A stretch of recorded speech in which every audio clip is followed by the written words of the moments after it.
Chapter 277. Old Wei endures suffering subsequently.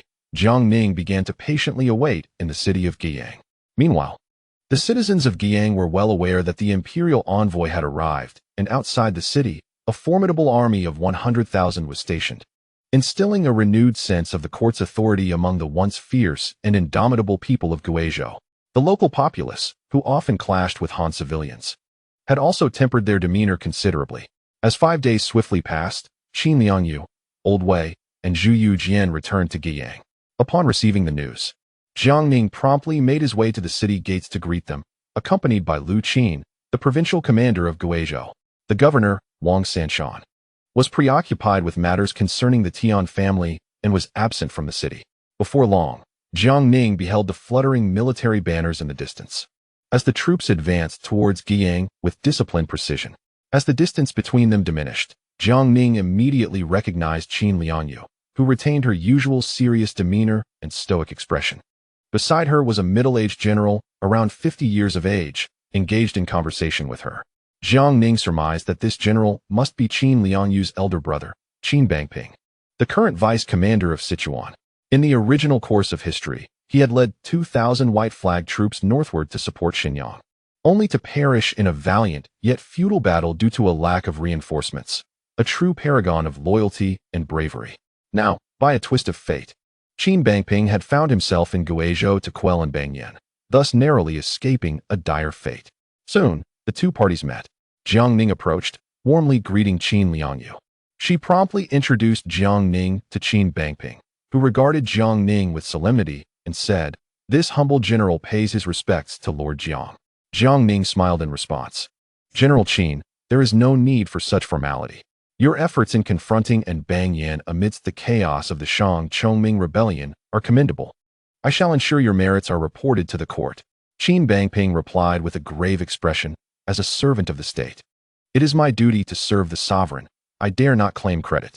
Jiang Ning, heartened by his words, inwardly praised him as a true exemplar of loyalty and valor. At that moment, Jiang Ning noticed a boy of around 12 or 13 years of age, clad in armor and draped in a crimson brocade robe, much like himself, adorned with both literary and martial attire, and wielding a sword at his waist. Accompanying him was an elderly man in armor, his body bandaged. Upon closer inspection, Jiang Ning could hardly contain his astonishment. "What is this? How are Zhu Youjian and Old Wei here? What could have transpired? Were they not forbidden from leading troops into battle?" However, observing Zhu Youjian seemed to be unscathed, while Old Wei appeared quite worn and injured. At that moment, Zhu Youjian and Old Wei hastened to greet Jiang Ning. As soon as they met, Zhu Youjian exclaimed with excitement, "Second brother, how do you like my armor? It is not inferior to yours, is it?" Jiang Ning smiled and nodded, responding, "Clothes make the man, and your highness looks far more dashing in that armor than I do in mine." Upon hearing Jiang Ning's praise, Zhu Youjian beamed with pride and continued, "Second brother, you should have seen the scene at that time. Previously, I led the Ming guards in pursuit of an Bangyan, who resembled a stray dog, cornered with no escape in sight. Had it not been for Generals Zhao and Chao intervening, I would have captured an Bangyan on the spot." Upon hearing this, Jiang Ning fell momentarily speechless, internally criticizing the man for his grandiosity, just as he had read in history, boasting without a care. At that moment, the elderly Wei, with tears welling in his eyes, looked at Jiang Ning and choked out, "Sir Jiang, you have finally arrived. We have long awaited your presence." Observing Wei's distressed demeanor, Jiang Ning hastily offered words of comfort. "Master Wei, you have endured much during this time." At this, Wei was overwhelmed with emotion, tears streaming down his face as he lamented, "Sir Jiang, these days have been unbearably harsh for us." With that, he broke down sobbing. Meanwhile, Zhu Youjian, feeling somewhat guilty, interjected, "Brother, let us enter the city first. We can discuss matters later." Noticing the situation, Jiang Ning ordered the troops to encamp outside the city while the rest were escorted into the city by the Jinyui. Upon returning to the governor's office, Jiang Ning arranged a banquet to entertain everyone.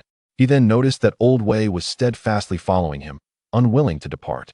Consequently, Jiang Ning led Wei to a side room, eager to uncover the reason behind his distress. As soon as they entered the room, Wei burst into tears, sobbing uncontrollably. Jiang Ning stood momentarily stunned. then awkwardly approached to console him. Master Wei, it has been a while since we last met. You have suffered greatly. Unexpectedly, Wei's tears flowed even more fiercely as he gasped. Sir Jiang, we never imagined that at my age, I would find myself leading troops into battle. Though I have some martial skills, they are merely sufficient for sparring with street thugs. I have never truly faced enemies on the battlefield. Yet here I am, thrust into the fray against my will. Jiang Ning, taken aback, inquired, Master Wei, did I not issue orders forbidding you and His Highness from charging into battle? To this, Wei grew even more agitated, his expression filled with sorrow. Sir Jiang, your orders prevented His Highness from engaging in battle, yet you did not mention me at all. Consequently, with His Highness unable to charge, I was compelled to lead 4,000 Ming guards into the fray. Initially, I intended merely to put on a show, believing that with so many seasoned commanders like Duke Qin, Generals Chao and Zhao present, the responsibility of battle would not fall on me. However, once those 4,000 Ming guards entered the battlefield, they charged forward recklessly. I was inexplicably swept into the chaos and nearly surrounded by Banyan's rebel forces. Fortunately, at a critical moment, Generals Chao and Zhao arrived with their troops to rescue us. Otherwise, my old bones would have met their end here. Jiang Ning, upon hearing this, felt a sudden dizziness. Reflecting on the documents he had previously issued, he realized that he had indeed only prohibited Zhu Youjian from charging, without mentioning Old Wei at all. Who could have anticipated that Zhu Youjian, the sixth prince, would force Old Wei onto the battlefield, compelling him to lead the imperial Ming soldiers into a charge? Even more astonishing was the fervor exhibited by the imperial Ming soldiers, who had yet to engage in combat. Immediately, Jiang Ning, wearing an apologetic expression, gently reassured Old Wei, assuring him that with his arrival, Old Wei need no longer risk his life on the battlefield. It was only then that Old Wei ceased his tears. Subsequently, the banquet was prepared, and the guests began to arrive. As the provincial governor Wang Sanshan was absent from Guiyang, General Lu Qin accompanied them. During the feast, laughter and conversation filled the air. Seizing the opportunity, Jiang Ning inquired of Qin Liangyu regarding the current situation of the rebel forces. With confidence, Qin Liangyu replied, Rest assured, my lord, everything is under control. With your command, we can eliminate Banyan and his troops within a month. Jiang Ning nodded in satisfaction, increasingly grateful for having summoned Qin Liangyu. Otherwise, although Chao Wenzhao and Zhao Shuijiao possessed the capability to defeat Banyan, the difficulty would undoubtedly be considerably greater. The soldiers of the capital were not adept in mountainous warfare.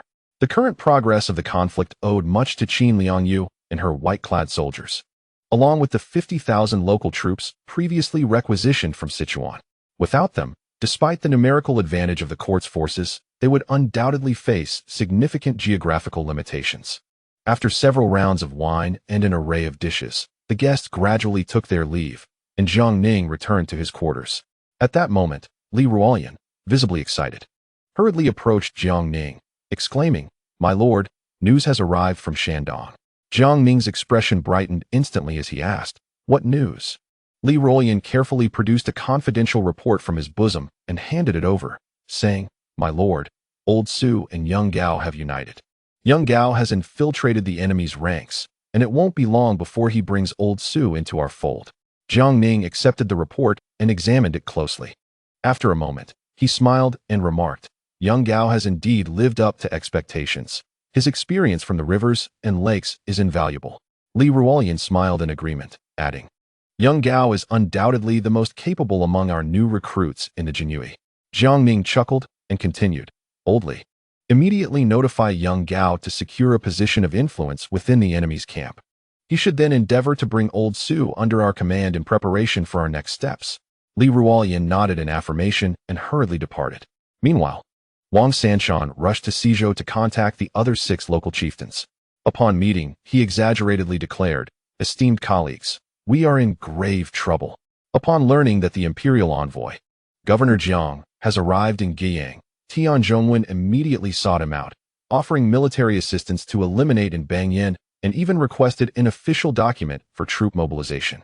He clearly intends to consolidate the forces of your 6 houses under the guise of the court, only to ultimately swallow you all. Upon hearing Wang Sanshan's words, the 6 local chieftains could no longer remain seated. After all, They had painstakingly extricated themselves from the Tian clan to establish dominion over their respective territories as local warlords. In recent years, Tian Zhongwen has harbored ambitions of annexation towards them, yet various factors have thwarted his endeavors. Should Tian Zhongwen, with the backing of the court, succeed in assimilating all 6 families, their acquiescence would be far from assured. Although they are all of the Tian clan, it is evident that each harbors their own intentions, lacking any genuine unity. Chapter 278. Matters for Money. Tian Yudao, Tian Zhongwen's uncle, gently stroked his beard and directed his gaze towards Wang Sanshan, saying, "Brother Wang, the news you have brought is of utmost importance. Otherwise, we would have remained oblivious to Tian Zhongwen's schemes. If he were to utilize the court's decree to command our troops, we would be left in a precarious position. Should we allow him to mobilize our forces, it would be akin to sending meat buns to a dog, vanishing without a trace. Conversely, if we oppose his orders, we would be at odds with the court. And should he report us to Governor Jiang of the 4 provinces, the consequences would be dire. Given the current circumstances, with Tian Zhongwen having climbed the tree of the court, what course of action should we 6 families undertake?" Upon hearing this, Wang Sanshan's face instantly reflected his discomfort as he replied, "This matter is indeed quite tricky." Tian Yudao, upon hearing this, grew agitated and exclaimed, "Brother Wang, you cannot turn a blind eye to our plight. You must lend us a helping hand. I assure you, this endeavor will not be in vain." With that, he clapped his hands, and several subordinates entered carrying large chests. Upon opening them, they revealed a dazzling array of silver ingots that dazzled the eyes. Wang Sanshan's eyes lit up at the sight, but he quickly closed them again, maintaining a troubled expression as he said, "Brother Tian, our friendship spans many years. It is not that I am unwilling to assist, but the situation is exceedingly difficult." Upon hearing this, Tian Yudao's expression turned grave as he insisted, "Brother Wang, you must assist us. Our long-standing friendship deserves this." Then, Wang Sanshan pounded his thigh and remarked, "Who could have predicted our years of camaraderie would lead us here? This situation is not entirely hopeless." However, at this juncture, Wang Sanshan deliberately paused, leaving his words hanging in the air. Tian Yudao, filled with urgency, pressed, "But what is it?" Wang Sanshan, with a serious demeanor, replied, "Only that the price must be increased." The other local officials present were rendered speechless, astonished by the revelation that Lord Wang sought to exploit the situation for his gain. After exchanging glances, a few more subordinates entered, each carrying chests filled with silver. At this point, Tian Yudao smiled and said, "Now, this should make things easier, wouldn't it?" Wang Sanshan's eyes sparkled as he responded, "Now it can be managed." Observing Wang Sanshan's avaricious demeanor, Tian Yudao and the other local officials could not help but display disdain. Noticing their reactions, Wang Sanshan quickly masked his eagerness. Awkwardly smiling as he explained, "Brother Tian, our long-standing friendship is the reason for this demand. I am not simply taking your silver. Ultimately, I am merely using your funds to accomplish your tasks. The crux of the matter lies with the Governor Jiang of the 4 provinces. Regardless of the circumstances, you all must not heed the summons for military deployment from Tian Zhongwen. As for the remaining issues, I shall personally seek an audience with Governor Jiang to clarify this matter face-to-face." Tian Yudao, displaying a perplexed expression, remarked, "Brother Wang, but Tian Zhongwen possesses a military order signed by Governor Jiang. If we disregard his instructions, it would amount to openly defying the court, which is morally indefensible." Wang Sanshan chuckled softly and replied, "I shall devise a way to procure a military order for you soon. At that point, with your own order in hand, why should you heed Tian Zhongwen's commands?" Upon hearing this, Tian Yudao nodded and said, "Then I must trouble you with this matter, Brother Wang. After all, we are all in this together. If we allow Tian Zhongwen to dominate, it would merely lead to a second and Bangyin, and then everyone shall suffer." Wang Sanshan thumped his chest heartily and declared, "Dear Brother Tian, since you have called me brother, I shall certainly assist you." After receiving the silver, Wang Sanshan reiterated to the assembly that they must not comply with Tian Zhongwen's orders, even if it meant drawing swords against him.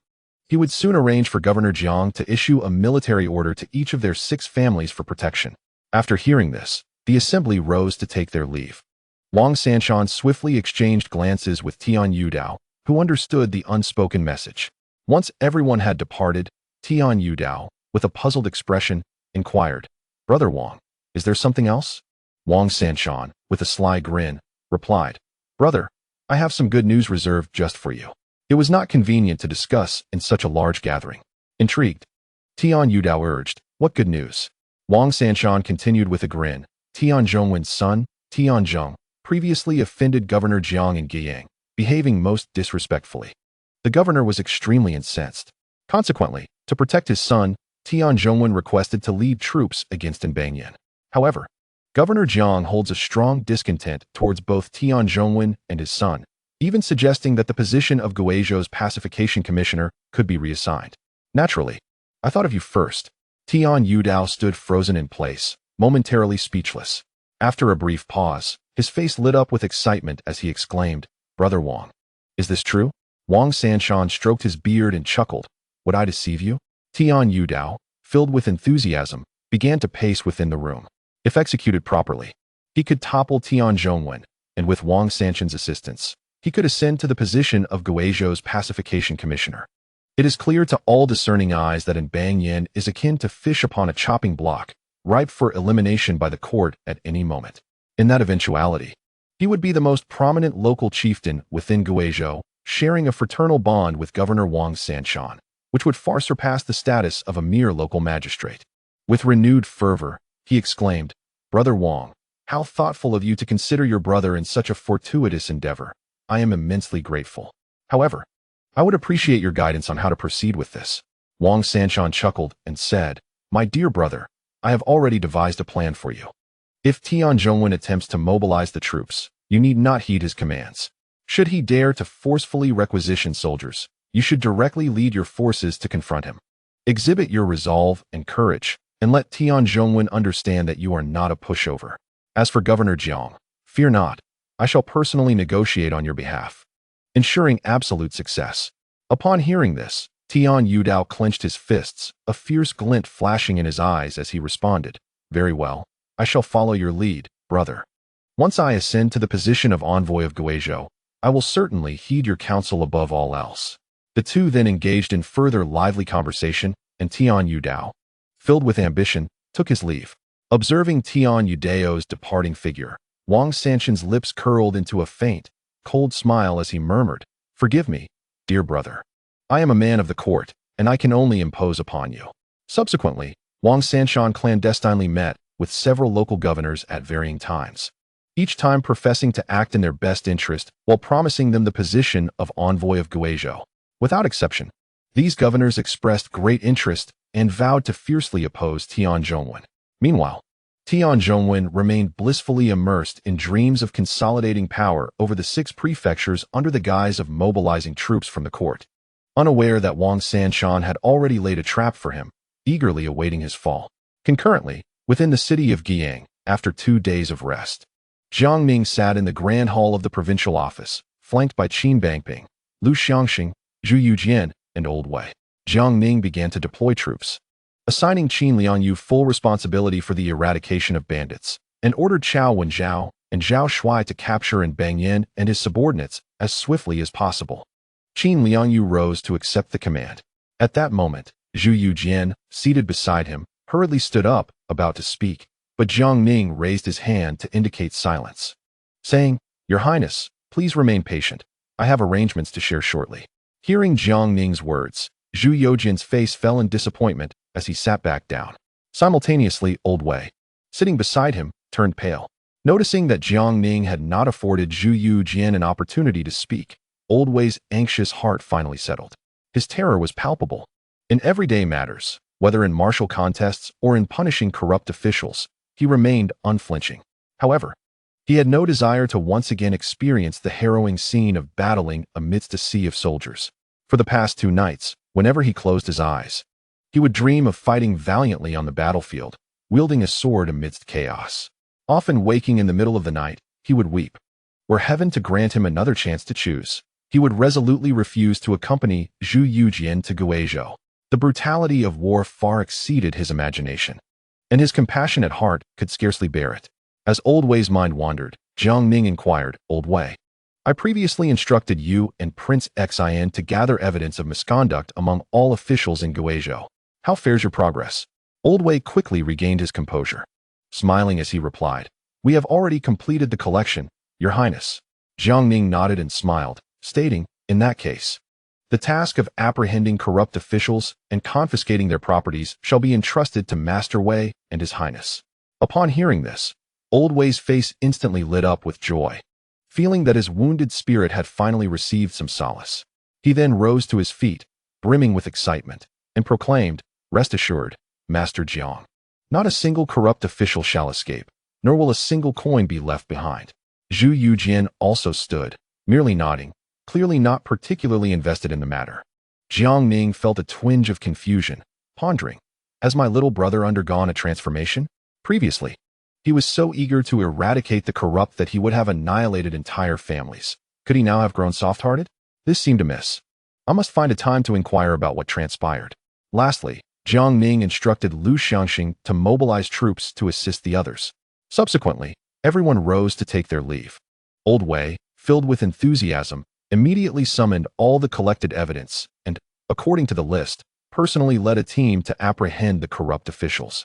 Zhu Youjian also stood, selecting several boxes, and similarly led his men to carry out the arrest. Watching everyone depart, Jiang Ning's lips curled into a faint smile, a sense of satisfaction washing over him as affairs progressed in an orderly manner. He then turned to Li Ruolian beside him and said, "Old Li, please summon Wei Zhaoqin from the Eastern Depot. I have matters to discuss with him." Li Ruolian complied and hurried away. Before long, Wei Zhaoqin, clad in armor, stood before Jiang Ning. After several months apart, he appeared somewhat disheveled, yet bore the steely demeanor of one tempered by the crucible of battle.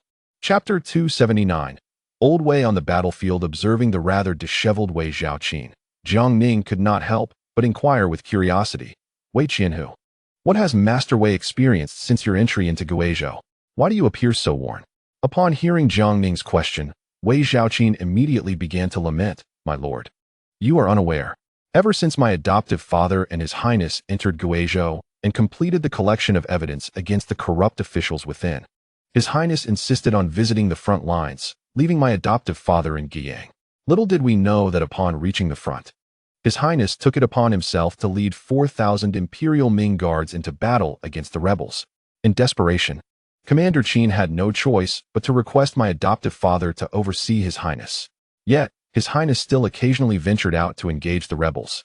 Since His Highness commanded the imperial Ming guards, not only were they not the capital's troops, but they were also not local forces from Guizhou, which left Commander Qin with little recourse but to instruct Generals Chao and Zhao to keep a close watch, ensuring that His Highness did not personally charge into battle. Subsequently, your military orders reached Guizhou, prohibiting His Highness from leading troops into combat. Ultimately, His Highness insisted that my adoptive father take those 4,000 imperial Ming guards into the fray. My adoptive father, left with no other choice, intended to make a show of it. However, once those 4,000 guards entered the battlefield, they charged forth like hungry tigers, relentlessly pursuing the rebels. My adoptive father had no option but to take up his sword and join the fray himself. In this manner, they fought 14 battles, winning 7 and losing 4, with 3 resulting in a stalemate. In numerous instances, my adoptive father found himself ensnared within the formidable encirclement of enemy forces, perilously close to demise. Fortunately, Generals Chao and Zhao promptly led their troops to his rescue, allowing him to narrowly escape danger. However, the casualties within the Ming Imperial Guard were devastating. With over 700 valiant souls lost in battle, His Highness was greatly incensed by this tragedy, vowing to capture and bang Yin alive to avenge the fallen. My adoptive father, feeling helpless, had no choice but to continue leading his troops into battle against the insurrectionists, resulting in 3 grievous injuries. Since that time, he has endured restless nights plagued by nightmares, often awakening in the dead of night, tears streaming down his face, leaving him utterly haggard. Upon hearing this, Jiang Ning finally comprehended the full extent of the situation. It seemed that Old Wei had succumbed to post-traumatic stress disorder following the harrowing experiences of war. No wonder he had been so tearful upon seeing Jiang Ning. With a heavy sigh, Jiang Ning declared, "Enough. You need not accompany the troops into battle any longer. Instead, remain in Guiyang to recuperate. The remaining matters will be managed by Commander Qin, Generals Zhao and Chao." Upon hearing Jiang Ning's words, Wei Zhaoqin felt an immense weight lift from his shoulders, fearing that Jiang Ning might, in a moment of fervor like Zhu Youjian. Insist on sending them back to the battlefield, a fate far worse than death. He quickly rose to express his gratitude and, at Jiang Ning's gesture, hastily exited the hall. Subsequently, Jiang Ning fell into deep contemplation regarding how to treat old Wei's post-war trauma. It seemed prudent to encourage him to engage in activities he cherished, to recalibrate his mindset. Perhaps this time, he could pacify old Wei's wounded spirit by targeting the corrupt officials in Guizhou. With this thought in mind, Jiang Ning promptly instructed Li Ruoyan, "Old Li, arrange for someone to convey a message to Grandfather Wei. Any civil or military officials below the third rank, once verified, shall be executed on the spot and their assets confiscated." After receiving Jiang Ning's orders, Li Ruoyan hurriedly departed. When Li Ruoyan found the invigorated old Wei, who was eager to act, and relayed Jiang Ning's words verbatim, old Wei's countenance transformed with renewed vigor, casting aside his previous disheveled state, overwhelmed with uncontainable excitement. "Indeed, Lord Jiang is so benevolent towards me, old Wei," he exclaimed, patting his chest. "Please convey to Lord Jiang that I understand, and I shall execute this task splendidly." At that moment, Zhu Youjian arrived, leading the Ming Imperial Guard to join forces with old Wei. Upon hearing the news brought by Li Ruoyan, the glint of murderous intent flickered in Zhu Youjian's eyes as he proclaimed, "I have yet to satiate my thirst for vengeance on the front lines. I did not anticipate that upon Lord Jiang's arrival, I would receive such a splendid surprise. This time, I shall hold nothing back." Hearing this, old Wei's heart sank. What he initially perceived as a favorable assignment now seemed precarious. Cautiously, he suggested, "Your Highness, given your esteemed position, allow me, the old servant, to handle the apprehension of corrupt officials, while you oversee the confiscation of their assets." However, Zhu Youjian, shaking his head, replied, "Grandfather Wei, let us switch roles. You shall oversee the confiscation of the corrupt officials' assets, while I personally lead the Ming Imperial Guard to capture them all, or rather, to extinguish their entire lineage." Upon hearing this, the once fiery enthusiasm in old Wei's heart was abruptly extinguished, leaving him at a loss for words. He had no choice but to lead the forces of the Eastern Depot, armed with evidence, to take action alongside Zhu Youjian. In a flash, chaos erupted within the city of Guiyang. The Ming Imperial Guard and the Eastern Depot operatives surged forth, resulting in the arrest of numerous officials, swiftly followed by home raids. Among them, several corrupt officials attempted to protest under the guise of imperial law, but Zhu Youjian showed them no mercy, issuing an order for their entire families to be exterminated. This ruthless display left the corrupt officials trembling in fear, astonished that His Royal Highness, the Prince of Xian, could be so merciless, willing to annihilate entire families over a mere disagreement. In stark contrast, the notoriously infamous eunuch Wei was known for seeking wealth without resorting to murder. In that moment, all corrupt officials fervently prayed that the one knocking at their door was not Zhu Youjian, the family annihilator, but rather the old Wei. Simultaneously, Tian Zhongwen completed the integration of the military forces under his jurisdiction and dispatched individuals bearing troop mobilization orders from Jiang Ning to the other 6 prefectures. At that moment, he was elated, believing that with the document in hand, he had the righteous authority bestowed by the court, affording him the perfect opportunity to annex the military forces of the other 6 prefectures. After all, with Jiang Ning and the court backing him, the other 6 prefectures would likely dare not defy the imperial orders, regardless of their dissatisfaction. However, reality dealt him a severe blow. The local magistrates of the other 6 prefectures outright refused to comply with the orders, and his uncle, Tian Yudao, went so far as to have the messengers sent to convey the orders severely beaten. Upon learning this news, Tian Zhongwen was seething with rage. It was evident that they held him in contempt, disregarding even the authority of the court. These 6 relatives had gone too far. At the same time, he was acutely aware that he had no way out. Should he fail to mobilize the troops, it would be tantamount to mocking Jiang Ning.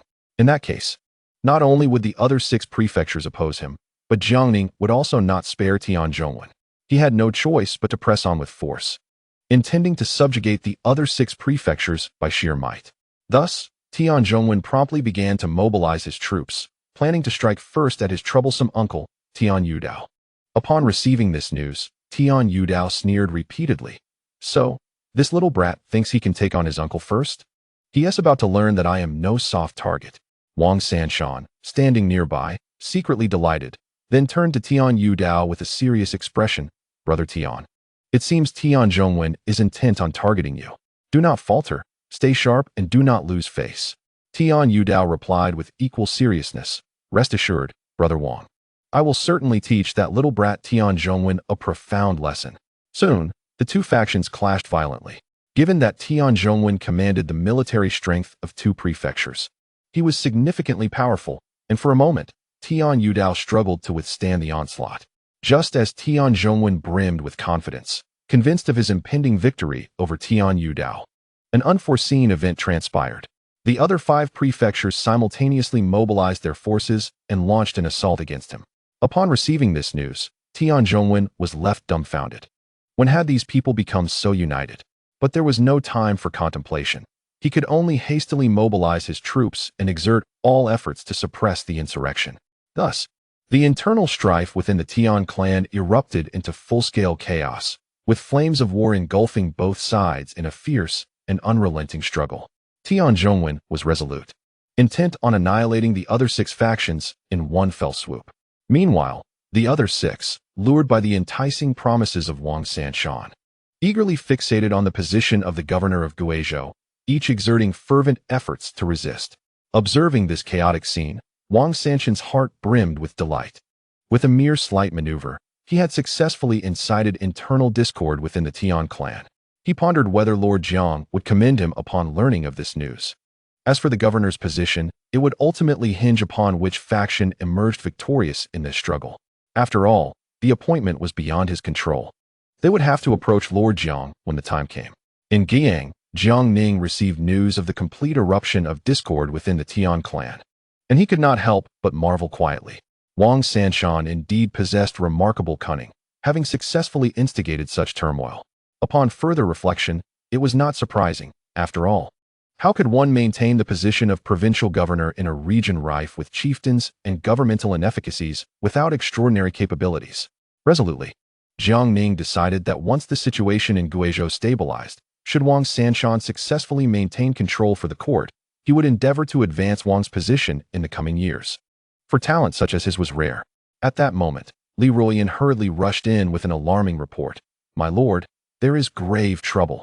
Upon seeing Li Ruoyan's anxious demeanor, Jiang Ning paused and inquired, Old Li, what troubles you so? Hasn't Bangyan attacked Guiyang? Li Ruoyan quickly shook his head, saying, My lord, it is not in Bangyan. It is His Highness Prince Xian and General Xiao Chao who have clashed. This revelation deepened Jiang Ning's confusion, prompting him to ask, Did not General Xiao Chao undertake my orders to apprehend Vice General Zhang Yanfang of Guizhou? How could he be in conflict with Prince Xian? Li Ruoyan, with a look of helplessness, explained, General Xiao Chao and Li Jun have successfully captured Zhang Yanfang along with 36 of his subordinate commanders. They had just returned to Guiyang today, and before they could even enter the city gate, they were confronted by Prince Xian. His Highness intends to execute them all. General Xiao Chao is at a loss, unsure of how to proceed, yet he dares not directly hand them over to Prince Xian. Upon hearing this news, I hurried to inform you. Jiang Ning, upon concluding this report, was left speechless, contemplating what scheme Zhu Youjian was concocting. With so many corrupt officials in Guizhou, was it not sufficient for him to execute? Now he sought to wrest Zhang Yanfang from Chao Bianzhao's grasp. Chapter 280. Old Wei's condition improves. Jiang Ning and Li Ruoyan swiftly rose and made their way outside. Before long, they arrived at the city gate, escorted by the imperial guards. There, they found Zhu Youjian sitting defiantly on the ground, refusing to budge, while Chao Bianzhao stood awkwardly to the side. And Old Wei paced anxiously in circles. Upon spotting Jiang Ning, Old Wei hurriedly approached, an expression of embarrassment on his face, exclaiming, My lord, you have finally arrived. Please persuade His Highness. Jiang Ning nodded and stepped forward, wearing a smile as he asked, Might I inquire why His Highness is obstructing General Xiao Chao's path?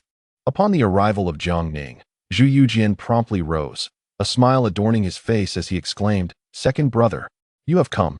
I have just dealt with a corrupt official and heard that General Chao has returned with that scoundrel Zhang Yanfang. I hastened over, intending to give him his due punishment. However, General Chao insisted on obeying your orders and refused to hand him over, which led to a spirited discussion between us. Jiang Ning glanced at the visibly uncomfortable Chao Bianzhao and Li Jun before inquiring with a grin, Might I ask what grievance Zhang Yanfang has caused His Highness to warrant such an uproar? Zhu Youjian's countenance darkened with fury as he retorted, Second brother, you are unaware of the depths of Zhang Yanfang's depravity. During our time at the front, he not only permitted his soldiers to plunder the common folk, but also engaged in the illicit division of spoils. He contended with the Ming Guard for prestige and covertly orchestrated obstacles for us. I had initially resolved to overlook these transgressions, but this scoundrel audaciously engaged in trade with Banyan during wartime, selling the military supplies allocated by the court for his own profit. Upon further inquiry, it became evident that this rogue was involved in all manner of illegal activities within Guizhou.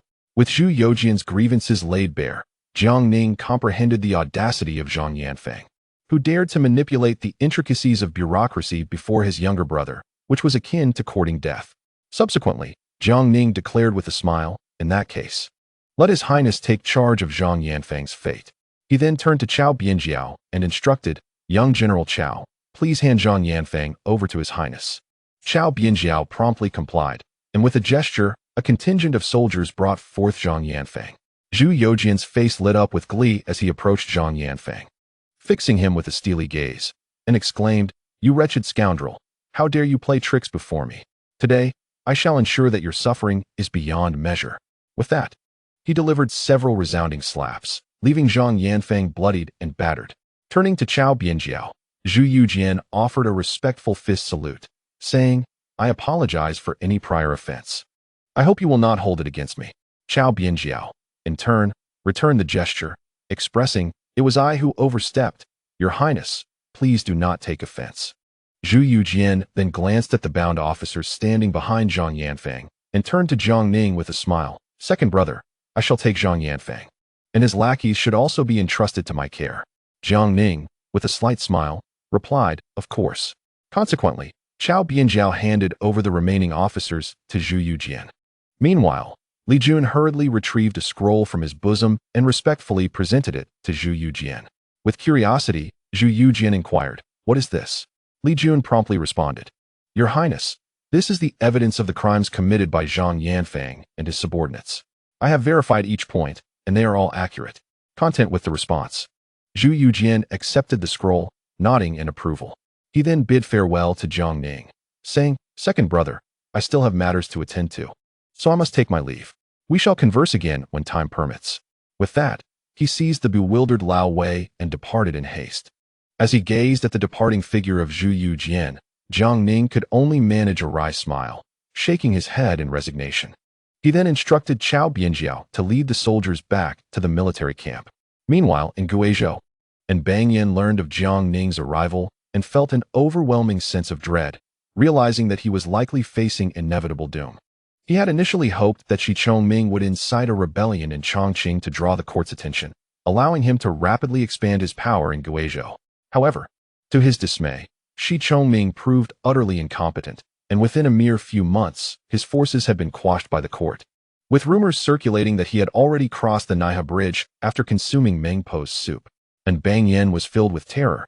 The meager advantages he once held had now vanished entirely. He hastily convened a meeting with his generals to discuss strategies. A cacophony of voices erupted as the generals debated fervently. Some proposed a direct confrontation with the imperial forces, while others suggested a full-scale assault on Guiyang prefecture. There were even those who advocated for a retreat into Yunnan, then fleeing into the territory of the Burmese Eastern Yi dynasty for survival. The discord among them was palpable, and ultimately, no viable plan emerged, and Banyan felt utterly helpless in the face of this chaos. At that moment, Banyan received a crucial piece of intelligence. The Tian clan was embroiled in internal strife, with Tian Zhongwen engaged in fierce conflict with the 6 subordinate prefectures, the scale of which far exceeded previous minor skirmishes. This revelation ignited a spark of hope within the despondent Banyan. Without hesitation, he resolved to lead his troops to attack the Song clan of Shuidao, one of the 4 prominent families. The Song clan had significantly weakened, lacking the strength they once possessed. If he could swiftly subdue the Shuidao Song clan and subsequently invade Tian territory, seizing their forces, he would regain the confidence to confront the court once more. Even if he could not penetrate the heart of the Tian domain, dismantling the Shuidao Song clan would be more than sufficient. In that case, should the imperial army encircle him again, He could retreat into Yunnan and seek refuge with the Burmese Eastern Yi dynasty, aiming for survival. After all, possessing troops provided a measure of leverage. And the king of the Burmese Eastern Yi dynasty, Meng Yinglong, had recently unified Burma and was actively recruiting soldiers, his eyes set on Yunnan. Thus, his arrival could at least elevate him to the status of a regional lord. Thus, and Bang Yin promptly mobilized his forces, preparing to assault the Shui Daosong clan. Simultaneously, upon receiving news of Bang Yin's impending attack, the Shui Daosong clan was thrown into disarray. The current head of the Song family, Song Qi, contemplated seeking assistance from the Tian clan, who were also local chieftains. However, the Tian clan was currently preoccupied with their own tumultuous conflict, evidently unable to offer any support to the Shui Daosong clan. Ultimately, in desperation, Song Qi dispatched messengers to the nearest allies, Chao Wenzhao and Zhao Shuaijiao, hoping that the imperial court could extend a helping hand in their time of need.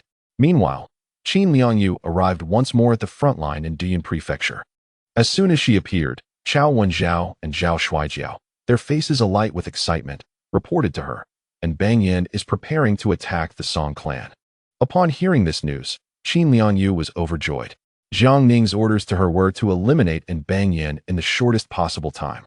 However, given Guizhou's unique geography, with Bang Yin's forces comprised of local chieftains adept in mountain warfare, it was clear that only her own white flag army could stand a chance against them. Otherwise, solely relying on the imperial army could very well lead to a protracted conflict, a scenario that Qin Liangyu would not wish to witness. After a moment of contemplation, she decisively resolved to use the Song family as bait to lure Bang Yin into a trap. Concurrently, she dispatched Zhao Shuai to lead troops on a secret detour to cut off Bang Yin's escape route, akin to catching a turtle in a jar. At this juncture, Jiang Ning was firmly ensconced in Guiyang, methodically receiving the latest battle reports from various sources. Meanwhile, Zhu Youjian, accompanied by Old Wei, stirred a tempest within the bureaucratic circles of Guizhou, targeting corrupt officials and dismantling their households. This action instilled an unprecedented fear among the officials of Guizhou. Originally, in the capital, Old Wei's reputation was resounding, regarded as the foremost figure in the imperial city. However, since his arrival in Sichuan, Zhu Youjian's notoriety as a prince who dismantled households had also spread, allowing him to rival Old Wei in renown. Yet upon reaching Guizhou, the circumstances shifted dramatically, as Zhu Youjian acquired the moniker of a prince who eradicated entire families. The reason for this transformation lay in the alarming levels of corruption and malfeasance rampant among Guizhou's officials.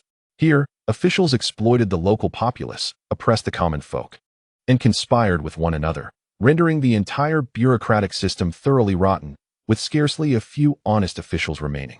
These corrupt officials banded together, attempting to resist the edicts of the court, which led Zhu Youjian to genuinely experience the concept of the mountains are high and the emperor is far away. He also came to understand the precarious efforts of the governor Wang Sanshan over the years to maintain order in Guizhou, akin to walking on thin ice, meticulously calculating every move. However, unlike Wang Sanshan, who merely sought to sustain the status quo, Zhu Youjian contemplated that if necessary, he could instigate a bloodbath, with the assurance that his brothers, Jiang Ning and Zhu Youjian, would assist in managing the aftermath. Thus, when these unscrupulous officials attempted to employ the tacit rules of the bureaucratic realm, offering silver and exquisite treasures in an effort to persuade Zhu Youjian to spare them, he unceremoniously accepted their gifts, documenting them meticulously, and then proceeded to visit each household. Every official who had previously offered him gifts faced immediate eradication of their entire family.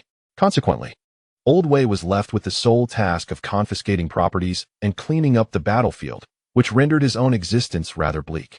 Initially, Old Wei had eagerly participated in the confiscation of corrupt officials, anticipating that this would allow him to accumulate merit. Yet, he found himself reduced to merely tidying up the aftermath, a stark contrast that momentarily left him disheartened. However, as the confiscations of the corrupt officials' wealth increased, Old Wei began to experience a different epiphany. He pondered privately, if his true desire was to benefit the populace, how could he immerse himself solely in slaughter? Channeling the wealth obtained from the confiscation of corrupt officials into the national treasury, thereby benefiting the common people, was that not a form of merit as well? With this realization, Old Wei instantly regained his confidence, feeling invigorated as if rejuvenated. He threw himself into the task of confiscating the assets of the corrupt officials with fervor, displaying none of the earlier despondency. Remarkably, as he devoted himself wholeheartedly to this task, the nightmares that haunted his nights gradually diminished, and the post-traumatic stress from the battlefield began to heal imperceptibly. In the end, Old Wei felt immense gratitude and silently credited this achievement to Jiang Ning.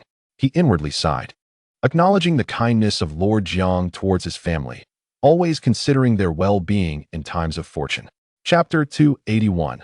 The Search for the Treasure Book 2.0 version. Meanwhile, in the capital of the Ming Dynasty, Zhu Youjian was also preparing for the future pacification of the Jiangnan Donglin gentry group, emulating the educational reforms of the Taizu era in North Zhili by vigorously promoting community schools. It was mandated that all commoners' children aged 8 must be sent to school for a 5-year education. During their studies, the state would offer tax reductions and other favorable policies to their families. Should parents fail to enroll their children, the government would take action, imposing fines or, in severe cases, corporal punishment. Furthermore, all educational supplies, including writing materials and ink, would be provided by the court, and those who excelled would receive commendations. With the issuance of this decree, the populace of North Zhili was invigorated. It is worth noting that the widespread establishment of community schools during the Taizu era significantly increased literacy rates among the common people, with nearly half of the officials in the imperial court hailing from humble backgrounds. Education and examination for official positions were no longer privileges reserved for the gentry and aristocracy. They became pathways for ordinary citizens to ascend. However, after more than 2 centuries, literacy had once again become the exclusive domain of the gentry, rendering the educational journey for children from impoverished families exceedingly arduous, particularly in the north. This shift resulted in a growing number of officials from southern gentry backgrounds in the court, while those from northern gentry backgrounds dwindled, with the ranks of commoners further diminishing. The renewed promotion of community schools by the court, along with numerous supporting policies, undoubtedly instilled hope among the lower classes. In a short time, Zhu Youjian's popularity soared, and the people hailed him as a sage and divine ruler. As for the establishment of schools, it was entrusted to Su Guangqi, the Minister of Works, and Deng Wenming, the Right General of the Military Governor's office. Subsequently, Zhu Youjian convened a gathering in the imperial study, uniting the cabinet, the 8 departments, and various high-ranking officials to discuss how to persuade the Minister of Revenue, Guiyang, to provide funding. The reason was straightforward. Extracting silver from Guiyang posed significant challenges, especially for a large-scale initiative like establishing community schools. Zhu Youjian had prepared numerous arguments, but before he could speak, Guiyang confidently declared that the ministry would fully support the expenditure for this initiative. This unexpected generosity left Zhu Youjian questioning his own ears, pondering if the old miser had recently taken leave of his senses. Observing the look of skepticism on Zhu Youjian's face, Guiyang smiled and explained, "Your Majesty, for other expenses, I would indeed deliberate with great caution. However, in matters as significant as the promotion of community education, I must wholeheartedly support it." Currently, 70 of students hail from southern gentry backgrounds, while only 30 come from the north, thus disrupting the balance established during the Taizu era of 6 from the south and 4 from the north. Moreover, the contemporary scholars predominantly hail from aristocratic families, with few emerging from humble backgrounds.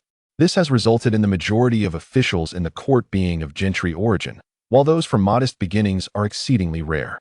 These officials are preoccupied with intrigue and self-serving schemes, indifferent to the plight of the common populace. The recent revival of social education by the court undoubtedly serves as a fundamental challenge to the gentry stronghold. Once this cornerstone is dislodged, their foundation will no longer remain secure. Subsequently, with unwavering momentum, the court could dismantle the gentry's power within a mere decade. Upon hearing Guiyang's response, Zhu Youjian felt a pang of self-reproach, realizing he had underestimated Gui's vision and ambition. He marveled at Guiyang's profound insights and praised him lavishly. Simultaneously, the construction of schools and the promotion of social education in northern Zhili surged forward with great fervor. The Tianqi Times extensively covered these developments, rekindling hope among many scholars from humble origins. Numerous officials loyal to the monarchy submitted memorials expressing their full support for the establishment of social education. Even the provincial governor of northern Jili, Lu Zhongzhou, the prefect of Shuntian, Huang Daozhou, and the governor of Tianjin, Zhu Tongming, joined in this endeavor. They hoped that, in addition to providing children with foundational texts, Zhu Youjian would also incorporate other literature, expanding beyond the confines of Confucian classics. Zhu Youjian wholeheartedly agreed and promptly instructed the cabinet to devise a new curriculum for social education. Wang Zhong, the president of the Royal Academy of Sciences, along with several members, also submitted memorials in support, with many offering their own works for the education of the children. After careful consideration, the cabinet indeed selected numerous works from these submissions to include in the mandated curriculum for social education. Furthermore, Zhu Youjian commanded Zhou Yuanbiao and Guan Ningzhen, who were handling cases in the south, to recruit promising scholars from emerging doctrines upon their return to the capital, aiming to infuse fresh perspectives into both the populace and the court. As an emperor, Zhu Youjian understood that while Confucian thought could solidify imperial authority, it simultaneously posed a significant threat to the Ming dynasty's sovereignty. For over 2 centuries, Confucian ideals have deeply ingrained themselves in society, even suppressing newer philosophies from the south, an outcome Zhu Youjian wished to avert. In his vision, the Ming dynasty should embrace a multitude of ideas, allowing for a flourishing of diverse thoughts rather than solely venerating Confucianism. Concurrently, Guiyang, after allocating 2 million taels of silver, felt a wave of anguish wash over him. Yet, he reminded himself that education should never be compromised, and the welfare of children must not be forsaken. Having made a commitment, he felt compelled to fulfill it.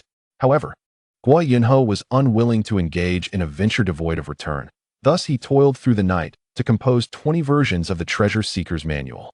Upon completion, he dispatched it via the Jinyui channels with utmost urgency to Tian Ergang, who was conducting investigations in the south, hoping that the silver recovered from the recent seizures would meet his expectations.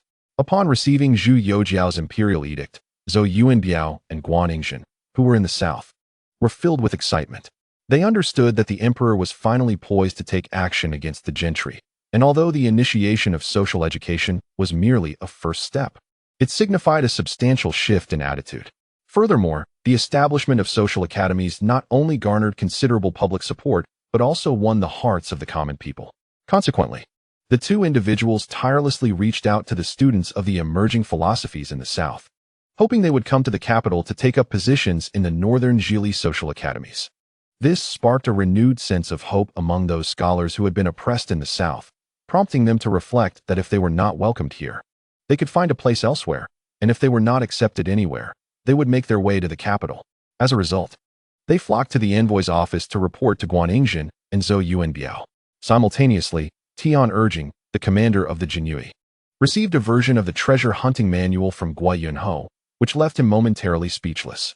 On the very first page, Guiyang stated, "When a person dies, their debts remain unpaid. Thus, we must pursue responsibility, exhume their grave, open their coffin, grind their bones, scatter their ashes, and seize their wealth to atone for their sins."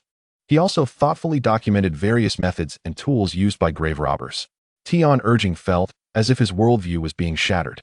How could the esteemed Minister of Revenue possess skills surpassing those of the Jinyui, now delving into the study of grave robbing? This led him to question whether Guiyang had crossed the moral threshold of humanity and stepped outside the biological sphere. Nevertheless, Tian Ergang gritted his teeth, resolved to act, and directly led the Jinyui to excavate the ancestral graves of corrupt officials. This bold move instantly ignited a storm of protests among the southern gentry scholars, who expressed their vehement opposition. Zhou Yuanbiao and Guan Ningzhen, preoccupied with recruiting students of the emerging philosophies, had no time to address this matter, choosing to ignore it altogether. Consequently, the scholars converged at Tian Ergang's excavation site to voice their dissent. Unfazed, Tian Ergang retorted, "If you have nothing to do, do not make a fuss, be wary. For once I finish here, I may turn to your homes." This statement sent shivers down the spines of many scholars, who suddenly realized that they stood before the notorious Jinyui, known as the court's hounds, capable of merciless actions, not mere civil officials. If they provoked Tian Ergang, they could find themselves buried alongside the corrupt officials, a fate too dire to contemplate. Thus, they could only stand by and watch as he unearthed the graves. Initially, Tian Ergang felt somewhat out of place. After all, he was a commander of the Jinyui, a third-rank official of the court, bestowed with the distinguished flying fish attire and the title of General Huayuan. Yet here he was, engaging in grave robbing, a task that would be difficult to explain if it became public knowledge.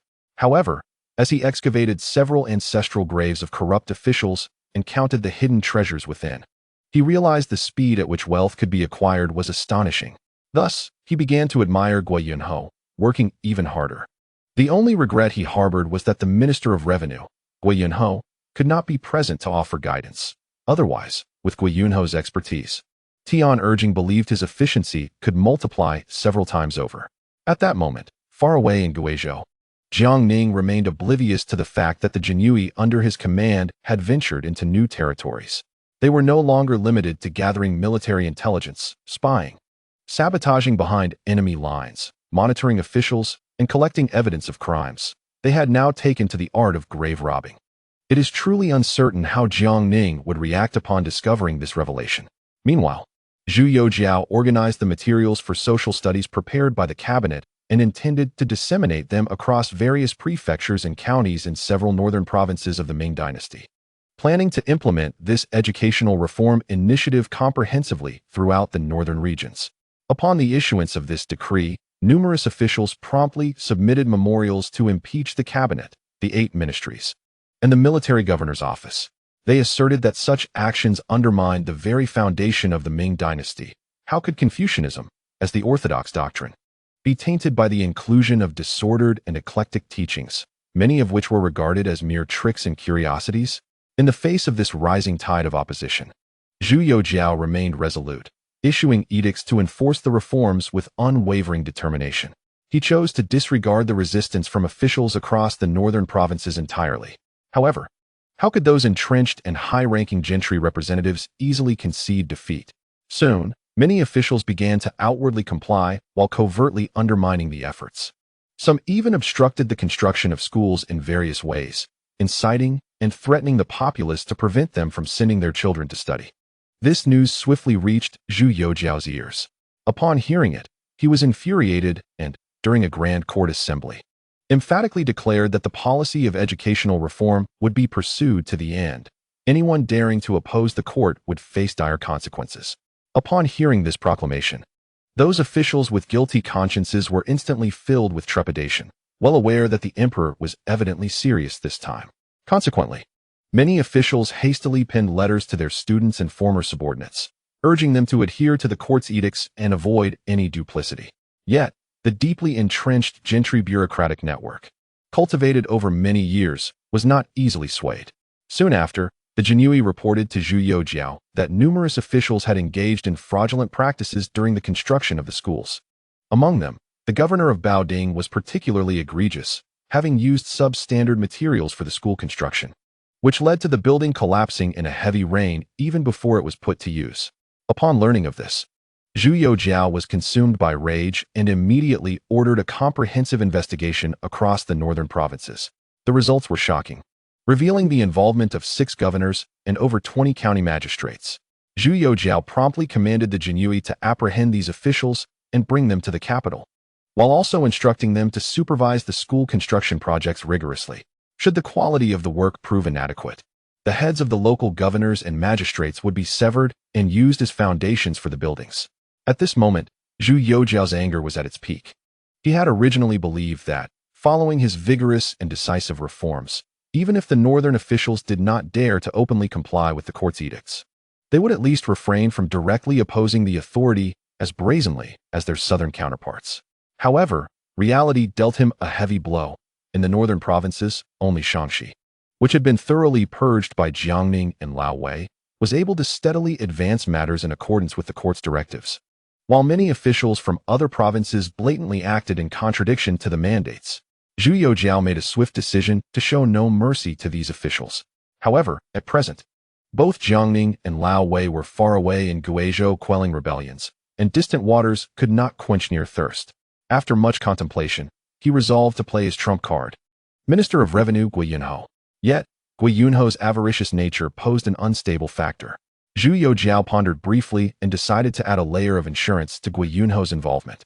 He summoned Tian, renowned for his extraordinary intellect, and often hailed as a human calculator. Wen was appointed as the chief envoy, with Guiyang as his deputy, tasked with overseeing the educational reforms across several northern provinces. They were granted the imperial sword, with the authority to execute any local officials who dared to neglect their duties, confiscating their properties and annihilating their clans. Upon receiving this news, Tian was overwhelmed with excitement. Previously, during the pacification efforts in Sichuan, he was acutely aware of his lack of military expertise and felt he could contribute little. However, this new opportunity to venture beyond the capital and demonstrate his capabilities ignited a resolute determination within him to achieve remarkable accomplishments. Guiyang, equally exhilarated, shed tears of joy. For days, he had dreamt of being dispatched by the emperor to seize the ill-gotten gains of corrupt officials, envisioning bountiful rewards upon awakening only to find himself empty-handed. To his astonishment, the emperor had generously fulfilled his long-held aspirations. Guiyang contemplated seizing this chance during their inspection of the northern provinces to compose the 30th version of the search for treasure strategy. Subsequently, accompanied by Sun Yunhe, a captain from the Eastern Depot, Tian and Guiyang led a formidable entourage of the Imperial Guards and Eastern Depot personnel on their grand inspection of the northern provinces. Meanwhile, local officials who had openly defied the court's educational reforms were being escorted to the capital one after another. Shortly thereafter, Zhu Youjian presided over a grand assembly where these officials faced judgment. In the grand hall, over 30 officials knelt in submission. Zhu Youjian's eyes were as cold as frost, his demeanor imposing as he spoke sternly. The court's implementation of educational reforms aims to benefit all students, granting commoners the opportunity to serve the nation and rise to officialdom. Yet, for your own selfish interests, you dare to oppose the decrees of the court. Has your conscience been devoured by dogs? Once, you too endured years of hardship in pursuit of your scholarly achievements. Now, having donned the official cap and robe, you seek to completely obstruct the pathways for the common people's advancement. Have your studies gone to waste? The positions bestowed upon you by the court are not your hereditary rights. Do you intend to sever the prospects of scholarly commoners permanently, passing these offices down through generations? The assembled officials, stricken with fear, lowered their heads, unable to meet his gaze. Zhu Youjian continued from his elevated throne. Our esteemed founder once declared, "I was but a commoner from Hawaii. What difference does the world make to me?" Rising from humble beginnings, he seized the realm, and it has now been over 2 centuries since this legacy has reached my hands. Among those once exalted officials, which family has managed to pass down their positions until today? At most, they leave behind a legacy of merit. You, having attained power and privilege, attempt to clutch these advantages tightly, even at the cost of obstructing the ascent of the common folk and scholarly aspirants. Reflect upon your own virtues. Can you truly safeguard this privilege and wealth? The term parental officials implies that one should treat the populace as one with their own parents, striving for the welfare of the people with the same devotion as one shows to their family. Yet, what have you done? You have wantonly oppressed and exploited the common folk. The evidence of your transgressions has been presented to me today by the Eastern Depot and the Imperial Guards. Would you care to behold it for yourselves? With a wave of his hand, Zhu Youjian commanded several Imperial Guards to bring forth large wooden chests. In an instant, a profound silence enveloped the grand hall, with every heart racing in trepidation. The officials understood that if the emperor could unveil such incriminating evidence against some, what might he possess against others? Many among them felt a chill creep over them, as if they had plunged into an icy abyss. At that moment, Zhu Youjian rose and spoke in a solemn tone. Your salaries and allowances are drawn from the very essence of the common people, who toil under the sun and rest beneath the stars, laboring year-round to pay their taxes, which I then redistribute to you. Yet, you, a pack of scoundrels, feast upon the flesh and blood of the populace while obstructing their very means of survival. How can I ever grant you clemency? If I am to implement the social education policies of the founding emperor, I shall do so in full measure. I hereby decree to the world that the edicts of the founding emperor shall be reinstated. Henceforth, those who engage in corruption, deceive their superiors, or harm the people shall face the punishment of skinning and stuffing. Furthermore, outside the Meridian Gate, I shall re-establish the drum of appeals, with inspectors selected from the Eastern Depot, the Imperial Guards, and the censorate. Should the people encounter injustice and their local officials fail to act, they may come to the capital bearing the edicts of the founding emperor to present their grievances to me, and I shall personally adjudicate the matters. Once verified, the implicated officials shall face the full brunt of the founding emperor's severe penalties. You lot, who indulge in embezzlement, extortion, oppression, and corruption, there is no evil you have not committed. Therefore, I shall apply the founding emperor's decree and sentence you to skinning and stuffing. Upon hearing Zhu Youjian's words, several officials collapsed at once, while the remaining ones were rendered mute with fear. The punishment of skinning and stuffing was the most brutal method employed by the founding emperor, Zhu Youjian, against corrupt officials. The current emperor's revival of such a punishment, along with the restoration of the founding emperor's edicts, granting the people the right to sue officials, instilled terror in the hearts of those in power. They realized that once their corruption was uncovered, they would face dire consequences, a thought that sent shivers down their spines. In contrast, the ministers of the cabinet, the 6 ministries, and the 5 military governors maintained a calm demeanor. Not a single voice rose to counsel caution. For the loyal officials, the emperor's revival of the founding emperor's edicts and the establishment of the drum of appeals were acts of benevolence towards the people and a robust measure against corrupt officials. After all, as long as they adhered to the emperor's path and refrained from greed, they would remain safe from the founding emperor's decree. It would be foolish to risk their lives and the lives of their families for a mere handful of silver. Subsequently, with a grand gesture, Zhu Youjian signaled for the imperial guards to escort all the officials from the hall. Even the stalwarts Yang Lian and Zhuo Guangdou, known for their unyielding spirits and fortitude, surprisingly refrained from voicing any dissent this time. Under the influence of Zhou Yuanbiao, Zhuo Guangdou had long since repented of his former ways and now wholeheartedly supported the new policies of the court. As for Yang Lian, following the treacherous plot of Zhao Nanxing and Yi Xianggao to incite rebellion, he felt his long-held beliefs and ideals shatter in an instant, leaving him nearly incapacitated. Fortunately, through Zhuo Guangdou's patient guidance, Yang Lian redirected his ire towards the corrupt officials and the gentry of Jiangnan. He once proclaimed that despite his extensive literary education and his self-image as a man of integrity devoted to the nation and its people, he had ultimately become the object of ridicule. In essence, he realized he had been manipulated by the Eastern Lin gentry, a humiliation that Yang Lian found intolerable. Were it not for the intervention of his mentor Zhou Yuanbiao, he would have almost volunteered to journey to Jiangnan to confront the Eastern Lin gentry and avenge this disgrace. Although he could not go to Jiangnan now, Yang Lian felt compelled to take action in the capital to redeem his honor. He was acutely aware that when Jiang Ning and Wei Zhongxian returned to the capital, they would surely mock him. In Yang Lian's eyes, Jiang Ning and Wei Zhongxian were still seen as scourges, albeit not in the sense of bringing calamity to the nation, but rather as personal adversaries. For he had endured considerable suffering at their hands. With these thoughts in mind, Yang Lian stepped forward and addressed the emperor. "Your Majesty, I have something to say." Seeing Yang Lian, who had been quiet for some time, stand up, Zhu Youjian was momentarily taken aback, yet he felt it inappropriate to silence him. After all, Zhou Yuanbiao had demonstrated unwavering loyalty to the court, enduring humiliation and severing ties with the Eastern Lin faction. So Zhu Youjian nodded and granted him permission to speak. Yang Lian, with a grave expression, began, "Your Majesty, your decision to impose the skinning and straw shoe punishment reminiscent of the era of the founding emperor upon those corrupt officials opposing the court's edicts is indeed a source of great relief and in harmony with the public sentiments. I volunteer to serve as the executioner." Upon hearing Yang Lian's words, the prominent figures present were left in stunned silence. The punishment he mentioned was notorious for its brutality. While they had not witnessed it firsthand, they had long been aware of its infamous reputation within the Ming bureaucracy, as the name and methods of the founding emperor Zhu Youjian were exceedingly well known for their severity. No one, not even the royalist officials, dared to accept such a grim task. Yet to their astonishment, Yang Lian, this man of iron resolve, had stepped forward to embrace it. Zhu Youjian, equally astonished, quickly grasped the underlying motivations.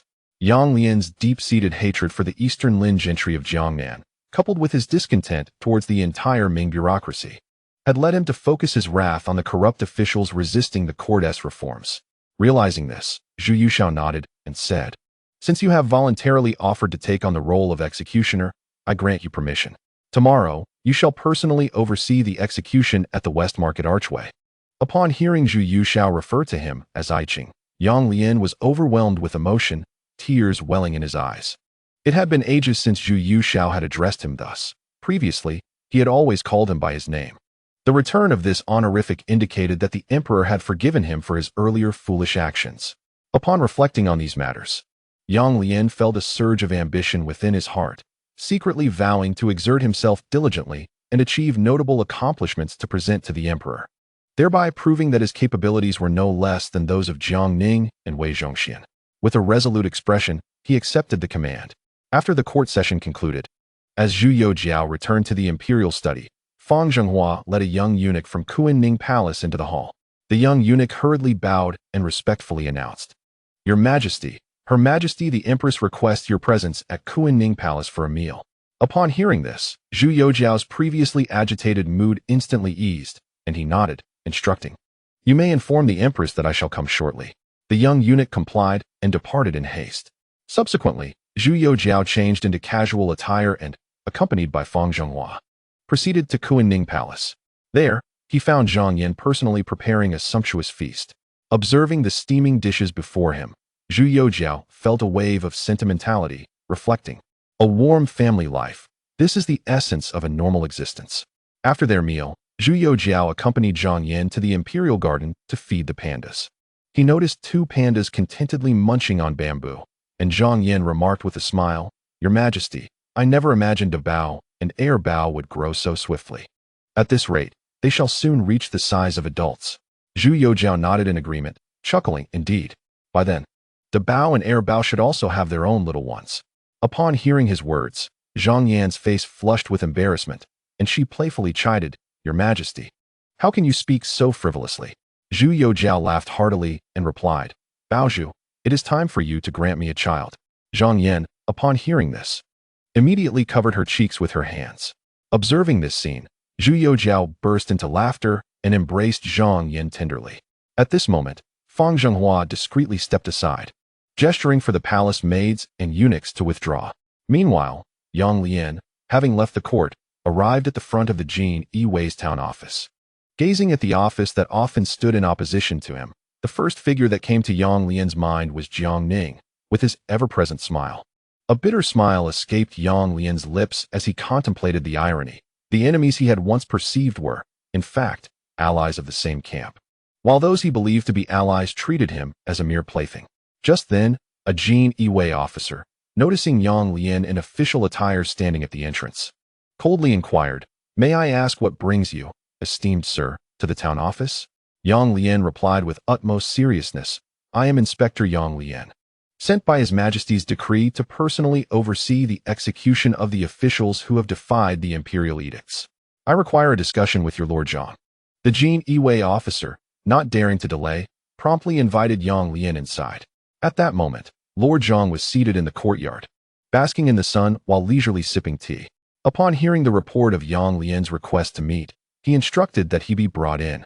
Yang Lian, gazing at the elderly gentleman before him, dressed in plain clothes, with white hair and a frail figure reminiscent of a fallen scholar, felt a deep respect and quickly saluted, saying, "I pay my respects to Lord Zhang." Lord Zhang smiled warmly and gestured, "Please, take a seat, esteemed sir. What brings you here today?" Yang Lian spoke with a grave expression, stating, "Today, His Majesty decreed at the Grand Assembly to reinstate the Great Edict from the era of the Great Ancestor and imposed the brutal punishment of skinning and stuffing on the officials previously apprehended for opposing the court's educational reforms. However, this punishment was solely enacted during the Hongwu period of the Great Ancestor, and with the passage of time, it has become a relic unknown to many. Thus, I have come to the town protectorate to inquire whether Master Zhang is knowledgeable about the execution of this punishment." Upon hearing this, Master Zhang gasped in astonishment and asked, "The punishment of skinning and stuffing?" Yang Lian nodded in affirmation. After a moment of contemplation, Master Zhang replied, "This punishment has been abolished since the Hongwu period of the Great Ancestor. The specific method of execution is documented only in the records of the Imperial Guards. In my youth, I perused these records, but I never had the opportunity to witness it firsthand, and my recollection has become quite hazy." Upon hearing this, Yang Lian could no longer remain seated. He promptly stood and said, "I implore you to ponder further, or perhaps the records still exist. I am willing to assist in their retrieval." Master Zhang, taken aback, thought to himself that this official must be mad. The punishment was exceedingly cruel, and typically, officials would avoid any association with it. Yet here was someone actively seeking to consult the records. It seemed he was indeed growing old, as the court now contained all manner of individuals. Subsequently, Master Zhang summoned the records, and Yang Lian eagerly accepted them, poring over the contents with great diligence. He then relayed the documented methods to Master Zhang, and, drawing upon Zhang's extensive execution experience, patiently inquired about the finer details. Before long, they had nearly deciphered the execution method of skinning and stuffing. Yang Lian, overwhelmed with excitement, hastily agreed on the pertinent matters with Master Zhang and took his leave. As he watched Yang Lian depart, Master Zhang shook his head with a sense of resignation, sighing, "He is diligent and perceptive, endowed with exceptional talent and a ruthless disposition, truly a promising individual. It is unfortunate he has chosen the path of a scholar. Such talent is wasted. Otherwise, he might have inherited my legacy and become the foremost executioner of the Imperial Guards." Chapter 283. Skinning and Stuffing. The following morning, the area around the Shiji Paifang was already teeming with people. The Imperial Guards had arrived early to maintain order amidst the crowd. Periodically, guards wielding gongs would strike them and call out loudly, urging citizens to take their children away and refrain from lingering to watch. Nevertheless, the populace was fervently enthusiastic, with the number of onlookers surpassing the previous record set during Master Wei's executions here. The reason for this fervor lay in the citizens' excitement over the emperor's revival of the Great Edict from the Great Ancestors' era and the re-establishment of the Drum of Appeals outside the Meridian Gate. Henceforth, should they suffer injustice, the people could either bear the Great Edict above their heads or strike the Drum of Appeals, and the emperor would personally oversee their pleas for justice. This news instantly rekindled memories of the prosperous and peaceful times during the Great Ancestors' reign. And rather than fearing the harsh punishment of skinning and stuffing, the citizens were filled with enthusiasm. As time passed, Yang Lian, flanked by the Imperial Guards, escorted over 30 offending officials to the Shiji Paifang, with Master Zhang accompanying him. Yang Lian sat prominently, his countenance stern and authoritative, while Master Zhang, seated nearby, observed with keen interest the group of kneeling officials at the execution site. Time flowed slowly, and the officials present appeared ashen, gripped by terror. Some were so frightened they fainted on the spot, while others were reduced to a state of utter humiliation. The Imperial Guards methodically prepared their instruments of execution.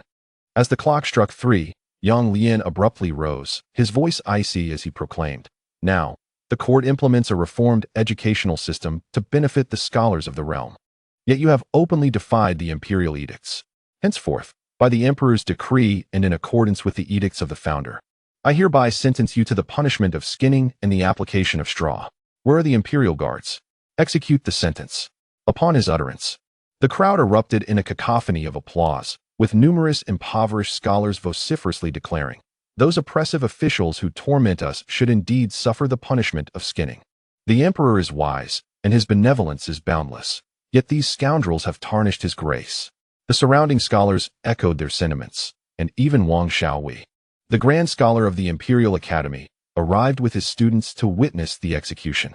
Among the throng, many scholars turned pale, drenched in cold sweat. Although they were not the ones being punished, the event served as a stark warning. Some scholars were even carried over by their peers. Wang Xiaowei, clad in a coarse robe, regarded the impending execution with a smile. The fierce Imperial Guards pinned the official to the ground, producing a curved blade to carve a cross atop his head, before bringing forth a basin of mercury to slowly pour over the incision. The official emitted a blood-curdling wail, a sound so chilling that it caused several timid onlookers to faint. Yang Lian remained unfazed, while Zhang Wuye observed with keen interest, and even Wang Xiaohui's eyes sparkled with anticipation. Soon, the Imperial Guards began to peel the skin away, and the mercury seeped into the wound. In mere moments, they had stripped the official of his skin, leaving behind a grotesquely bloodied body. At this point, the official was still alive, his body drenched in blood. The scene utterly harrowing. After a prolonged struggle, he finally succumbed to death. Zhang Wuye, upon witnessing the event, could not help but nod in approval, remarking that the accounts of past generations were indeed not unfounded. To witness such a sight in his lifetime was a validation of existence. Yang Lian, after observing, nodded in agreement and, with a wave of his hand, commanded the execution of the remaining officials. In an instant, the scene turned gruesomely bloody. Many onlookers shut their eyes in terror, unwilling to bear witness, yet few chose to depart. The students from the Imperial Academy were particularly affected, with many fainting. However, Wang Shaohui ordered them to be propped up and doused with cold water to continue watching. Several scholars wept openly, while others could not suppress their nausea. As the executions of the remaining officials progressed, the air became filled with the lamentations of the damned. The methods of the Imperial Guards grew increasingly adept. Before long, more than a dozen officials had been skinned alive. At that moment, a bloodied and sweat-drenched Jinyui approached Yang Lian and Zhang Wuya, performing a salute before awkwardly stating, "I report to you, Lord Yang and Master Wu, that several corrupt officials are excessively corpulent, rendering the mercury ineffective, and the skin cannot be removed." Zhang Wuya furrowed his brow and rose, lost in contemplation. Upon hearing this, Yang Lian pondered for a moment before coldly responding, "Apply black oil. I refuse to believe that it cannot be removed." The Jinyui hurriedly complied and departed. Zhang Wuya stood there in astonishment, looking at Yang Lian with confusion and inquiring, "Lord Yang, if mercury is ineffective, can black oil truly be beneficial?" Yang Lian replied, "Master Wu, I came across references to the use of black oil in the Jinyui archives yesterday. It should indeed be feasible." Zhang Wuya secretly marveled, thinking, "This fellow is truly talented. He has learned to draw inferences from one instance." Before long, the Jinyui returned, carrying a basin of heated black oil, and poured it over the corrupt officials. The other Jinyui swiftly moved forward, and with a gentle tug, a complete layer of human skin was effortlessly removed. Subsequently, many Jinyui abandoned the use of mercury in favor of black oil for their executions, which proceeded exceptionally smoothly. Within merely half an hour, all the corrupt officials had been executed. Zhang Wuya gazed at the scene before him, utterly astounded, and contemplated. This Yang Lian is indeed a master of torture, possessing extraordinary talent. I have yet to pass on my skills to anyone. I wonder if I could persuade him to join the Jinyui, ensuring my legacy continues. Unbeknownst to Yang Lian, Zhang Wuya's thoughts were racing. As the executions concluded, he ordered that the human skins be stuffed with straw and sewn up, then displayed prominently at the Shiji Paolu. Observing the dozens of straw effigies hanging from the flagpole, Yang Lian nodded in satisfaction and subsequently departed with Zhang Wuya to report back to Emperor Zhu Youjian at the palace. The gathered citizens buzzed with discussion, believing that they would soon enjoy peaceful days, praising the emperor's wisdom. Meanwhile, the Donglin scholars who had recently passed the imperial examinations were taken aback by this news. The emperor had reinstated the edicts of the great ancestor and subjected those officials who resisted educational reforms to the punishment of skinning and stuffing, which they perceived as a blatant oppression and humiliation to scholars across the realm. How could these self-important Jiang Ning scholars swallow such an affront? Thus, many of them gathered outside the woman to protest. Yang Lian and Zhang Wuya arrived at the woman, puzzled upon witnessing the multitude of scholars assembled. Zhang Wuya then summoned the guards stationed at the woman to inquire about the situation. After listening to the guard's account, Yang Lian scoffed, declaring, "These Jiang Ning scholars are truly lawless, daring to openly assemble outside the woman in an attempt to coerce the palace. They must be dealt with severely." With that, he and Zhang Wuya made their way to the imperial study. Shortly thereafter, they arrived at the entrance of the imperial study. Fang Xiaozhong hastily entered to announce their arrival and soon ushered them inside. Emperor Zhu Youjian was seated on the throne, reviewing memorials, while Fang Zhenghua stood respectfully at his side. Yang Lian promptly spoke, "I am Yang Lian, entrusted by your majesty to oversee the execution of 38 officials who resisted the court's educational reforms.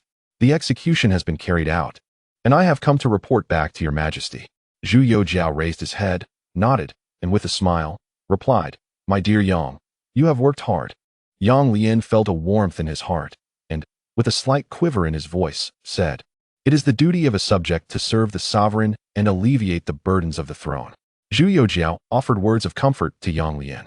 At that moment, Yang Lian continued, "Your Majesty, as I entered the palace, I noticed a gathering of students from the Eastern Forest Academy outside the Woman Gate, protesting vehemently against your Majesty's re-implementation of the Taizu's edict, claiming it belittles scholars and is excessively cruel for a benevolent ruler." Zhu Youjian appeared slightly taken aback. Yang Lian then asserted, "Your Majesty, I request permission to suppress them all. Zhu Youjian smiled and shook his head, saying, there is no need for suppression. I have my own plans. Do not worry, dear Yang. Hearing this, Yang Lian had no choice but to relent and subsequently took his leave. At this moment, only Zhu Youjian, Fang Zhenghua, and Master Zhang remained in the study. Zhu Youjian turned to Fang Zhenghua and said with a smile, Fang, please convey an order for Li Ruyu to arrange for the students from the Eastern Forest Academy outside the Woman Gate. Fang Zhenghua accepted the command and hastily departed to relay the order. At this juncture, Master Zhang spoke up, Your Majesty, I have a matter I wish to seek Your Majesty's gracious approval. Zhu Youjian, still smiling, inquired, What is it? Speak freely. Master Zhang, with a beaming expression, said, Your Majesty, I believe that this Lord Yang is well suited for the position within the Jinyui. I would like to request that Your Majesty transfer him there. Zhu Youjian, taken aback, replied, Zhang, what qualities does Yang Lian possess that you hold in such high regard? Master Zhang explained with a smile. This Lord Yang is ruthless and exceptionally gifted. Today, during the execution of the officials at the Shiji Paifang, he remained unflinching, a rare display of composure and temperament. Thus, I dare to request Your Majesty to transfer him to the Jinyui, ensuring that my skills have a worthy successor. Zhu Youjian chuckled awkwardly and said, Zhang, I understand your thoughts. However, Yang Lian is, after all, a scholar of proper standing. We must deliberate carefully before considering his entry into the Jinyui. Master Zhang nodded in acknowledgement. Subsequently, he added, Your Majesty, according to the latest intelligence from Shandong, everything is proceeding as planned, with the specific timeline tentatively set for early August. I urge Your Majesty to prepare accordingly. Zhu Youjian nodded. I am aware and will begin to make arrangements. Following this, Master Zhang took his leave. Meanwhile, Fang Zhenghua arrived at the Directorate of Ceremonial, where he found Li Ruyu enjoying tea. He smiled and remarked, Li Gonggong, what a leisurely day it is today. Li Ruyu quickly stood up, responding with a smile, Fang Gonggong, what brings you to the Directorate of Ceremonial today? Is there an imperial decree to convey? Fang Zhenghua replied with a smile, there is indeed a decree. The students from the Eastern Forest Academy outside the Woman Gate have gathered in protest, and Your Majesty has instructed you to make arrangements for them. Li Ruyu nodded. I understand. I shall attend to it at once. At that moment, Fang Zhenghua leaned in and quietly advised Li Ruyu, Li Gonggong, this time you must refrain from using the whip. They are all scholars, and we must afford them some dignity. Li Ruyu's countenance betrayed his unease as he addressed. Master Fang, without the whip, how can we expect these scholars to yield easily? After all, we are eunuchs, and they have always looked down upon us. If we do not resort to the whip, how are we to manage them? Fang Zhenghua chuckled and replied, What you may not know, Master Li, is that during the reign of Emperor Yongle, an edict was issued stating that officials appointed by the court who refuse to take up their posts may be subjected to castration. I have heard that the Eastern Depot, under the command of Master Wei, is currently short-staffed.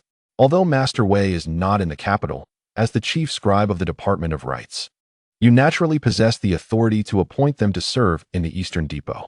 Upon hearing this, Li Ruyu nodded instantly, a smile spreading across his face as he said, Thank you for the reminder, Master Fang. I understand now. I shall proceed immediately. Chapter 284.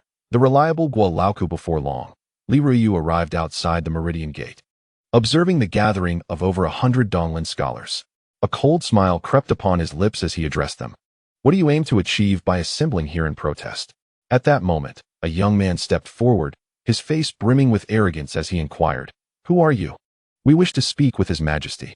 Li Ruyu replied with a smile, I am Li Ruyu, the chief scribe of the Department of Rites. If you have matters to discuss, you may address them with me. The young man, displaying disdain, retorted, We have no intention of conversing with a eunuch like you. We seek an audience with the Emperor. We hope His Majesty will heed our counsel. Li Ruyu's expression immediately turned frosty, and he responded coldly. Though you are newly appointed scholars, you presently hold no official positions, and, according to the ancestral laws set by the founder, you lack the right to offer counsel. The leading youths erupted in furious protests, exclaiming, We are scholars, having toiled since childhood to achieve our titles. How dare a mere eunuch invoke ancestral laws against us? The air was filled with a cacophony of insults. Li Ruyu's expression darkened to the utmost, and he sneered, If you wish to offer counsel, I can assist you. However, you must first hold positions within the court. The scholars from Jiang Ning were taken aback, pondering how this eunuch could exhibit such benevolence. Subsequently, with a wave of his hand, several young eunuchs brought forth ink, paper, and writing tools, as Li Ruyu commenced his work, issuing appointment documents for the assembly of scholars. Confused, the leading youths protested. "You audacious eunuch have no respect for authority. Even if we were to be appointed, it should be by the emperor's decree and the Ministry of Personnel's official notice. How dare you presume to appoint us unilaterally as the chief scribe of the Department of Rights?" Li Ruyu paid them no heed, meticulously verifying the names and origins of the Donglin scholars before sending them for the Department of Rights seal. Before long, hundreds of freshly minted appointment documents were completed.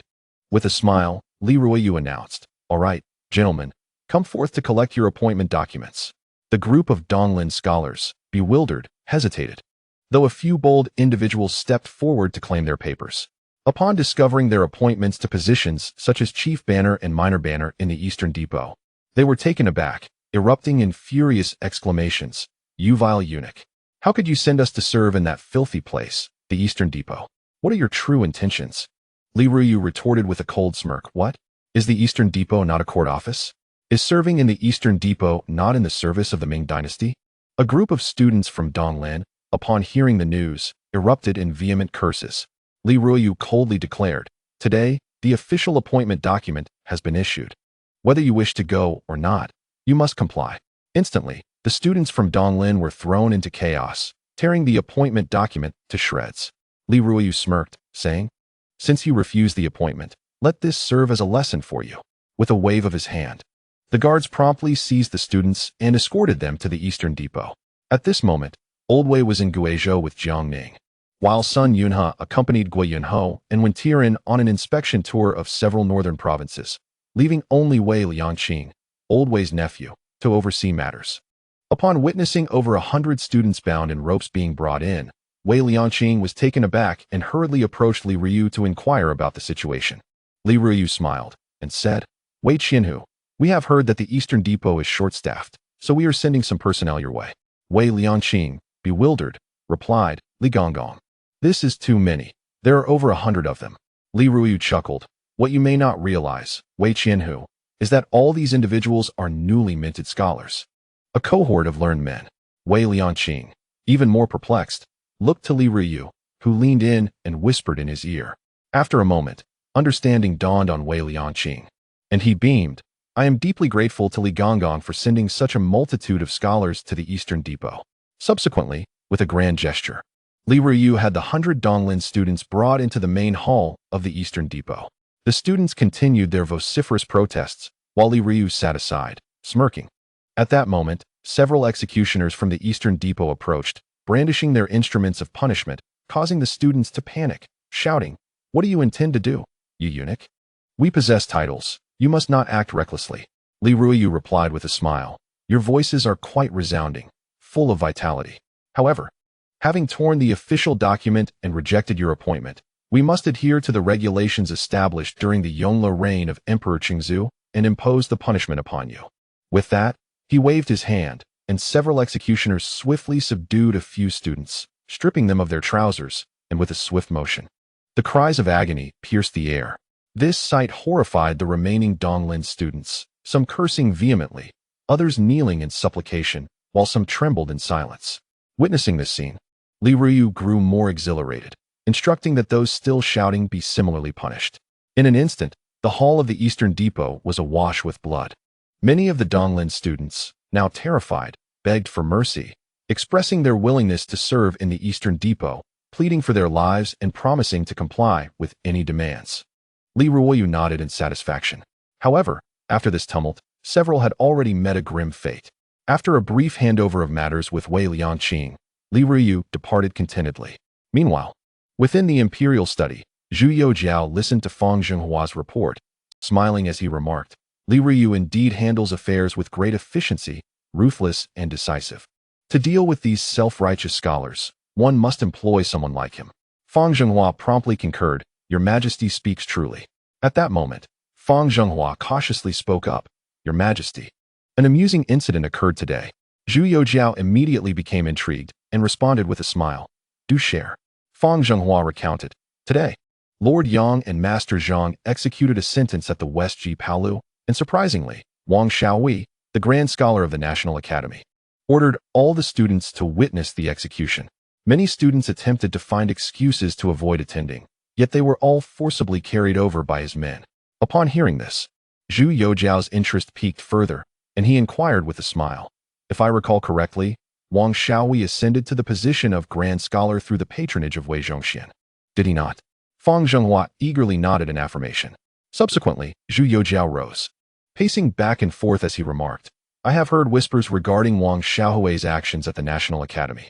This man possesses certain skills to bring those arrogant scholars into line. It seems that allowing him to continue as Grand Scholar is indeed an underutilization of his talents. Hearing this, Fang Zhenghua felt a surge of joy within, thinking that Wang Xiaohui might soon be promoted, and that Wei would then owe him a favor. At that moment, Zhu Youjian continued, the situation in Shandong is advancing according to our plans.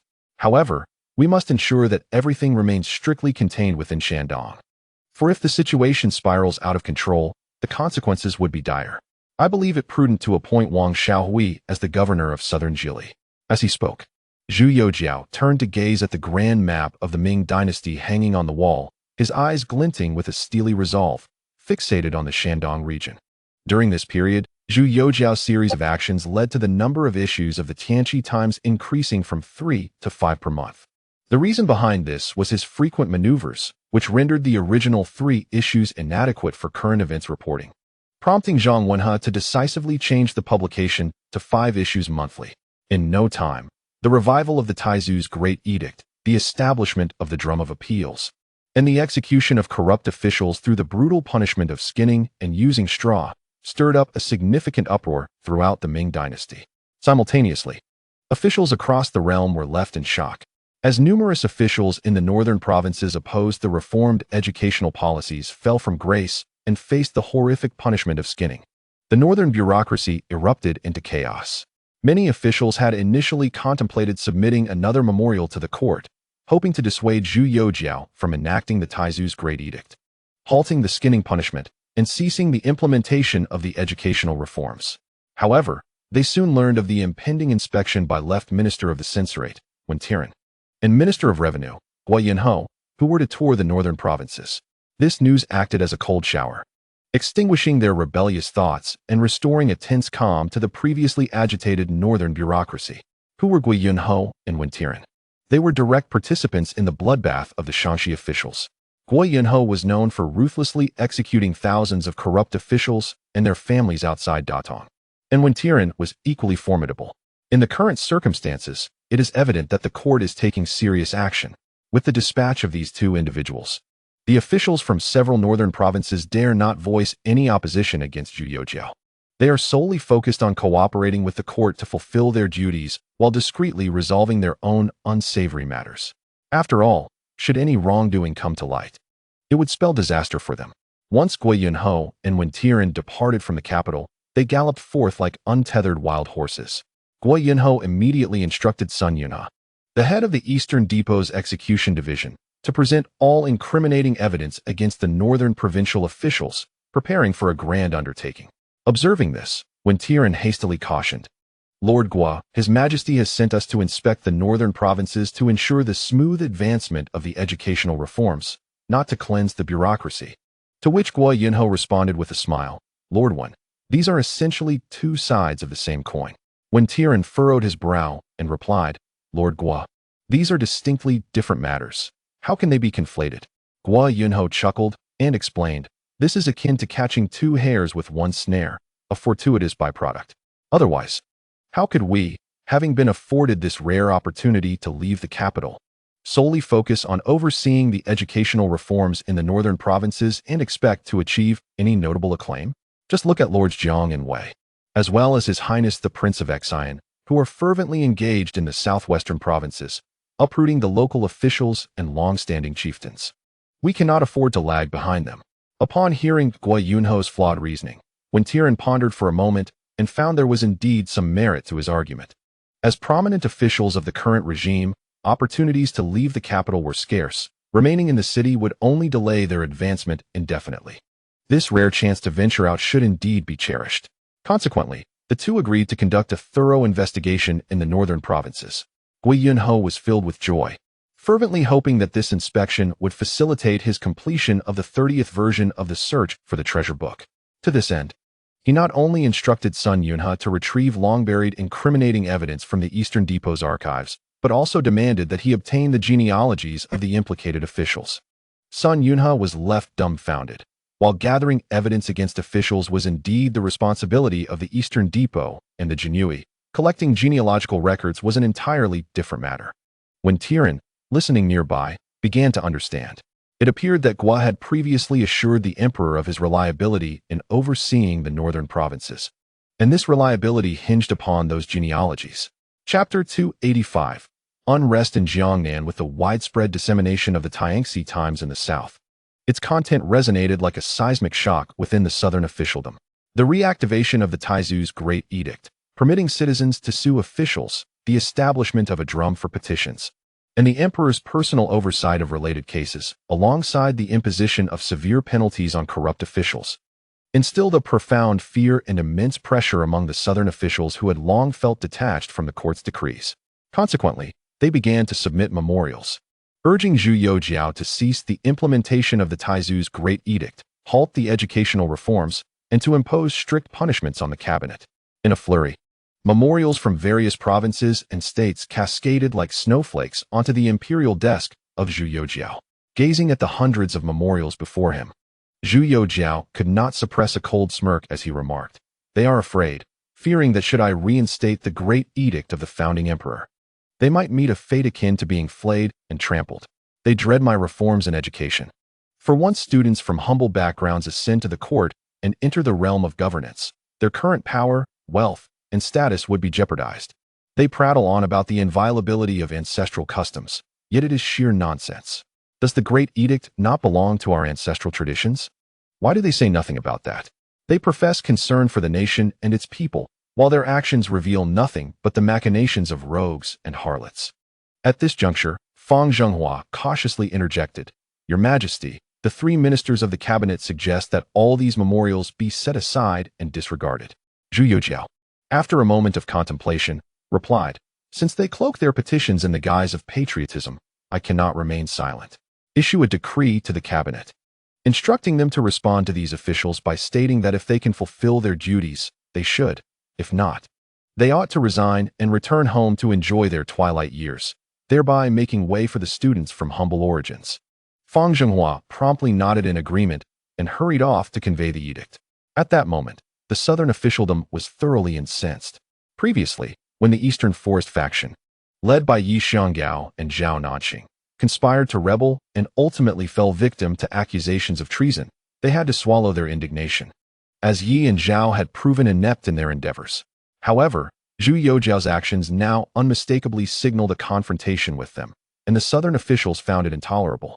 They believed that the Ming dynasty's survival to this day relied heavily on the generosity of the southern gentry, who had been propping up the state. Now, with the court in the north taking aggressive actions and the treasury slightly replenished, it dared to brazenly slap the faces of southern officials and gentry, prompting an inevitable counterattack. Thus, throngs of students from various southern provinces took to the streets in protest, and even the long-silent Eastern Forest luminaries gathered their disciples to publicly criticize Zhu Youjian's policies. This thrust those investigating cases in Jiangnan, Zhou Yuanbiao, Guaningzhen, and Tian urging, into the eye of the storm. Thousands of students surrounded the envoy's headquarters in protest. Tian urging, who had been excavating the graves of corrupt officials, upon learning of the unrest, hastily led the imperial guards back to the envoy's headquarters to protect Zhou Yuanbiao and Guaningzhen. He understood well that if the students' emotions spiraled out of control and anything were to happen to Zhou or Guan, he would bear the weight of that responsibility. Inside the envoy's headquarters, the gathered officials listened to the protests of thousands of students outside. The newly emerged scholars gathered by Zhou Yuanbiao and Guaningzhen were filled with righteous indignation, clamoring to go outside and engage in open debate with the protesters. Zhou Yuanbiao's expression darkened, Guaningzhen seethed with anger, and Tian urging war an expression of great discomfort. They had not anticipated that these Eastern Forest gentry would be so audacious. Did they not recognize the gravity of the current situation? In the present day, The royal court is dominated by the royalist faction, which is further divided into several groups. The Jiang party, led by Jiang Ning, the eunuch party, under the influence of Wei Zhongxian, and the Qin party, spearheaded by Zhou Youjian, Yang Lian, and Zhuo Guangdou. Yet, regardless of their factional differences, all remain loyal to the Ming dynasty and the emperor. In stark contrast, the Donglin party has been nearly eradicated in the northern territories of the Ming. Nevertheless, they now dare to openly incite unrest. After a prolonged silence, Zhou Youjian appeared to weigh his thoughts internally before resolutely addressing Tian, urging, "My dear sir, it is imperative that we report to His Majesty immediately, requesting the court to dispatch troops southward to prevent any further escalation of this situation." Tian, urging, promptly nodded in agreement and arranged for the Jianyu to hastily relay the grave circumstances of Jiang Ning to the capital, while also imploring the court to send reinforcements without delay. At that moment, Guaningzhen, with a face full of fury, proclaimed, "Gao Panlong, Wang Wenyuan, and Huang Zunsu have the audacity to gather students and openly criticize the court and the emperor. Such behavior must not be tolerated. As for those students outside, who profess concern for the nation and its people, they are either feigning ignorance or being manipulated as pawns. Such individuals, even if they entered the court, would only bring calamity to the state. Once the imperial army marches south, I shall ensure their titles are revoked and they are all dispatched to the front lines in Liaodong. Let them charge into battle, fighting valiantly against the Jurchen foes, thereby contributing to the Ming dynasty in some measure." Hearing Guaningzhen's words, Tian, urging couldn't he help but draw a sharp breath, pondering the ruthlessness of this senior official. Just then, Zhou Youjian sighed softly and said, "Dongyang, let us remain patient. Once the imperial army arrives to join us, we can decide on the appropriate course of action." Although Guaningzhen was visibly enraged, he nodded in acquiescence to the plan. Days later, within the confines of the royal palace in the capital, Zhu Youjian received an urgent report from Tian, urging, which incited his ire upon reading. He immediately summoned the cabinet, the commanders of the 5 military regions, and the dignitaries from the 6 ministries to the imperial study to discuss strategies. Zhu Youjian recounted the events transpiring in Jiangnan, and all present exhibited expressions of indignation. The overall situation of the Ming was trending positively, making this a pivotal moment for the revival of the dynasty. Who could have anticipated that these Donglin officials and gentry from Jiangnan would choose this critical juncture to instigate turmoil? Should they be left unchecked, inciting the populace could lead to widespread chaos in Jiangnan, with catastrophic consequences. At this juncture, the chief minister, Sun Qingzong, stepped forward and said, "Your Majesty, I implore you to grant me permission to lead troops southward and decisively quell this unrest." After a moment of silence, Zhu Youjian sighed and responded, "Master Sun, it would be best for you to remain in the court to assist me with state affairs.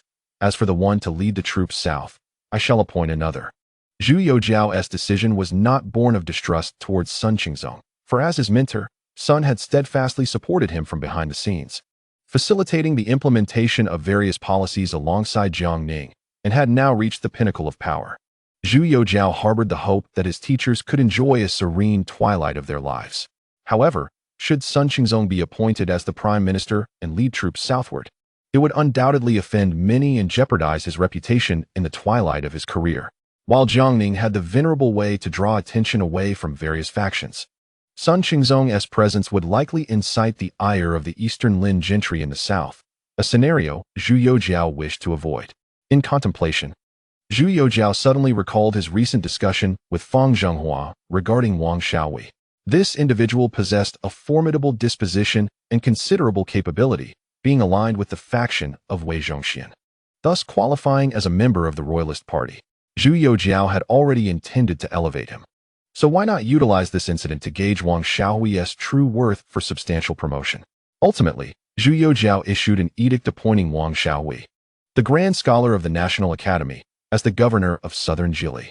Simultaneously, he commanded the Duke of England, Zhang Weixian, to lead an army of 20,000 alongside Wang Xiaohui, embarking from Tianjin to assist Zhou Youjian and Guaningzhen in managing affairs in Jiangnan. The choice of Zhang Weixian, rather than the seasoned generals Chun Su and Xin Yurong, was deliberate. While both were adept in warfare, the Jiangnan incident leaned more towards political strife, making their involvement less suitable.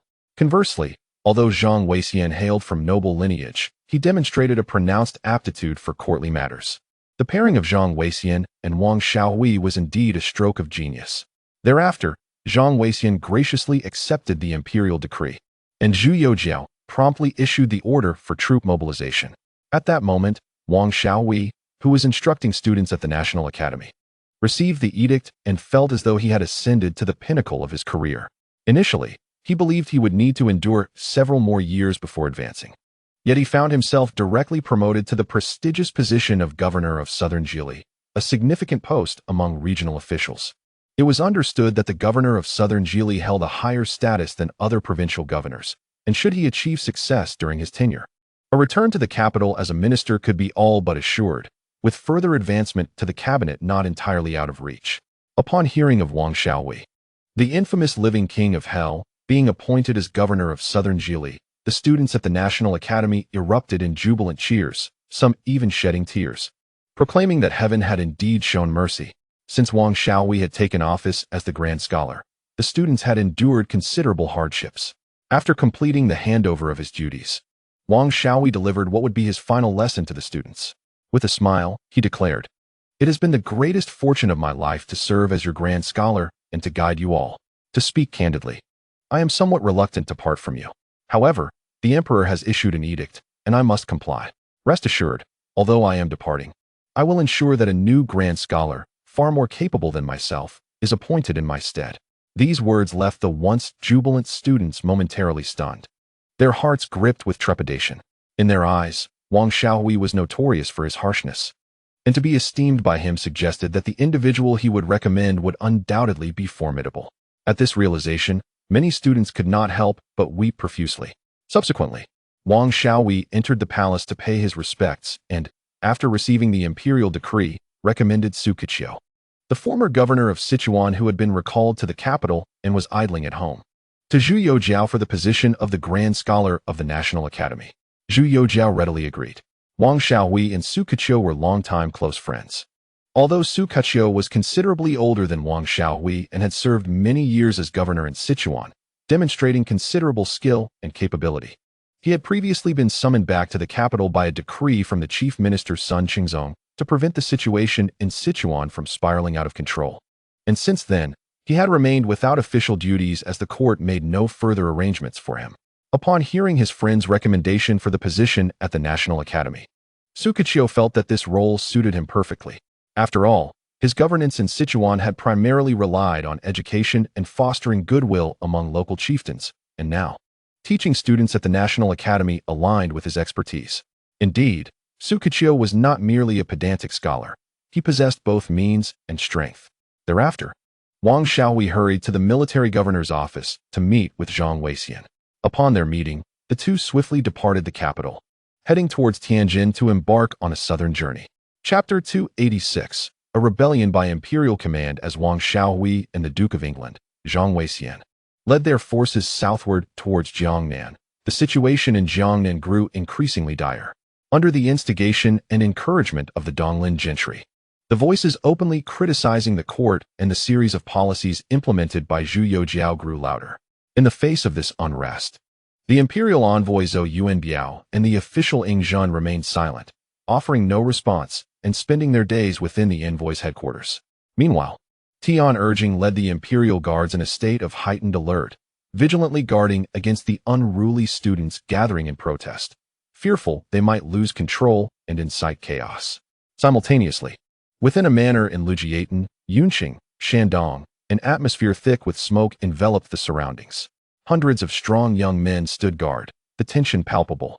During this time, numerous dignitaries had been seen entering and exiting the manor, including many disguised figures from the underworld and bandits. At this moment, Su Xianshun, already disguised, led a group of similarly attired Imperial Guard experts to the manor's outskirts. Their movements were soon noticed by the guards stationed outside, who quickly surrounded them. The leader of the guards, a burly man, bellowed, "Who are you?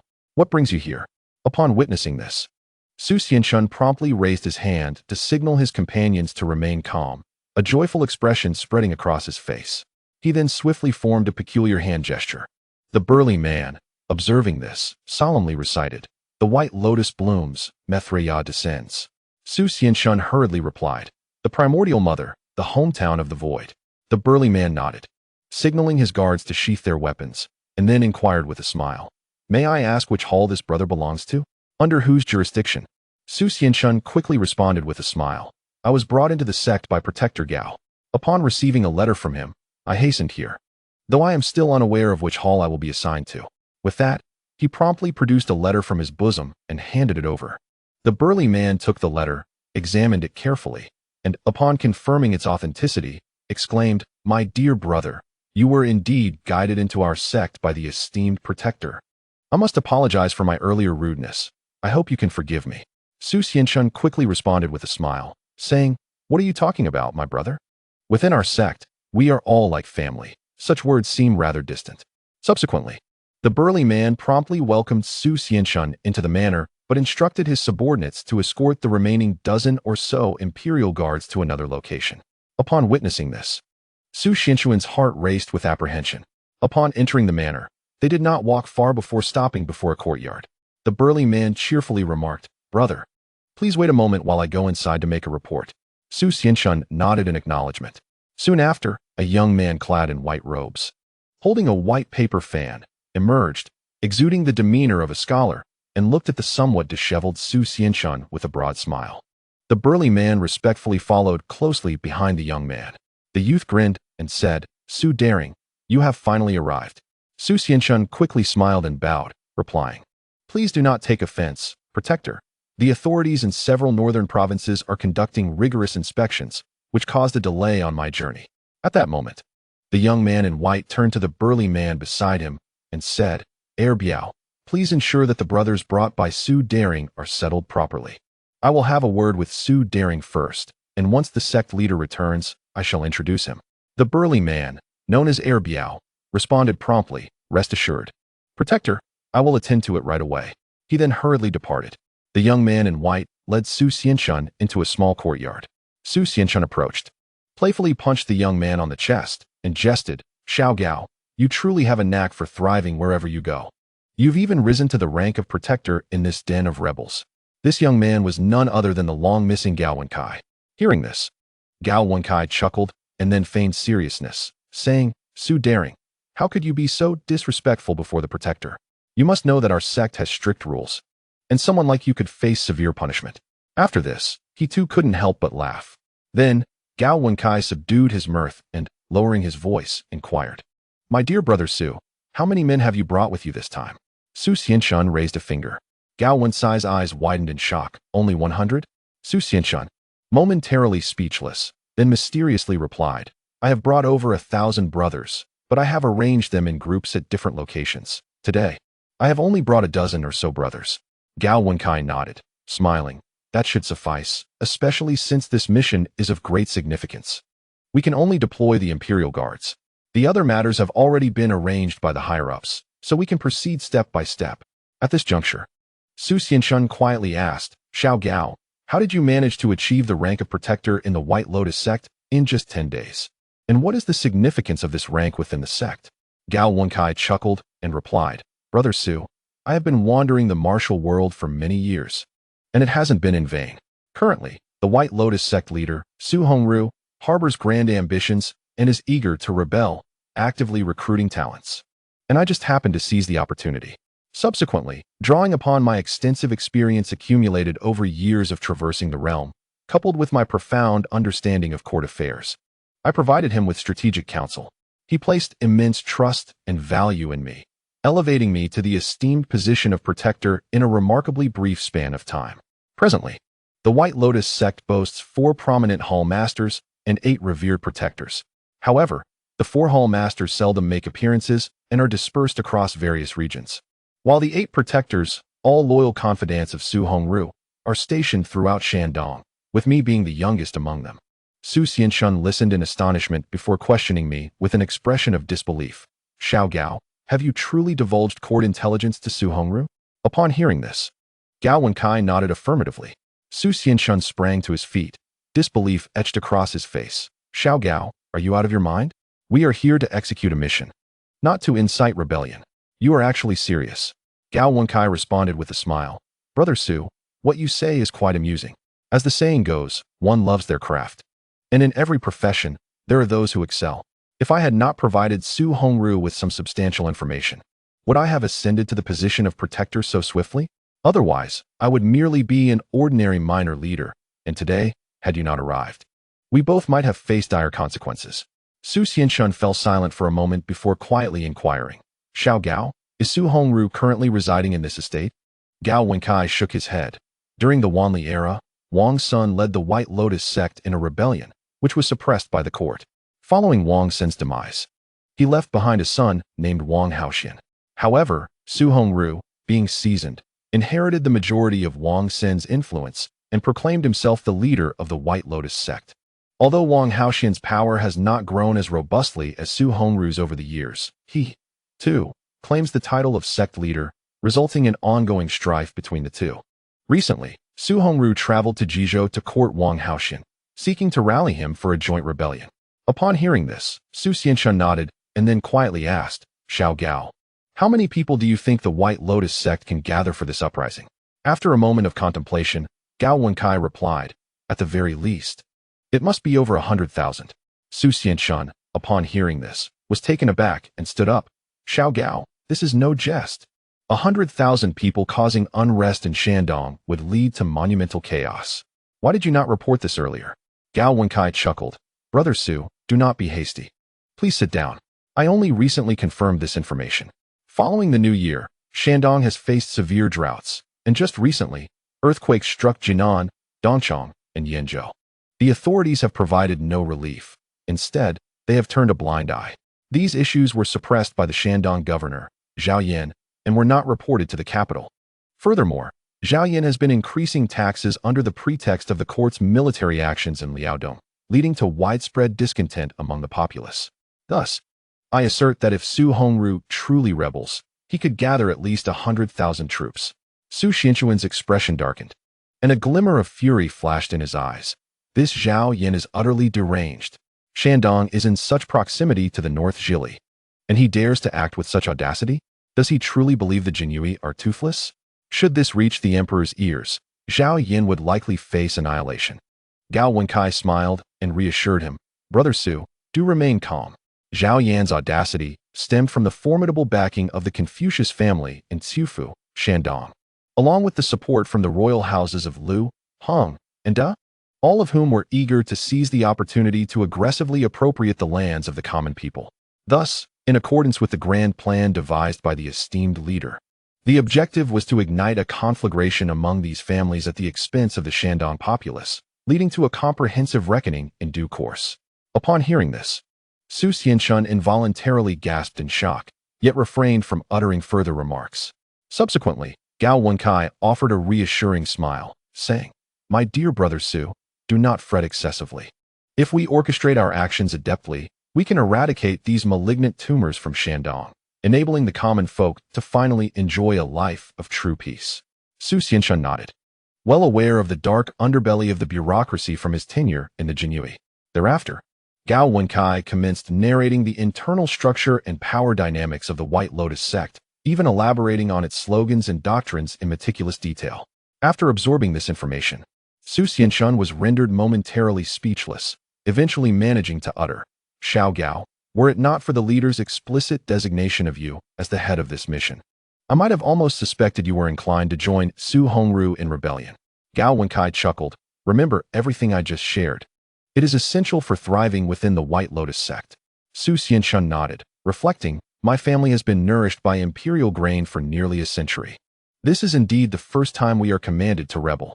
Truly, the world is vast and filled with wonders. In the ensuing days, Gao Wenkai arranged for Su Xianshun to accompany him and a dozen Jinyui as they ventured out on official business. Accompanying them was Heir Biao, leading a contingent of robust men. They arrived at a manor where numerous carriages were parked outside, their contents meticulously concealed. Su Xianshun was perplexed.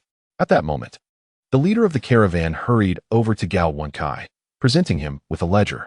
After perusing it attentively, Gao Wenkai nodded and secured the ledger, promptly instructing everyone to commence unloading the goods. Su Xianshun, alongside his fellow Jinyui, stood by in a state of uncertainty. At this juncture, Gao Wenkai, with a serious demeanor, commanded, Su Daring, Take Air Biao and your subordinates and move all these items into the manor. Su Xianshun, feeling a sense of resignation, began to mobilize his men to carry the items. As they worked, he soon discovered that the carriages were laden exclusively with grain, weapons, and medicinal herbs. Su Xianshun was momentarily taken aback.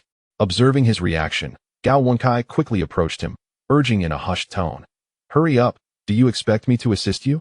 Su Xianshun chuckled softly in reply. "Then I implore Protector Gao to lend a hand in transporting these items." Gao Wenkai retorted playfully, "Su Daring, I am now a protector. While you are but an ordinary disciple, hardly even a small leader, you cannot command me. Just move swiftly as instructed and do not delay our important business."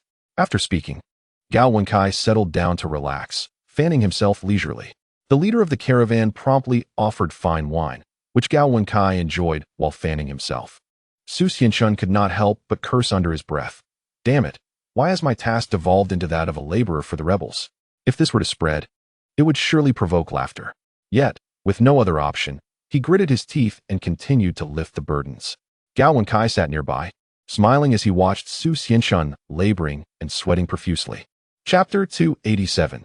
The Drum Tower of Fengyang. As Gao Wenkai and Su Xianshun fervently engaged in the rebellious endeavors of the White Lotus Society, the gentry of Jiang Ning received alarming news of the imperial troops being dispatched southward. This revelation struck like a thunderbolt, igniting a fervor among the officials and members of the Donglin party. They had not anticipated the emperor south and the court's unyielding stance, attempting to coerce them into submission through military force. Consequently, the gentry of Jiang Ning and the scholars of Donglin escalated their protests, organizing large gatherings of students to publicly boycott classes and march through the streets. Even numerous unruly youths and ruffians seized the opportunity to join the fray. Coupled with the tacit approval from local authorities, chaos swiftly ensued in Jiang Ning and surrounding areas. Renowned as the intellectual backbone of the Donglin party, Wang Wenyuan and Huang Zunsu spared no effort in leveraging their influence across Jiang Ning to rally support for the gentry, inciting further unrest. In their view, the court's troop deployment was merely an attempt at intimidation. They would not easily bow to such threats as proud scholars. They not only misled the public through propaganda, but also schemed to orchestrate a significant event to compel the court and the emperor to concede. Meanwhile, within the envoy's headquarters, Zhou Yuanbiao maintained a serene demeanor, leisurely sipping tea each day. In stark contrast, Guan Yingzhen was infuriated by the actions of the Jiangnan gentry and Donglin scholars, erupting in furious tirades. Tian urging, too, lost interest in digging into the graves of corrupt officials, remaining on high alert within the envoy's headquarters, wary of the possibility that the protesting students outside might descend into chaos. 2 days later, a grim-faced Jinyui rushed in to report, "Your Excellency, grave news. We have just received word that in the dead of night, a mysterious red light descended upon the drum tower of Fengyang, which subsequently collapsed. Now, the streets are abuzz with discussions about this incident." At this point, the Jinyui displayed visible distress. Tian urging, Zhou Yuanbiao, and Guan Yingzhen were momentarily stunned. Exchanging glances of shock, Zhou Yuanbiao and Guan Yingzhen locked eyes, both reflecting profound astonishment. Tian urging's brow furrowed deeply. He understood that such an event in Fengyang, the very cradle of the Ming dynasty, necessitated immediate communication with the capital. Thus, he spoke with a serious countenance, "Immediately relay this news to the capital, and inform His Majesty at once. Furthermore, arrange for personnel to meticulously investigate the circumstances, ensuring that this matter is thoroughly examined." The Jinyui complied and hurried away. At that moment, Tian urging turned to Zhou Yuanbiao and Guan Yingzhen, solemnly inquiring, "What are your thoughts on this matter, esteemed sirs?" Zhou Yuanbiao's expression darkened as he remarked, "I never imagined these individuals would be so audacious as to strike at the heart of the capital." Tian urging, puzzled, asked, "Are you suggesting, esteemed elder, that the collapse of the drum tower was intentional?" At this moment, the official Guiyang also rose, his voice grave as he spoke. "Master Tian, the gentry of Jiang Ning and the scholars of the Donglin are embroiled in a fierce conflict. And with the imperial army yet to arrive, how can it be mere coincidence that the drum tower of Fengyang has collapsed at such a critical juncture?" Upon hearing this, a glimmer of murderous intent flashed in Tian urging's eyes. Zhou Yuanbiao then added, The Fengyang Drum Tower was constructed under the orders of our founding emperor in the 8th year of Hongwu. When it was completed, the emperor personally inscribed the plaque, declaring it the foundation for all ages. For the Ming dynasty and His Majesty, Fengyang holds immense significance, as it is the birthplace of our dynasty. If I am not mistaken, the Jiang Ning gentry and the Donglin party will likely exploit the collapse of the drum tower for their own ends, claiming it as a divine sign of the emperor's displeasure to coerce His Majesty and the court into compliance, halting educational reforms and reinstating the Great Edict of the founding emperor, all while manipulating public sentiment. Should this matter be mishandled, it could inevitably lead to great turmoil. After listening, Tian Urging felt a chilling dread surge from his feet to the crown of his head, astonished by the reckless audacity of the Jiang Ning gentry and the Donglin party. Guizhou then stood, his expression solemn. Master Tian, we cannot afford to wait for the emperor's decree to act. We must take proactive measures. If we allow the Donglin party to frame the collapse of the Fengyang Drum Tower as a natural disaster, His Majesty's authority and the court's prestige will suffer a grave blow. Zhou Youjian nodded in agreement. Tian Urging asked gravely, May I inquire, esteemed gentlemen, what should we do now? Just as Zhou Youjian was about to respond, Guizhou interjected, Let me handle this matter, Master Zhou. After a moment's contemplation, Zhou Youjian nodded. Guizhou's voice turned icy. Master Tian, summon the Jinyui immediately. We shall proceed to Fengyang together. We will act as imperial envoys, apprehending the governor of Fengyang and all officials involved, and thoroughly investigate the circumstances of the tower's collapse, ensuring it cannot be attributed to natural disaster.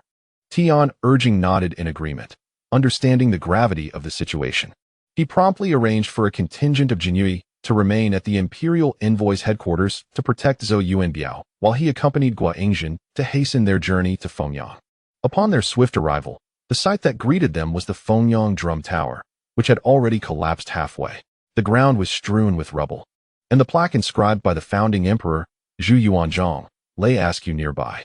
As they beheld the cordoned-off tower and the surrounding guards and soldiers, their faces turned ashen, and they marched directly towards the tower. Just then, a commander attempted to obstruct their path, but Tian Urging, without hesitation, kicked him aside and bellowed, Jinyui are conducting an investigation. Clear the area at once. Withdraw all guards and soldiers. At the mention of the Jinyui, the guards and soldiers dared not resist, retreating obediently to the side. Subsequently, several individuals hurried off to report the news. Meanwhile, at Tian Urging's command, the Jinyui swiftly mobilized, encircling the entire tower and commencing a meticulous examination. Guizhou and Tian Urging stood to the side, their expressions serious as they observed the unfolding events. Meanwhile, the governor of Fengyang, Gao Doguang, the chief officer of Zhongdu, Zhou Kongguang, and a multitude of eunuchs guarding the area, including Chao Wenhua, were struck with trepidation upon learning that the Jinyui and the imperial envoy had arrived in Zhongdu, intent on thoroughly investigating the collapse of the drum tower. Instantly alarmed, they hastened towards the site. Shortly thereafter, amidst the meticulous search conducted by the Jinyui, one of their members hurriedly approached Tian Urging and Guizhou, clutching several fragments of stone, and urgently reported, Esteemed officials, I have discovered this in the rubble. It is gunpowder. Upon hearing this, Tian Urging immediately crouched down, meticulously examining the fragments, bringing them to his nose for a closer inspection. His countenance darkened further, and through gritted teeth, he exclaimed, These audacious individuals dare to use gunpowder to blow up the drum tower. At that moment, several other members of the Jinyui presented additional evidence they had uncovered. Gazing at the remnants of the gunpowder fuse and the scattered powder, an intense murderous intent ignited in the eyes of both Tian Urging and Guizhou as they exchanged glances. Just then, a group of officials, flanked by attendants and soldiers, rode swiftly towards them. They galloped to the front of Tian Urging and Guizhou, promptly dismounting to pay their respects. I am Gao Doguang, the governor of Fengyang. This is Zhou Kongguang, the chief officer of Zhongdu, and our esteemed eunuch, Chao Wenhua. We greet the imperial envoy. Guizhou's gaze, sharp as a blade, fixated on the group as he coldly inquired, You arrive quite opportunely, for I was just about to summon you. The officials, upon hearing Guizhou's words, were rendered speechless with fear. Guizhou turned to the pale-faced Gao Doguang and demanded, Governor Gao, could you elucidate the circumstances surrounding the drum tower's collapse? Trembling, Gao Doguang stammered. In response to the esteemed envoy, a few days ago, patrolling officers hastily reported that a red light descended upon the drum tower. Upon receiving the news, I rushed here, but before I arrived, there was a tremendous roar, and the red light shot into the sky, followed by the collapse of the tower. At this juncture, the eunuch Chao Wenhua, eager to ingratiate himself, interjected, "Esteemed envoy, you may not be aware, but just a few days prior, a similar red light appeared at the imperial ancestral hall during the night. We initially thought it to be an auspicious omen. But who could have foreseen that merely a day later, the drum tower would also be graced by a red light, only to subsequently collapse?" He feigned sorrowful expression upon concluding his remarks. Guan Yingzhen then turned his gaze to Zhou Kongguang, who was clad in armor, and coldly questioned, "What do you have to say about this?" Taken aback by the sudden inquiry, Zhou Kongguang stood frozen for a moment before awkwardly responding, in response to the esteemed envoy, "I am unaware of these events, as I was stationed in the military at the time." Upon hearing their replies, Guan Yingzhen let out a cold laugh and remarked, "So, according to your interpretations, was the collapse of the drum tower in Fengyang a natural disaster or a man-made calamity?" Gao Doguang, feeling the tension rise, nervously swallowed but dared not speak, fully aware that a misstep in his words could lead to grave consequences. He instinctively glanced at Zhou Kongguang, who, at that moment, remained silent, his head bowed. At that moment, the eunuch Chao Wenhua, stationed at the fortress, offered an awkward smile and remarked, "Your Excellency, it seems that the spirit of our revered ancestor has manifested. As for whether it is an auspicious omen," he chose not to elaborate further. Upon hearing this, Tian Urging was instantly enraged, bursting forth with a tirade. "You audacious fools, how dare you deceive us so brazenly, speaking lies with your eyes wide open? Explain to me, what is the meaning of this gunpowder fuse?" In response to Tian Urging's words, several members of the Jianyu immediately presented the evidence they had gathered before the group. Tian Urging fixed his gaze upon the garrison commander Zhou Kongguang, his voice icy. "Commander Zhou, as a man of the military, you must be well acquainted with such matters, no?" Zhou Kongguang stared at the evidence laid out before him, his complexion drained of color, cold sweat trickling down his forehead, trembling and unable to utter a word. Tian Urging then turned his attention to the prefect of Fengyang, Gao Doguang, and inquired, "Governor Gao, enlighten me on this situation. Is it true that these are the materials you utilize every year for the repair of the Fengyang drum tower?" Gao Doguang, taken aback, found himself at a loss for words. At this juncture, Guan Yingzhen interjected, coldly stating, "Master Tian, why waste words with them? Simply arrest them all and resort to torture. Today, we shall uncover the truth of this matter." Upon hearing Guan Yingzhen's command, Tian Urging ceased to hold back, with a wave of his hand. Several members of the Jianyu advanced, promptly apprehending the three individuals, forcing them to the ground and binding them. Chapter 288. The collapse of the drum tower, witnessing the arrest of the prefect of Fengyang, the garrison commander, and the station eunuch by the Jianyu. The local officers and soldiers from the garrison were poised to intervene. Tian Urging swiftly drew his embroidered spring knife, loudly declaring, "What? Do you intend to draw weapons against the imperial envoy? Are you plotting rebellion?" Hearing his words, the officers and soldiers present hastily discarded their weapons, asserting their innocence and that they harbored no rebellious intentions. At that moment, Gao Doguang shouted hoarsely, "Your Excellency, how can you treat us in such a manner? Without the emperor's decree, you dare to inflict punishment upon us, the officials of the court? Is there no law?" In response, Tian Urging approached and delivered several resounding slaps to Gao Doguang, leaving him bloodied and rebuking. "Do you still have the audacity to speak of the law? Let me tell you, the Jianyu is the law." This left Gao Doguang, who had prepared an array of arguments, utterly speechless, unsure how to proceed. At this moment, the station eunuch Chao Wenhua, visibly agitated, asserted with a serious expression, "Surely you are the Jianyu commander, Master Tian? Your methods are excessively tyrannical. While the Jianyu is indeed the emperor's personal guard, I am not to be trifled with. I serve in the palace memorial office, and I remind you that my patron is none other than Chief Eunuch Li. You dare to treat me thus today. I shall surely report to him and seek justice for us." Witnessing the audacity of a eunuch in such a position, Tian Urging was incensed, drawing his embroidered spring knife and striking Chao Wenhua twice, causing blood to flow profusely as the eunuch cried out in agony. Tian Urging let out a cold laugh and said, Very well. I have avoided your vital points. You won't die just yet. Allow me to inform you that even if you are the godson of the chief scribe Li Gonggong of the Imperial Rights Department, I would fear him not. Even if he were to come personally at this moment. Should you wish to accuse me, wait until this case concludes, and if you still breathe, feel free to proceed. At that time, if you have anything to say, let Li Gonggong seek an audience with our esteemed Jiang Darren of the Jinyue. Or perhaps, he could consult with Wei Gonggong of the East Factory. Upon hearing Tian Ergang's words, Chao Wenhua was momentarily stunned. He had forgotten that the current Jinyue had not only the commander, but also a grand commander above him. This grand commander, Jiang Ning, was notorious in the capital for stirring up trouble. It was said that even the heads of the Imperial Rights Department and the East Factory showed him great deference. Bringing up his godfather, Chief Scribe Li Ruyu, was clearly futile. At that moment, Tian Ergang pressed the embroidered spring blade against Zhou Kongwang's neck and coldly stated, "Zhou Liushou.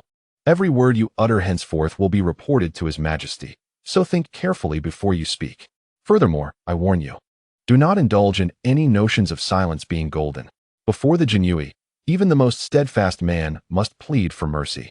Upon hearing this, Zhou Kongwang's legs weakened, and he collapsed unconscious. Nearby, Guan Yingzhen, witnessing the scene, spoke up, "Master Tian, allow your subordinates to administer punishment directly." Tian Ergang nodded, and immediately several Jinyue stepped forward, dragging the three men aside, producing instruments of torture to commence their grim task. Before long, the air was filled with their anguished wails. Tian Ergang turned to the gathered officials and guards, his voice icy. "Should any of you possess knowledge of the situation, feel free to report it to me. You may redeem yourselves. However, should you remain silent, your punishment will be severe, and I will ensure your end is far from pleasant." Just then, a young eunuch hurriedly approached, bowing before Tian Ergang and Guan Yingzhen, saying, "I am Zheng Debao, here to pay my respects to your excellency and Master Tian. I have knowledge of the truth behind the collapse of the drum tower and wish to report it." At that moment, the tortured Chao Wenhua shouted hoarsely, "Debao, how dare you betray us? Consider the consequences." Hearing this, Tian Ergang was immediately enraged, scolding, "Before my very eyes, you dare to threaten?" Increased the intensity. Several Jinyue, upon his command, escalated the severity of the torture, leaving Chao Wenhua unable to utter a word from the pain. Tian Ergang focused on Zheng Debao, saying, "Speak freely of what you know. Should you achieve great merit, I shall advocate for your commendation." Zheng Debao hastily replied, "In response to your excellency, the collapse of the drum tower was indeed a man-made disaster, not an act of nature. Any talk of the ancestral spirit of the founding emperor is mere fabrication, the result of their fanciful tales. The truth lies in the fact that Fengyang, as the birthplace of the Ming dynasty, receives annual funds from the court for the maintenance of the imperial tombs and the drum tower. However, this sum of money had long been embezzled by three individuals: the governor of Fengyang, Gao Doguang, the supervising eunuch, Chao Wenhua, and the local commander, Zhou Kongwang. In previous years, the funds allocated by the court for repairs were meager, but this year, the court unexpectedly disbursed a substantial amount of 100,000 taels, specifically designated for the renovation of the imperial tomb Taizu Hall and the drum tower. Greedy as they were, the three conspired to divide this fortune amongst themselves. Due to many years of neglect, the drum tower had fallen into a state of disrepair. Recently, someone had delivered 100,000 taels of silver to each of them, intending for them to create a commotion at the imperial tomb and the Taizu Hall, subsequently proclaiming it as a manifestation of the Taizu's divine presence amidst calamities. However, recognizing the paramount importance of the Taizu Hall, they shifted their focus to the drum tower. It was Zhou Kongwang who procured the gunpowder, and with the assistance of Chao Wenhua and Gao Doguang, they arranged for the destruction of the drum tower. Following the explosion, they publicly declared it a natural disaster and a sign of the Taizu's divine intervention. Moreover, those involved in this scheme had been silenced by them. Nevertheless, the servant girl was privy to the details of their bribery and the location where their ill-gotten gains were stored. Upon hearing Zheng Debao's account, both Guan Yingzhen and Tian Ergang nodded in agreement, as this information aligned perfectly with their earlier deductions, fulfilling their objective of dissociating the matter from any natural disaster implications. At that moment, the three individuals undergoing torture overheard Zheng Debao's complete betrayal of them. Gao Doguang, infuriated, cursed, "How dare you, eunuch Chao? Is this how you manage your subordinates? You have sold us out. He snarled. By heaven, I shall haunt you even in death, eunuch Chao. Chao Wenhua, pallid and speechless, stood frozen. Meanwhile, Zhou Kongguang trembled uncontrollably, muttering, "It's over, it's all over." Observing this scene, a glint of malice flickered in Tian Urjing's eyes as he turned to Guaningzhen, inquiring, "Sir, shall we execute them directly after the interrogation?" Guaningzhen shook his head solemnly, replying, "First, we must apprehend all of them and their accomplices, then let Zheng de Beos guide us to gather all evidence of their corruption. Once the court's forces arrive, we shall deal with them accordingly." Tian Urjing nodded in agreement and led a contingent of the Jinyui, following Zheng de Beos, to begin the search for evidence and seize the embezzled funds. Under Zheng de Beos' guidance, Tian Urjing swiftly collected all correspondence and evidence implicating Gao Doguang, Zhou Kongguang, and Xiao Wenhua, thoroughly confiscating their illicit gains. Just as Tian Urjing was preparing to reconvene with Guaningzhen, Zheng de Beos discreetly intercepted him. Puzzled, Tian Urjing wondered what was amiss. Zheng de Beos carefully retrieved a sealed letter from within his robe and handed it over. Taking the letter, Tian Urjing regarded it with skepticism. At that moment, Zheng de Beos whispered, "Sir Tian, I am an associate of eunuch Fang from the palace, the instigator behind Gao Doguang, Zhou Kongguang, and Xiao Wenhua's act of blowing up the drum tower is none other than the Donglin party member, Wang Wenyin. Wang has personally penned letters to each of them, but I suspect they have already destroyed any correspondence I sent in search of Gao Doguang and Zhou Kongguang. The servant has only discovered this letter penned by Wang Wenyuan to Xiao Wenhua, which meticulously details their conspiracy and the amount of silver exchanged, all clearly documented." Tian Urjing suddenly realized that Zheng de Bao was indeed an agent of Fang Zhenghua. He promptly opened the envelope, extracted the letter, and after scrutinizing it carefully, nodded and said with a grave expression, "I appreciate your assistance, Master Zheng. Upon my return to the capital, I shall certainly report this matter to Master Fang." Zheng de Bao, upon hearing this, smiled and nodded in agreement. As a secret agent of the Western Depot, he had been lurking in the central capital for quite some time and had finally seized an opportunity.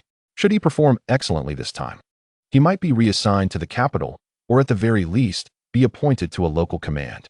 Thus, Tian Urjing hastily secured the confidential letter and led the Jinyui to rendezvous with Guaningzhen. At this moment, a considerable number of local residents from Fengyang had gathered around the drum tower, their murmurs and discussions rising in a cacophony. Observing this, Tian Urjing quietly asked Guaningzhen, "Sir, should we disclose the truth to the populace?" After a moment of contemplation, Guaningzhen shook his head and replied, "The time is not yet ripe. Since the Donglin faction wishes to engage us, we must engage in a few rounds of maneuvering. Revealing our hand directly would lack intrigue." Subsequently, Tian Urjing and Guaningzhen swiftly drafted a confidential report detailing the actual circumstances of the drum tower's collapse and dispatched the Jinyui to deliver it to the capital with utmost urgency.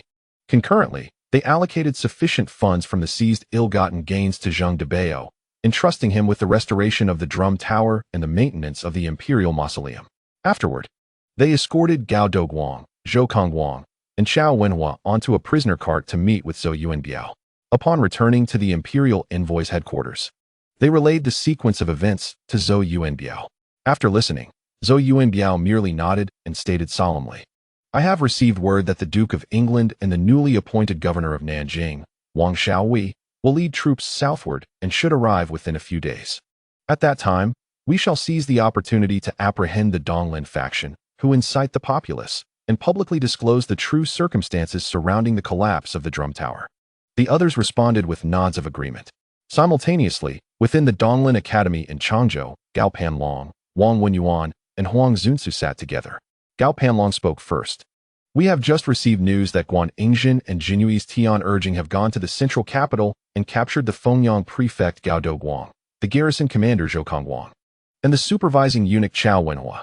Turning to Wang Wenyuan, he inquired, "Sheik, have you managed everything smoothly? There are no incriminating traces left behind." Wang Wenyuan smiled and replied, "Jingi, you need not worry. Gao Doguang, Zhou Kongguang, and Xiao Wenhua have all been entangled in corruption, embezzling considerable funds meant for the restoration of the imperial mausoleum over the years. Even if they are truly investigated, they would not dare to implicate us. Otherwise, their fate would be far worse." After hearing this, Gao Panlong nodded and continued. The court's forces advancing southward are led by Duke Zhang Weixian and Wang Xiaohui. They will arrive in Nanjing shortly, and we must be prepared. Wang Wenyuan and Huang Zunsu nodded with smiles, reassuringly saying, Jingyi, there is no need for concern. In contemporary times, Shilin has united against the court and His Majesty, with the populace seething with indignation. Coupled with the collapse of the drum tower in Zhongdu and rumors of the Taizu's divine intervention, the public sentiment has reached a boiling point. Even if the court and His Majesty wish to adopt a hardline approach, they would not dare to act against us. After all, the law does not punish the multitude. Should they provoke us, it would incite popular fury, inevitably leading to chaos in Jiangnan, a scenario the court and His Majesty would certainly not wish to witness. Gao Panlong, upon hearing this, nodded in agreement with a smile, stating, now that the old scoundrel Zhou Yuanbiao has betrayed the Donglin, and Zhao Nanqing and Yi Xianggao, those two fools have foolishly rushed to the capital to scheme for the ascension of the Prince of Fu. They have ultimately met with the annihilation of their entire clan. At present, our Donglin is gravely weakened. We must seize this opportunity to restore our strength and subsequently arrange for Donglin scholars to enter the court and assume official positions, thereby securing a voice in governance. Otherwise, we shall remain suppressed in Jiangnan as we are now. The others present nodded in agreement. Chapter 289. Sent to the military front for service when the Jinyui urgently delivered the news of the collapse of the drum tower in Fengyang to the capital. Zhu Youjian was in the imperial study, simultaneously reviewing memorials and dining. Upon hearing this news, he was seized by uncontrollable rage. Slamming the jade bowl he held onto the table and exclaiming in fury, these Jiangnan gentry and Donglin partisans are utterly lawless, daring to disturb the foundations of the realm. Fengyang is the birthplace of the Ming dynasty, and that drum tower was constructed under the direct order of the Taizu in the 8th year of Hongwu, with his own inscription declaring it the root of eternity. The court has allocated funds annually for its repair, and now it has collapsed. With rumors circulating about the Taizu's divine anger and celestial wrath, Zhu Youjian, in a fit of rage, commanded, immediately issue an edict to Tian urging, instructing him to thoroughly investigate the circumstances surrounding the collapse of the drum tower. All individuals involved must face severe consequences without exception. Furthermore, send edicts to the Duke of England and Wang Xiaohui. Anyone found to be connected to the collapse of the Fengyang drum tower shall be arrested without delay. Those Jiangnan gentry and Donglin partisans who incited the disturbances must be apprehended one by one, and none shall be spared. Observing the furious Zhu Youjian, Fang Zhenghua cautiously interjected, Your Majesty, please calm your anger. When the Jinyui delivered the news, Commander Tian was already in the process of launching an investigation. He is known for his prudent and reliable handling of matters, and it is expected that he will soon uncover the truth. As for the edict to the Duke of England and Governor Wang of Nanzili, previously, the Right Vice Minister of the Ministry of Personnel, Lord Ingzhen, has already submitted a memorial. He proposed that all Jiangnan gentry and Donglin scholars participating in the protests against the court's policies be dismissed from their positions, stripped of their titles, and dispatched to serve at the military front in Liaodong. Currently, the Duke of England and Governor Wang have arrived in Nanzili. It is anticipated that soon, Lord Zhou and the officials will take action. Upon hearing this, Zhu Youjian finally felt a slight sense of relief, secretly lamenting his moment of anger. However, his fury towards the audacity of the Jiangnan gentry and Donglin partisans remained unabated at this moment. He could only hope that Zhang Weixian and Wang Xiaohui, upon leading their troops southward, would be able to capture those instigators of unrest. Otherwise, the only recourse would be to resort to forceful suppression, a path fraught with peril that must not be undertaken lightly unless absolutely necessary. At that moment, Fang Zhenghua cautiously approached, intending to serve Zhu Youjian another bowl of rice. Upon noticing this, Zhu Youjian waved his hand and used his chopsticks to return the rice that had fallen onto the table back into the bowl. Fang Zhenghua, witnessing this, quickly whispered, Your Majesty, allow me to serve you a fresh bowl. You need not keep this one. Hearing this, Zhu Youjian let out a soft sigh, saying, Every grain of rice and every morsel should remind us of its hard-won nature, every thread and every fiber, a reminder of the difficulties in procuring them. Compared to the countless citizens who suffer from hunger, I am fortunate to have my fill. Upon hearing these words, Fang Zhenghua's eyes instantly welled with tears. his voice trembling as he replied, "Your Majesty toils so for the nation, yet treats yourself so harshly. I am but an inept servant, unable to alleviate your burdens." In response, Zhu Youjian had no choice but to bestow the half-bowl of rice in his hand upon Fang Zhenghua. Gratefully accepting the bowl, Fang Zhenghua quickly knelt in thanks, disregarding his image, and eagerly stuffed rice into his mouth, relishing its delightful taste. Observing this, Zhu Youjian swiftly used his chopsticks to serve Fang Zhenghua several dishes. Meanwhile, the two armies led by Zhang Weixian and Wang Shaohui had arrived in the southern province of Jiangsu and were making their way toward the imperial envoy's headquarters in Changzhou to rendezvous with Zhou Yuanbiao and Guaningzhen. The 2,000 soldiers marched forth, their banners fluttering in the wind, armor gleaming, and expressions resolute, resembling a formidable dragon gliding through the streets. The synchronized sound of their footsteps resonated like the clash of metal, sending a chilling aura through the air. The onlookers along the streets could not help but feel a sense of dread. For the citizens of Jiangnan, who had not endured warfare for many years, they had long forgotten the overwhelming pressure exerted by the northern imperial authority. Zhang Weixian and Wang Shaohui, mounted on horseback, carefully observed the crowds flanking the streets. They saw men and women adorned in resplendent silks and satins, with many men dressed in women's attire, their garments varied and vibrant. Zhang Weixian could not help but marvel at the extent of prosperity in the south, far exceeding his expectations.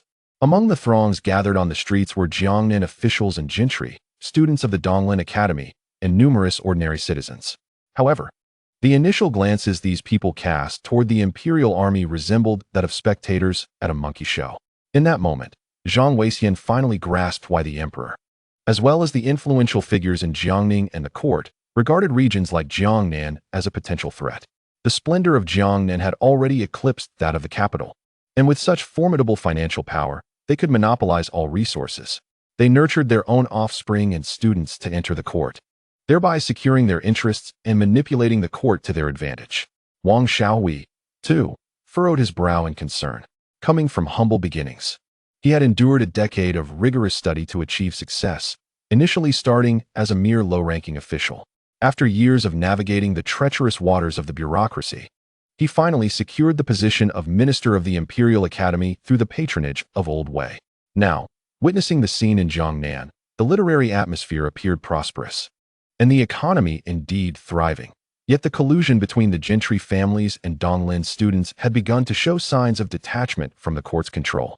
From what he observed, these southern scholars were garishly dressed, their appearances indistinguishable between male and female. Moreover, there were those who, in broad daylight, engaged in playful antics with courtesans, truly neglecting their duties and decorum, standing in stark contrast to the diligent scholars of the north. Wang Shaohui silently resolved to rectify this pernicious trend in Jiangnan, refusing to allow its unchecked proliferation. When the grand army of 20,000 arrived at the envoy's headquarters, they found over 1,000 students gathered outside, instigating unrest, along with a number of ruffians. The Jin Wei stood grim-faced, steadfastly guarding the entrance, yet they were met with a barrage of vile insults from the crowd. Zhang Weixian, witnessing this scene, was seething with rage. The audacity to be so brazen before the imperial envoy clearly signified a blatant disregard for both the court and the emperor. Just as he was about to speak, Wang Shaohui interjected, saying, "Your Grace, I kindly request you to have your soldiers apprehend this rabble. I am eager to ascertain their intentions." Zhang Weixian nodded in agreement and promptly issued the order. The soldiers, fierce as wolves, surged forward, leaving the once arrogant Jiangnan students utterly dumbfounded. They had never anticipated that these soldiers would dare to strike. In an instant, cries, shouts, and curses intertwined, creating a scene of utter chaos. The Jin Wei, witnessing the turmoil, hurried back to the headquarters to report to Zhou Yuanbiao and Guaningzhen. Although many students had already been captured, the cacophony of insults continued unabated. A cold smile crept onto Wang Shaohui's lips as he remarked, "Your Grace, these individuals lack all decorum. They must be taught a lesson."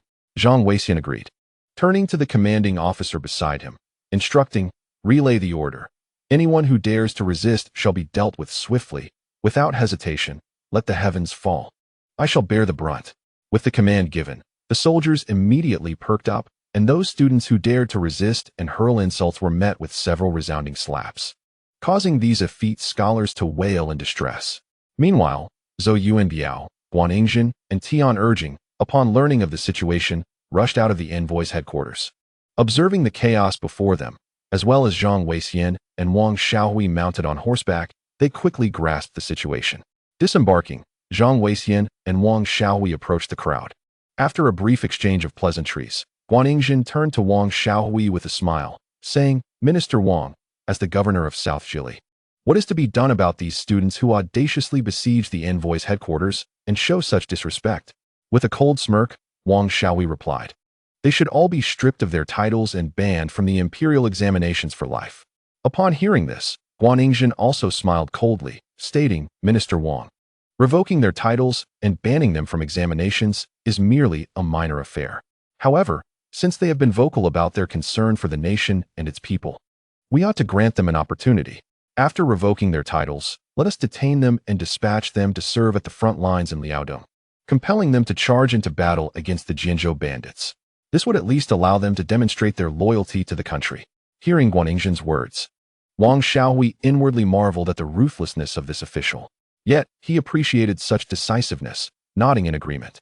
With a single command, thousands of students were brought before Wang Xiaohui, all kneeling in submission. Many individuals bore visible injuries, their faces marred by bruises.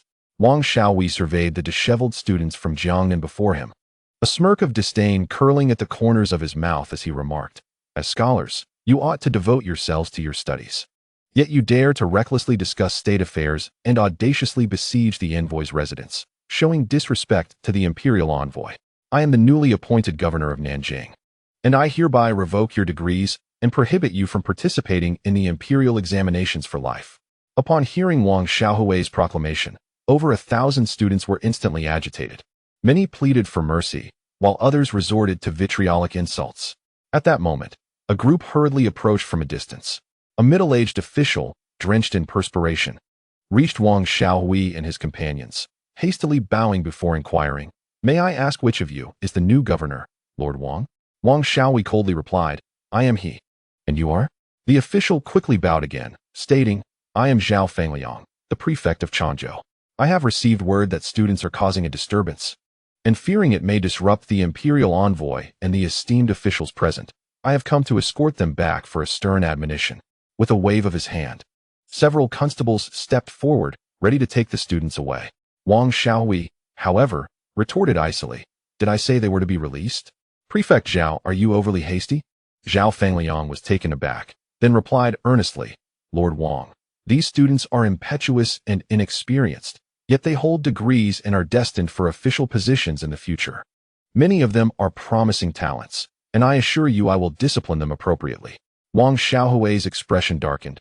It was evident that Zhao Fangliang was attempting to deceive him. He coldly responded, "Had I not witnessed this with my own eyes, I would have thought these were mere ruffians plotting rebellion. To think they are students of renown. With their current demeanor, even if they were fortunate enough to enter the court, they would only become corrupt officials harming the people. I demand the education officer of Changzhou be summoned at once." At Wang Xiaohui's words, Zhao Fangliang felt a pang of unease, sensing the gravity of the situation. Just as he was about to speak, Wang Xiaohui's piercing gaze held him captive, and he felt as though he were a misbehaving student before a stern teacher. Reluctantly, he arranged for someone to summon the education officer of Changzhou. The crowd waited in silence, and the captured students, upon seeing their local magistrate come to their aid, regained their bravado. Nonetheless, Wang Xiaohui paid them no mind. Before long, a sweating constable arrived, his face grim, reporting, "Your Excellency, the education officer is bedridden with illness and cannot attend." Upon hearing this, Zhao Fangliang quickly interjected, "Governor, what do you propose we do about this matter?" Wang Xiaohui laughed coldly, saying, "How fortuitous. He falls ill just as I arrive. Let him rest at home. As for his position, he need not concern himself with it any longer." Turning his steely gaze back to Zhao Fangliang, he demanded, "Report to me the names and origins of these students at once. I shall revoke their degrees and prohibit them from participating in the imperial examinations for life." Upon hearing Wang Xiaohui's words, Zhao Fangliang was momentarily taken aback, his expression turning troubled as he stammered, "Esteemed governor, there are numerous students and I fear it may take some time for me to compile their names and origins for your report. Observing Zhao Fangliang's attempts at evasion, Wang Xiaohui resolved to be less courteous. He stepped forward, issuing a stern command. Let all soldiers subdue these students to the ground and sever the thumbs of their right hands. At this, the students erupted in curses. But fear quickly overwhelmed them, prompting a chorus of pleas for mercy, accompanied by tears. Zhao Fangliang, alarmed, rushed to dissuade him. Yet, who was Wang Xiaohui? He was known as a ruthless figure in the capital's imperial academy, not one to be easily swayed. In that moment, several of the captured students began to plead for leniency, claiming they were not true students, lacking any academic credentials, and hoping for a lighter punishment. Wang Xiaohui, intrigued, approached these individuals and inquired further. After some questioning, he discovered that they were merely street delinquents who had followed the students to seek some advantage. With a smile, Wang Xiaohui declared, "All those without scholarly titles, gather to my left. Those with titles, assemble to my right." Many delinquents, believing they might receive leniency, hastened to explain their situation and were pushed to the left. A few students, attempting to exploit the situation, falsely claimed they too had no titles and were similarly moved to the left. Before long, hundreds had gathered on the left. Wang Xiaohui regarded them with a cold smile, stating, "You dare to encircle the imperial envoy without titles, showing such disrespect? This is akin to rebellion. Take them all away to be executed." The room fell silent in shock. Zhao Fangliang's face turned ashen. Should these individuals be executed, his position as governor would be irreparably compromised. Not only would the court likely hold him accountable, but the powerful figures behind these individuals were not ones he could afford to offend. Just as he considered pleading for their lives, he caught Wang Xiaohui's icy gaze upon him, who said, "Governor Zhao, in your jurisdiction, a crowd dares to attack the imperial envoy, and you remain silent. In my view, you should no longer serve as the governor of Changzhou. Prepare to be dismissed from your post." At this point, Zhao Fangliang abandoned all hope of resistance. This governor was far too tyrannical for him to contend with. Standing nearby, Zhou Youjian and Guan Yingzhen observed the scene with a solemn demeanor, while Zhang Weixian remained composed. Wang Xiaohui turned to Zhang Weixian, who, understanding the unspoken instruction, nodded and signaled to the officers beside him. In an instant, all soldiers drew their blades, forcing the ruffians to the ground. Within moments, hundreds were slain, and blood flowed like a river outside the imperial envoy's camp. This scene terrified the remaining students, silencing them completely. Wang Xiaohui, unfazed, stepped through the bloodied ground to face the kneeling students, coldly stating, "Now, it is your turn. Sever all their right thumbs to instill a lasting lesson." The soldiers received the command and immediately forced the remaining hundreds of scholars to the ground, drawing their blades to sever their right thumbs. The scholars screamed in agony, their cries echoing in the air. Wang Xiaohui remained unfazed and turned to say, "Take them all away, ensure they are securely restrained, and arrange for doctors to staunch their bleeding and bandage their wounds. They must not die. If they are to perish, it should be on the battlefield of Liaodong." Upon hearing Wang Xiaohui's words, the remaining scholars were filled with regret. They had never anticipated such a resolute stance from the court, nor the ruthlessness of this newly appointed governor. Many fell to their knees, begging for mercy, but Wang Xiaohui paid them no heed, waving his hand dismissively as the scholars were taken away. Zhou Youjian observed the scene with a calm demeanor, lost in thought. Zhang Weixian, however, furrowed his brow, contemplating the day's events as merely a warning to the gentry of Jiang Ning and the Donglin party. He pondered how to deal with them should they continue to stir unrest. Guan Yingzhen privately lamented that this Governor Wang was indeed a formidable figure, a kindred spirit in their ruthless methods, eliciting a sense of mutual respect. Tian urging also marveled at the ferocity of this living demon king, rivaling even his own authority as a commander of the Jinyue. Eventually, the group returned to the envoy's headquarters, and after a brief discussion, they resolved to visit the Donglin Academy the following day to apprehend those scheming gentry and Donglin scholars who instigated the unrest. That night, Zhou Youjian and Guan Yingzhen conversed by candlelight, their dialogue veiled in secrecy.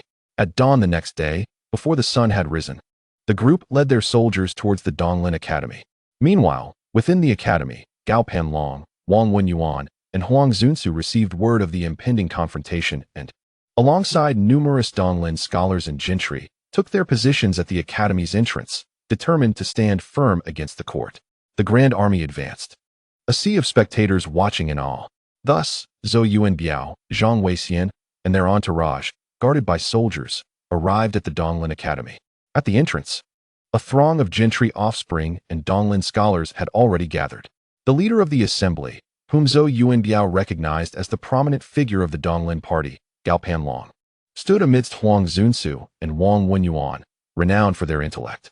Upon their first encounter, Gao Panlong pointed an accusatory finger at Zhou Yuanbiao, vehemently denouncing, "Ah, Zhou Yuanbiao, have you forgotten your own roots in Donglin?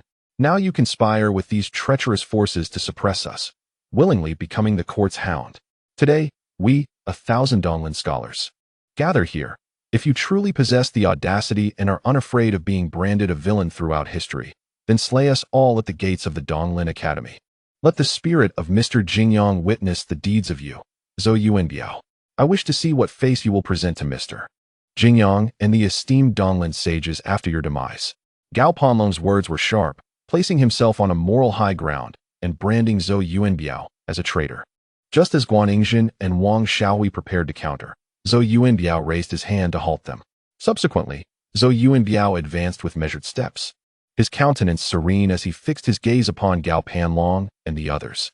He then turned, casting a sweeping glance at the assembly of Donglin scholars and the gentry from Jiangnan. With utmost gravity, he proclaimed, "In my lifetime, I have acted with integrity, holding myself accountable to the venerable Confucian sages, to the conscience of heaven and earth, and to the court and the emperor. Today's Donglin is no longer the Donglin of yore. It has become a haven for corruption and chaos. Years ago, I, alongside Guizhou, founded the Donglin Academy with the noble intention of cultivating diligent scholars for the benefit of the populace. Yet, what has Donglin transformed into? The truth is evident to all. Factionalism, corruption, and political machinations abound, with utter disregard for the lives of the common people and the safety of the nation, rendering it a veritable den of iniquity. You incessantly proclaim your concern for the nation and its people, yet fail to take any tangible action. While the court implements numerous reforms in the north, aimed at benefiting the populace, you manipulate public opinion, distort the truth, criticize the government, and slander the emperor. Ultimately, it is merely that these new policies have encroached upon your interests, causing you distress, prompting you to emerge and feign righteousness. When the Manchurian bandits invaded Liaodong, where were you? When the southwestern chieftains gathered in rebellion, what was your whereabouts?" As Zhou Yuanbiao's words resonated, many Donglin students fell into contemplation, leaving Gao Panlong at a loss for words. At that moment, Wang Wenyuan hastily interjected, "Zhou Yuanbiao, your flowery rhetoric is but a smear against the scholars of Donglin. In the past, you and Mr. Jingyang established the Donglin Academy, where Mr. Jingyang famously inscribed the voices of wind, rain, and study resonate in our ears. The couplet emphasizing concern for family, state, and the world hangs at the entrance of the academy. What is wrong with us caring about national affairs? If the court were just and the officials virtuous, why should we not discuss matters? When has our Ming dynasty ever punished individuals for their words? Now, you would mobilize the imperial army southward to suppress us Donglin scholars. The truth is, it is your sovereign who is unjust, your ministers who are unworthy, acting tyrannically, enacting capricious policies, and disregarding human life. Yet you speak with such feigned nobility." In response, Zhou Yuanbiao scoffed repeatedly, then with a serious demeanor stated, "Indeed, our Ming dynasty has no laws against speaking one's mind. In the past, our founder opened the channels for discourse to benefit the world, allowing talented individuals to serve the Ming, rather than allowing you to manipulate public sentiment, distort facts, and exclude dissent. Today, with constant calamities in the north, people are starving, and the court has reduced taxes for the northern populace. Yet you in Jiangnan, untouched by disasters, continually delay tax payments, and still have the audacity to claim concern for the nation? Look at you, each of you clad in fine silk and brocade. Have you ever truly experienced the pangs of hunger?" Having spoken, Zhou Yuanbiao lifted the hem of his official robe, pointing to his boots. "These official boots were crafted for a mere 2 taels of silver when I first entered the court. Decades have passed, and they have been repaired 8 times, yet I have never replaced them. This official robe I wear is my only one." As he spoke, Zhou Yuanbiao removed his bright red official robe, revealing an undergarment riddled with patches. Zhou Yuanbiao pointed at the patches and declared, "Every single piece of these patches is etched vividly in my memory. The treasury is depleted, and the common folk suffer greatly. I find contentment in my humble meals and clothing that covers my body. Yet, look at you all. Every garment you wear is crafted from the finest silk. You feast upon the flesh and blood of the people while proclaiming your concern for their welfare. The wisdom of the sages has been reduced to mere fodder for your bellies." At that moment, Huang Zunsu stepped forward, clasping his hands in salute, and said, "Old Master Zhou, your exemplary conduct and simplicity command our admiration. However, this does not imply that the new policies enforced by the court are indeed correct. One must remember that the world does not belong to a single person or family. In the past, our illustrious founder, with unmatched wisdom and valor, expelled the Mongols and established the Ming dynasty, winning the hearts of the people. Yet now, the emperor reverses this course, and within the court, there is no one to offer counsel, only sycophants. A nation with discerning ministers shall not perish, and a household with wise sons shall not fall. We merely convey the sentiments of the populace, yet the court seeks to suppress us. What rationale is there for this?" Zhou Yuanbiao regarded Huang Zunsu with a slight smile and replied, "You are correct in stating that the world does not belong to a single individual or family. His Majesty has, in my presence, articulated this very sentiment. The emperor governs on behalf of the people, yet the trials and tribulations he endures remain unspoken. He often asserts that, as the Son of Heaven, he must prioritize the nation and its citizens above all. Governing a nation is akin to a person drinking water. Only they can discern its warmth or chill. You repeatedly claim to represent the will of the people. Yet I wonder if you truly convey the sentiments of the common folk or merely those of your fellow officials and gentry. Where, pray tell, are the voices of the common people you speak of? The regions of Jiang Ning may flourish in culture and prosperity, which is undeniable. Yet one cannot conflate the sentiments of a single locale with the sentiments of the entire realm. While your ideals possess merit, your expressions are misguided. And your vision is too narrow, confined solely to Jiangnan, failing to encompass the broader expanse of the Ming dynasty's 2 capitals and 13 provinces." Huang Zunsu initially intended to retort, but after careful contemplation, he found himself at a loss for words. Chapter 291. The Fire at Donglin Academy. Zhou Yuanbiao looked at the assembled crowd and couldn't help but smile wryly as he slowly remarked, "In my early days as an official in the court, I was no different from you. I too proclaimed my dedication to the nation and its people, adopting the motto of worrying for the world before my own joy. In pursuit of this, I did not hesitate to submit multiple petitions to impeach Zhang Juxing, convinced he was manipulating power for personal gain and disregarding the lives of the populace. Ultimately, I was dismissed from my post and spent decades in idle seclusion. Yet, reflecting upon those years, it was precisely during Zhang Juxing's tenure as the chief minister that the Ming dynasty experienced a resurgence. The nation flourished, the treasury became abundant. And it was this very accumulation that provided the foundation for the subsequent 3 great campaigns of Wanli and the pacification of the Southwestern Rebellion. Zhang Juxing's implementation of the single whip law drew the ire of the populace. However, in truth, the ones who condemned him were merely individuals like yourselves, whose interests were threatened by the measurement of land that the law mandated. But how many common folk have truly spoken ill of Zhang Juxing? It is precisely due to his steadfastness and diligence that the populace enjoyed a prosperous era, free from the burdens of want. In your discourse, Zhang Juxing has been labeled a treacherous minister. You extol Hai Rui as a paragon of virtue, yet when he served as the governor of Tian, you repeatedly petitioned for his reassignment. This was merely because Hai Rui embodied a spirit that sought to uphold justice, while Zhang Juxing was a man devoted to the welfare of the people. Hai Rui, like frost-kissed snow, is indeed a moral gentleman. Zhang Juxing, possessing the capability to govern with singular strength, is a statesman of remarkable ability. You have endeavored to tarnish Zhang Juxing's reputation, disseminating rumors of his extravagant lifestyle, claiming he amassed a fortune and exhibited immoral conduct. But have you truly witnessed any evidence of this? Allow me to inform you that during the confiscation of Zhang Juxing's estate, I was present. The gold and silver seized amounted to a mere 100,000 taels, which constituted all of Zhang Juxing's wealth, leading to the starvation of many in his household. Consider this, after serving as the chief minister for a decade. Possessing only 100,000 taels, Zhang Juxing can indeed be deemed a paragon of integrity in public office. In stark contrast, your revered Donglin sage, Han Lu, amassed 6 million taels during the confiscation of his estate in Shaanxi, equivalent to the wealth of 60 zhang jushings. Yet, you fervently proclaim that Han Lu was a victim of treachery, wronged by the court. I wish to inquire, when the emperor ascended the throne, the national treasury held less than 3 million taels, whence came the 6 million taels for the court to fabricate a scheme against Han Lu. Your relentless efforts to vilify Zhang Juxing have led the world to mistakenly perceive him as a treacherous minister. Such actions are deserving of condemnation. Those who naively accept Zhang Juxing as a villain are profoundly misguided. I have spent 40 years coming to a true understanding of Zhang Juxing.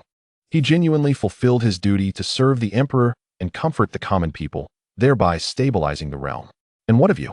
Even the virtuous Hai Rui, whom you so highly praise, you could not tolerate. You needed a moral exemplar like Hai Rui to disparage Zhang Juxing. Yet when Hai Rui's governance in southern Zhili curtailed your illicit profits and prevented your exploitation of the populace, you clamored for his removal. When Hai Rui passed away in office, the citizens of Nanjing mourned deeply, accompanying him along the river in their thousands, their lamentations echoing for miles. Where were you then? Likely in your estates, indulging in delicacies, embracing your beautiful wives and concubines, casually remarking on the demise of that wretched Hai Gangfeng. After Hai Rui's death, he left behind no wealth, merely a humble coffin. Who among you contributed even a single tael for his burial? Your ceaseless praises of Hai Rui as a moral gentleman are nothing more than empty words. Now, you dare criticize the court's decrees and attack his majesty? How have you achieved such shamelessness? Upon hearing these words from Zhou Yuanbiao, those present could not hide their shame, for he had stripped away their moral facade entirely. At that moment, Huang Zunsu spoke again, addressing the venerable Zhou. Although your words carry weight, we too are earnest in our desire to serve the nation. Even if our methods may be flawed, they are not without reason. The court should not be so oppressive towards us, the scholars of the Donglin Academy. We are equally part of the realm. Why must we be silenced on matters of state? Zhou Yuanbiao, with his murky old eyes, scrutinized Huang Zunsu up and down, slowly shaking his head and sighing. Seeing you today is akin to witnessing my own self from 40 years ago, stubborn and oblivious. I shall not waste further words with you. Perhaps in a few years, you will reflect and come to understand the essence of what I have conveyed today. As he spoke, Zhou Yuanbiao gestured towards his leg, recounting. When I first entered the court, I dared to openly criticize Zhang Juxing multiple times, for which I was ordered to be punished, resulting in the breaking of my right leg. In my hometown of Jishui, Jiangxi, there is a saying, the chives that cannot be cut down, the indomitable Zhou Yuanbiao. I erred in my youth, a mistake that has haunted me for 40 years. Today, I shall not err again. Whether I am loyal or treacherous is a matter for posterity to judge. However, the Donglin Academy must meet its end. Upon hearing Zhou Yuanbiao's words, Gao Pandong and Wang Wenin displayed expressions of alarm. They had expected to rally such a multitude to pressure Zhou Yuanbiao into retreat. Yet they were met with an unexpected lesson from him, who showed no signs of yielding. Zhou Yuanbiao then turned to Tian urging, exchanging a knowing glance. Tian urging nodded in understanding, and with a command, the Jinui burst into the Donglin Academy like wolves, plunging the scene into chaos. Zhang Weixian hastily ordered the soldiers to restore order. Gao Pandong and Wang Wenin shouted hoarsely, Zhou Yuanbiao, you old scoundrel, what do you intend to do? Zhou Yuanbiao coldly regarded the two, stating, you who are not officials in the court, yet seek to manipulate state affairs, your intentions are deserving of condemnation. Your demise would be of little consequence. However, I cannot stand idly by as these young scholars stray onto the wrong path. Before long, the Jinui emerged, escorting dozens of flamboyantly dressed women from the Donglin Academy, along with several chests filled with gold, silver, jewels, and ancient artifacts. Zhou Yuanbiao looked upon the confiscated treasures and women with a cold smile, then produced a folding fan from his bosom, slowly unfurling it above his head. With a grave expression, he proclaimed, in the past, Gu Xianxing and I co-founded the Donglin Academy. At the time of his passing, he entrusted this fan to me. The sounds of wind, rain, and scholarly discourse resonate in my ears. Matters of family, state, and the world are all of concern. This fan was purchased for 20 coins in the capital. The inscription was dictated by Gu Xianxing, and I penned it. This is the sole legacy he left for the Donglin Academy. Now, Look at you all, intending to claim these chests of gold, silver, jewels, ancient artifacts. And these women as my bequest to you, or as Gu Xinqing's gift to you. What a solemn place the lecture hall is, now so tainted and degraded. How can you still have the audacity to speak of your concerns for the nation and its people? With a cold turn of his head, Zhou Yuanbiao looked upon the assembled students and declared, "Among you, some harbor ill intentions, deliberately attacking the governance. Their crimes deserve punishment. Yet, there are others who, misled, do not possess malevolent hearts. Today, I wish to impart this wisdom. If one wishes to be a person of integrity, one must emulate the virtuous Hai Rui, thereby diminishing the presence of treacherous scoundrels and increasing the number of moral gentlemen in this world. If one seeks a position in the court, one should aspire to be a capable statesman like Zhang Jiujing, assisting the sovereign and ensuring the well-being of the populace, rather than being a mere impoverished Confucian like myself, who, driven by passion, can only engage in empty rhetoric about national concerns, and certainly not like the hypocrites Gao Panlong and Wang Wenin, who, under the guise of caring for the country, indulge in the most sordid affairs." Having said this, Zhou Yuanbiao strode directly into the Donglin Academy, accompanied by Guaningzhen, Wang Xiaohui, Tian urging, and Zhang Weixian. He took a tour of the premises and could not help but sigh. What rises in such a manner must inevitably fall. He then commanded someone to bring torches and pour oil. Standing at the entrance of the Donglin Academy, Zhou Yuanbiao scrutinized the couplets adorning the doors, then shook his head with a bitter smile. Seizing the torch from a soldier, he hurled it inside. In an instant, flames soared into the sky, thick smoke billowing forth. Gao Panlong and Wang Wenin, witnessing this, were consumed by rage, their faces contorted. Huang Zunsu stood in stunned disbelief, his expression one of utter incredulity. The gathered Donglin students were equally bewildered. They had never imagined that the esteemed elder and leader of the Donglin, Zhou Yuanbiao, would personally set fire to the academy. As the fire blazed fiercely, Zhou Yuanbiao appeared to age significantly, his vitality waning. In stark contrast, the Donglin partisans, including Gao Panlong and Wang Wenin, looked ashen, wailing in despair. Many students wept bitterly, some even attempting to recklessly rush into the flames.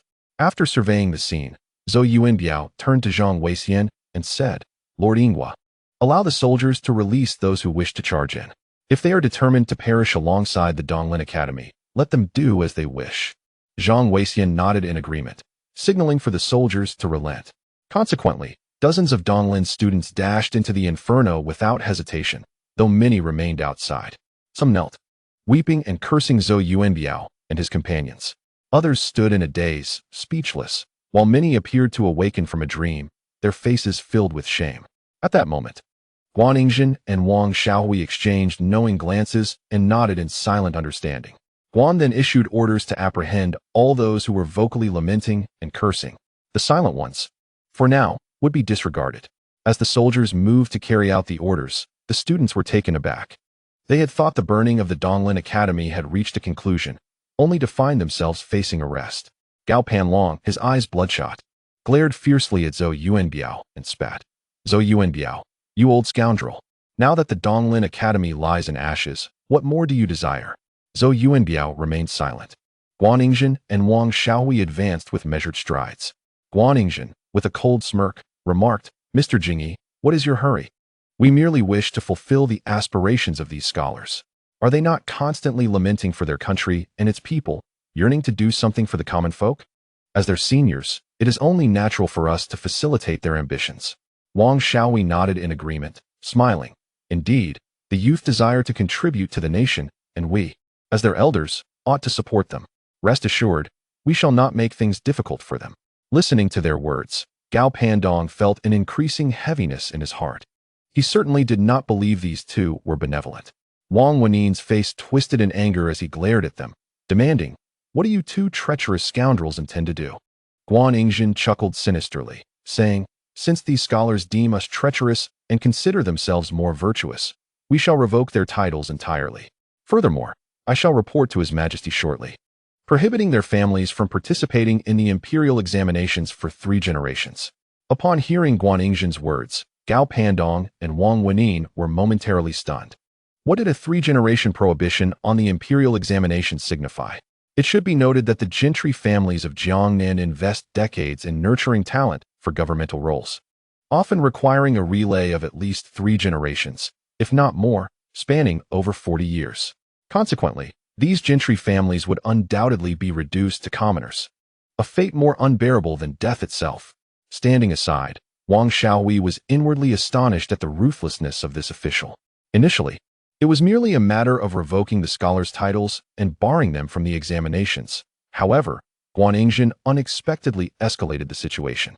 To petition His Majesty to bar these scholars' families from the examinations for 3 generations was indeed a masterstroke. At least Wang Xiaohui himself could not muster such cruelty. Gao Pandong and Wang Wenin were utterly incensed, ready to charge at the two, only to be forcefully restrained by several guards.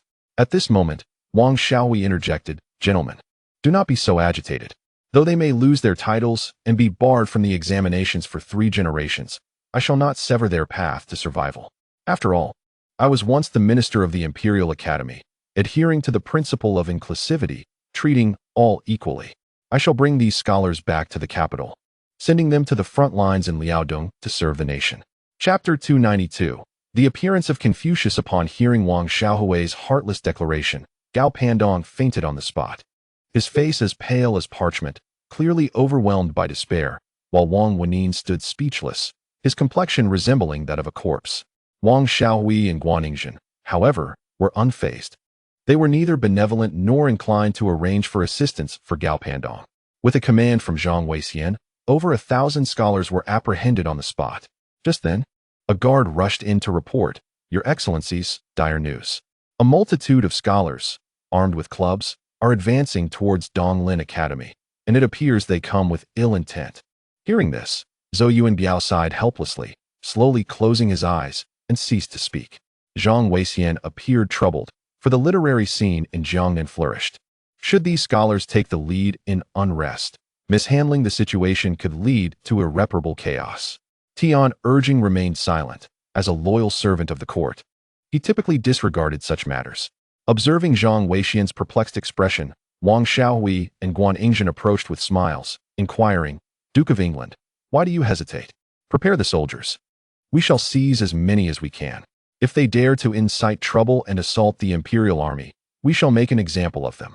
Zhang Weixian, taken aback, incredulously responded, "Gentlemen, is this truly wise? After all, the literary spirit in Jiang Ning is robust, and if these scholars rally, who knows how many will gather?" Hearing this, Guizhou scoffed, "How fortuitous. We are in dire need of manpower for the ongoing conflict in Liaodong. If they wish to serve the court, let us strip them of their titles and dispatch them to the front lines. It would be a kindness." Momentarily speechless, Zhang Weixian contemplated the implications. At that juncture, Wang Xiaohui interjected with a smile, "Duke of England, simply issue the order to apprehend them. The gentry and scholars of Jiang and have clearly evaded the court's control. Retaining them would only invite disaster. Better to follow Lord Guan's counsel and send them to serve in Liaodong. Otherwise, who knows how long we would be entangled in dealing with them." After a brief pause for contemplation, Zhang Weixian nodded and promptly commanded the soldiers to prepare. As anticipated, within a short span, thousands of scholars armed with clubs appeared. Some even brandished the tablets of Gu Xiansheng, the founder of the Donglin party, and Confucius himself, marching forth in a grand display, seemingly intent on demanding answers from the imperial envoy. Faced with the sight of the leading scholars carrying those tablets, both Guizhou and Wang Xiaohui found themselves in a quandary. While they dismissed Gu Xiansheng's tablet, given the presence of the equally esteemed Zhou Youjian, the emergence of Confucius's tablet posed a far more complicated challenge. As they themselves hailed from respected Confucian backgrounds, mismanaging the situation could easily incite a backlash from scholars across the realm, endangering even the emperor's safety. Cold sweat beaded on Zhang Weixian's forehead. Although a martial general of noble lineage, he was well versed in court affairs and fully aware of the precariousness of the situation. In the blink of an eye, the scholars surged before them, unleashing a torrent of invective. The foremost among them, clutching the tablets of Gu Xiansheng and Confucius, demanded that Wang Xiaohui, Guizhou, and Zhang Weixian kneel and apologize, lest they show disrespect to the sage. The onlookers were visibly distressed. Guizhou's face turned ashen with fury. Wang Xiaohui clenched his fists, while Zhang Weixian furrowed his brow, remaining silent. At that moment, the young scholar bearing Confucius's tablet exclaimed vehemently, "You shameless officials have gone too far. How dare you burn the Donglin Academy and arrest its scholars? Is there no law left? The Donglin Academy serves as a sacred place for imparting knowledge and virtues, representing the very foundation for us Confucian scholars. How dare you act with such impunity?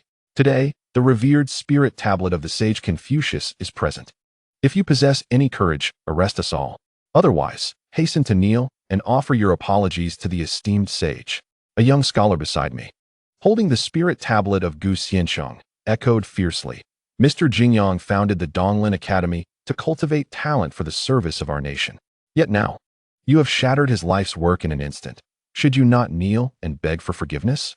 Witnessing the tense standoff, the onlookers broke into a cold sweat.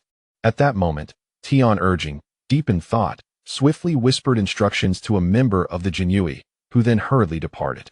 It was then that Zhou Youjian spoke. He slowly turned and approached several young scholars, adopting a serious demeanor. "What is this? You have even summoned the spirit tablet of the sage Confucius and brought forth that of Guiyang as well." The leading scholars, observing Zhou Youjian in his official robes, retorted, "You wretched officials, with the tablets of the sage Confucius and Mr. Guiyang before you, will you not kneel and repent?" Zhou Youjian, upon hearing this, let out a derisive laugh. "Do you truly wish for me to kneel?" One scholar scoffed, asserting, "It is too late for you to backtrack now. Kneeling before the Donglin Academy is a mere trifling. We shall also present our grievances to the emperor in the capital." Zhou Youjian stroked his beard and replied, "If you wish for me to kneel, so be it." He extended his finger, pointing directly at the tablet of Gu Xiansheng, declaring, "Let Guiyang kneel alongside me." The scholar holding the tablet of Gu Xiansheng was momentarily taken aback. Then his face flushed with anger. "You audacious official! How dare you suggest that the tablet of Mr. Guiyang kneel with you? This is a blatant disrespect towards the founder of the Donglin Academy." Zhou Youjian, unfazed, chuckled, "You young ones act so recklessly. Do you not inquire about who I am? Not only can you bring forth the tablet of Gu Xiansheng, but even if he were standing before me alive, he would still show me deference. A mere tablet does not intimidate me." Upon hearing these assertive words from Zhou Youjian, a scholar expressed his confusion and inquired, "Who are you?" Zhou Youjian, adjusting his beard, replied earnestly, "I am Zhou Youjian. The Gu Xiansheng you hold in your hands was my close friend. Together we founded the Donglin Academy. Now, do you still insist I kneel before his tablet?" Upon hearing this, the scholars were rendered speechless. They had presumed that the authority and influence of Gu Xiansheng would compel the court officials to yield. Yet they found themselves confronted by an individual of equal standing, rendering Gu Xiansheng's tablet ineffective. At that moment, the scholar holding the tablet of Confucius stepped forward and stated, "Since Zhou the Elder and Mr. Guiyang co-founded the Donglin Academy, it is understandable that he need not kneel before the tablet of Mr. Guiyang. However, before the tablet of the sage Confucius, surely Zhou the Elder must pay his respects." Zhou Youjian cast a glance at the tablet inscribed with the title of the most saintly teacher and then coldly fixed his gaze on the young man holding it, inquiring, "What is your name?"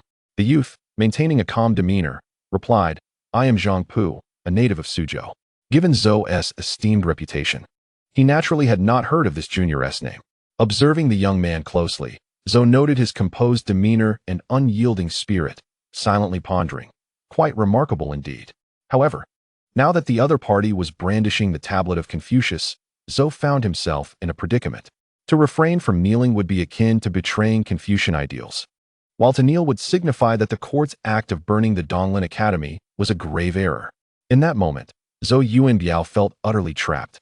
Beside him, Zhang Weixian, Wang Xiaowei, and Guan Ningxin were sweating profusely, fully aware of the formidable power that the tablet of the most saintly teacher held, akin to the might of a nuclear bomb. At this juncture, even the emperor would not dare to act recklessly. Just then, a member of the Jinyui hurriedly approached, presenting a wooden tablet to Tian Ergong. After a careful examination, Tian nodded and discreetly tugged at Guan Ningxin. Turning in confusion, Guan wondered, could it be that this Jinyui commander, Lord Tian, was prepared to take on this formidable challenge? Yet, upon further reflection, he dismissed the notion. After all, Tian Ergong, as a commander of the emperor's elite guard, represented the emperor's dignity and would never rashly accept the burden of the tablet of Confucius. However, seeing Tian holding the wooden tablet and signaling to him, Guan, filled with curiosity, stepped forward to take it. Upon turning it over, he was taken aback. Tian, with a beaming smile, gestured knowingly at Guan. Guan, now enlightened, could hardly suppress a grin, realizing, who would have thought that even in the face of adversity, there are always those more capable. One mountain surpasses another. Initially, he had believed Tian to be merely adept at seizing homes, apprehending individuals, and tomb raiding. Yet in this critical moment, he displayed such remarkable prowess, capable of turning the tide. Subsequently, Guizhou hesitated no longer, concealing the wooden tablet behind him as he stepped forward, coldly declaring, "You scholars should be diligently studying in the academy rather than causing a ruckus here. Why do you not disperse at once?" However, Zhang Pu, emboldened by the possession of the Confucius tablet, felt no fear and was not intimidated by Guizhou. He disregarded even the esteemed Zhou Youjian, raising the tablet above his head and coldly retorting, "What great authority you wield, sir. If you remain in office for a few more years, you may well disregard even the most saintly teacher." Zhou Youjian, puzzled, looked towards Guizhou, contemplating. This official was indeed skilled in the art of factional politics. Yet he was not an extremist like Old Wei. How could he dare to stand forth in such circumstances? After all, Guizhou was also a man of letters. Could it be that he intended to sacrifice himself for the greater good and shoulder this burden? Guizhou gazed at Zhang Pu, holding the tablet of the most saintly teacher, and scoffed repeatedly, stating, "I too am a disciple of Confucius, yet unlike you, I do not resort to brandishing the tablet of our revered teacher at any hint of trouble. Such actions are, in fact, a profound disrespect to Confucius."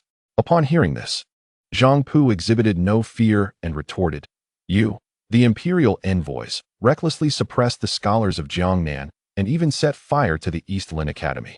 We have no avenue for redress and can only implore Confucius to arbitrate for us." Guizhou let out a disdainful chuckle and replied, "This young man possesses a measure of courage, which I find quite admirable. However, today, the venerable Confucius cannot advocate for you." As he spoke, he produced a wooden tablet from his sleeve, raising it high above his head, and then broke into a raucous laugh. Instinctively, Zhang Pu and several other young scholars, along with Zhou Youjian, looked up at the tablet held aloft by Guizhou. There, inscribed in bold letters, was the name, "The Spirit Tablet of the Father of the Sage, Tianqi." Chapter 293. A lack of martial virtue. The onlookers were rendered speechless upon witnessing Guizhou brandish the Spirit Tablet of Confucius' father, Tianqi. Even Zhou Youjian was taken aback, and Zhang Pu stood frozen in place, as if paralyzed. He instinctively glanced at the spirit tablet of the venerable Confucius that he held close to his chest. His complexion turned ashen, and his body trembled involuntarily. Guizhou, brimming with self-satisfaction, sneered at Zhang Pu and said, "So, do you expect me to kneel before the tablet of Confucius?" Zhang Pu was rendered speechless, grappling with the implications of the situation. Traditionally, Confucianism extols loyalty, filial piety, propriety, and righteousness. He had initially believed that presenting the spirit tablet of Confucius would be sufficient to compel these imperial envoys to submit. Little did he anticipate that the adversary would so shamelessly unveil the tablet of Confucius' father. Now, should he insist that Guizhou kneel before the tablet of Confucius, the news would undoubtedly incite the ire of scholars nationwide, who would wish to see him utterly condemned. To demand that an envoy bearing the tablet of Confucius' father kneel before him was tantamount to pushing the revered sage into a perilous situation. If this matter escalated and the court sought accountability, the consequences would be dire. The more Zhang Pu pondered, the more his fear intensified, leaving his countenance as pale as parchment. After a moment of contemplation, he knelt down without uttering another word. The other scholars behind him were taken aback, entirely unprepared for such a turn of events. Seeing this, Guizhou could barely contain his laughter, remarking, "What is this? The spirit tablet of Confucius' father, Tianqi, is present. And you, as Confucian disciples, dare not pay your respects? Are you planning to betray Confucianism and stand against scholars across the realm?" Hearing Guizhou's words, the students present were flushed with anger, yet powerless to act.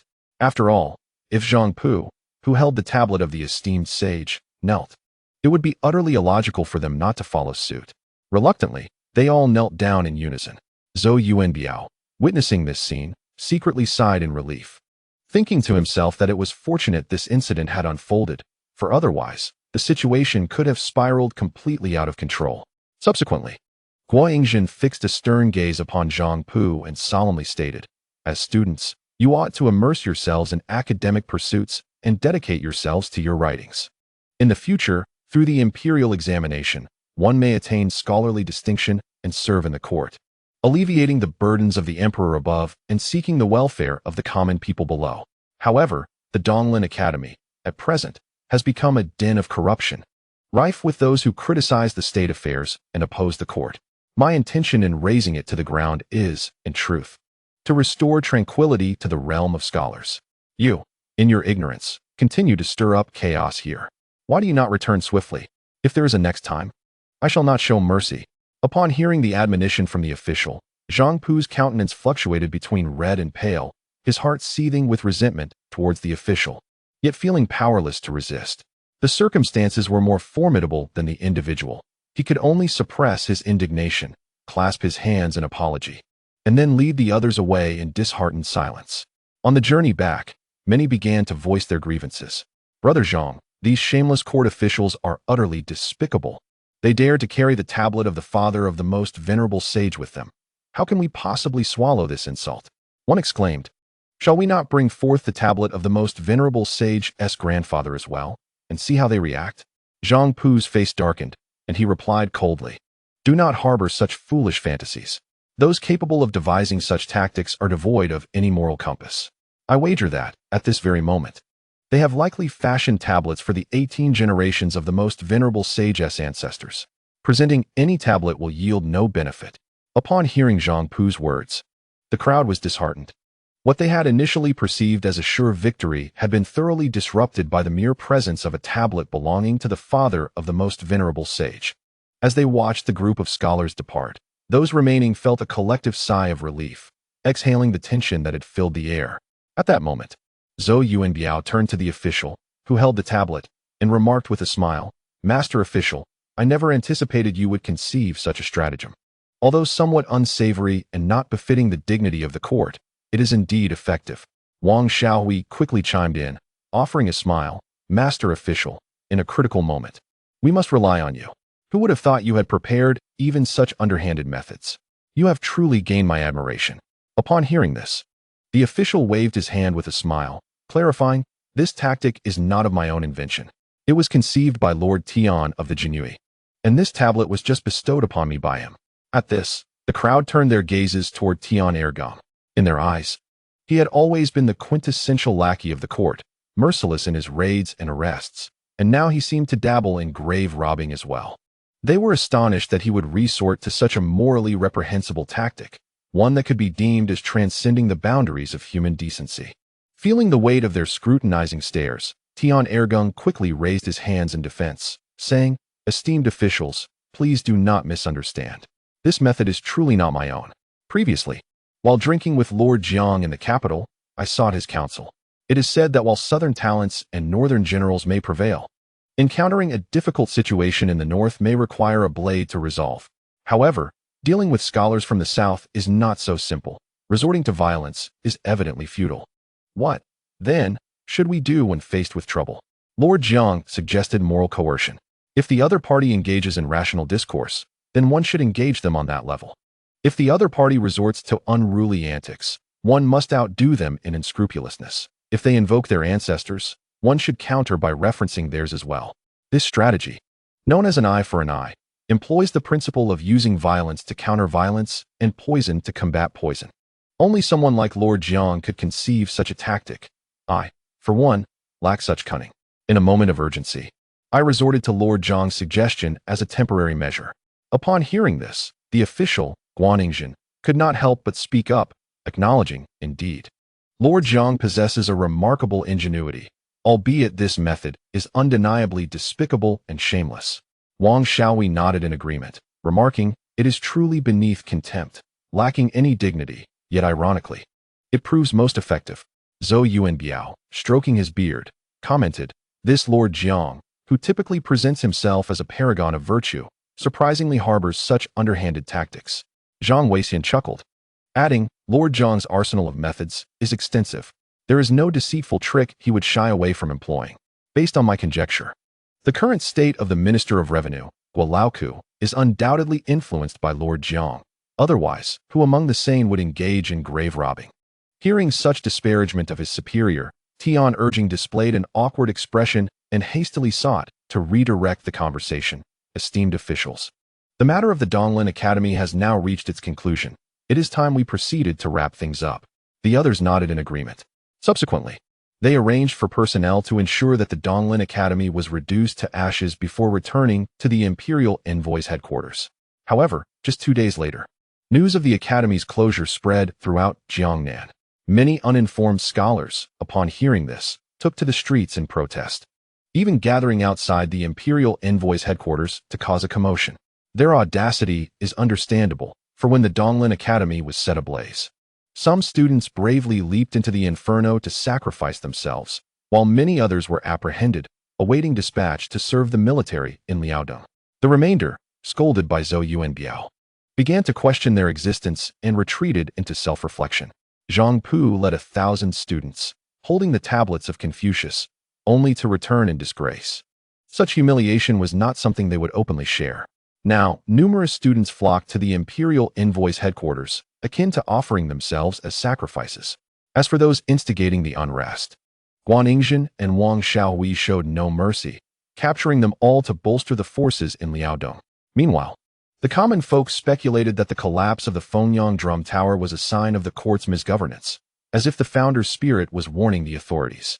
In response, Tian Urging and Guaningzhen publicly disclosed the correspondence from Donglin party member Wang Wenyuan to the Fengyang governor Gao Dogguang, the capital's garrison commander Zhou Kongguang, and the supervising eunuch Chao Wenhua, simultaneously exposing their corruption and collusion with Wang Wenyuan to demolish the capital's drum tower. This thoroughly dismantled the myth of the founder's warning, silencing any further gossip on the matter. Concurrently, in the imperial study of the capital, Zhu Youjian received the latest confidential report from Tian Urging. Upon learning that the collapse of the Fengyang drum tower was due to the embezzlement of reconstruction funds by Governor Gao Dogguang, garrison commander Zhou Kongguang, and eunuch Chao Wenhua, he was taken aback. Additionally, they conspired with the Donglin faction to demolish the drum tower, attempting to mislead the populace by invoking the divine favor of the founding emperor. This enraged Zhu Youjian, who immediately ordered Tian Urging to flay these 3 individuals beneath the drum tower as a warning to others, and to eradicate their entire clans. This left Li Ruyu, the chief eunuch of the imperial secretariat, utterly terrified. The garrison eunuch, Chao Wenhua, was his godson, prompting him to hasten to Zhu Youjian, weeping and declaring his stance, distancing himself from Chao Wenhua. Fortunately, Zhu Youjian did not pursue the matter further. Otherwise, as Chao Wenhua's godfather, Li Ruyu would have faced similar repercussions. After all, a godfather holds a paternal role, and it was fortunate that Zhu Youjian chose not to delve deeper into the issue.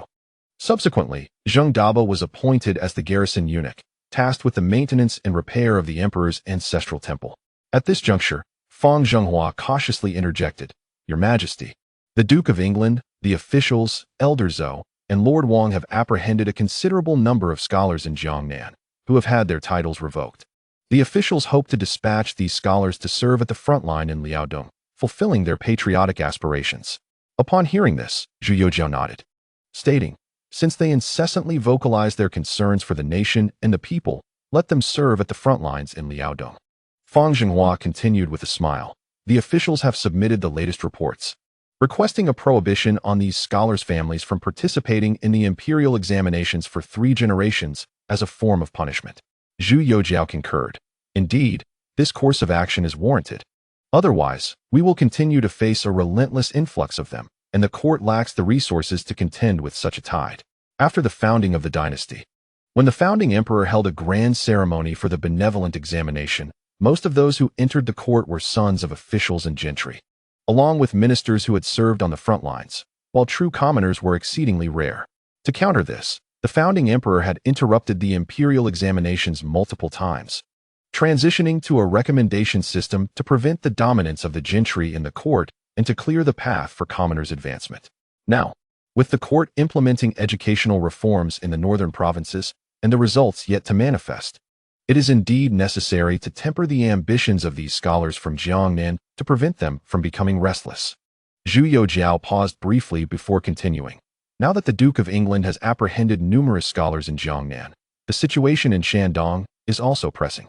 I shall issue a decree shortly, commanding the Duke of England to lead 20,000 soldiers to temporarily remain in southern Zhili, without needing to return to the capital immediately.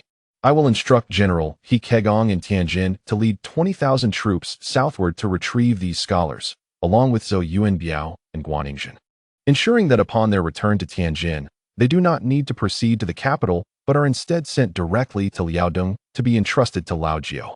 It is imperative to remind Lao Jiao and Xiong Manzi that these scholars are fervently patriotic, loyal to the emperor, and must lead the charge in every battle.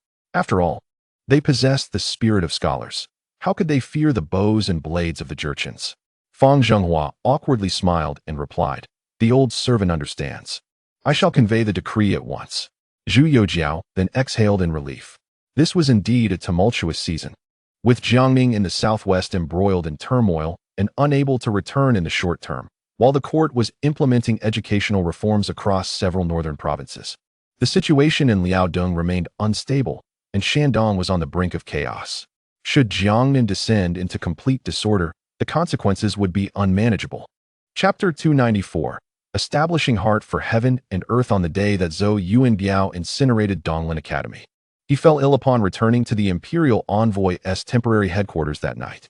Zhang Weixian, Guaningzhen, Wang Shaohui, and Tian Ergang were taken aback upon hearing the news and hastily arranged for a physician to attend to Zhou Yuanbiao. After all, this esteemed elder had exerted considerable effort in quelling the situation at Donglin Academy, and it was imperative that he not suffer any misfortune at this juncture. Before long, the physician arrived in haste to diagnose Zhou Yuanbiao. After a brief examination, the old physician sighed heavily, his expression grave, and turned to the others, saying, "Esteemed lords, I fear that the venerable elder may not survive this ordeal. There is no greater sorrow than a heart that has given up. The vigor that sustained him has dissipated, and in this state, he is beyond the reach of medicine." Upon hearing this, the assembled individuals were stricken with shock. Tian Ergang, in a fit of fury, drew his embroidered spring blade and declared vehemently, "You old man, hurry and treat the venerable elder. Whatever medicinal ingredients are required, I shall procure them for you."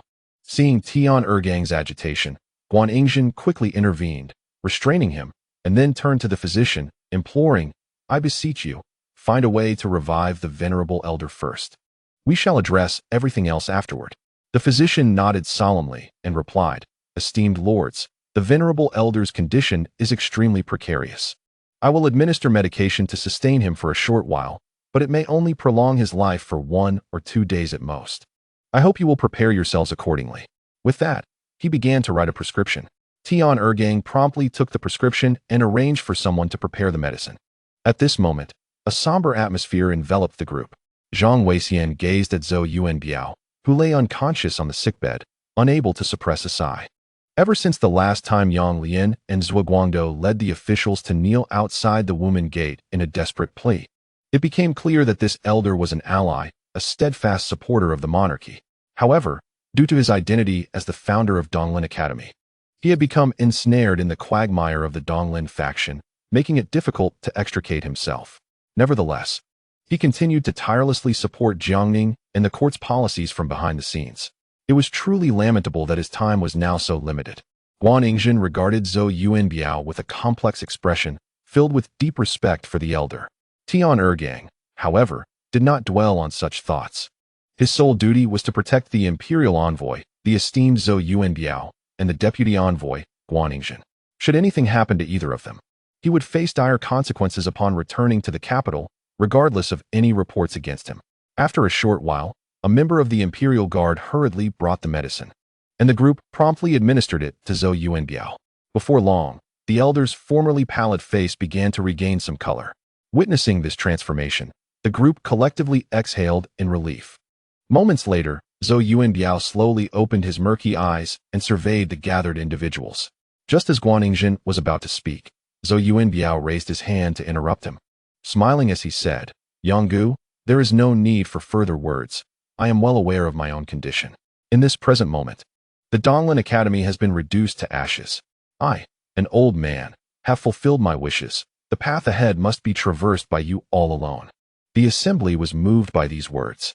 At that moment, a member of the Imperial Guards hurriedly approached to report, "Esteemed officials, outside the headquarters. More and more students are gathering. What shall we do?" Official Guan, upon hearing this, turned coldly and replied, "Those who dare to cause trouble should be apprehended and sent to Liaodong for military service." Wang Xiaohui, with a countenance as frigid as ice, nodded in agreement. The Imperial Guard, looking somewhat awkward, responded, "In answer to your excellency, those students have not caused any disturbance. They are merely awaiting quietly outside the envoy's headquarters, hoping that Elder Zhou will impart knowledge to alleviate their confusion." Upon hearing this, Official Guan coldly stated, "Go tell those students that Elder Zhou is currently unwell. Once he recovers, he shall address them. Until then, let them disperse. Should they dare to create a ruckus again, they will all be conscripted to Liaodong." Just as the Imperial Guard was about to leave, Elder Zhou Yuanbiao cleared his throat and spoke, "Hold on. Since these students wish for me to lecture them, it indicates that they are not beyond redemption. Today, as fate would have it, I have awakened. It is a blessing from the heavens, and I shall impart one last lesson to these students. Otherwise, given my current frail state, I know not when my time will come, and I would leave this world with regrets." Having said this, Zhou Yuanbiao struggled to rise. The onlookers were about to dissuade him once more, but he firmly declared, "My mind is made up.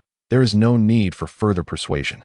Upon hearing this, the crowd sighed in resignation and hurriedly assisted him in dressing.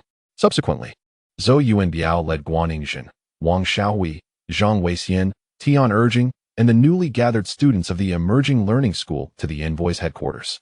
Outside, a bustling crowd of students from various regions of Jiangnan had already assembled. Upon seeing Zhou Yuanbiao and the others emerge, they promptly bowed in respect. Zhou Yuanbiao regarded these young scholars with a smile and nodded, then raised his hand and said, "You wish for me to lecture. Today, I shall deliver my final lesson. Please, make yourselves comfortable and sit down." With that, he sat down on the ground. Wang Xiaohui, Guaningzhen, Zhang Weixian, Tian Urging, and the others followed suit, seating themselves beside Zhou Yuanbiao.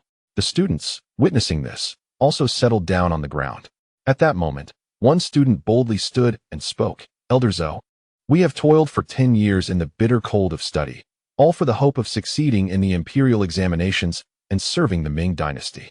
However, during our time at Donglin Academy, you deemed us worthless, yet among us are many virtuous talents. Our hearts are increasingly perplexed, and we beseech you to enlighten us." Many students stood up to pose their queries. Zhou Yuanbiao, observing the thirst for knowledge in their eyes, slowly nodded. He then coughed a few times, wiping the blood from the corner of his mouth with his sleeve, and continued, "The reason I rebuked the likes of Gao Panlong and Wang Wenyuan at the gates of Donglin Academy was that they are merely individuals seeking fame and recognition. They incessantly proclaim slogans of patriotism and concern for the people, yet in truth, they manipulate public sentiment solely for personal gain. Let us not even discuss their past conduct in office. As disciples of Confucianism, they have nearly lost their most fundamental virtues. If such individuals were to enter the court and assume positions of power, it would undoubtedly spell disaster for the common people. You must always remember not to emulate them. The path of governance mirrors the principles of being a person. As Confucian disciples, one should not shy away from difficulties and dangers, but instead steadfastly adhere to one's true intentions, remaining unmoved by external temptations and disturbances. The mission of upholding the world should be regarded as one's lifelong pursuit. Even if it leads to dire straits or the burden of infamy, one must never alter one's original aspirations. Henceforth, whether in life or in governance, you should frequently introspect and ask yourselves what kind of person you aspire to become and what kind of official you wish to be, rather than merely contemplating what you might achieve or what positions you might hold. Zhang Taiwei once stated that laws are not bound by ancient or modern times, but rather by their suitability to the current circumstances and the welfare of the people. A gentleman acts based on reality rather than superficiality. He governs the internal rather than the external. If it benefits the state, one should be willing to sacrifice life itself. This teaches us that the essence of law is not determined by time, but by its relevance to the present and its capacity to ensure the people's peace and contentment. A true gentleman prioritizes substance over ostentation, focusing on cultivating inner virtues rather than merely adorning the outward appearance. Whenever there is a matter advantageous to the nation, one should devote oneself wholeheartedly, even at the cost of life. Upon hearing this, the students nodded in agreement, yet some still displayed confusion. At this moment, one student spoke up, Old Master Zhou. However, the reputation of Zhang Taiyue is mixed, making it hard to judge. The criticisms against him are indeed. Zhou Yuanbiao smiled slightly and inquired, "How do you perceive me in comparison to Zhang Taiyue?" Many students quickly responded in unison, although Zhang Taiyue had his merits. "Old Master Zhou, your esteemed name is far-reaching. You are a great Confucian of our time, loyal throughout your life, always serving the nation and the people, daring to speak truth to power, never yielding to authority. Naturally, you surpass Zhang Taiyue by a considerable margin." Hearing this, Zhou Yuanbiao smiled wryly and shook his head, then slowly remarked, "Heroes in this world are as numerous as the fish crossing a river. Those who emerge from the storm do not rely on umbrellas. You have yet to enter the court and may see me as a frog at the bottom of a well, gazing at the sky. When I first entered the court and encountered Zhang Taiyue, it felt as if an ant was gazing up at the heavens. In comparison to Zhang Taiyue, I am but a flickering firefly attempting to rival the brightness of the moon. The Ming dynasty is fortunate to have produced a figure like Zhang Taiyue. Yet it is also unfortunate that there exists only one Zhang Taiyue." The students fell into deep contemplation after hearing this. In truth, they understood Zhou Yuanbiao's intent. After all, the measures implemented by Zhang Taiyue were indeed beneficial to the nation and the people, yet he faced harsh retribution after his death and was criticized for many years. They had hesitated to bring this matter to light, yet Zhou Yuanbiao had spoken it plainly. He also understood that he could not press these students too hard, for they were still quite young, having experienced little of the world, and had many concerns to consider. He then shifted the tone of his discourse, stating, "I earnestly hope that you will remember, as Confucian scholars, we must establish our hearts for the heavens and the earth, determine the destiny of the populace, carry forward the profound teachings of our forebears, and pave the way for eternal peace. We must not be merely rhetorical, pursuing hollow fame." Chapter 295, Gentlemen. Proceed with care, my dear brothers. I sincerely apologize. The previous chapter faced scrutiny and required 3 revisions to be approved. Today, I present an additional chapter. As they listened to Zhou Yuanbiao's words, the scholars present fell into deep contemplation. After a considerable time, one scholar ventured to ask, "Old Master Zhou, should we enter the court as officials, wholeheartedly aspiring to accomplish our duties, yet face attacks, slanders, and exclusion, unwilling to compromise our integrity? What should we do in such a situation?" Zhou Yuanbiao smiled and replied, "In such cases, you might consider emulating the virtuous gentleman, Hai Rui. If you can firmly establish your position in the court, it will gain a loyal and honorable minister. However, if you are unfortunately ousted from the court, do not despair. You will then become a moral gentleman beyond its confines." As he spoke, Zhou Yuanbiao suddenly fell into a violent coughing fit, his complexion growing increasingly pale. The officials beside him, Ying Zhen and Wang Xiaohui, hurriedly approached to check on him. They saw Zhou Yuanbiao producing a handkerchief to wipe the corner of his mouth, which was stained with blood. As they were about to offer their concerns, Zhou Yuanbiao chuckled softly, saying, "In my lifetime, I have taught countless students. Today, I must, at all costs, complete this lesson for you." Reluctantly, the 2 men acquiesced. Zhou Yuanbiao continued, "You have gathered here today, hoping for my teachings. Yet I feel a sense of guilt within. In your eyes, I may appear as a loyal minister, a worthy official, a virtuous man. Yet, you overlook that when I first entered the court, I frequently spoke out against Zhang Jiang, only to be dismissed and relegated to idleness at home. During that time, I viewed Zhang Jiang as my adversary, and this enmity persisted for 40 years. It was only after 4 decades that I awakened to the truth. If I had not come to this realization, many years hence, when you understand that Zhang Jiang's actions were indeed correct, he may be remembered as a virtuous minister, while I would be condemned as a treacherous figure." Upon hearing Zhou Yuanbiao's self-deprecating words, the scholars remained silent. At that moment, Zhou Yuanbiao looked at the students before him and suddenly laughed, stating, "Throughout my life, I have been modestly educated. Yet I have repeatedly gained the favor of the emperor during my official tenure.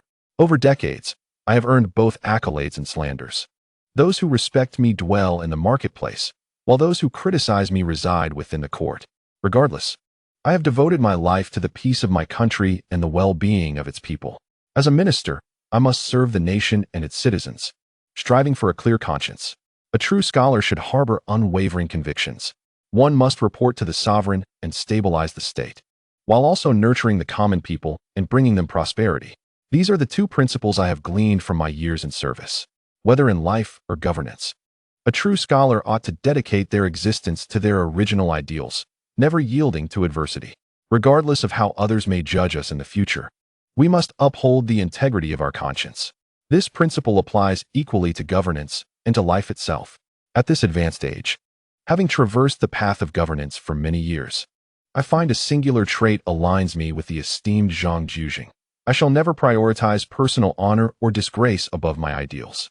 Even in the face of scorn, insults, and exclusion from others, I remain steadfast in my original vision, embodying the noble spirit and aspirations that scholars ought to possess.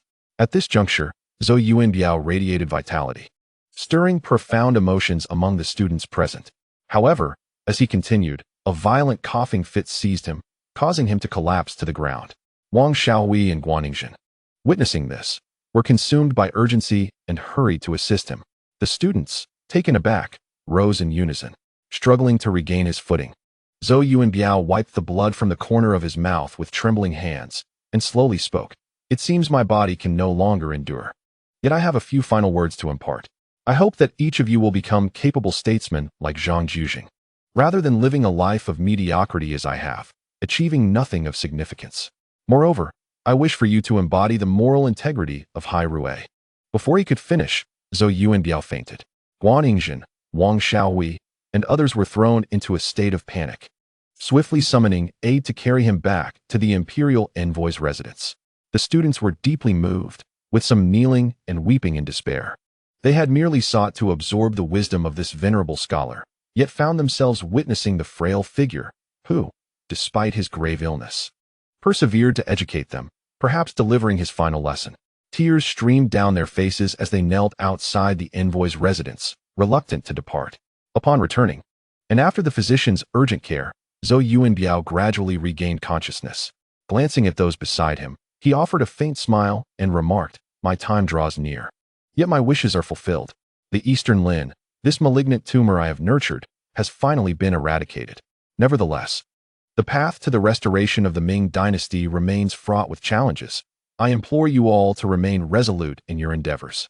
It pains me to think I cannot march alongside you, but even in the depths of the underworld, I shall pray for your success and await the revival of the glorious era of the Ming."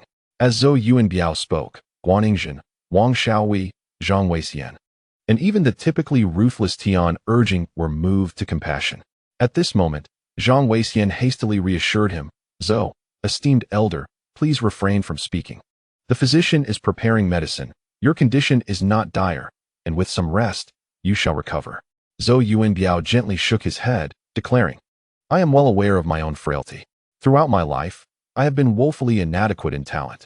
Yet I have been favored by the emperor. Such a blessing is more than I could have hoped for.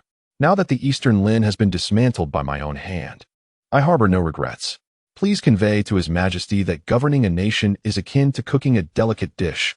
One must not be hasty for immediate results. The Ming dynasty has stood for nearly 260 years. Throughout history, no nation has remained unscathed. This is the cycle of divine retribution. The Ming may resemble an aged elder, yet it carries the proud spirit of the Han people. Once, our land was submerged, with the Mongols seizing control and relegating the populace to 4 classes, treating them as mere livestock, leading to a century of suffering. The illustrious Emperor Taizu, endowed with wisdom and martial prowess, ascended to power from humble beginnings, conquering the realm over the course of 15 years to establish the great Ming dynasty. While it is true that the Ming may currently suffer from numerous afflictions, it ought not to face inevitable extinction. This is the empire our forebears established with their lives, and as their descendants, we must never forsake it. Even in the face of a thorny path ahead, we bear an unwavering duty to uphold the state and ensure the prosperity of the people. The greatest fortune of my life has been to witness, in my youth, the governance of capable statesmen like Zhang Youjian and virtuous gentlemen like Hai Rui. Now, in the twilight of my years, to behold the wisdom and valor of our current sovereign, along with the extraordinary talents of Jiang Ning, I find my life fulfilled. The future of the Ming rests upon your shoulders. Upon my passing, I hope a monument may be erected in my memory, inscribed with the words, "Here lies the sinner of the Ming, Zhou Youjian. I possess little to bequeath to future generations, save for my hope that they do not blame me." Hearing these words, all present were deeply moved. Officials Guan Yingzhen and Wang Xiaohui were teary-eyed, and even Zhang Weixian, a veteran of the court, could not contain his emotions. At that moment, Zhou Youjian spoke with great difficulty. "Please, inform the students outside the yamen to return home and dedicate themselves to their studies. Whether in life or in office, they must remain true to their original aspirations." Upon hearing this, Tian urging nodded and turned to leave. Zhou Youjian continued, "Lord Ying, Lord Guan, and Lord Wang, I kindly ask you to accompany me." The gentleman nodded in agreement and proceeded to follow him. At that instant, Zhou Youjian suddenly erupted in a violent cough, spitting forth a copious amount of blood. Yet, he retained a smile, weakly gazing at the others, and softly uttered, "As long as the sun and moon endure, my friends, do take your time, I shall depart first." With that, his hands fell limply to his sides. The onlookers were aghast and hurried to check on him. Moments later, Tian urging, with a pained expression, declared, "Old Master Zhou has departed. I must report this matter immediately to His Majesty. As for the students outside, I implore you gentlemen to disperse them." With that, Tian urging hastily arranged for the Jinui to urgently relay the news of Zhou Youjian's passing to the capital. Upon hearing the news, many students outside the yamen fell to their knees in grief, their wails echoing around them. Yet, amidst the turmoil, there were those who secretly reveled in the chaos. Seizing the opportunity to depart, Guan Yingzhen and Wang Xiaohui did not intervene. Noticing that a number of students remained in sorrow, reluctant to leave, Guan Yingzhen sighed and said, "You need not grieve excessively. In his final moments, Old Master Zhou entrusted me to convey to you his hope that you will diligently study, aspire to serve the court, and ultimately bring benefit to the people, becoming capable statesmen. Moreover, you must always uphold your integrity, embodying the virtues of a gentleman, and never forget the ideals and spirit that scholars embody." With that, he gently pulled Wang Xiaohui and turned to walk inside. Wang Xiaohui, somewhat puzzled, inquired, "Lord Guan, during your long conversation with Old Master Zhou that night, did you anticipate such an outcome?" Guan Yingzhen, upon hearing these words, nodded slowly, his expression grave as he remarked, "The demise of the esteemed Lord Zhou was a scheme meticulously orchestrated by him, executed flawlessly. He has been maneuvering around me for quite some time, leading to this inevitable conclusion. Initially, I intended to set fire to the Donglin Academy myself. Yet Lord Zhou insisted on undertaking the task personally, leaving me no choice but to acquiesce. From the moment he ignited the flames of the academy, I realized his days were likely numbered. After all, there is no greater sorrow than a heart that has ceased to hope. Lord Zhou dedicated his life to the dissemination of knowledge and the preservation of the state. He once imparted to me a profound truth: success need not be attributed to me, yet it shall undoubtedly bear my mark." Wang Xiaohui, upon hearing this, sighed deeply, overwhelmed with emotion. A few days later, he Guiyang led an army of 20,000 southward, successfully reaching the southern province of Zhili. This maneuver instilled great fear among those with nefarious intentions, prompting them to speculate, why is the court increasing its military presence in Jiangnan during such peaceful times? Simultaneously, Guiyang arrived bearing an imperial decree from Zhu Youjian, commanding the Duke of England, Zhang Weixian, to lead 20,000 soldiers to fortify the southern province of Zhili. Although Zhang Weixian was perplexed, he promptly knelt to receive the order. Guiyang then conveyed the decree to Tian urging regarding the execution of Governor Gao Doguang of Fengyang, the garrison commander Zhou Kongguang, and the eunuch Chao Wenhua, who were to be punished before the drum tower of Fengyang. Following the receipt of this order, Tian urging immediately led the imperial guards to escort the three men onto horse-drawn carts, heading straight for Fengyang.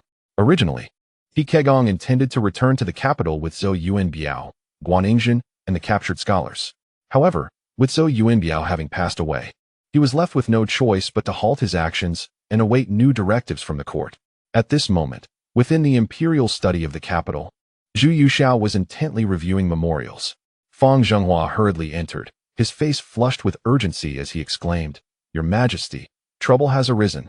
Zhu Youjian looked up and inquired. What has happened? Fang Zhenghua, visibly distressed, replied. The esteemed Lord Zhou Yuanbiao has passed away.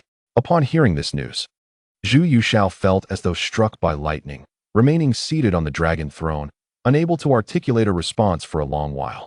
Finally, he solemnly asked, was it a sudden illness or the result of foul play? Fang Zhenghua swiftly responded, Your Majesty. Lord Zhou fell ill after the fire at the Donglin Academy. It was not the result of any malicious intent. Zhu Youjian sighed deeply and instructed. Quickly summon the cabinet and the 8 ministries to the imperial study to deliberate on the posthumous title for the beloved Lord Zhou. Shortly thereafter, the esteemed officials from the cabinet and the 8 ministries gathered in the imperial study. Zhu Youjian informed them of Lord Zhou Yuanbiao's passing. And upon hearing the news, the attendees were visibly shocked, expressing profound sorrow. After all, ministers of Lord Zhou's caliber are exceedingly rare. He steadfastly upheld his ideals for decades, enduring humiliation for the sake of his country. He even destroyed the Donglin Academy, which he had founded himself. How many in the court could demonstrate such resolute determination? At this juncture, Zhu Youjian, with a heavy heart, addressed the assembly. The purpose of convening you today is to determine a posthumous title for the esteemed Lord Zhou. What title do you propose would be appropriate? As soon as the words were spoken, Gu Bingxian, the Minister of Rights, promptly stepped forward and declared, Your Majesty, Lord Zhou, throughout his life, has demonstrated unwavering loyalty to the nation and has made significant contributions to the downfall of the Donglin faction. His devotion to the emperor and love for the country are well known among all the ministers and officials. I propose that we confer upon him the posthumous title of Wenjin. The term Jin signifies integrity and steadfastness, a great concern realized, and an absence of concealment or submission, all of which aptly reflect Lord Zhou's lifelong dedication and patriotism.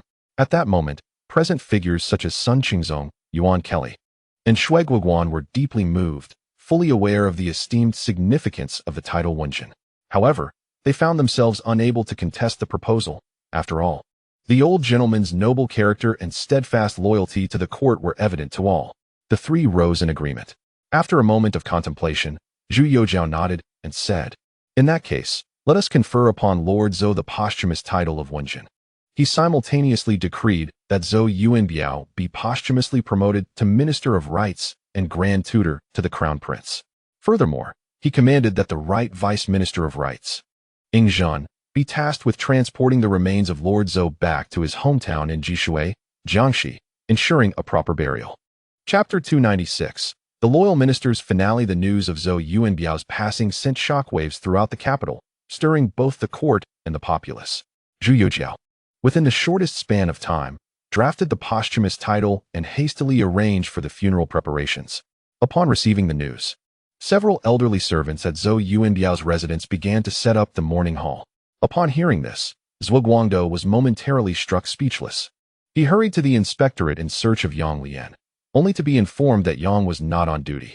Zhuo Guangdou then rushed to Yang Lian's residence, where he was told that Yang was at the town pacification office.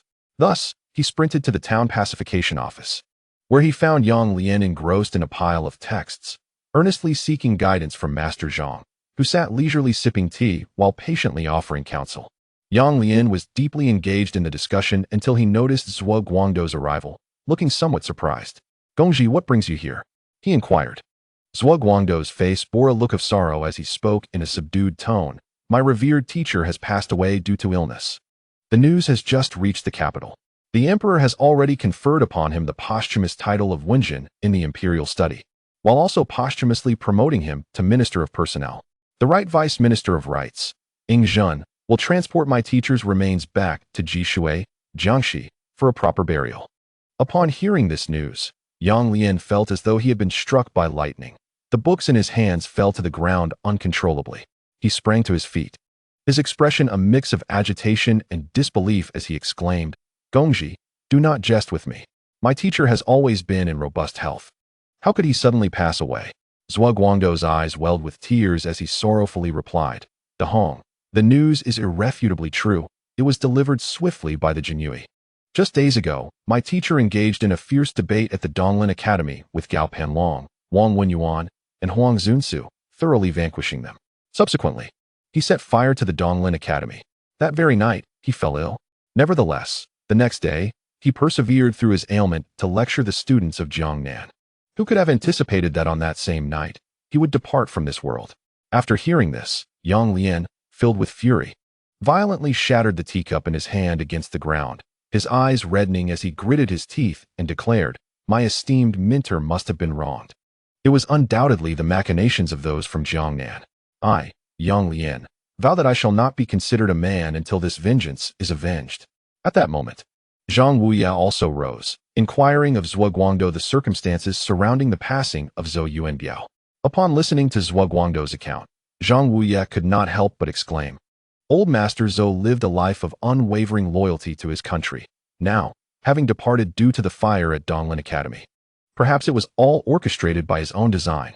In this manner, he has elucidated to the world the essence of governance, embodying his lifelong devotion to the Ming dynasty.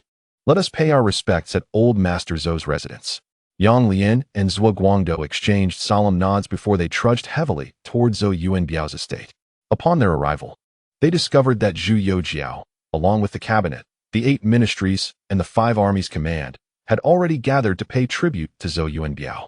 Since Zhou Yuanbiao was alone in the capital without family by his side, Yang Lian and Zhuo Guangdou willingly took on the role of filial disciples, donning mourning attire to express their sorrow and fulfill their obligations as mints. As Zhu Youjian and the others concluded their tributes and prepared to depart, Yang Lian suddenly stepped forward, blocking Zhu Youjiao's path. Zhu Youjian looked on in astonishment, perplexed by the interruption. Yang Lian slowly withdrew a memorial from his sleeve, elevating it above his head with a grave expression, and spoke in a deep voice, "Your Majesty, I humbly request to resign from my position as an inspector in the supervisory court. I beseech your Majesty's grace to allow me to serve in the Jinui." Upon hearing this, Zhu Youjian could hardly believe his ears. It was well known that Yang Lian and Zhuo Guangdou had been engaged in fierce rivalry with Jiang Ning and Lao Wei within the court, an ongoing struggle to the death. Now, Yang Lian was voluntarily requesting to resign from the supervisory court to join the Jinui. This was utterly unexpected for Zhu Youjian.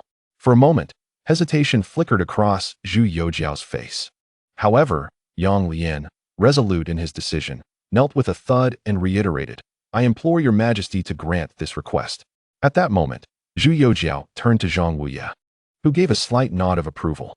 With Zhang Wuya's silent endorsement, Zhu Youjian stated, "Since you have made up your mind, I shall grant it." Subsequently, he looked to Zhang Wuya and inquired, "Zhang Wuya, what position should Yang Lian hold in the Jinui?" Without hesitation, Zhang Wuya replied, "I believe Yang Lian should assume the role of Chief of Punishments." Zhu Youjian nodded in agreement, saying, "Then I appoint you as the Chief of Punishments in the Jinui, along with the bestowed Feiyu attire and embroidered spring blade. I hope you will carry on Old Master Zhou's legacy, serving the Emperor and loving your country." Yang Lian promptly knelt to accept the decree with gratitude, fervently asserting, "Your Majesty need not worry. I shall undoubtedly uphold my mentor's legacy, eradicate corrupt officials, and restore the glory of the Ming dynasty." The esteemed figures present were taken aback by his fervor. Sun Qingzong, Yuan Kelly, and Shui Guoguan exchanged knowing glances, each nodding in silent understanding. They are acutely aware that henceforth, the court will likely lack a minister who speaks candidly and offers counsel, while the Jinui will gain a ruthless official known for his cruel methods. After all, when a scholar becomes resolute, their prowess can be formidable. Especially considering that Yang Lian is preparing to join the Jinui, an institution that serves as the emperor's personal military, endowed with special powers for apprehension, interrogation, and investigation. Zhuo Guangdou, kneeling nearby, instinctively felt compelled to dissuade Yang Lian. However, upon reflection, he recognized that Yang Lian had not reported to the inspection court nor returned home in recent days. Instead, he had been frequenting the Jinui's pacification office, shadowing Master Zhang, humbly learning and incessantly seeking guidance. This was evidently a preparation for his imminent induction into the Jinui. Today, before the spirit of his esteemed mentor, he boldly presented a memorial, indicating that his plans had long been set and his resolve unwavering. As a long-standing and intimate friend, Zhuo Guangdou found it difficult to voice further objections, especially given the profound impact of their mentor Zhou Yuanbiao's passing on both of them. Meanwhile, a few days later, an imperial edict from Zhu Youjian arrived in southern Jili. Upon receiving the decree, Guiyang led soldiers to escort the thousands of Jiang Ning scholars destined for exile in Liaodong, along with over 1,000 students from emerging schools of thought, back to the capital. Tian urging accompanied Guangning to Zhou Yuanbiao's ancestral home in Guizhou, Jiangxi, to manage the subsequent funeral arrangements.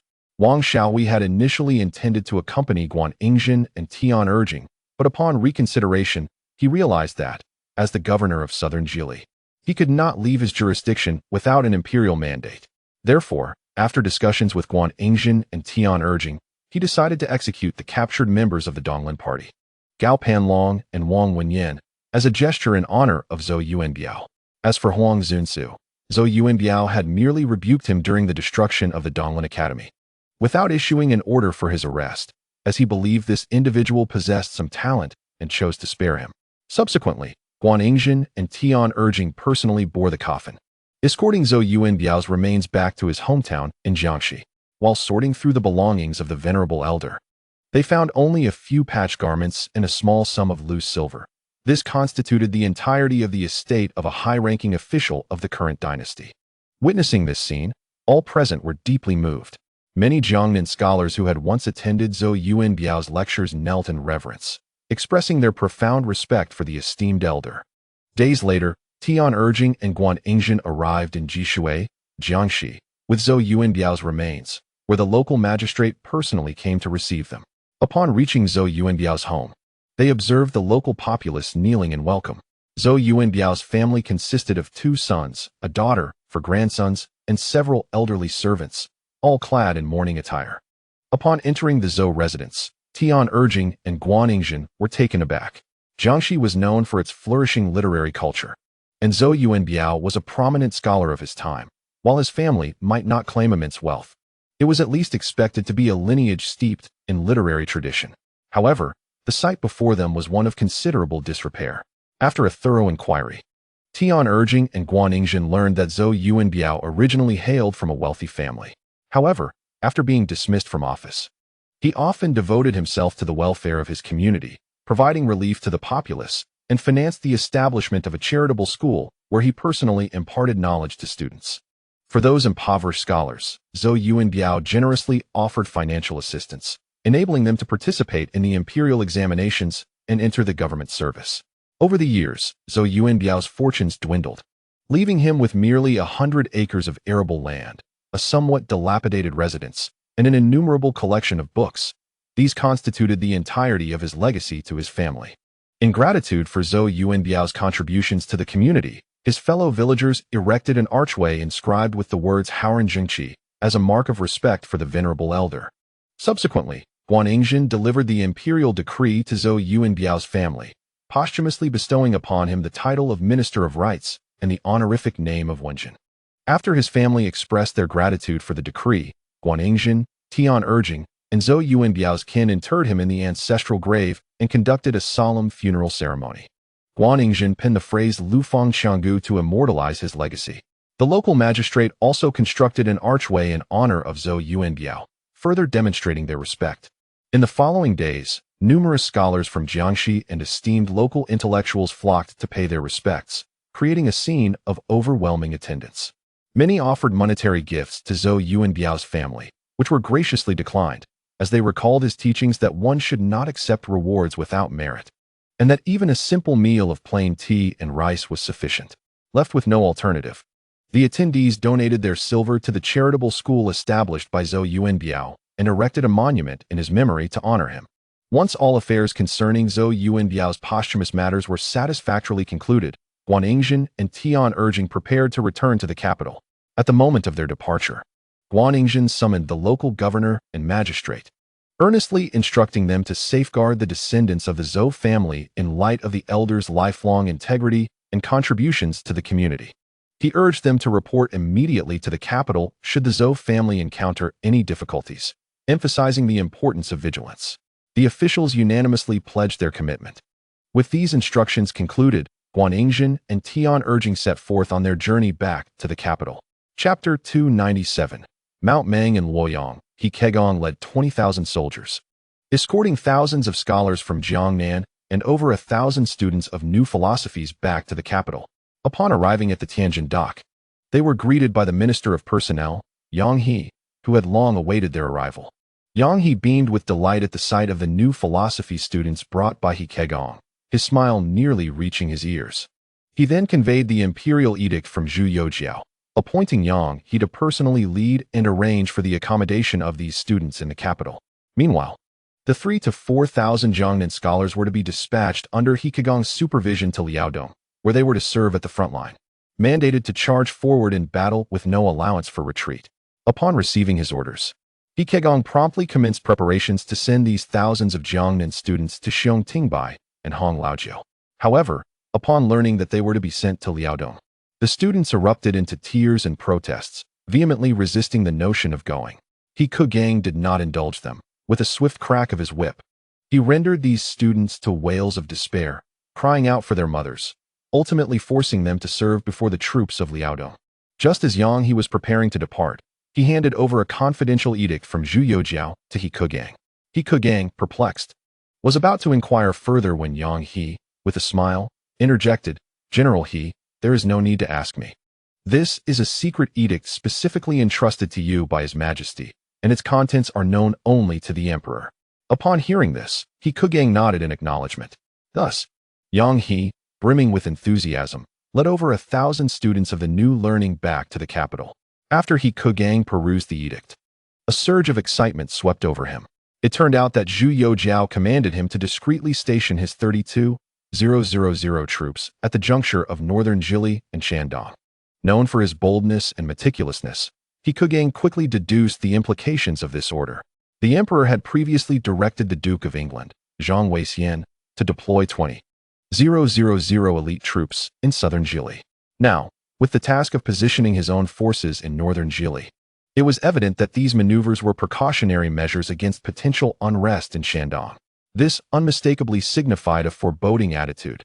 Trouble in Shandong seemed imminent. With this realization, He Kegang felt a mix of exhilaration and anxiety. He understood the gravity of the situation and the necessity for careful planning.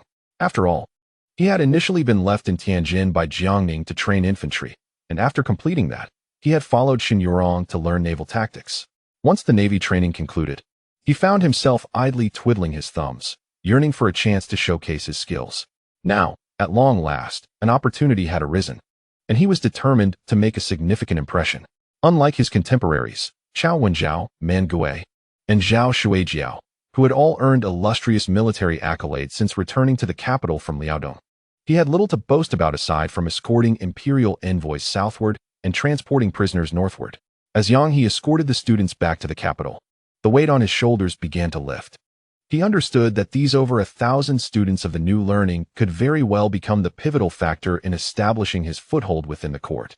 Known for his diligence and integrity, Yang He had never engaged in factionalism, dedicating himself to hard work, which ultimately earned him Zhu Youjian's favor and promotion to the Minister of Personnel. This department wielded tremendous power over the appointments and promotions of officials throughout the realm.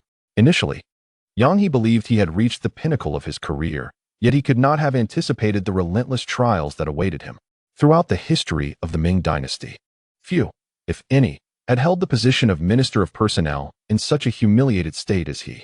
The cause was none other than the ruthless tactics employed by Jiang Ning and Old Wei. The pace of talent recruitment in the Ministry of Personnel lagged far behind the speed at which they executed their adversaries. Ultimately, the only recourse was to assign all newly appointed scholars and candidates to various offices, according to the customary practices of the court, aside from the top-ranking individuals. Most of these new scholars and candidates were first assigned to observe the workings of various departments for 6 months before being formally appointed to official positions. However, in the present day, this procedure has been entirely omitted, for wherever Jiang Ning and Old Wei tread, a sweeping purge of the bureaucracy ensues, resulting in a veritable river of blood, which has led to a severe shortage of personnel within the court. Now, as the court endeavors to implement educational reforms in the north, the influx of 1,000 new scholars seems to offer a temporary solution. Yet cultivating these students will require time. Consequently, Yang He found himself tossing and turning through the night, unable to find rest. Recently, he approached Zhu Youjian to inquire whether the imperial examinations would be held next year. Zhu Youjian provided a clear response. For the next few years, the court would refrain from conducting the examinations. The rationale was straightforward. The northern scholars possess a weak foundation, and if the examinations were to proceed, it would predominantly favor southern candidates. Although the exclusion of the Donglin faction was intended, it would inevitably result in a predominance of southerners within the court, leaving northerners in the minority. This was also the reason Zhu Youjian insisted on implementing educational reforms in the north. Upon hearing this news, Yang He felt as though the heavens had collapsed upon him. If the court were to forego the examinations for the next few years, where would he find enough individuals to fill the vacant official positions? After all, Jiang Ning and Old Wei were not the types to sit idly by. These two acted with such fervor that rumors had emerged of yet another great purge occurring in Guizhou. Yang He was acutely aware of the limited number of scholars he currently had at his disposal, and he could not fathom how many more times these two could be allowed to wreak havoc. In that moment, Yang He suddenly recalled that some scholars, upon passing the imperial examination, would forego the palace examination and decline official appointments. Instead, they leveraged their titles and privileges, such as tax exemptions, to amass land through contributions from the populace, thereby engaging in rampant land consolidation and even disrupting the normal functioning of local governments. These individuals exemplified the archetype of those who feast without contributing. Yang He deemed it essential to mobilize these individuals as well. After all, the current Ming dynasty could not afford to sustain idlers. It was imperative to recognize that these individuals controlled vast tracts of land while contributing not a single coin in taxes to the court, all the while obstructing the proper functioning of local governance. They must be compelled to fulfill their duties. Whether or not they possessed the capability was secondary. The immediate priority was to gather sufficient numbers. After contemplating this, Yang He returned to the capital and made proper arrangements for the thousands of new scholars, then hurriedly proceeded to the imperial study to express his thoughts to Zhu Youjian. After listening, Zhu Youjian pondered for a moment before promptly summoning all the officials from the 8 ministries of the cabinet to relay Yang He's proposal to them. Upon hearing Yang He's suggestion, the officials fell into deep contemplation. After a lengthy silence, the chief minister of the cabinet, Sun Qingzong, broke the quietude and addressed the emperor. Your Majesty, Yang Daren's proposal does indeed possess merit. However, we cannot indiscriminately assign official positions to these individuals. Such people often find the path of the imperial examination fraught with difficulty when they fail to become jinshi. They are reluctant to accept minor posts assigned by the Ministry of Personnel, returning instead to their hometowns, where they exploit their titles to accumulate land and prey upon their fellow villagers. Should we hastily appoint them all to official positions, it would be akin to having Darren Jiang and Gongong Wei just purged a batch of corrupt officials, only to replace them with another set, leading to endless troubles. Thus, the venerable minister opined that a thorough investigation into the backgrounds of these individuals should be conducted. Only those of upright character and commendable ability ought to be appointed to official positions.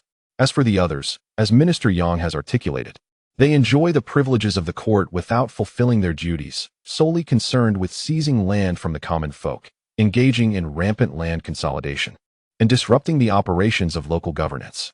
If mere scholars exhibit such behavior, the actions of those who have attained the degree of jinshi are even more concerning. At this moment, Yuan Kelly rose to his feet in agreement, stating, Your Majesty, Elder Sun's words ring true.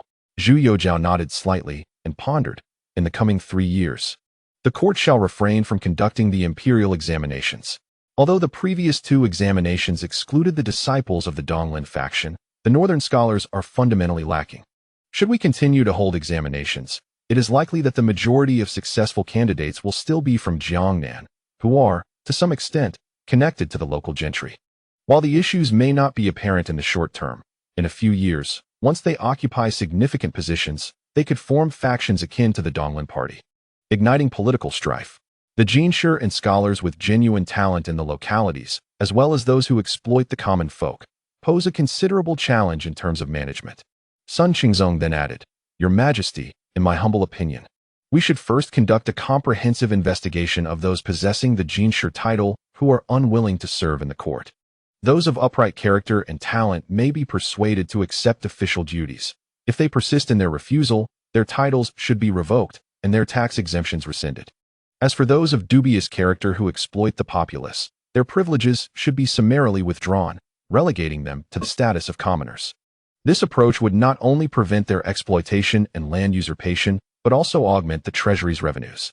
Yuan Kelly interjected promptly, "Elder son, such a measure may be ill-advised. It is important to recognize that many of these unwilling officials and land usurpers are proxies for local magnates, holding prominent positions within their clans. An indiscriminate approach could incite unrest."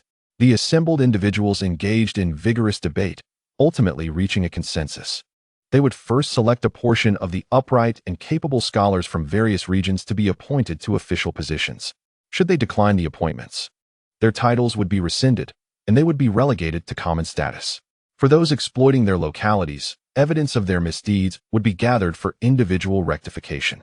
This way, they could act with justification, reclaiming their lands and privileges without provoking public outrage or inciting rebellion.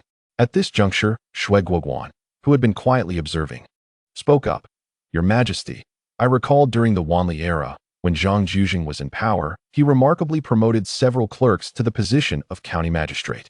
These individuals managed local affairs with great efficiency, one of whom even rose to the rank of prefect. Were it not for the constraints of court regulations, they might have ascended even higher. The clerks appointed by local magistrates and prefects typically do not belong to the ranks of court officials. They are often unsuccessful scholars.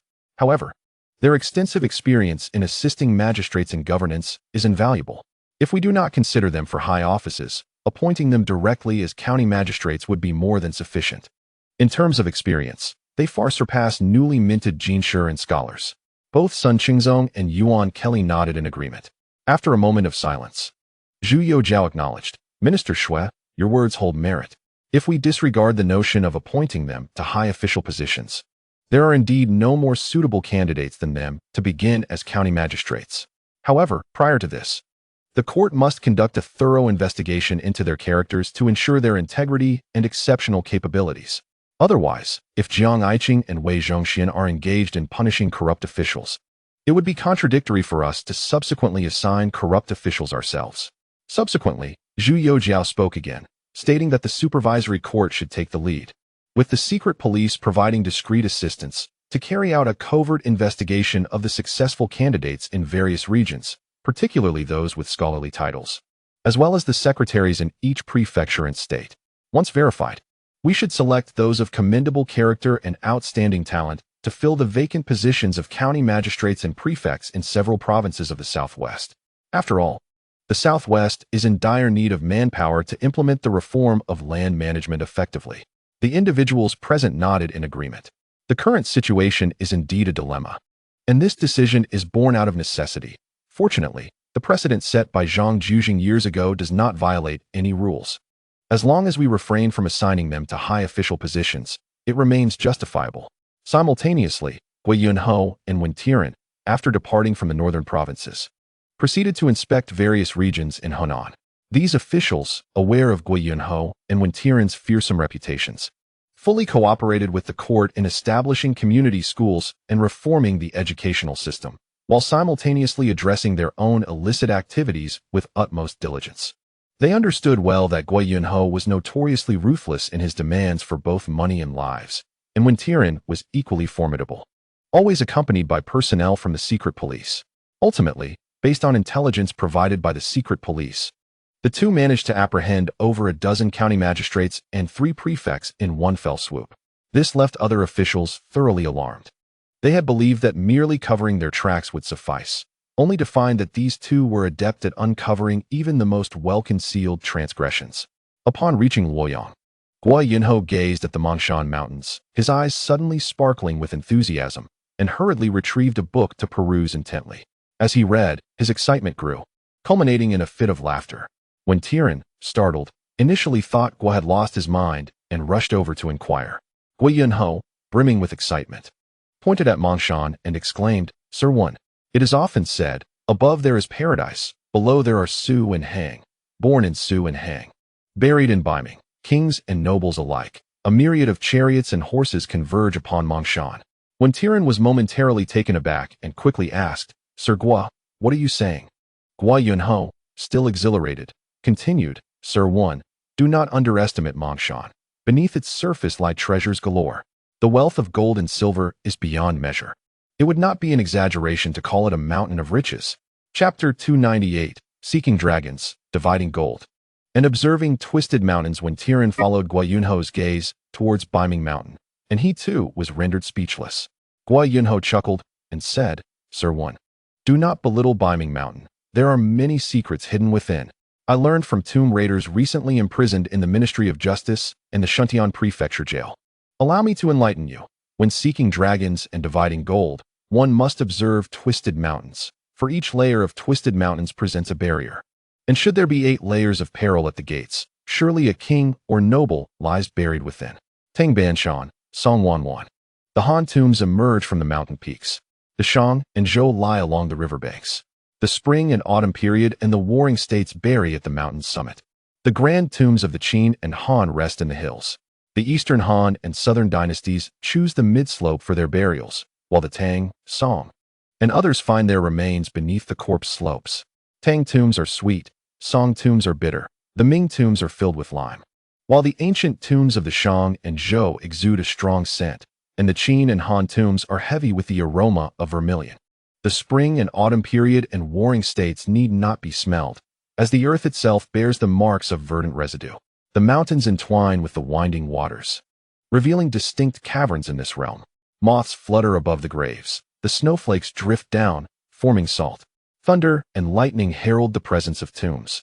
Do not seek near decayed wood, for the graves lie amidst the hills. The red earth belongs to the spring and autumn period and warring states, while the western Han refills with yellow soil. The eastern Han requires no yellow sand, and the tomb pits of the Tang and Song are often filled with rich black earth. The ancient tombs of the Shang and Zhou are vast above, while those of the spring and autumn period and warring states are expansive below. Future dynasties will see great changes, with the Song overshadowing the Tang and Han. With a compass in one hand and a spade in the other, boundless wealth lies before our eyes. When Tian, after hearing this, was left speechless for a long while, he realized that this elder Gua had completely lost his senses, audaciously plotting to disturb the ancient tombs atop Mount Biming. He hastily urged, Elder Gua, you must not act recklessly. According to the laws of the Ming dynasty, grave robbing is a grave offense. Moreover, as officials of the court, if we were to engage in such actions, how could we bear the scorn of others if it were to be revealed? Guiyang, however, remained unfazed, dismissing the concern with, what is the big deal? The treasure-seeking guide I previously authored has already been delivered to Lord Tian of the Jinyue. It is said that he has excavated the ancestral graves of those involved in Jiang Ning according to my guide, unearthing numerous valuable items. This is far more lucrative than pursuing corrupt officials. After all, those corrupt officials do not shed tears until they see the coffin. They remain unrepentant until faced with dire consequences. Yet their ancestral graves cannot escape. They can simply be dug open. When Tian quickly retorted, Elder Gua, how can the excavation of corrupt officials' ancestral graves be equated with grave robbing? Digging into the graves of corrupt officials stems from their serious crimes, providing the court with justifiable cause. But as for those on Mount Biming, the occupants of any given tomb are figures from hundreds, even thousands of years past. Whether they have descendants is uncertain, and even if they do, they have not violated the laws of the Ming dynasty. It has been generations. Such reasoning holds no water. Guiyang, undeterred, countered, Lord One, do you not feel a sense of loss and regret at the thought of entering a treasure mountain, yet leaving empty-handed? When Tian, with a serious demeanor, replied, Elder Gua, while I too wish to augment the treasury of the court, grave robbing will lead to eternal disgrace. Even if it costs me my life, I would never partake in such deeds. Please abandon this notion. If it were to spread, how would the court and His Majesty save face? Just recently, His Majesty issued a proclamation reinstating the Grand Edict of the Taizu and revived the brutal punishment of skinning. This alone is sufficient to instill dread. Should we resort to grave robbing, and if it were to leak out, the spittle of officials across the realm would surely drown us both. Furthermore, the ancient tombs on Mount Biming are fraught with traps, and we are not in this line of work. Moreover, our journey beyond the capital is merely to inspect several provinces in the north, not to engage in tomb raiding. Upon hearing this, Guiyang immediately wore a look of profound sorrow and remarked, Lord One, you speak as one who has never shouldered the burdens of household management. Presently, General Jiang is conducting extensive military operations in the southwestern provinces, and the expenditure of silver flows as freely as water.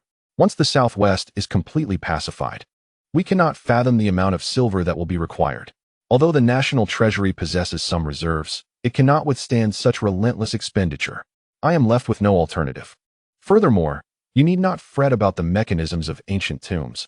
I have previously consulted with tomb raiders from the prisons of the Ministry of Justice and the Shuntian Prefecture, and have even sought the expertise of several distinguished individuals from the tomb raiding community.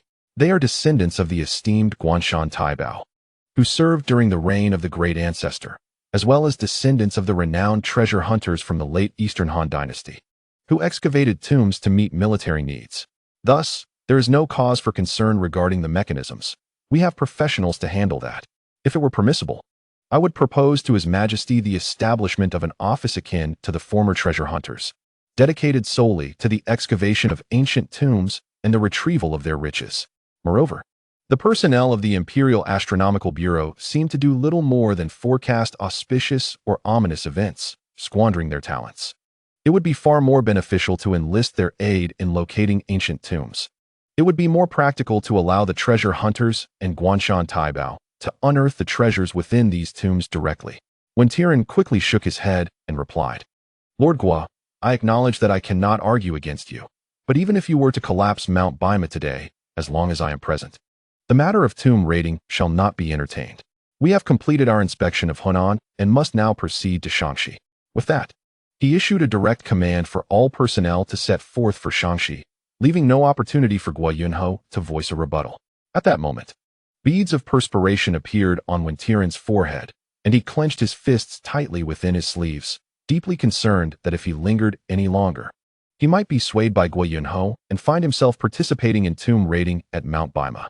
Observing Wen Tian depart without a backward glance, Guiyang lamented, "What a calamity!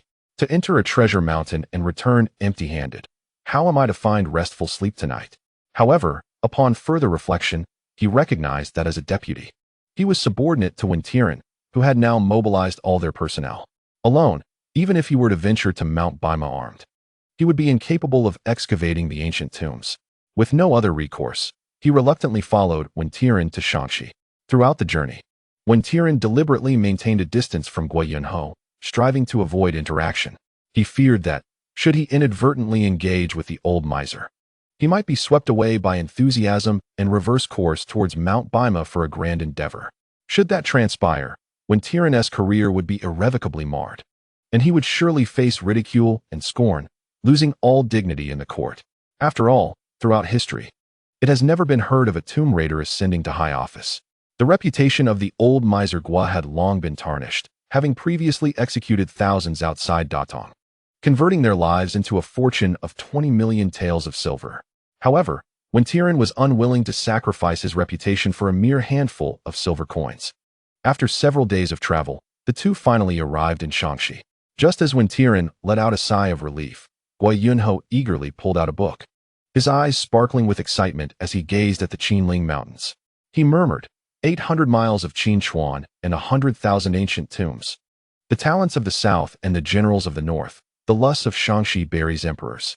Upon hearing this, Wen Tian's forehead broke out in a cold sweat. He turned to see Gua, the old miser, engrossed in an ancient text. At that moment, Wen Tian's hands trembled uncontrollably as he silently lamented. Was he destined to fall into the clutches of Gua the old miser? Would his lifetime of integrity be squandered so easily? After perusing the book for a while, Guiyang began to scrutinize the Qinling Mountains closely. Continuing his musing, after heavy rain, the first place to dry. After heavy snow, the first to melt. In the morning, the area is shrouded in mist. At noon in summer, where the fog rises, digging 3 feet deep, where the colorful soil is seen. Around the burnt areas, little patches and scathed, where everything is barren. Small patches of grass can be found, where frost forms, the frost-free spots. On the plains, where small hills rise, surrounded by mountains and water, the depressions in between. There must be ancient tombs, and they are royal tombs. Wen Tian felt a wave of darkness before his eyes, nearly toppling from his horse. Gritting his teeth, he quickly summoned the East Factory's Qianhu, Sun Yunhe, and said through clenched teeth, "Sun Qianhu, immediately gather all the information on corrupt officials in the Shaanxi bureaucracy collected by your East Factory, and deliver it to Elder Gua at Xi'an Prefecture without delay. Then, ensure that Elder Gua is taken directly to Xi'an, without a moment's pause. With that, Wen Tian spurred his horse into a gallop, fearing that if he lingered any longer, his reputation would be irreparably tarnished. Upon hearing this, Sun Yunhe quickly organized his men and, without further ado, whisked Guiyang away towards Xi'an Prefecture. Simultaneously, he instructed his subordinates to prepare all evidence against the corrupt officials in the Shanxi bureaucracy. Just as Guiyang was engrossed in the Qinling Mountains, he was suddenly seized by two East Factory agents and hurriedly placed on a carriage, racing away. Guiyang was taken aback and shouted, "Hey, what are you doing? I haven't finished looking yet." I had already pinpointed several locations of ancient tombs. However, the East Factory agents paid him no heed, merely urging the horses onward. Guiyang grew increasingly frantic, exclaiming, "I've dropped my ancient book. Quickly, go back and retrieve it. It absolutely must not be lost." Upon hearing this, Sun Yunhe quickly ordered one of the East Factory agents to help Guiyang recover his book. As they raced towards Xi'an Prefecture, upon arrival, Sun Yunhe immediately presented all the evidence against the corrupt officials in the Shanxi bureaucracy to Guiyang. Meanwhile, Wen Tian led his men to patrol the region, specifically instructing Sun Yunhe to ensure that Guiyang did not act recklessly and to keep a close watch, resorting to coercive measures if necessary. Wen Tian could scarcely bear to remain in the presence of Guiyang for a moment longer, for the latter appeared as a veritable powder keg, poised to explode at the slightest spark, inflicting indiscriminate damage, an exceedingly perilous situation. Subsequently, Wen Tian commenced his inspections across various locales in Shanxi, leaving Guiyang behind at the imperial envoy's headquarters to scrutinize the corrupt officials of the region. Observing that any hope of reclaiming the stolen artifacts had evaporated, Guiyang resigned himself to painstakingly examining the evidence of these malefactors. He toiled for 3 days and nights without closing his eyes, resulting in bloodshot orbs that bespoke his exhaustion. Afterward, he summoned Sun Yunhe, a captain from the Eastern Depot. Upon meeting Guiyang, Sun Yunhe was taken aback, his mind racing with trepidation. What could have befallen this esteemed official? Had he, perhaps, succumbed to madness? Without uttering a word, Guiyang extended his hand towards Sun Yunhe. The latter, alarmed by the frightening visage of Guiyang, instinctively recoiled a few steps. In a hoarse voice, Guiyang demanded, "Sun Qianhu, why do you retreat? Bring me the genealogies of these corrupt officials. I wish to examine them personally." Relieved by the request, Sun Yunhe hastily arranged for the genealogies to be presented to Guiyang. Thereafter, Guiyang forsook rest at night, delving into the information of the families of these corrupt officials, tracing their lineage and burial sites. This relentless pursuit left Sun Yunhe, tasked with accompanying Guiyang, thoroughly shaken, reflecting to himself that Guiyang's tenacity was unparalleled. In comparison, he and his fellow members of the Jinyue, often dubbed the court's hounds, seemed mere novices. Chapter 299. Qin Yud seeks assistance after several days of meticulous research. Guiyang, bearing the weight of heavy dark circles, sought out Sun Yunhe. The sight of him nearly caused Sun Yunhe to collapse in shock. In just 2 days apart, Guiyang appeared more ghastly than a specter. His visage was haggard, his beard unkempt, and dark circles accentuated his bloodshot eyes, accompanied by an eerie, unsettling laughter. A chill coursed through Sun Yunhe, prompting him to stammer, "Master Gua, what has happened to you?" Guiyang chuckled ominously, stating, "Sun Qianhu, I would appreciate it if you could summon the captain of the Jinyue from Xi'an. I wish to peruse the secret archives." Sun Yunhe, displaying visible reluctance, replied, "Master Gua, it is not that I am unwilling to assist you, but the Eastern Depot has its own regulations. During this trip to the capital, His Majesty has only dispatched personnel from the Eastern Depot. Without the Emperor's edict or directives from Lord Jiang or Lord Tian, it is unlikely that the archives can be accessed." Upon hearing this, Guiyang emitted another sinister chuckle, asserting, "That may be true for others, but who am I? My bond with Lord Jiang is one forged in life and death, as close as kin. Can I be compared to anyone else? Go ahead and summon him. I shall handle the rest." Thus compelled by Guiyang's insistence, Sun Yunhe gritted his teeth and hastily departed to fulfill the request.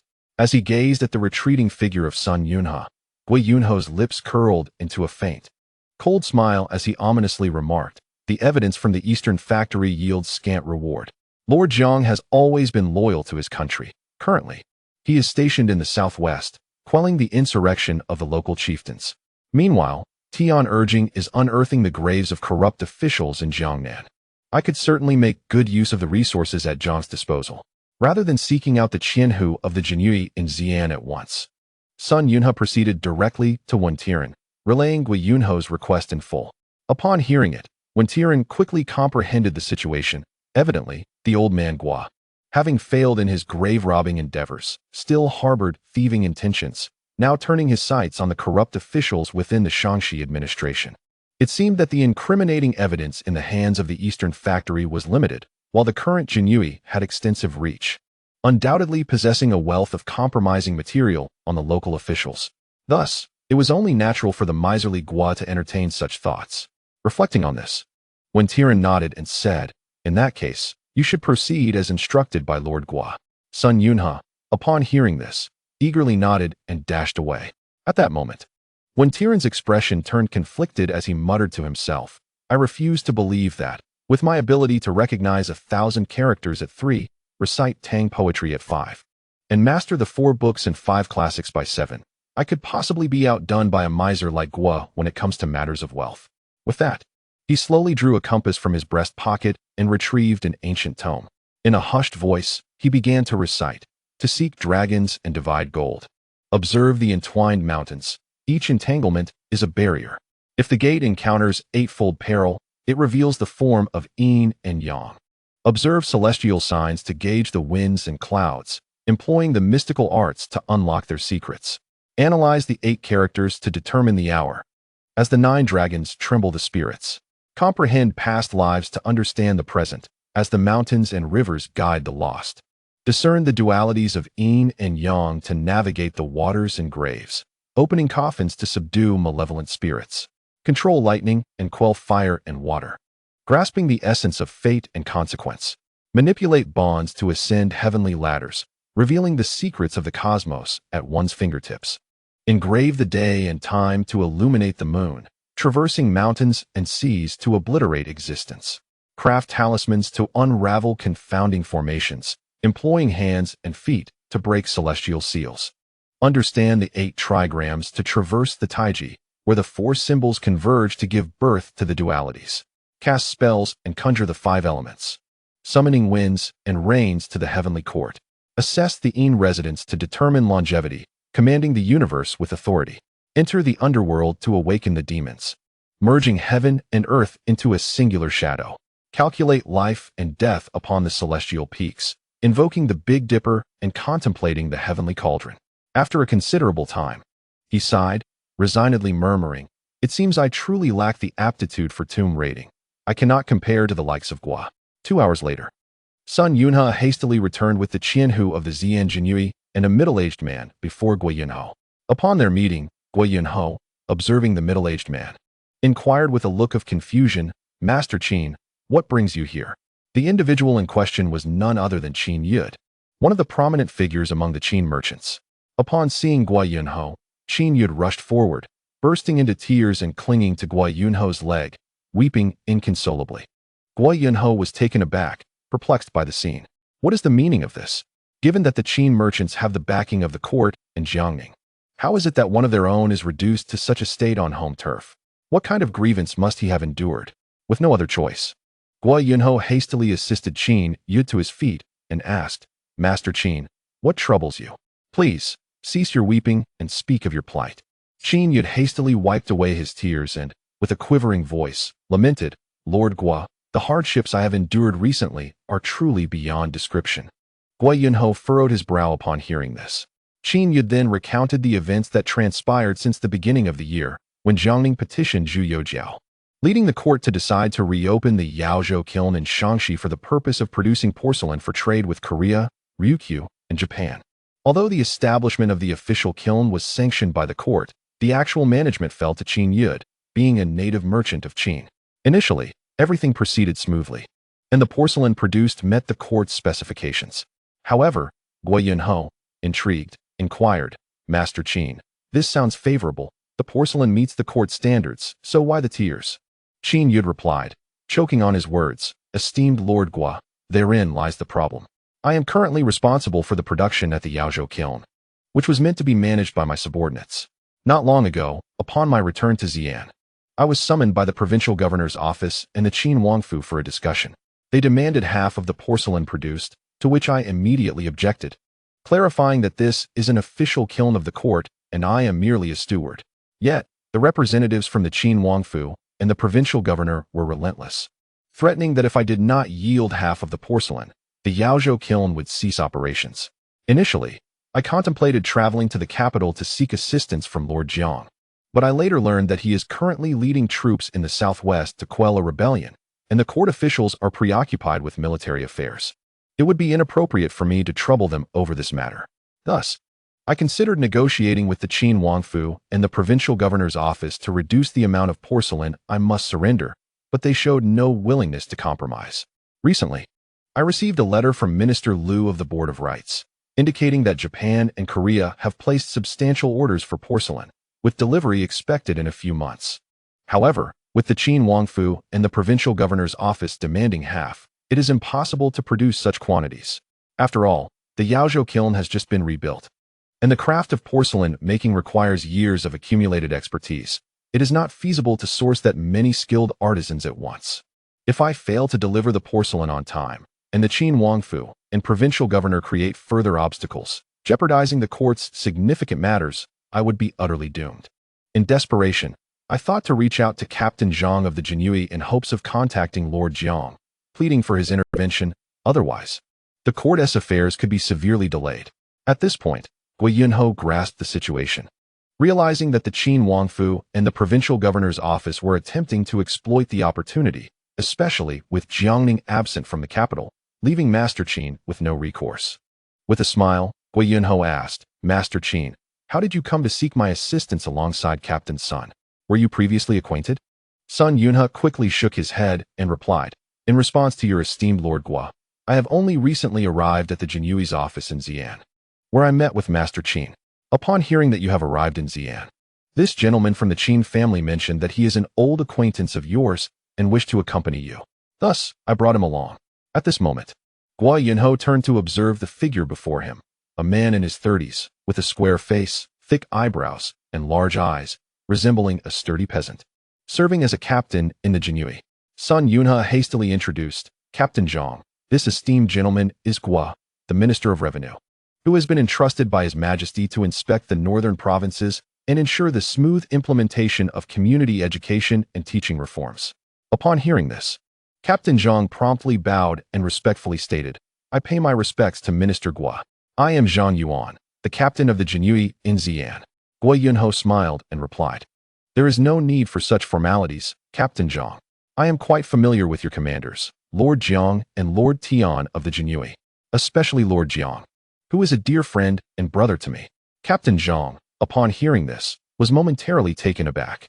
He was well aware of the relationship between his commanders and Guiyang. Although they got along reasonably well, it was not as exaggerated as Guo had described, leaving him at a loss for words. Observing his reaction, Guiyang continued with a smile, "I initially invited you here, Captain Zhang, to request your assistance with a minor matter. However, I must first address this issue concerning the Qin family, for they serve the court and should not endure such unwarranted grievances." He then turned to Qin Yud and said, "Since you have sought me out, rest assured that I will intervene. While I cannot confront the Prince of Qin, a mere governor of Shaanxi is not worthy of my concern. Is there anything beyond his demands for porcelain from the Yaozhou kiln?" Upon hearing this, Qin Yud quickly replied, "Minister Guo, you are unaware. This governor, Lu Su, is akin to a ravenous wolf, merciless and insatiable. He embezzles funds, extorts the populace, and imposes illicit taxes upon us merchants. Ever since we common merchants began transporting provisions for the soldiers along the borders, and with Lord Jiang of the Jinyui as our support, Lu Su has refrained from extorting us. Prior to that, his greed was boundless, driving many families to sell their children." Guiyang, upon hearing this, was filled with righteous fury, exclaiming, "Damn it! Lu Su has held the position of governor for so many years. When the court was impoverished, I wept daily over our empty treasury, while this scoundrel brazenly pillaged the wealth of the people in Shaanxi. He had the audacity to petition the court for tax exemptions and disaster relief funds, only for those funds to line his own pockets.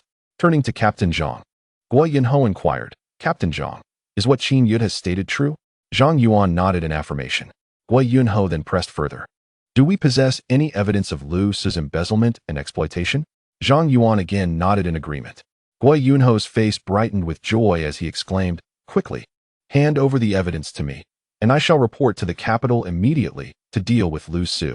Zhang Yuan, upon hearing this, displayed a troubled expression and awkwardly replied, I beg your pardon, Lord Gua, but as a subordinate, I have already breached protocol by speaking of such matters.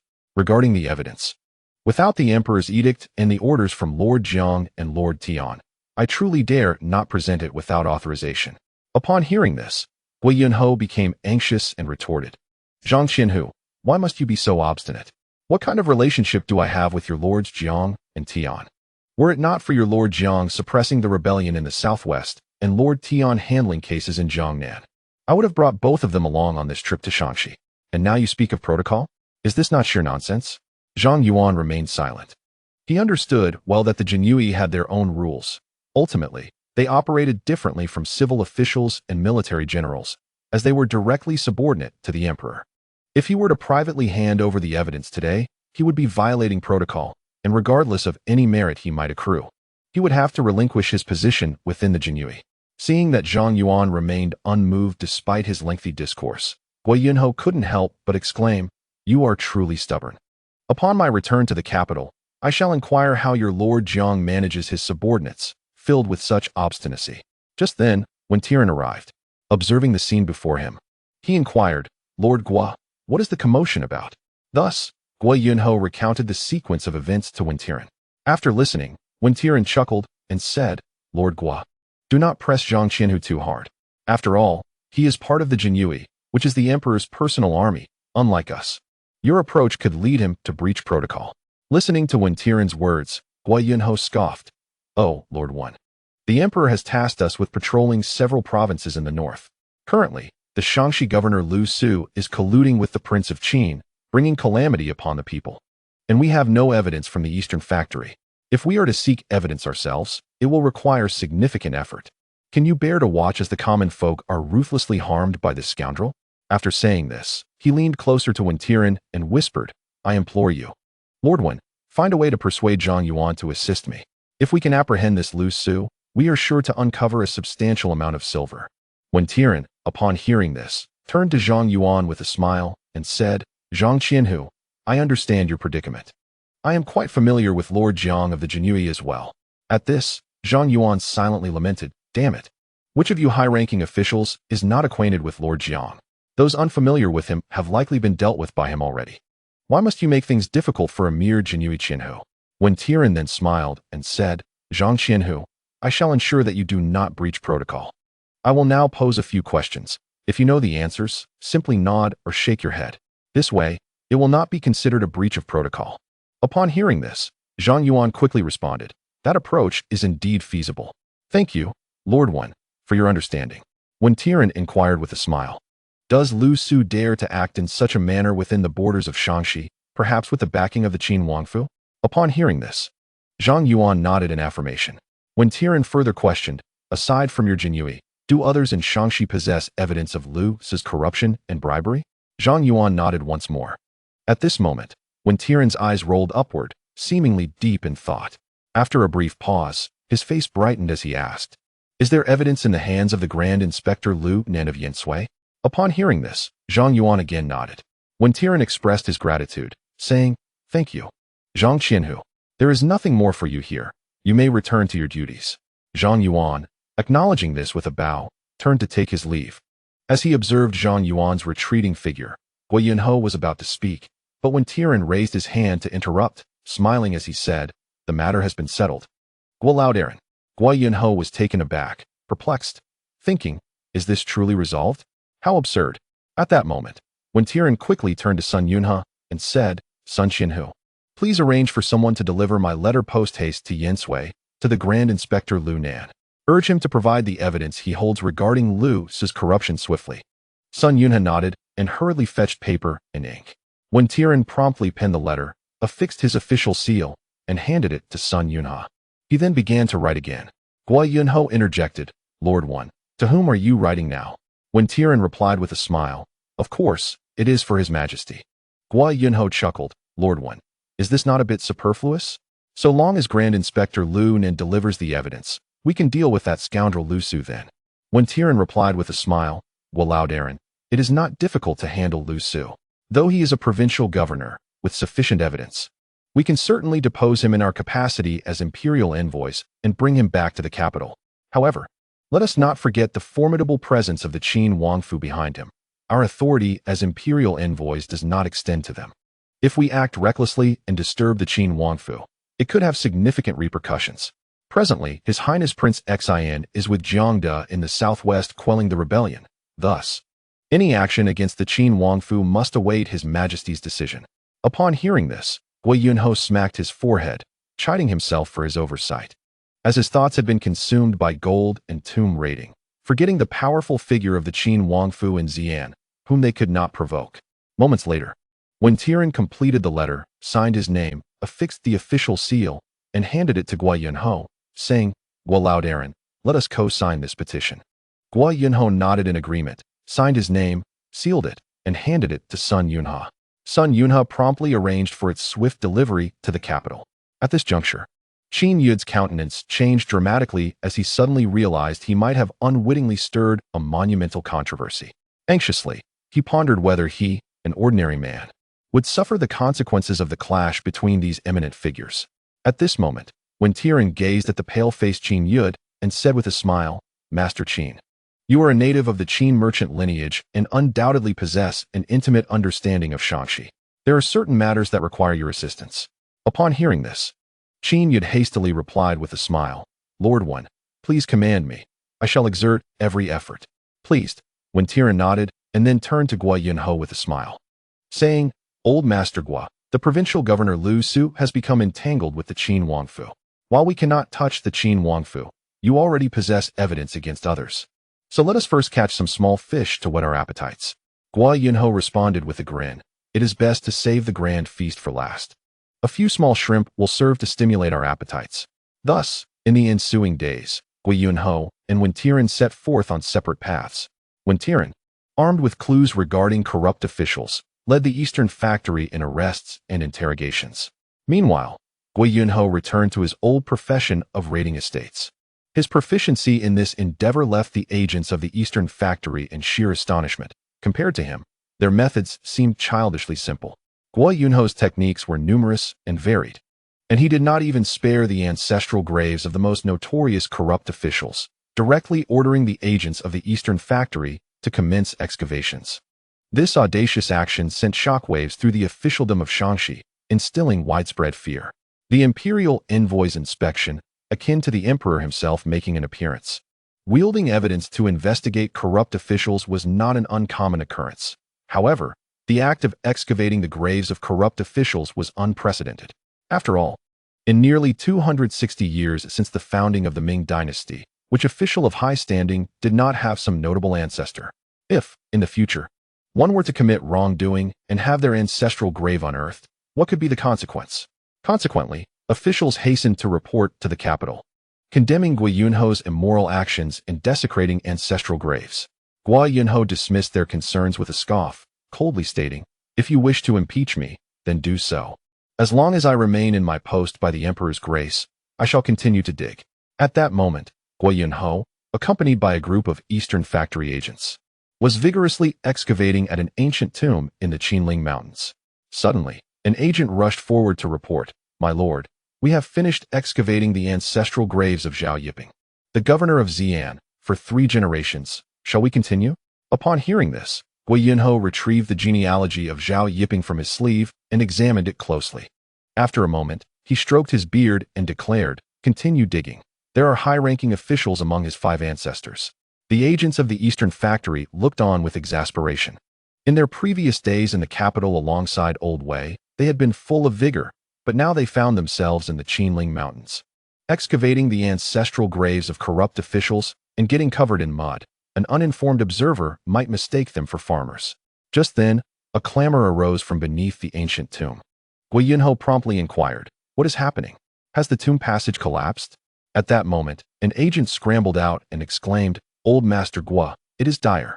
Beneath Zhao Yiping's grandfather's grave lies another ancient tomb, seemingly from the Tang dynasty, which was accidentally uncovered. Should we refill it?" Upon hearing this, Guo Yunho's face lit up with excitement as he exclaimed, "Filling it back is nonsense. Continue digging and extract everything within. I wish to behold it all." At that moment, the attendant from the Eastern Bureau awkwardly interjected, "Master Guo, this ancient Tang tomb has no connection to Zhao Yiping's family. It does not fall within the 9 clans." Guo Yunho, unfazed, responded, "Zhao Yiping's grandfather is buried above this Tang tomb, thus establishing a connection. It certainly counts as part of the 9 clans. Keep digging." With that, he produced a candle from his robes and handed it to the attendant, instructing, "Once you enter the burial chamber, light this candle in the southwest corner. If all is well, proceed with the excavation. If the candle extinguishes, retreat immediately without delay." The attendant, rendered speechless, took the candle and hurried off to continue the digging. Guo Yunho observed the iron shovels in the hands of the Eastern Bureau attendants, his brow furrowing as he muttered to himself. A craftsman must first sharpen his tools to excel at his craft. These shovels are ill-suited for tomb raiding. I must return and devise improvements. Otherwise, we shall be digging aimlessly for ages. After ensuring the attendants were well instructed, Guo Yunho stood on the hillside with a compass in his left hand and ancient texts in his right, gazing around as he murmured, "It seems that upon returning to the capital, I must consult with the Ministry of Justice and the prison in Shuntian Prefecture to learn from those tomb raiders. The methods of the northern raiders are entirely distinct from those of the southern. The northern excels in tunneling, while the southern excels in locating tombs. One must bow in deference to grow strong and prosperous." After 2 days of frenzied digging, the attendants were utterly exhausted. Before Guo Yunho lay a heap of gold and silver artifacts, jade, as well as Tang Sankai and bronze items. His eyes gleamed with delight as he marveled, "Indeed, the Tang dynasty favored lavish burials. The ancients do not deceive me. These Tang Sankai are treasures worth their weight in gold. The value of this gold and silver is not to be underestimated. This haul alone could easily be worth several 100,000 taels of silver." At that moment, an attendant emerged from the burial passage, looking defeated as he reported, "Master Guo, the Tang tomb has been fully excavated. However, I have just discovered that beneath it lies what appears to be a Han tomb. Shall we continue digging?" Upon hearing this, Guo Yunho was overcome with emotion, tears streaming down his face as he declared, "Heaven has eyes. We must continue to dig, but let us not rush. I have yet to thoroughly study the burial practices of the Han dynasty. You all should come up and rest. Once I have comprehended the matter, we shall descend again. We cannot risk your lives for mere external possessions. In my eyes, your lives are worth far more than this pile of treasures." As he spoke, Guo Yunho arranged for food and drink to reward the attendants, while he sat aside, one hand holding the compass and the other cradling the ancient texts, diligently studying. The attendants devoured their meal ravenously, thoroughly exhausted. After all, tomb raiding is a laborious endeavor, and they were not professionals in the field. Fortunately, after several days of constant guidance from Guo Yunho, they have managed to grasp some techniques. Chapter 301, The Huangchong Taizu. Guo Yunho had nearly worn out the ancient text in his attempts to decipher the secrets of the Han tomb, yet he found no solution. In the end, he reluctantly ordered a few individuals to remain behind as guards while the rest of the Eastern factory operatives packed all the excavated items for transport back to Xi'an Prefecture. Upon returning to Xi'an, Wen Tairing had just finished interrogating a batch of corrupt officials when he noticed several carts filled with treasures being brought in by the Eastern factory operatives. He was momentarily taken aback, pondering in disbelief. Could it be that old Guo has unearthed a grand tomb? Just then, Guo Yunho entered with a grim expression. Wen Tairing promptly approached him, greeting him and inquiring, "Old Master Guo, what troubles you so? Your countenance appears rather grave. Are you unwell?" Guo Yunho sighed and replied, "Minister Wen, my health is fine, but I find myself facing a rather thorny issue for which I have yet to devise a solution." Intrigued, Wen Tairing encouraged him to elaborate, saying, "Old Master Guo, do share what is troubling you. Perhaps I can assist in deliberation." Guo Yunho then detailed the situation regarding the Han tomb. Upon hearing this, Wen Tairing chuckled and asked, "Can you ascertain if this tomb belongs to a royal lineage?" "Old Master Guo?" Guo Yunho nodded, stating, "I have examined the feng shui of the site. It is exceptional. nestled against a mountain and surrounded by water, gathering energy and harboring auspiciousness. It is indeed a rare feng shui treasure. Originally, I was excavating the ancestral grave of the corrupt governor Zhao Yiping. Little did I expect that beneath his grandfather's grave lay a Tang tomb, and upon excavating that, we uncovered a Han tomb beneath it. Minister 1, tell me, could there be so many tombs in one location if not for the auspicious feng shui? Wen Tairing nodded in agreement.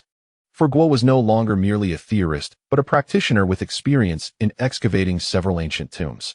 At that moment, a cautious Eastern factory operative interjected, "Old Master Guo, I found a considerable amount of wood within the Han tomb, though I am uncertain of its purpose." Guo Yunho fell into contemplation upon hearing this, and after a moment, he sighed, "I too am unclear. The older the tomb, the more mechanisms it possesses.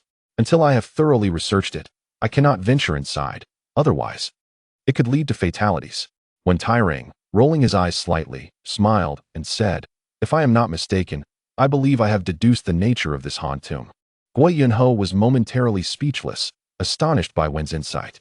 He had previously recognized Minister 1 as a brilliant scholar with an eidetic memory, often consulted by Jiang for his vast knowledge. He was taken aback to discover that Minister 1 also possessed knowledge regarding burial practices, which left him in awe. With excitement, he implored, "Minister 1, do enlighten me on this matter." When Tairing smiled faintly and replied, "It is the Huangchang Taizu. I wonder if you have heard of it." "Old Master Guo?" Guo Yunho mumbled the phrase Huangchang Taizu, stating that he seemed to have heard of it before, yet could not recall the details at that moment. However, he urged not to worry. With that, he promptly returned to his chamber, emerging shortly after with a stack of ancient texts. When Tian, upon seeing this, could not help but exclaim inwardly, "What an audacious man!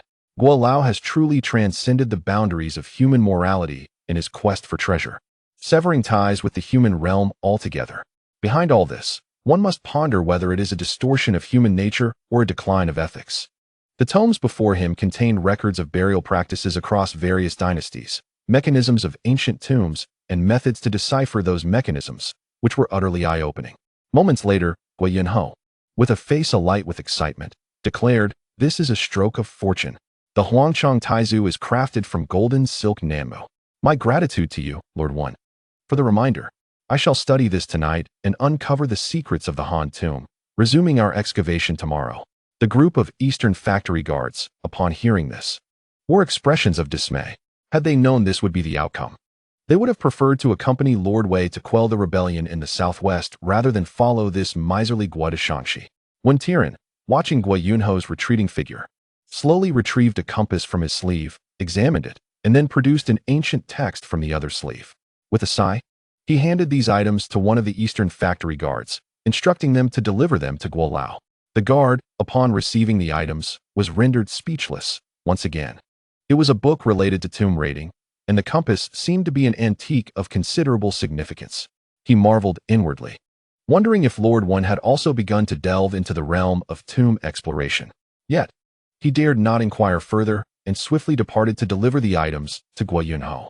Upon receiving them, Guo Yunho could not suppress his laughter, exclaiming, "Ah, Lord 1 truly understands me. This is like a timely gift of coal in winter." Thus, Guo Yunho opened the ancient text, laid out some rice paper, and began to write and draw with a brush. Little did he know, since passing through the Mang Mountain in Luoyang, his earlier musings on tomb raiding had ignited a spark of curiosity within Wen Tian. However, one had forcefully suppressed such thoughts.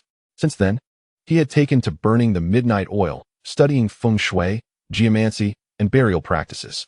Although endowed with a photographic memory, he had memorized the relevant knowledge thoroughly. He struggled immensely with the practical applications of surveying landscapes and determining auspicious sites. As for critical techniques like the dragon-seeking method, his attempts were disheartening. He was adept in 7 of the 8 approaches, but utterly lacking in 1, clearly indicating that he was not suited for this endeavor. Reluctantly, Wen Tian abandoned his aspirations of tomb raiding. Subsequently, he gifted the ancient texts and the time-worn compass to Guo Yunho, hoping that Guo would thrive on this path, achieving greatness and glory, thus alleviating some of his own life's regrets. Meanwhile, Guo Yunho remained blissfully unaware, perceiving Wen Tian's consent for him to excavate ancient tombs as an extraordinary favor. After all, at the foot of Mount Mang in Luoyang, Wen Tian's stance was resolute. He categorically refused to engage in tomb raiding. Concurrently, in the capital, Zhu Youjian received a joint memorial from Wen Tian and Guiyang. Upon reading it, Zhu Youjian's countenance darkened with fury. How audacious it was for the king of Qin to collude with the governor of Shaanxi, oppressing the populace, plundering their resources, fabricating reports of calamity, unlawfully levying taxes, and even daring to seize half of the porcelain from the Yaozhou kiln for sale. Such brazen disregard for the court and the emperor himself was appalling. They could not even muster the decency to disguise their actions. Thus, Zhu Youjian hastily summoned the members of the cabinet to the imperial study. Shortly thereafter, Sun Qingzong, Yuan Kelly, and Shui Guoguan arrived. Zhu Youjian presented them with the joint memorial from Guiyang and Wen Tian, and after perusing it, the three fell into deep contemplation. The audacity of this king of Qin was unparalleled, as he openly defied the authority of the court. The last prince to act in such a manner now languished behind the high walls of Fengyang. Originally, it was hoped that the incident involving Prince Zhu Dingwei would instill caution in the other feudal lords. Yet, this king of Qin proved to be equally reckless, daring to engage in such flagrant misconduct. It is worth noting that the current king of Qin, Zhu Youjian, is not of the legitimate bloodline but inherited his title as a minor branch, and yet he displays such arrogance, courting his own demise. Zhu Youjian coldly inquired, "My esteemed ministers, I wish to issue a decree stripping King Zhu Youjian of his title, demoting him to commoner status, and transporting him to the capital. After my younger brother returns from the southwest pacification, he shall be interrogated and subsequently exiled to Fengyang. What are your thoughts on this?" Upon hearing this, Sun Qingzong pondered for a moment, then rose to speak. "Your Majesty, during the time of our great ancestor, the founding emperor, the princes were assigned to guard the 9 borders, with the king of Qin being the foremost among them. If we were to hastily abolish his title, it may incite discontent among the other feudal lords. I propose that we summon the king of Qin to the capital, and, once His Highness the Prince of Xian returns from the southwest, we can interrogate and adjudicate his case. By bringing the king of Qin to the capital, we can effectively remove the constraints imposed by Lord Wen and Lord Gua, facilitating our actions." Zhu Youjian, upon hearing this, fell into contemplation. The Ming dynasty boasts numerous feudal princes, and although edicts have been issued to allow the royal family to seek their fortunes through examinations, military service, commerce, and agriculture, these measures only address the concerns of the lower branches. The fundamental issues facing the major branches remain unresolved. While the policy proposed by Jiang Ning to relocate the princes overseas is indeed commendable, it is not yet feasible. We cannot allow these princes to continue their recklessness. We must select a few prominent figures to discipline, serving as a deterrent to others. However, given that the king of Qin is a direct descendant of the founding emperor's second son, his unique status necessitates a more measured approach. We can only devise a means of summoning him to the capital, allowing Guiyang and Wen Tian to address the matters in Shaanxi first. With this in mind, Zhu Youjian began to consider who should be dispatched to summon King Zhu Youjian to the capital. Should he send a court official with a decree? It would indeed bring Zhu Youjian to the city, but it would lack sufficient deterrent power. After all, the king of Qin is emboldened by his lineage. Being a scion of the second son of Zhu Yuanzhang, the founding emperor, even the Yongle emperor would have shown him the utmost respect, addressing him as second brother. Upon reaching this thought, Zhu Youjian suddenly recalled Prince Zhu Youjian, who resided far away in Shaanxi. Previously, Jiang Ning and Wei Zhongxian had undertaken a reform of the official circles in Shaanxi, and the Prince Zhu Youjian promptly capitulated, demonstrating an eagerness to cooperate with the court. His demeanor exceedingly respectful. In fact, he even wept and protested, insisting on donating several million taels of silver to the court. Anyone who opposed his donation would incite his ire. Zhu Youjian was thoroughly pleased with such a vassal prince, deeming it a disservice to confine him to languish in Taiyuan. Moreover, the inaugural prince of Jin was also a legitimate son of the founding emperor, and among the myriad princes of the Ming dynasty, only the prince of Jin could rival the Qin princely house. Furthermore, the prestige of the Jin house surpassed that of the Qin house, which had seen several lines of succession interrupted, with its titles passed down to lesser branches. Contemplating this, Zhu Youjian declared, "I wish to appoint the Prince of Jin as the right minister of the imperial clan court, to assist in handling matters of the royal family. Henceforth, he shall carry my imperial edict to Shaanxi, summoning Prince Zhu Kunji back to the capital." Upon hearing this, Sun Qingzong and the other two nodded in agreement, recognizing that matters concerning the old Zhu family should be managed by their own kin. The Prince South's deference to the court made him the most fitting choice for dealing with Prince Qin's affairs. In unison, they exclaimed, "Your Majesty is truly wise." Zhu Youjian, upon hearing their words, turned to Fang Zhenghua and instructed Fang Dabin, draft the imperial edict immediately, appointing the Prince of Jin as the right minister of the imperial clan court, instructing him to proceed to Xi'an and Shaanxi right after receiving the edict, and to bring back Prince Qin for interrogation. Furthermore, conduct a thorough examination of all members under the Prince of Qin's jurisdiction. Should any be found guilty of wrongdoing that harms the people or engages in misconduct, they shall be apprehended and brought back to the capital. Fang Zhenghua, upon receiving the command, hurriedly complied and departed. Subsequently, Zhu Youjian conversed with Sun Qingzong and the others for a while before they all took their leave. At that moment, seated upon the dragon throne, Zhu Youjian could not help but murmur to himself, "Ah, Brother Jiang, when will you return? Do you know that during your absence, I have nearly exhausted myself. The weight of the Ming dynasty's 2 capitals and 13 provinces rests upon my shoulders, save for the 4 in the southwest." Chapter 302. Golden Beans. Zhu Youjian sat in the imperial study, his gaze suddenly falling upon the latest memorials submitted by the Grand Secretariat. He casually picked up a volume and, after flipping through it momentarily, found himself utterly astonished. At that moment, Fang Zhenghua hurried back. Observing Zhu Youjian's expression, he cautiously inquired, "Your Majesty, the edict conferring the title of Right Minister of the Imperial Clan Court upon His Highness the Prince of Jin has been drafted. However, as His Highness the Prince of Xian has taken all the Imperial Ming guards to the southwest, I have arranged for Fang Xiaozhong to lead 1,000 men from the Tengxiang guards to deliver the edict. This way, His Highness will have personnel at his disposal, facilitating his tasks." Upon hearing this, Zhu Youjian nodded and asked, "Fang Dabin, are these memorials all sent from Shaanxi?" Fang Zhenghua affirmed this with a nod. Zhu Youjian tossed the memorial he held onto the table and sighed. "It seems I should not have allowed Guiyang to leave the capital. I had originally arranged for Tian to accompany him, thinking it would ensure success, yet Guiyang has still managed to create a significant disaster." Hearing this, Fang Zhenghua, intrigued, cautiously asked, "Your Majesty, what calamity has old man Guo caused?" Zhu Youjian, with a sense of helplessness, tossed the memorial aside and remarked, "You may read it for yourself." Fang Zhenghua opened the document, and upon finishing, he was left utterly astonished. This venerable Guo had indeed unearthed the ancestral graves of corrupt officials in Shaanxi, prompting a flurry of memorials from the local officials seeking to impeach him. After a moment of contemplation, Fang Zhenghua cautiously inquired, "Your Majesty, should we issue an edict commanding Lord Guo to cease the excavation of these criminals' ancestral tombs?"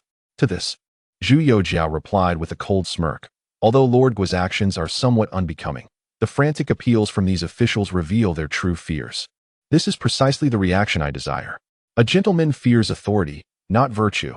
Their trepidation will prevent them from engaging in reckless behavior and encourage them to fulfill their duties. This approach is far more effective than my incessant moral lectures. Nonetheless, Guiyang's rationale holds some validity. As long as it does not exceed reasonable bounds, let him proceed. At present, Yang Lian is serving as the chief executioner in the Jinyue. He has been idling about in the capital, causing mischief and pursuing trivial matters. Convey my decree to bestow upon Yang Lian a special sword and dispatch him, accompanied by 1,000 Jinyue, to Shaanxi to assist Tian and Guiyang with the case. Additionally, send along the memorials from the Shaanxi officials impeaching Guiyang, allowing Yang Lian to thoroughly investigate these accusers. As for Lu Su, the governor of Shaanxi, who is a remnant of the Donglin faction, inform Tian and Guiyang that once solid evidence is obtained, Yang Lian is to publicly flay Lu Su before the people of Shaanxi and eradicate his entire clan. Furthermore, assure Yang Lian that he may act with confidence, as Jiang Xiong and Tian Ergung will support him should any issues arise. Fang Zhenghua, slightly embarrassed, chuckled and replied, "Rest assured, Your Majesty, I shall attend to this matter immediately."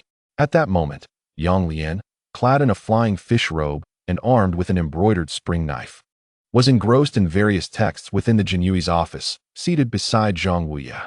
After a brief period, Yang Lian turned to his master, a look of deep respect on his face, and asked, "Master, What constitutes the laughing punishment? Why is there no specific description of its execution in the texts? Zhang Wuya, taking a sip of tea, responded with a smile, "You have posed an excellent question. The so-called laughing punishment involves securing the offender's limbs and applying honey to the soles of their feet, enticing a goat to come and lick it off. The goat's tongue bears barbs, causing the condemned to laugh uncontrollably until they ultimately perish from the exertion." Upon hearing this, Yang Lian promptly took up his brush to document this previously omitted detail about the laughing punishment. Observing his industrious disciple, Zhang Wuya beamed with pride. Subsequently, Yang Lian organized the texts and settled beside his master, his face clouded with disappointment as he sighed. "Master, I have held my position in the Jinyui for quite some time, yet I have not dealt with a significant case. Instead, I find myself preoccupied with trivial matters. Might you select a few instances of corruption from the archives for me to handle? I assure you, I will manage them splendidly." Zhang Wuya chuckled in response. What a fanciful notion. While the archives contain a wealth of incriminating evidence against numerous officials, it does not imply that they all deserve the harshest of fates. To address them requires the appropriate timing and justification. If you continue in this manner, it is likely that the current officials of the Ming dynasty will be decimated. Upon hearing this, Yang Lian felt utterly dejected, yet he understood that Master Zhang's words bore truth. Just then, a member of the Jinyui rushed in to report, "I humbly inform you, Master Zhang, that Commander Yang, there are visitors from the palace." Master Zhang inquired, "What is the matter?"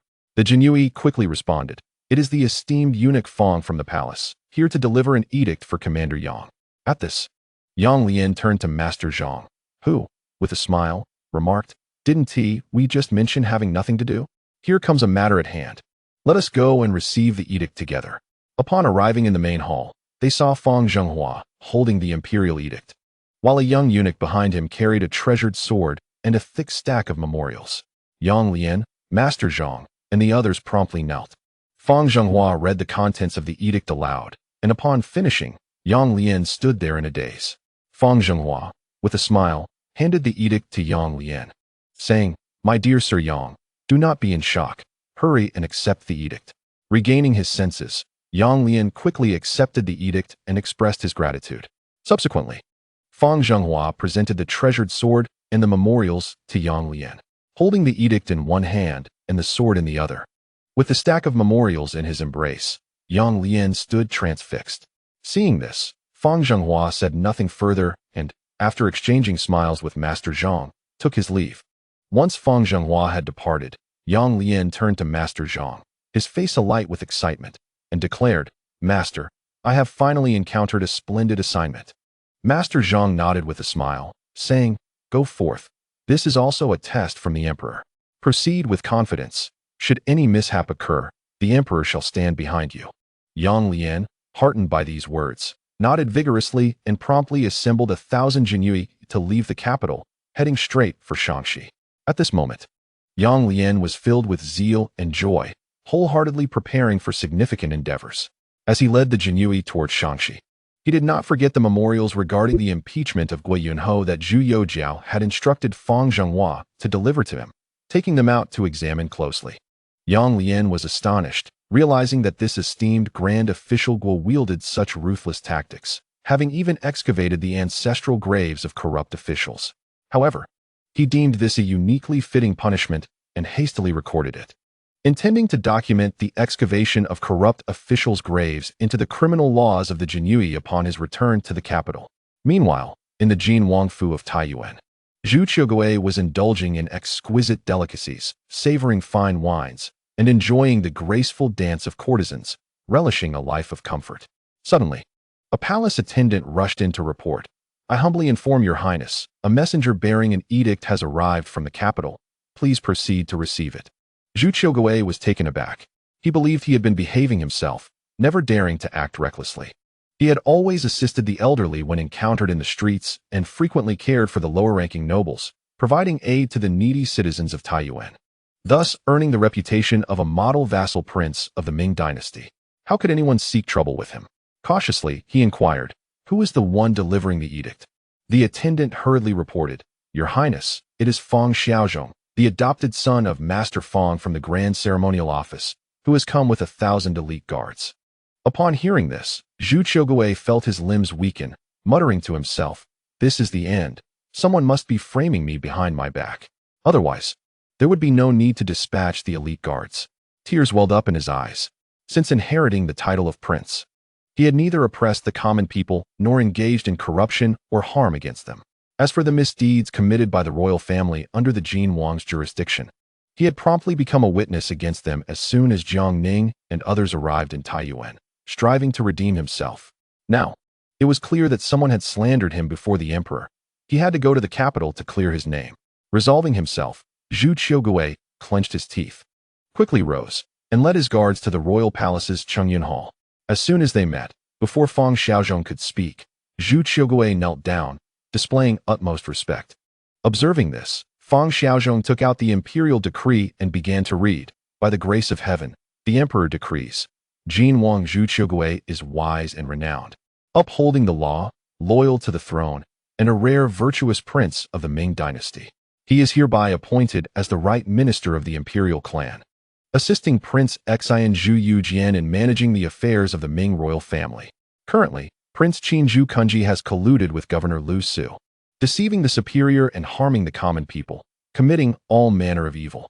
I hereby command Jin Wang Zhu Youjian to travel to Tianqi, escort Prince Qin Zhu Kunji back to the capital for interrogation, and thoroughly investigate the royal family under Prince Qin's jurisdiction. Any who commit wrongdoing, oppress the people, or scorn the law shall be taken back to the imperial clan for trial. Thus decreed. Seeing Zhu Youjian kneeling in silence, Fang Xiaozhong hastily reminded, "Your Highness, please receive the decree." Zhu Youjian quickly raised his head, overwhelmed with emotion. Initially fearing he would be apprehended, he was astonished to learn he was being entrusted to capture Prince Qin. Clearly, the court and the emperor still held confidence in him, and he now had the opportunity to serve his country. He was determined to make a good impression. He swiftly accepted the decree and instructed the attendant beside him to bring 2 small boxes to gift to Fang Xiaozhong. Fang Xiaozhong, puzzled, inquired, "Your Highness, what is this?" Zhu Youjian smiled and replied, "Young Master Fang has traveled far to deliver the decree, and I have little to offer. These are beans I cultivated during my leisure at the palace. 1 box is for you, and the other, please take back to the capital for Master Fang to taste my handiwork." Fang Xiaozhong opened the box and was taken aback. It was filled with golden beans, each the size of a thumb. Remarkably, this was worth several hundred taels of gold, and he was astonished by the Jin Wang's generosity. Yet, with a look of trepidation, he said, "Your Highness, this is too much. It is merely my duty to deliver the decree. How could I accept such a grand gift?" Zhu Youjian, hearing this, promptly replied with a serious demeanor, "Young Master Fang, please do not say that. It is merely some beans I grew in the palace. I hope you and Master Fang will enjoy them. It is no great matter, so please accept them. If Master Fang does not accept, I shall refrain from proceeding to Tianqi." Upon hearing these words from Prince Zhu Youjian, Fang Xiaozhong could not help but sigh inwardly. It seemed this Prince of Jin was quite eager to advance. His gaze bore no hint of bribery, only an unwavering loyalty to the court and a fervent desire to serve the nation. Consequently, he ceased his refusals and directly accepted the 2 boxes of beans. Observing Fang Xiaozhong's acceptance of the 2 boxes of golden beans, Zhu Youjian inquired with a smile, "Master Fang, may I ask if the imperial decree specifies a date for our departure?" Fang Xiaozhong shook his head and replied with a smile, "The decree does not stipulate a date. But as the esteemed Minister 1 of the Supervisory Court and Minister Guo of the Ministry of Revenue are also in Tianqi handling cases, if you have no other matters, we should set off promptly." Zhu Youjian nodded in agreement and turned to the nearby eunuchs, commanding, "Immediately prepare my belongings. I shall accompany Master Fang to Tianqi to handle the cases. You have half an hour. If not ready, you will all be sent to the fields to farm." Upon hearing this, the attendants promptly obeyed and departed. Fang Xiaozhong silently admired the loyalty and patriotism of this Prince of Jin. Initially, he thought it would take several days to organize at the royal residence, but to his surprise, this prince required only half an hour to prepare. Half an hour later, Prince Zhu Youjian and Fang Xiaozhong rode forth, leading 1,000 soldiers from the Tianqiang 4 guards, marching robustly toward Tianqi. Chapter 303, The Observant Mountain Guardian. Guiyang at this moment, within the envoy's headquarters in Xi'an, when Tian gazed in astonishment at the dozens of large wooden boxes arranged in the courtyard. rendered speechless for a while. Meanwhile, the Eastern factory agents continued to transport boxes into the courtyard, and before long, they had brought in a total of 27 boxes. Stacking them in the yard, the agents were all covered in dust, looking as if they had just returned from laboring in the fields. Shortly thereafter, the equally dusty Guiyang returned, his face alight with joy, accompanied by the somewhat awkward Qin Yud. Upon seeing Wen Tian, Guiyang exclaimed excitedly, "Minister Wen, this time I have stumbled upon a treasure." Wen Tian, intrigued, quickly approached and asked with a smile, "Lord Gua, has something splendid emerged from the Han tomb?" Guiyang, with a mysterious smile, replied, "Inside, there are several hundred pieces of gold horseshoes, gold ingots, and gold from the scales of mythical beasts, not to mention other bronze wares, pottery, and jade artifacts. Additionally, we have unearthed a considerable amount of Han Dynasty 5 Zhu coins."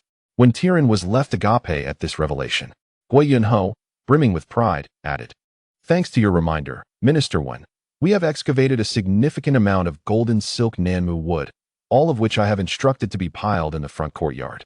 At this moment, when Tian, noticing the awkward expression on Qin Yud's face beside Guiyang, suddenly understood. It appeared that Lord Gua intended for this Qin gentleman to assist in disposing of the stolen goods. It was well known that while the items from the ancient tomb, apart from gold, were invaluable, liquidating them was no simple task. As officials of the court and imperial envoys, it was evidently inappropriate for Guiyang and Wen Tian to handle contraband. Thus the involvement of Master Qin became necessary. Just then, a large wooden box resembling a coffin was brought in. Wen Tian, visibly agitated, quickly interjected, "Lord Gua, our sole aim is to acquire wealth. Why have you disturbed the repose of the deceased? Disturbing the slumber of the departed is a grievous breach of virtue." Guiyang, however, remained unfazed, responding, "My dear one, I too wish not to disturb the tranquility of the grave, yet the treasures upon the deceased are simply too valuable, a veritable fortune, compelling me to bring both the treasures and the remains back." Upon hearing this, Wen Tian pondered for a moment before exclaiming, "Good heavens, Lord Gua, could it be that you have unearthed the fabled golden silk jade burial suit of the Han Dynasty?" Guiyang nodded with a beaming smile. This revelation stirred Wen Tian into action. He approached the wooden chest, instructing his associates to open it, and leaned over to inspect its contents. Inside lay a life-sized burial garment, indeed the golden silk jade suit, meticulously crafted from the finest Hitian jade and interwoven with golden threads. The jade pieces, smooth to the touch and elegantly hued, left Wen Tian in awe. At that moment, Guiyang stepped forward with a smile, saying, "Lord Wen, it was believed in the Han Dynasty that donning this golden silk jade suit after death would grant one immortality. Whether it bestows immortality, I cannot say, but I do know that this exquisite and complete set, previously only recorded in ancient texts, is truly a priceless treasure." Wen Tian nodded in agreement. Guiyang then turned to Qin Yud, grinning as he said, "Master Qin, I must trouble you next. Please appraise these items and assist me in converting them into silver, as transporting them back to the capital would be quite cumbersome." Qin Yud promptly replied with respect, "Rest assured, Lord Gua, I too engage in the business of antiques and fine art. I shall immediately arrange for personnel to evaluate these items. Should there be no issues, I am prepared to acquire a portion, while the remainder can be managed in collaboration with my colleagues in Xi'an." Guiyang, pleased, nodded and replied, "Master Qin, do not fret.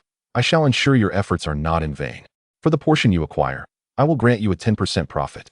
How does that sound? Fair enough?" Qin Yud, upon hearing this, was nearly moved to tears. These items were worth a fortune, while they may not compare to his own vast wealth. The current situation indicated that Lord Gua intended to pursue a long-term venture in tomb raiding. By aligning himself with Lord Gua, future collaborations promised substantial profits. Moreover, as a court official, holding the rank of a second-tier minister, Lord Gua represented a legitimate authority, unlike the rogue elements of the underworld. Even if the authorities were to investigate later, they would seek out Lord Gua for answers. Subsequently, Qin Yud hurriedly returned to gather his team to appraise the artifacts unearthed by Guiyang. Most items were appraised without issue. However, a small portion had never before graced the market and existed solely in ancient texts, making precise valuation challenging. After a moment of contemplation, Qin Yud remarked, "Lord Gua, some items have yet to be seen in the marketplace, and at present, I am unable to provide an appraisal. Thus, the commoners intend to transport all these rare artifacts, which are unavailable in the market, back home to host an auction, inviting all wealthy merchants from Shaanxi to participate in the bidding. What do you think of this plan? Guiyang nodded in agreement, stating that it was indeed a splendid idea. He added that once he unearths more treasures, they shall proceed with the auction. Subsequently, both parties completed the transaction, and Qin Liangyu, filled with joy, took his team to carry away the dozens of boxes of antiques. Observing Qin Liangyu's departing figure, when Tian cautiously inquired, "Lord Guo, you do not intend to engage in tomb raiding as a long-term endeavor, do you?" Guiyang chuckled and replied, "Dear Lord Wen, as the Minister of Revenue for the Ming Dynasty, the entire dynasty relies on my stewardship. Although the court is vigorously promoting maritime trade and encouraging commercial development, such measures demand substantial investments of time, energy, and capital. Where else can one find a swift return like that offered by tomb raiding?" Hearing this response from Guiyang, when Tian breathed a sigh of relief. He feared that after this venture, Guiyang would retire from the game, leaving him no choice but to step in himself. Consequently, Guiyang invited Tian to sit down for tea, and while sipping, he expressed his heartfelt thoughts. "Lord Wen, allow me to speak candidly. The current state of the court, flourishing as it is not only due to the concerted efforts of my colleagues and the Emperor's staunch support, but, more crucially, because the national treasury is well funded. However, I have long contemplated that to achieve a true revival of prosperity, the current funds are far from sufficient. While Lord Jiang has contributed significantly, I cannot rely on him indefinitely. After all, Lord Jiang follows a military path, which differs from our civil service. We must forge our own path." When Tian, feeling a deep resonance with these sentiments, nodded in agreement. As a core member of the royalist faction, he understood that the signs of revival within the court fundamentally stemmed from the ample treasury. Without it, survival would have been untenable. Then, cautiously, when Tian asked, "Lord Guo, how do you plan to report to the Emperor upon our return to the capital? After all, tomb raiding is hardly a respectable matter." Guiyang chuckled again, saying, "How significant can this be? With so many accomplishments to my name, I shall request the Emperor's decree to re-establish the Guanshan Taibao from the era of the founding emperor, which I shall personally oversee. I have already devised a detailed plan. In ordinary times, they can engage in tomb raiding, and if there are no tombs to plunder, they can assist in feng shui consultations and the selection of burial sites, all while gathering intelligence. It is well known that the court is never short of talent. The astrologers of the Imperial Astronomical Bureau may seem eccentric, yet they are all experts in feng shui." When Tian appeared perplexed, saying, "Lord Guo, do you truly believe the Emperor will approve of re-establishing the Guanshan Taibao, specifically for tomb raiding?" Guiyang laughed, saying, "If the Emperor does not grant approval, I shall hang myself at the Meridian Gate." Upon hearing this, when Tian was left speechless, at that moment, Guiyang took a sip of tea, a beaming smile on his face, and remarked, "Thank goodness I did not accompany Lord Jiang to the southwest. Otherwise, I would have missed this tremendous fortune." However, to speak candidly, based on my understanding of Lord Jiang, he never engages in unprofitable ventures. Although warfare consumes resources at an alarming rate, if executed skillfully, it can indeed yield substantial profits. I surmise that Lord Jiang has already amassed a considerable fortune in the 4 southwestern provinces. Nevertheless, this is of little consequence. While Lord Jiang leads troops to seize the assets of insurgents in the southwest, I am engaged in grave robbing in the northern provinces. Both tasks are but a division of labor aimed at enriching the state treasury. When Tian chuckled awkwardly and remarked, "Lord Jiang has always extended his benevolence towards Lord Guo." Upon hearing this, Guiyang responded with a somewhat uncomfortable expression, saying, "Although Lord Jiang has indeed been quite supportive of me, assisting in many matters, he has also calculated against me on several occasions.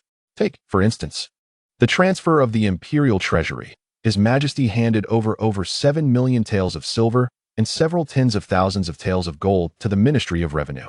However, prior to this transfer, Lord Jiang shifted all imperial estates under His Majesty's name to the Daming Merchants Association. Now, all properties belonging to His Majesty are managed by the Daming Merchants Association, which pays the taxes according to court regulations, while the remaining silver continues to flow into the imperial treasury. Consequently, I have effectively received only 7 million taels of silver and several tens of thousands of taels of gold from His Majesty. Following this, the Ministry of Revenue must allocate at least 3 million taels of silver to the treasury annually, a significant loss indeed. Upon hearing this, when Tian cleared his throat lightly and replied with a smile, Lord Gua, one must also appreciate Lord Zhang's good intentions. If His Majesty were to relinquish both the imperial treasury and all estates, would it not result in His Majesty having to rely on the Ministry of Revenue for expenditures in the future? It would likely lead to a repeat of the struggles for silver witnessed during the Jiang era. Guiyang nodded in agreement, stating, indeed, His Majesty's willingness to set an example by transferring over 7 million taels of silver and several tens of thousands of taels of gold to the Ministry of Revenue is commendable. After all, even if His Majesty were to hand over all imperial estates, the treasury would only see an annual increase of 1 million taels, a negligible impact on the greater scheme of things. The two continued their conversation for quite some time. Guiyang elaborated to Tian on the specifics of excavating Han tombs in the Qin Mountains, igniting a spark of excitement in Tian, who longed to accompany Guiyang on his next expedition. Chapter 304. Gathering evidence. Early the next morning, Sun Yunhe, a captain from the Eastern Depot, rushed to find Tian and Guiyang carrying a wooden box. Upon meeting, Sun Yunhe respectfully placed the box on the table and said, Sir One, Lord Gua, this is what I retrieved from the esteemed Governor Lu Nan of Yensui. Tian and Guiyang exchanged glances, both displaying expressions of delight as they hastily opened the box to inspect its contents. Moments later, when Tian's countenance darkened, Lu Su was indeed far more unscrupulous than he had anticipated.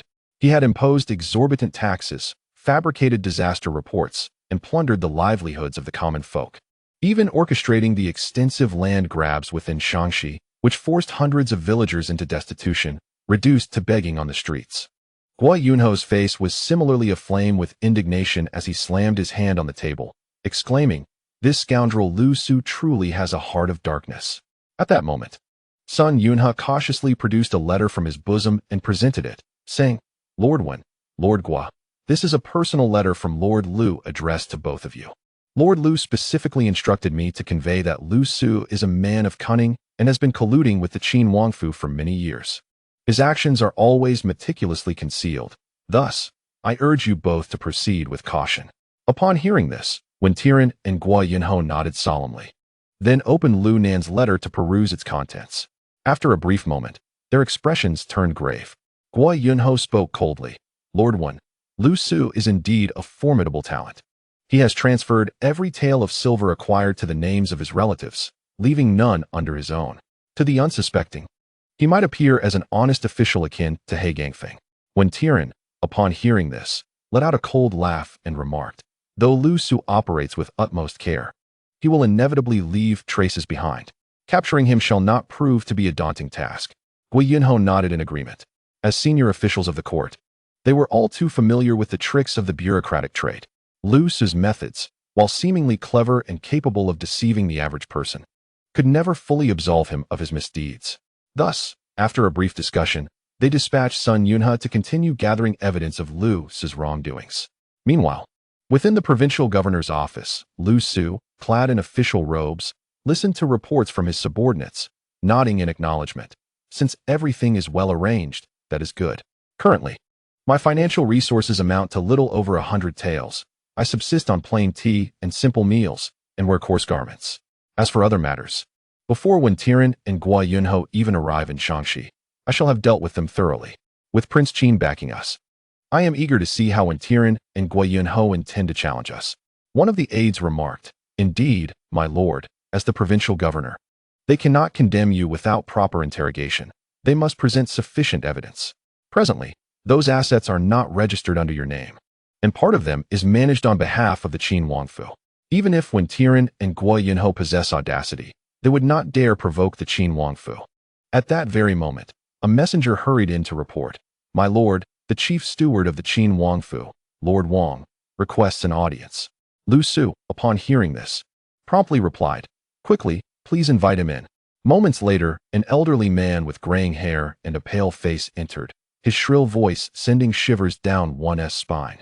Lu Su hurried forward, respectfully saying, Lord Wang, what brings you here? The elderly eunuch was Wang Yun, the chief steward of the Qin Wangfu. Wang Yun looked at Lu Su with a smile and said, Lord Lu, I have come at the behest of His Highness to inquire about the situation regarding the Yaoshou kiln in the hands of Qin Yud. Lu Su, with great deference, replied, Please convey to His Highness that the imperial envoys, Tian and Guizhou, are currently in Xi'an, and they have apprehended several officials during this period. Therefore, we must wait until these two calamities depart before we can take action regarding the Yaoshou kiln. As he spoke, he produced several banknotes and handed them over. Wang Yun squinted as he glanced around, discreetly tucking the silver note into his sleeve. With a smile, he nodded and said, Rest assured, Lord Lu, we are aware of your predicament, and we shall report to His Highness shortly. However, I must convey a matter of importance. Qin Yud and his associates are currently responsible for the transportation of grain to the 9 borders and maintain close ties with the imperial city as Jianyu. Therefore, you must exercise caution in this affair. We require half of the porcelain produced by the Yaoshou kiln, but we cannot press Qin Yud too hard. Lu Su quickly nodded, replying, Your Excellency, you need not worry. I understand how to proceed. Wang Yun acknowledged him with a nod, rose, and said, If there is nothing further, I shall return to the Wang residence to report to His Highness. Lu Su promptly offered, Allow me to escort you, Your Excellency. Wang Yun waved his hand dismissively and departed directly. Watching Wang Yun's retreating figure, Lu Su's expression darkened, and he muttered coldly, That old eunuch must have spread countless slanders about me before His Highness, otherwise, the pressure would not be so relentless. At that moment, his aide spoke up, My lord. We must tread carefully regarding the Yaoshou kiln matter. Previously, when Qin Yud was conducting business in Shaanxi, he managed to call upon Zhang Yuan from the Shaanxi Jianyu to assist him when local officials troubled him, indicating his extraordinary connections. Lu Su sighed in response. I had no intention of involving myself in the Yaoshou kiln affair. It was that old eunuch Wang Yun who swayed His Highness. Now, His Highness insists on half of the porcelain from the Yaoshou kiln, leaving me with no choice but to comply. I initially thought to bask in the shade of the Qin princely house, yet it seems I have been ensnared instead. The aide remained respectfully silent. After a moment, Lu Su sighed again and said, You have served me faithfully for many years, and I consider you a trusted confidant. Convey to my family that they should prepare 100,000 taels of silver to be discreetly delivered to the Qin princely residence. I hope that, in light of this sum, His Highness will grant us some respite. Otherwise, we may all face dire consequences. The aide nodded, affirming, Rest assured, my lord. I shall attend to this immediately, and hurriedly departed. Watching his aide leave, Lu Su sighed and murmured to himself, With Donglin Academy burned down. Having served in Shaanxi for many years and relocated my entire family here, I can only take root in Shaanxi from now on. I can only hope that His Highness Qin is perceptive enough not to lead me to ruin. Sun Yunhe, having received orders from Tian and Guizhou, disguised himself and led the Eastern factory agents to gather evidence of Lu Su's corruption and illegal activities within the confines of Xi'an. Sun Yunhe's first destination was several villages outside Xi'an, once home to ordinary farmers who now found their lands forcibly occupied by Lu Su's relatives, leaving hundreds of citizens to beg on the streets. Upon arrival, Sun Yunhe observed many citizens, emaciated and famished, still laboring in the fields, including an elderly man over 60. Middle-aged men, elderly women, and children. Sun Yunhe stepped forward and addressed an elderly man. Old gentleman, I am merely a passing merchant seeking a cup of water. Upon hearing this, the old man set down his hoe, wiped the sweat from his brow, and approached, handing Sun a gourd filled with water. Sun Yunhe opened the gourd and took several hearty gulps before cheerfully inquiring, Old gentleman, I see that this year's wheat is flourishing. It appears to be a bountiful harvest. The elder snorted dismissively, replying, Whether it is bountiful or not is of no concern to us common folk. At that moment, others arrived to rest upon the ground, picking up the gourd to drink. A barefoot boy, clutching a piece of wild grass, approached the elder with a face full of distress, saying, Grandfather, I am hungry. The elder sighed and shook his head, comforting him, My dear, bear with it a little longer. In a few days, you shall have your fill. The child pouted, But grandfather, I am very hungry right now. Just a few years ago, we had black bread to eat, but now we cannot even afford that. The elder sighed again helplessly, while the nearby men hung their heads in silence. Seeing this, Sun Yunhe quickly produced 2 white bread cakes from his pocket and offered them with a smile. Here, child, take these. The boy's eyes lit up at the sight of the bread, and he drooled slightly, yet turned to look longingly at the elder. The elder, observing the bread offered by Sun Yunha, shook his head resolutely. You are a kind soul, but we cannot accept these. Keep them for yourself. Sun Yunha, undeterred, pressed the bread into the child's hands, insisting, take it and eat. The child held the bread and glanced back at the elder. The elder then said to Sun Yunha, if that is the case, I express my gratitude. Upon hearing this, the child carefully broke the 2 bread cakes into pieces, reserving the smallest for himself, and handed the largest to the elder, saying, Grandfather, you should eat too. The elder took the smallest piece from the boy's hand and returned the largest to him, saying, Grandfather is not hungry. You should eat more. Seizing the opportunity, Sun Yunha struck up a conversation. Sir, the child mentioned that a few years ago, they could still eat black bread, yet now they cannot. But I see the crops growing quite well. The elder sighed, responding, no matter how well the crops grow, it has no bearing on us. We are but tenants, laboring for the landowners and burdened with taxes and corvée labor imposed by the court. After paying the rent, there is hardly any grain left. Sun Yunha feigned confusion. Sir, your words do not seem quite right. I have traveled extensively these past 2 years, and just recently passed through the capital, where I heard that the emperor and the court have decreed the exemption of all taxes in Tianqi for this year. Even for corvée, the court provides meals. The elder smiled bitterly. You, young man, still do not understand our situation here. The tax exemptions are for the landowners, not for us common folk. What we owe remains unchanged, and not a single grain less. As for the years when we could afford black bread, that was when the land belonged to us. Now, we cannot eat it because the land has become the property of the landowners. Sun Yunha hastily inquired, Elder, though it is true that Tianqi has faced natural disasters in recent years, is it truly necessary to sell the fields? I see you have quite a large family, and these lands are fertile. Surely you can manage to fill your bellies. A man nearby interjected, Brother, you are unaware. Before he could finish, the elder interrupted sharply. Ernyo, eat your flatbread and cease your chatter. Sun Yunha turned to the elder. Sir, why do you interrupt this brother while he speaks? The elder replied, It's all in the past. Let us not dwell on it. As long as I am alive, I am content. I dare not wish for more. Just then, a distant roar echoed, You lazy peasants. Are you slacking off again? It's been 3 days since I had to remind you. Sun Yunha looked up to see a portly middle-aged man riding a donkey, whip in hand, angrily pointing at the crowd. The elder sighed, Do not rest. Get back to work. He then turned to Sun Yunha and said, You are a good youth. I appreciate your bread, but alas, I have little time left in this life. With that, he pulled the child and resumed laboring in the fields. Before long, the rotund man on the donkey arrived at the fields and, without a word, overturned all the water gourds lying on the ground. Ernyo, the middle-aged man, glared in fury. The portly man, noticing this, raised his whip and struck, leaving 2 bloody marks on Ernyo's body.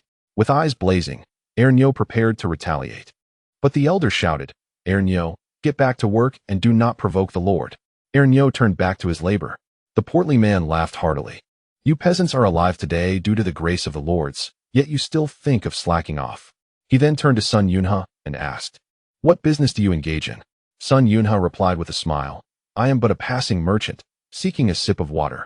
The portly man scrutinized Sun Yunha from head to toe, scoffing, Merchant? You look more like a bandit in those coarse shoes. Sun Yunha maintained his smile. I am a legitimate trader, not a bandit.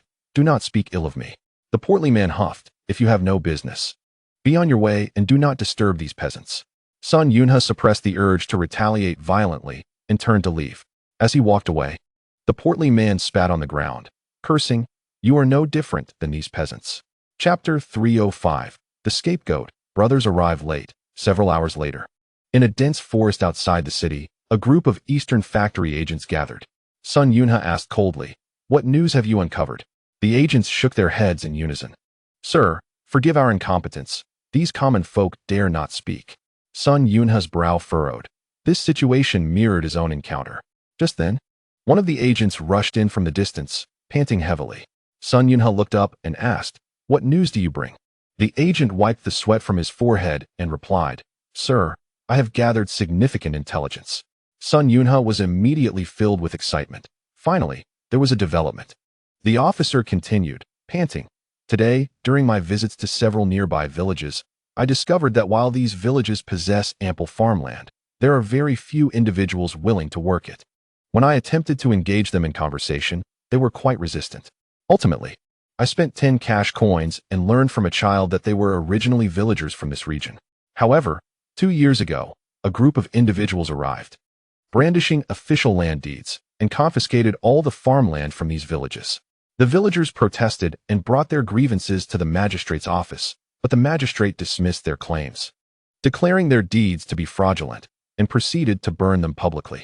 They then sought redress from the provincial governor's office, where Governor Lu Qin offered them soothing words, assuring them that they should return home and that he would attend to their concerns shortly. The villagers, hopeful that the government would support them, were blindsided when, that very night, a band of officials descended upon the 3 surrounding villages, imprisoning nearly 800 villagers. Within a few days, the farmlands of those villages were appropriated. This terrified the inhabitants of neighboring villages, prompting many to travel to the city to lodge complaints. However, all who sought to petition the authorities vanished without a trace, with the government claiming no knowledge of their whereabouts. Ultimately, all the farmland held by these commoners was seized, and hundreds of villagers, unwilling to become tenants, found themselves with no recourse to justice. They resorted to begging along the streets, leaving only a handful to toil the land for the newcomers. Upon hearing this, Sun Yunha nodded, finding it consistent with his own understanding of the situation. At that moment, the officer from the Eastern Depot spoke again. I learned from that child that just a month ago, while accompanying his parents to the city for supplies, he observed that all the beggars who had fallen to the streets had been captured by the authorities. Later, he encountered another child from his village, who had become a beggar, and learned that the government had directly dispatched officials to apprehend those hundreds of street beggars, subsequently executing them outside the city. Only this child, through sheer luck, managed to evade capture. The bodies are buried about 20 miles from here. Hearing this, Sun Yunha's eyes flared with fury as he said, "The audacity of the officials in Xian, Shaanxi, knows no bounds. With the imperial envoys present in Xian, why do these commoners not come forth to voice their grievances?" The officer sighed and replied, "Sir, you may not be aware that prior to our arrival in Shaanxi with the 2 imperial envoys, the authorities had already issued warnings. Anyone who dared to disturb the imperial envoys would face the dire consequence of their entire family being buried alive. Several families had intended to petition the envoys, but before they could even leave their village, they were apprehended and ultimately buried alive. The remaining villagers were utterly terrified, and no one dared to approach the envoys to report their plight." Sun Yunha could not help but lament. Indeed, the mountains are high, and the emperor is distant. Lawlessness reigns. At that moment, 2 more officers hurriedly arrived from afar. While they had not gathered much useful information, they did uncover that those who had seized the villagers' lands all bore the surname Lu and were from Jiang Ning, with rumored ties to the provincial governor. Sun Yunha sneered and commanded, "Return to the city immediately and find a way to locate that child who has become a beggar. Ensure his protection at all costs. A few of you venture outside the city to search for the remains of the citizens who were brutally killed and buried alive. As soon as there is any news, report it immediately." Upon hearing this, the agents of the Eastern Depot hurriedly departed. Sun Yunha promptly returned to the imperial envoy's headquarters to report the situation to Wen Tian and Guiyang. Upon hearing the news, Wen Tian slammed his palm on the table, exclaiming in fury, "Heartless and depraved, worse than beasts. I will ensure that Lu Ci's entire clan meets a most disgraceful end." Guiyang echoed his anger, shouting, "Damn Lu Ci, a veritable brute.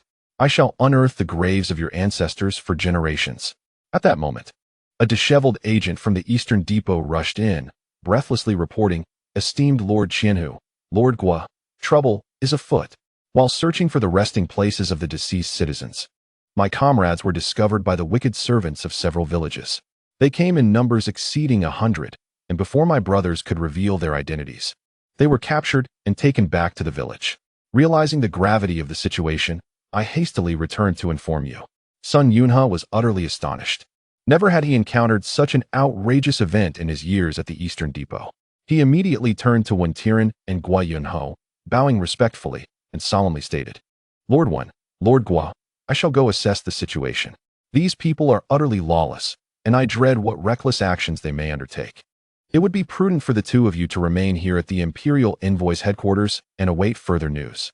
Just as Guiyang was about to speak, When Tian interjected, "In that case, Sun Qianhu, proceed with caution. Ensure you bring sufficient assistance and retreat immediately if circumstances become dire." Sun Yunhe nodded and hastily departed. At that moment, Guiyang remarked, "Lord Wan, we should accompany him." When Tian shook his head, saying, "Lord Gua, the moment we step out of the imperial envoy's headquarters, we will surely attract unwanted attention. Our priority now is to remain here and stabilize those lurking in the shadows. The rest shall be entrusted to Sun Qianhu and his team." Guiyang sighed, grumbling, "By heaven, this task is indeed frustrating." Just then, a commotion arose outside. Hearing the noise, Guiyang and Wen Tian immediately stepped out. They beheld an agent of the Eastern Depot, clad in plain clothes and bearing bruises, cradling a 5 or 6-year-old child in a pitiful state.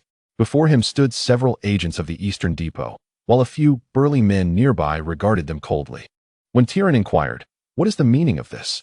the Eastern Depot agent struggled to rise, stating, "Reporting to Lord Wan and Lord Gua, I was tasked by Sun Qianhu to locate this child within the city. This child is the sole witness to the atrocities against the slain citizens. I intended to bring him to the imperial envoy's headquarters, but alas, we were targeted. Had I not fled swiftly, I fear I would not have returned with the child today." Upon hearing these words, Wen Tian's expression immediately turned cold as he spoke icily. "The officials of Xi'an are truly lawless. Capture those men at once." The eunuchs of the Eastern Depot, upon hearing this, rushed forward without delay. The men, seeing their approach, attempted to flee, but the Eastern Depot guards swiftly drew their crossbows and shot at them, bringing 2 of them down on the spot. Subsequently, the crowd surged forward, placing blades against the necks of the remaining men and dragging them into the imperial envoy's headquarters. When Tian glared at the captives and inquired, "Who are you? Why did you attempt to seize this child?" The men remained silent. When Tian let out a cold chuckle and turned to the eunuchs beside him, commanding, "Take them away and interrogate them thoroughly, employing all your methods." The guards complied and dragged the men out, and soon, anguished cries echoed from within. Meanwhile, inside the governor's office, Lu Qin sat at his desk sipping tea. Suddenly, the door to his study was flung open, and an aide burst in, visibly anxious, exclaiming, "Sir, trouble has arisen. A grave situation." Lu Qin, puzzled, replied, "What is it? Is the matter concerning the Qin Wangfu not settled for 100,000 taels of silver?" The aide quickly shook his head, stating, "No, sir. It is not from the Qin Wangfu. It has just been reported that the Eastern Depot guards have been conducting secret investigations outside the city and have indeed uncovered some information. They discovered the burial grounds of the recently dealt with citizens. In the midst of the urgent situation, the lower-ranked officials captured a few Eastern Depot guards. Moreover, among those citizens who had been dealt with while begging in the city, 1 child escaped capture. We have just received word that the Eastern Depot guards found this child and have taken him to the imperial envoy's headquarters. And even the personnel I dispatched have been apprehended. What shall we do now?" The aide was in a state of panic, perspiring profusely. Lu Qin pondered for a moment before coldly stating, "Prepare a scapegoat immediately. Since the imperial envoy wishes to investigate, let him do so. At the same time, send a message to the Qin Wangfu. If necessary, let them intervene. After all, the fertile lands outside the city do not belong solely to me. They claim half as well." The aide appeared troubled, replying, "But sir, His Highness the Qin Wang has always taken advantage without concern for affairs." Lu Qin retorted coldly, "Then tell the chief eunuch directly that if I am captured, everything will be exposed. They must handle the consequences themselves. Though the Qin Wangfu is vast, the Shanshi Dai Wangfu serves as a cautionary tale." The aide wiped the cold sweat from his forehead, nodded, and hurriedly departed. Lu Qin maintained a calm demeanor, muttering to himself, "Let them investigate. In the end, they can only accuse me of poor governance. What can they truly do to me?" With that, he laughed unabashedly. Sun Yunhe, accompanied by dozens of Eastern Depot guards, rushed to the outskirts of the city, heading straight for the estate. As soon as he stepped into the manor, he noticed several agents from the Eastern factory seated with a few individuals at a table laden with an array of poultry and fish, the accompanying guests eagerly pouring wine for the officials. However, the agents wore solemn expressions. Upon seeing Sun Yunhe's arrival, they hastily rose and paid their respects. Sun Yunhe had anticipated a fierce confrontation, yet found himself greeted by this unexpected scene. At that moment, the accompanying individuals stood up and approached him, bowing respectfully. Among them was an elderly man, approximately 60 years of age, who spoke with deference. "Esteemed sir, my subordinates were reckless and disrespectful earlier, offending your esteemed selves. I have ordered them all to be bound and presented to you for your judgment." With a wave of his hand, the elder soon had dozens of robust men escorting a dozen bound individuals into view, tightly restrained. Sun Yunhe coldly scrutinized the assembly, remaining silent. Observing the formidable figures before him, as well as the emotionless expressions of the captives, devoid of anger or fear, he surmised that they had resigned themselves to their fate, or perhaps believed they would not face dire consequences. A smirk crept onto Sun Yunhe's lips as he inquired, "Might I know the name of the esteemed master of this estate?" The elder, stroking his beard, chuckled heartily. "I am Lu Guiyang, the master of Lu family manor." Nodding in acknowledgement, Sun Yunhe gestured for a dozen agents to bring the bound captives before him. He then stated coldly, "Let us depart." With that, he turned and led the group of agents away. Chapter 306. A night of darkness and wind. Sun Yunhe, accompanied by the agents from the eastern factory, escorted the dozen men towards the city. Along the way, he turned to the previously captured agents and inquired, "Were there any unusual occurrences within the manor?" The agents shook their heads in unison. One replied, "In response to your inquiry, my lord, after we were captured and brought into the manor, they searched us and found our badges. They did not trouble us, but were instead quite courteous, arranging a feast with Lu Guiyang himself in attendance, profusely apologizing, and even gifting each of us 200 taels of silver." He produced a note for 200 taels from his pocket and handed it over, while the others followed suit, presenting their own notes. Sun Yunhe, observing this, refrained from accepting the silver, but fell into deep contemplation. At that moment, figures approached from the distance. As they drew near, Sun Yunhe recognized the elderly man he had conversed with earlier, accompanied by his family and a child named Bauer. Upon seeing Sun Yunhe and his entourage, the elder's expression shifted dramatically. He had initially presumed Sun Yunhe was merely an ordinary merchant passing by, only to discover he was an official. Bauer, noticing the change, exclaimed, "Grandfather, the nobleman who asked us for water earlier is actually an official?" The elder, upon hearing this, hastily covered the child's mouth with his hand and urged, "Do not utter a word. Let us pretend we do not know each other. We must return home at once." With that, he lowered his head and, without a word, hurriedly made his way back into the village. Observing this, Sun Yunhe initially intended to inquire further. However, witnessing the situation, he hesitated to speak, fearing that his indiscretion might endanger the elder and his family. After walking for a while longer, a sudden thud echoed behind him. Sun Yunhe turned to see that several of the men being escorted had collapsed to the ground. His heart sank in alarm, and he immediately inquired, "What is happening?" As he spoke, the remaining few also fell to the earth. Sun Yunhe quickly bent down to inspect them, and, moments later, his expression darkened considerably. These robust men had succumbed to poison. At that moment, a guard from the eastern depot gravely remarked, "Sir, these individuals had ingested poison before we took them away, and now the effects have manifested." Sun Yunhe nodded grimly, understanding now why the adversaries had appeared so audacious. They had evidently arranged for these men to consume the poison beforehand. Gritting his teeth, Sun Yunhe commanded, "Take all the bodies back to the envoy's headquarters." The group then carried the corpses back to the envoy's office. When Tian and Guizhou, upon witnessing the scene, furrowed their brows in concern. Sun Yunhe promptly recounted the events in detail. When Tian's face darkened as he coldly remarked, "I did not expect them to be so ruthless." He then turned and asked, "Have the individuals we captured from earlier spoken?" A guard from the eastern depot, looking somewhat embarrassed, replied, "In response to your inquiry, they claimed the child stole their money, but they denied any further involvement." Upon hearing this, when Tian fell into contemplation, Sun Yunhe, sensing the gravity of the situation, quickly inquired about the circumstances, and when Tian proceeded to relay the happenings outside the envoy's headquarters. After listening, Sun Yunhe replied coldly, "I request that you hand over those individuals to me. Although the methods of the eastern depot may not rival those of the Jiangyu, I possess means to extract information from them as long as they remain alive." When Tian nodded in agreement, stating, "In that case, I shall entrust them to you. You must extract the necessary information from them as swiftly as possible." Sun Yunhe acknowledged the order and promptly departed. Meanwhile, within the provincial governor's office, Lu Su sat quietly in his study. Shortly thereafter, his aide rushed in. Upon their meeting, Lu Su inquired nonchalantly, "What is the status? Have all arrangements been finalized?" The aide nodded respectfully, responding, "Sir, the scapegoats are en route, leaving no witnesses. Should they dare to investigate further, I will arrange for someone to demand an explanation from them. Even if they are imperial envoys, they must account for the mysterious deaths of those men." Lu Su nodded at this and then coldly asked, "What of the burial ground for those wretched commoners outside the city?" The aide quickly replied with a smile, "Rest assured, sir. I have dispatched men to exhume all the bodies, and then they were set ablaze until nothing remained." Lu Su nodded with satisfaction, saying, "You handle affairs well. I have complete confidence in you."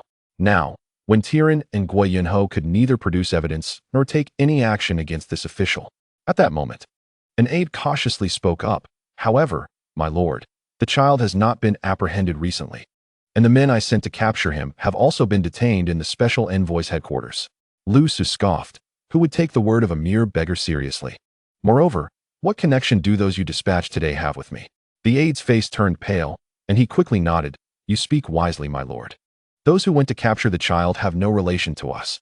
Upon hearing this, Lu Su smiled and nodded, satisfied. He then inquired, "Has the silver been delivered to His Highness the Qin Wang?" The aide nodded in response. Lu Su asked with a smile, "What did His Highness say?" The aide awkwardly replied, "In response to your inquiry, my lord, when the silver was delivered today, His Highness was indulging in wine and merriment within the palace. He simply accepted the silver without any further remarks." Lu Su nodded, "That is well." As night fell within the special envoy's headquarters, when Tian and Guiyang sat silently in the main hall, moments later, Sun Yunhe, covered in blood, entered and bowed, saying, "In response to Lord Wan and Lord Gua, I have completed the interrogation. The individuals sent today to capture the child were aides of the provincial governor Lu Su, named Lu Qin. However, after thorough questioning, it was discovered that these men are merely hired thugs, each with blood on their hands, and they have always been directly commanded by Lu Qin. Having never had any contact with Lu Su, using their testimonies as evidence would be utterly unconvincing." When Tian furrowed his brow upon hearing this, while Guiyang, infuriated, cursed. "That wretched Lu Su is indeed crafty, pushing all the blame away and leaving no trace behind." When Tian slowly rose and began to pace, after a moment, he turned to Sun Yunhe, his expression grave, and said, "Sun Qianhu, if I summon Lu Su to the special envoy's headquarters under the pretense of official inquiries, do you believe you can procure evidence in the shortest time possible?" Sun Yunhe, taken aback by the question, fell silent for a moment before resolutely stating, "Half a day. I need only half a day to secure evidence." Although Lu Su seems to have orchestrated these matters flawlessly, I refuse to believe he can entirely absolve himself of his actions. When Tian nodded in agreement and replied coldly, "In that case, let us summon him to the special envoy's headquarters tomorrow under the guise of official inquiries. Sun Qianhu, you shall immediately arrange for personnel to gather evidence, prioritizing results over the methods employed." Sun Yunhe, with a serious expression, nodded, understanding that Lord Wan intended to confront Lu Su directly and was prepared to overturn the table, so to speak. Just then, a guard from the eastern depot rushed in, exclaiming, "My lord, it is dire news. Previously, we arranged for someone to keep watch over the burial ground of the victims. Now, several nearby villages have dispatched their men to excavate the remains, armed with plenty of oil, seemingly intent on erasing the evidence." Upon hearing this, when Tian coldly commanded, "Sun Qianhu, immediately gather all available personnel to accompany me in apprehending this group," Guiyang, rising from his seat, declared, "I too shall join. I refuse to believe this rabble can turn the tide." Sun Yunhe nodded and promptly assembled all the Eastern Depot guards, heading towards the outskirts of the city alongside Wen Tian and others. At that moment, a desolate expanse outside the city was crowded with hundreds of individuals. They all brandished torches and wielded tools such as shovels, with numerous containers of oil nearby. Lu Qin, with a cold glare fixed upon the barren land, bellowed, "Commence the excavation.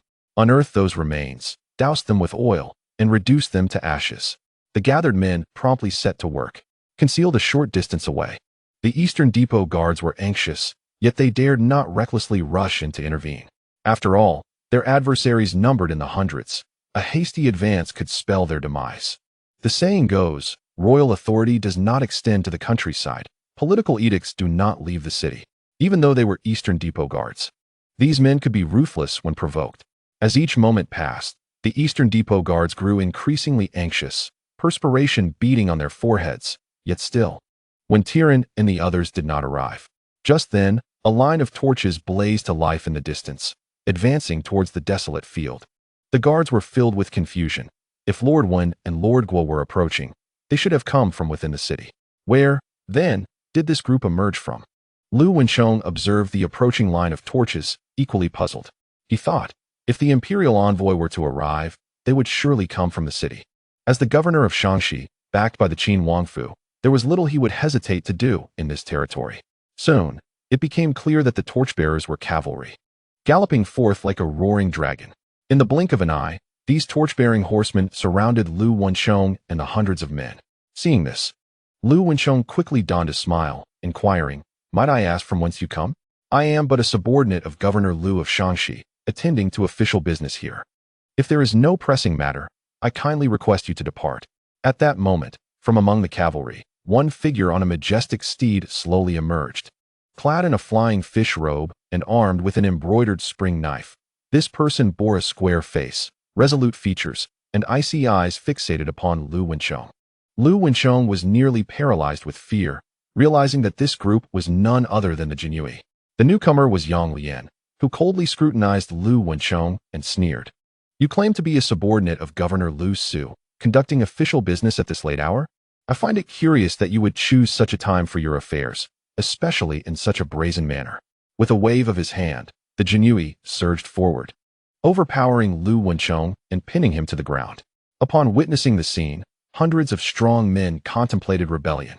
Yang Lian coldly declared, "Those who dare to resist shall be executed on the spot. I intend to uncover the true nature of your actions." Meanwhile, Lu Wensheng, pinned to the ground, gritted his teeth and forced a smile, urging, "Everyone, remain calm. Do not provoke this esteemed officer of the Jianyu." At that moment, Yang Lian dismounted and approached the cart laden with oil. He opened one of the jars, inhaled its contents, and then crouched down to look at Lu Wensheng, stating, "This cart is filled entirely with oil. Pray tell, what instructions did Lu Su give you for being here?" Just as Lu Wensheng was about to respond, Yang Lian swiftly drew his embroidered spring knife and plunged it into Lu Wensheng's palm. The pain caused Lu Wensheng to break into a sweat, and Yang Lian coldly commanded, "Bind them all. The laws of the Ming state that arson is a grave offense. I must inquire what intentions Lu Su harbors to have his subordinates set fire in such a treacherous night." Chapter 307. Confrontation. Lu Wensheng, suffering from the pain of the knife wound, cried out in agony. The hundreds of strong men present, witnessing this, surged forward, attempting to rescue Lu Wensheng. Yang Lian, observing their actions, sternly warned, "Those who dare to resist shall face death without mercy."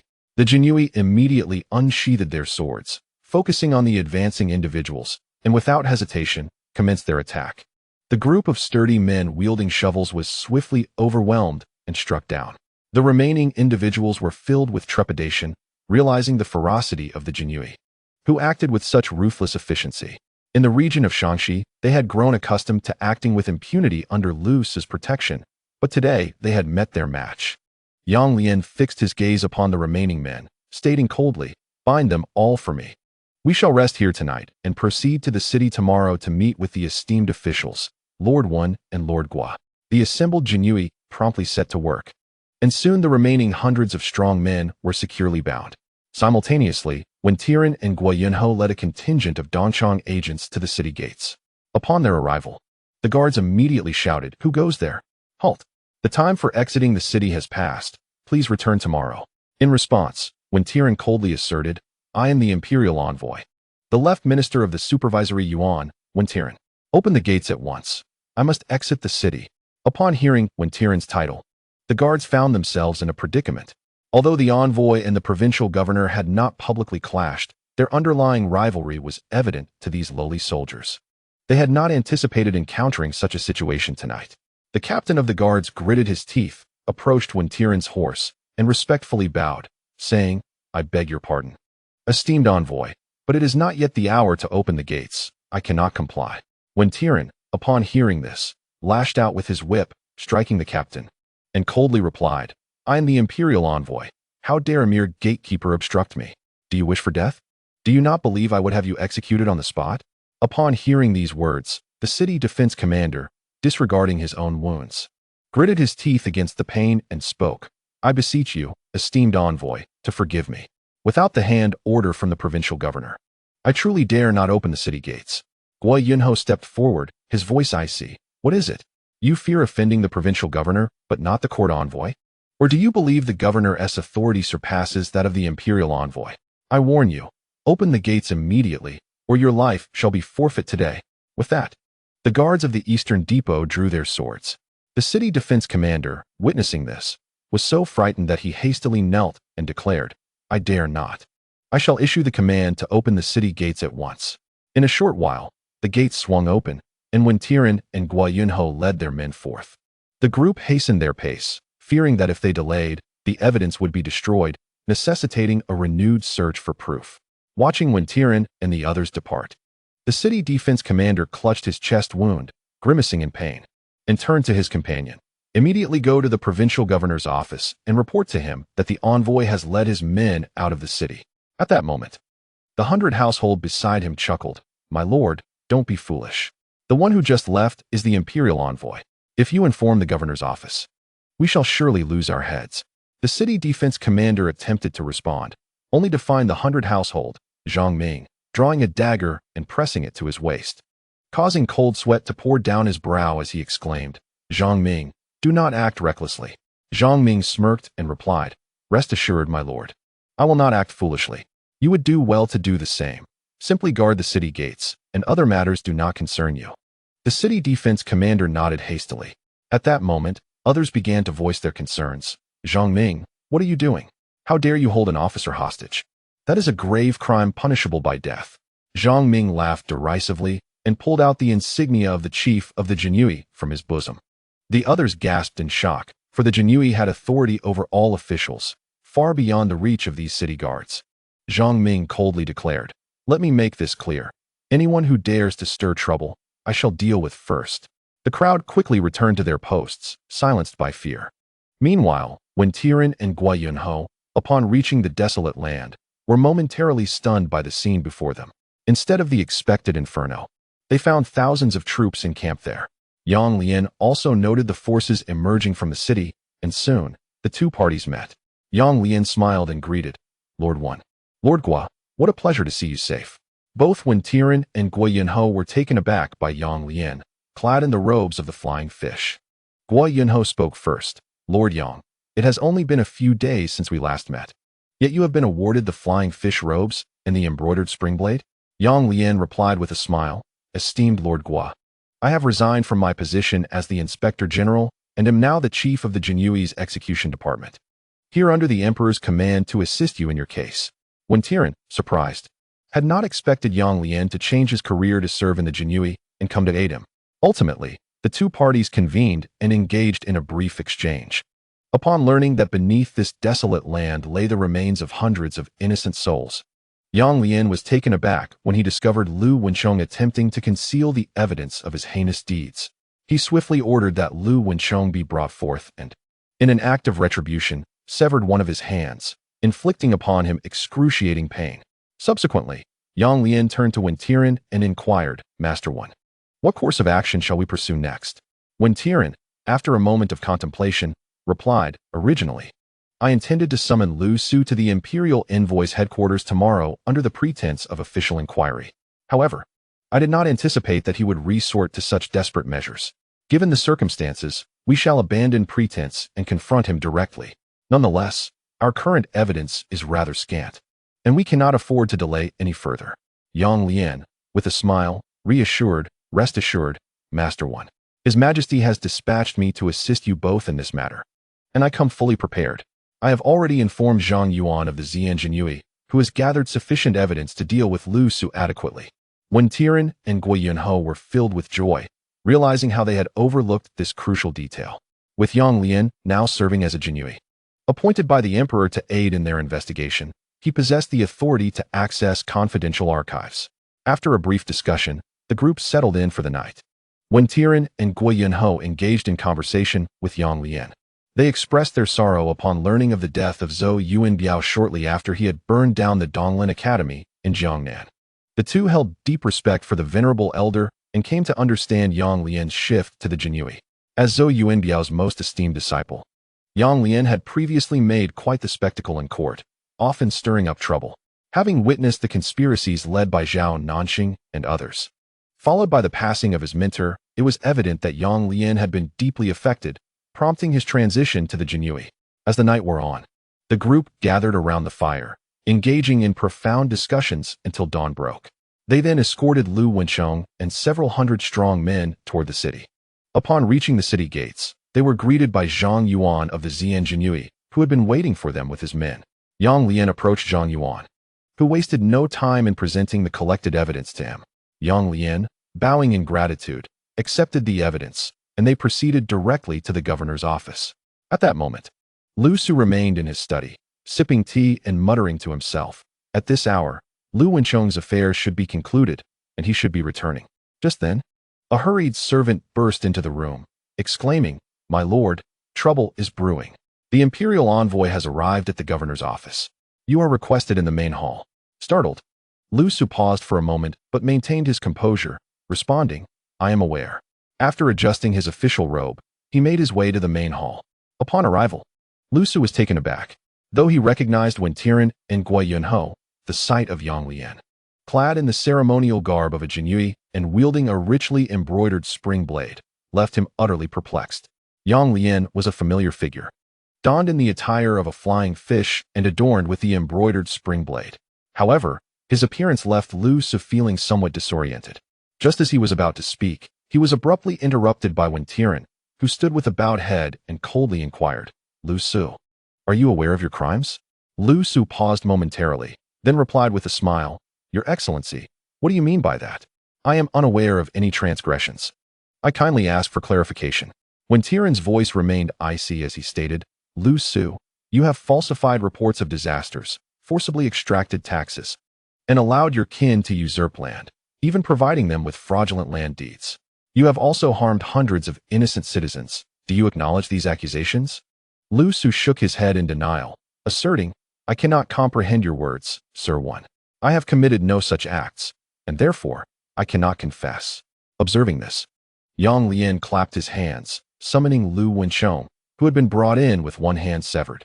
Upon seeing Lu Wenchong's disheveled state, Lu Su was immediately alarmed and exclaimed, "What has happened? Why does my aide appear in such a condition? Was this the doing of your Excellency? I request an explanation, otherwise, I shall not let this matter rest, even if it reaches the imperial court." Yang Lian, amused, turned his cold gaze upon Lu Wenchong and commanded, "Speak of what you know." Terrified by Yang Lian's frigid stare, Lu Wenchong trembled and began to weep, exclaiming, "I confess.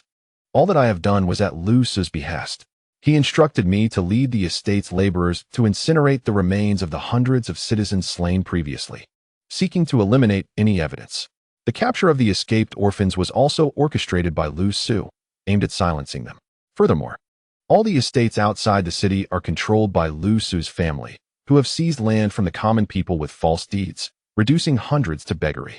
When the citizens came to complain, Lu Su would offer them empty reassurances before sending his men to silence them completely. As Lu Wenchong spoke, his words flowed like a bamboo tube spilling beans, revealing Lu Su's numerous misdeeds. Lu Su, initially filled with panic, soon became numb with disbelief.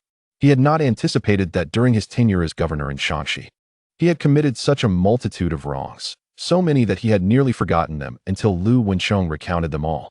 After Lu Wenchong finished speaking, Lu Su gritted his teeth and coldly stated, "I have not committed any of these acts. This is slander, a fabrication aimed at framing me." Yang Lian, upon hearing this, smiled faintly and clapped his hands. Shortly thereafter, a large group of individuals was brought in. Sun Yunhe, standing nearby, turned to observe, noting that many among them were clad in fine silks, including Lu Baliang, who had previously greeted him. Following them was a group of common folk, including the elderly man from whom Sun Yunhe had asked for water, the man's son, Ernyo, and a child named Bauer. Lu Su surveyed the assembly below and coldly inquired, "Lord One, what does this mean?" When Tian replied icily, "Master Lu, these individuals are your relatives. You must be familiar with them. Lu Su retorted, they are indeed my kin, and I am not unfamiliar with them. However, our interactions have been infrequent. A few years ago, they moved to Xi'an Prefecture, and these matters were duly reported to the authorities. At this moment, Guiyang interjected coldly. Does the harm of the common people, the forcible seizure of their lands, the amalgamation of properties, and even the loss of lives also fall under the category of reported matters?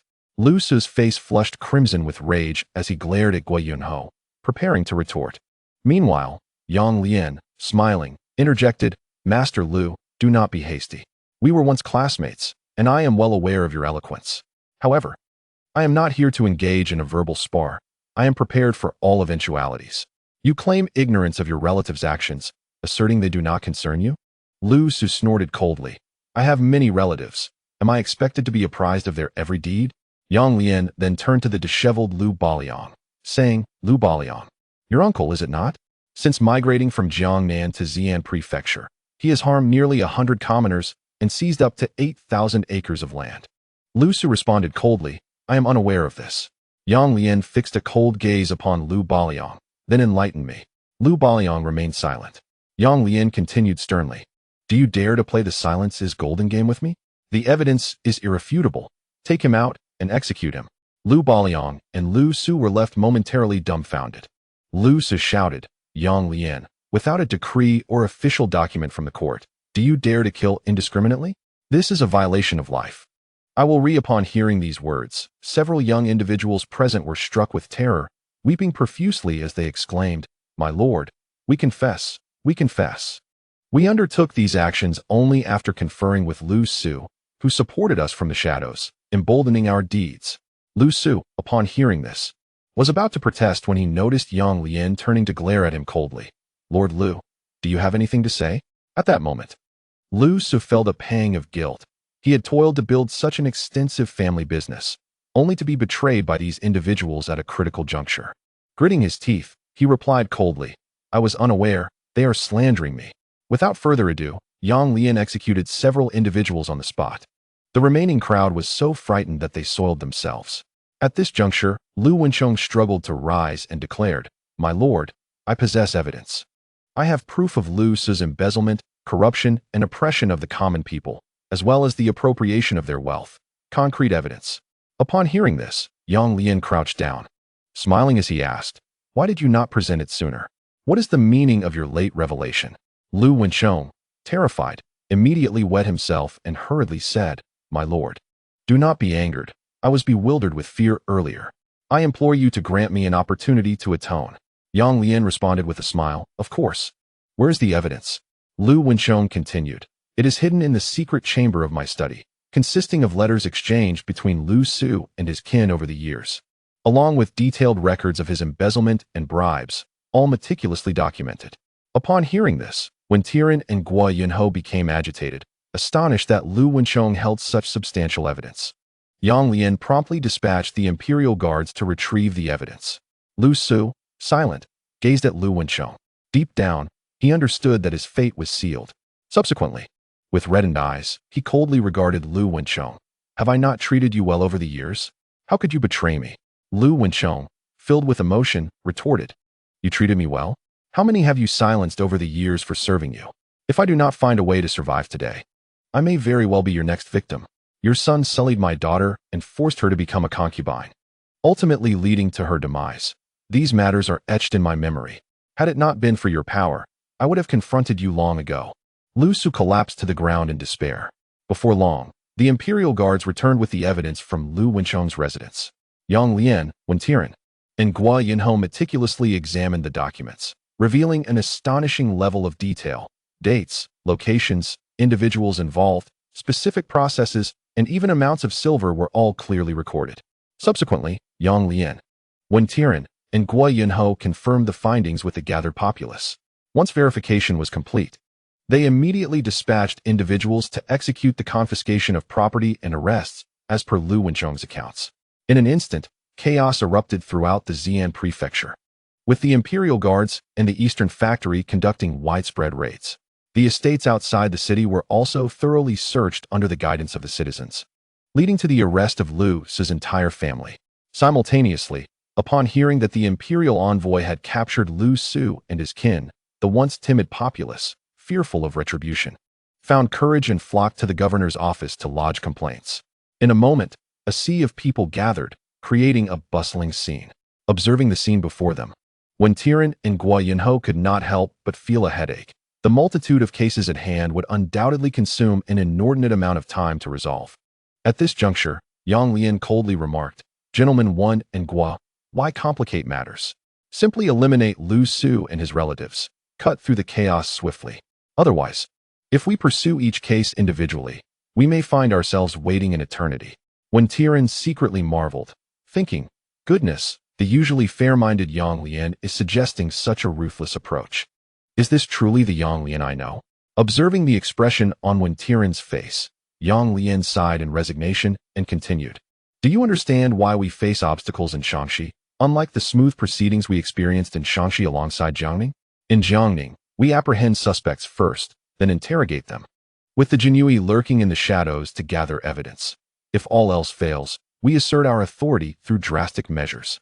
Although this approach defies court protocol, its effectiveness is undeniable. Following the proper procedures as dictated by the court could prolong this case for months, and we cannot afford such delays." When Tian nodded in agreement, acknowledging the validity of Yang Lian's words. The Jiang Ning method was straightforward. Capture first, gather evidence later, and interrogate at last, even if the accused refused to confess. They had no choice in the matter. After a moment of contemplation, Wen Tian replied, "Though your argument is cogent, we must be wary of the formidable presence of the Qin Wangfu. We cannot afford to offend them. Moreover, as I am aware, Lu Su has engaged in numerous unsavory dealings alongside the prince, leaving us at a distinct disadvantage." Yang Lian smiled faintly and responded, "While we may be powerless against the prince, there are those who hold sway over him, and they are approaching swiftly. Therefore, we shall conduct our investigation without reservation." When Tian, having grasped the implications, promptly ordered the documentation of all the crimes Lu Su and his family had committed over the years, ensuring the confiscation and registration of all their assets. Concurrently, he instructed the meticulous recording of the grievances of the oppressed citizens, so they might reclaim their usurped lands and homes. For those who had perished due to persecution, he mandated respectful reburials. Additionally, the remains of the hundreds buried in the desolate land were to be exhumed and interred with dignity, with inscriptions personally crafted to honor their memory. Guizhou also busied himself with a thorough investigation into Lu Su's embezzlement, false reporting, and unauthorized tax collection during his tenure, preparing to return the ill-gotten gains to the populace. Meanwhile, within the Qin Wangfu, Zhu Kunji reclined with his beautiful wife and concubines, indulging in fine wine and the pleasures of song and dance. At that moment, the chief steward, Wang Yun, rushed in, his face a portrait of alarm, exclaiming, "Your Highness, calamity has struck. A grave situation has arisen." Zhu Kunji turned to Wang Yun, scolding, "You insolent wretch, why the panic? You are ruining my enjoyment. Do you dare to believe I might bury you alive?" Terrified, Wang Yun immediately knelt, unable to lift his gaze. After downing another cup of wine, Zhu Kunji coldly demanded, "What has transpired? Speak plainly." Wang Yun hastily replied, "Your Highness, it is dire news. The imperial envoy, Lord Wen and Lord Guo have apprehended the provincial governor, Lu, and they have dispatched over 1,000 Jinui to assist. In recent times, all of Lord Lu's relatives have been apprehended, and many have met a tragic fate, their assets seized by the authorities." Upon hearing this, Zhu Yujia scoffed and remarked, "One Lu Su? What of it? It is hardly a matter of consequence." At that moment, Wang Yun hastily interjected, "Your Highness, among those assets were numerous properties that Lu Su had originally promised to present to you." Upon hearing this, Zhu Yujia sprang to his feet, shattering his cup in a fit of rage, and exclaimed, "This imperial envoy truly does not regard me with any respect. Go forth at once and summon them to the prince's residence. I shall demand to know if they have the audacity to challenge me." Wang Yun, acknowledging the gravity of the situation, promptly responded, "I shall do so immediately." He then hurried to the provincial governor's office accompanied by several guards from the prince's residence. Chapter 309. Model Prince of the Ming Dynasty. Outside the provincial governor's office, a throng of people had gathered, creating quite a commotion. While numerous agents from the Eastern Depot and the Imperial Guards maintained order, Wang Yun cleared his throat, hoping someone would heed his request and make way for him. However, after several attempts, he was met with indifference. Just as he was about to raise his voice in reprimand, a chilling voice from behind him said, "What are you coughing for? If you wish to die, do it elsewhere and do not obstruct the path." Fuming with anger, Wang Yun turned to see Yang Lian, clad in the official attire of the Flying Fish, standing coldly behind him. As Wang Yun prepared to speak, Yang Lian interjected, "Do not waste your breath. I am well aware of your standing. Do you recognize the flying fish garb I wear and the embroidered spring knife at my waist? You have mistaken your audience if you seek to display bravado before me." Yang Lian's words incensed Wang Yun, causing his face to flush crimson as he retorted, "We come on the orders of His Highness Prince Qin to invite the esteemed envoys, Lord Wen and Lord Gua, to the prince's residence for a discussion." Yang Lian responded coolly, "They are all occupied and have no time to spare. Return to Prince Qin and inform him that someone will visit shortly. He should remain composed and refrain from wandering." Wang Yun, trembling with fury, pointed an accusatory finger at Yang Lian, shouting, "You insolent wretch." Without hesitation, Yang Lian seized Wang Yun's finger and twisted it with force, resulting in a sharp crack that sent Wang Yun sprawling to the ground. Clutching his injured hand and wailing in pain, several guards from the prince's residence, witnessing this, instinctively reached for their weapons, but Yang Lian coldly warned, "Drawing a blade before the imperial guards is tantamount to rebellion. Should you wish to perish, by all means, give it a try." The guards, stripped of their resolve, hastily carried the howling Wang Yun away, disappearing from sight. Observing Wang Yun's retreating figure, Yang Lian spat contemptuously and muttered, "With such feeble courage, you dare to threaten me? You pale in comparison to Wei Zhongxian." Meanwhile, as Yang Lian, Wen Tian, and Guizhou were preoccupied with their affairs, Prince Jin Zhu Youjian and Fang Xiaozhong, leading 1,000-strong cavalry, arrived in Xi'an and made their way directly to the residence of Prince Qin. Within the prince's abode, Zhu Youjian, witnessing Wang Yun's hasty and disheveled return, erupted in fury, delivering a kick that sent Wang Yun tumbling into the water. "You useless fool! You have brought disgrace upon me," he scolded. Turning to a nearby guard, he commanded, "Summon the men at once. We shall proceed to the provincial governor's office. I intend to ascertain whether Wen Tian and Guiyang truly possess the audacity to lay hands on my people." As the guards were about to depart, one rushed in, exclaiming, "Your Highness, a special envoy from the court has arrived and is currently waiting outside the palace. Please, Your Highness, go forth to welcome him." Upon hearing this, Zhu Youjian could not contain his derision, replying, "What a peculiar occurrence, one that seems to multiply with each passing year. How many waves of envoys has the court sent to Xi'an? Come, I must see which scoundrel has come this time." With an imposing demeanor, Zhu Youjian proceeded to the palace entrance. Upon lifting his gaze, he beheld Zhu Youjian, similarly adorned in a dragon robe and golden crown, standing there. Their eyes met, and after a brief moment, Zhu Youjian smiled warmly, saying, "Greetings, brother Qin Wang. I trust you have been well. I am Jin Wang Zhu Youjian." Hearing this, Zhu Youjian immediately donned a smile, exclaiming, "Ah, so it is Jin Wang who has arrived. I was rather perplexed, thinking the court had sent someone else. What is the court's decree?" Zhu Youjian replied with a smile, "Then, I must trouble you, brother Qin Wang, to receive the edict." As he spoke, Fang Xiaozhong presented the imperial decree to Zhu Youjian. Observing this, Zhu Youjian hastily knelt upon the ground. Zhu Youjian unfurled the decree and began to read aloud. "By the divine authority of heaven, the emperor decrees, Qin Wang Zhu Youjian, as a princely vassal of the Ming dynasty, entrusted with the defense of Xi'an and favored by the state, should serve as a paragon for the subjects of the realm. However, he has acted lawlessly within his domain, oppressing the common folk and committing numerous heinous acts, colluding with the provincial governor Lu Su to exploit the populace, leading to widespread outrage and accumulating grievous offenses. The special envoy, the right minister of the imperial clan, Jin Wang Zhu Youjian, is hereby ordered to travel to Shaanxi. Summon Qin Wang Zhu Youjian back to the capital for interrogation by the imperial clan court, and subsequently determine his punishment. From the date of this decree, all affairs of the Qin Wang residence shall be overseen by Jin Wang Zhu Youjian, who shall also review the affairs of the royal family.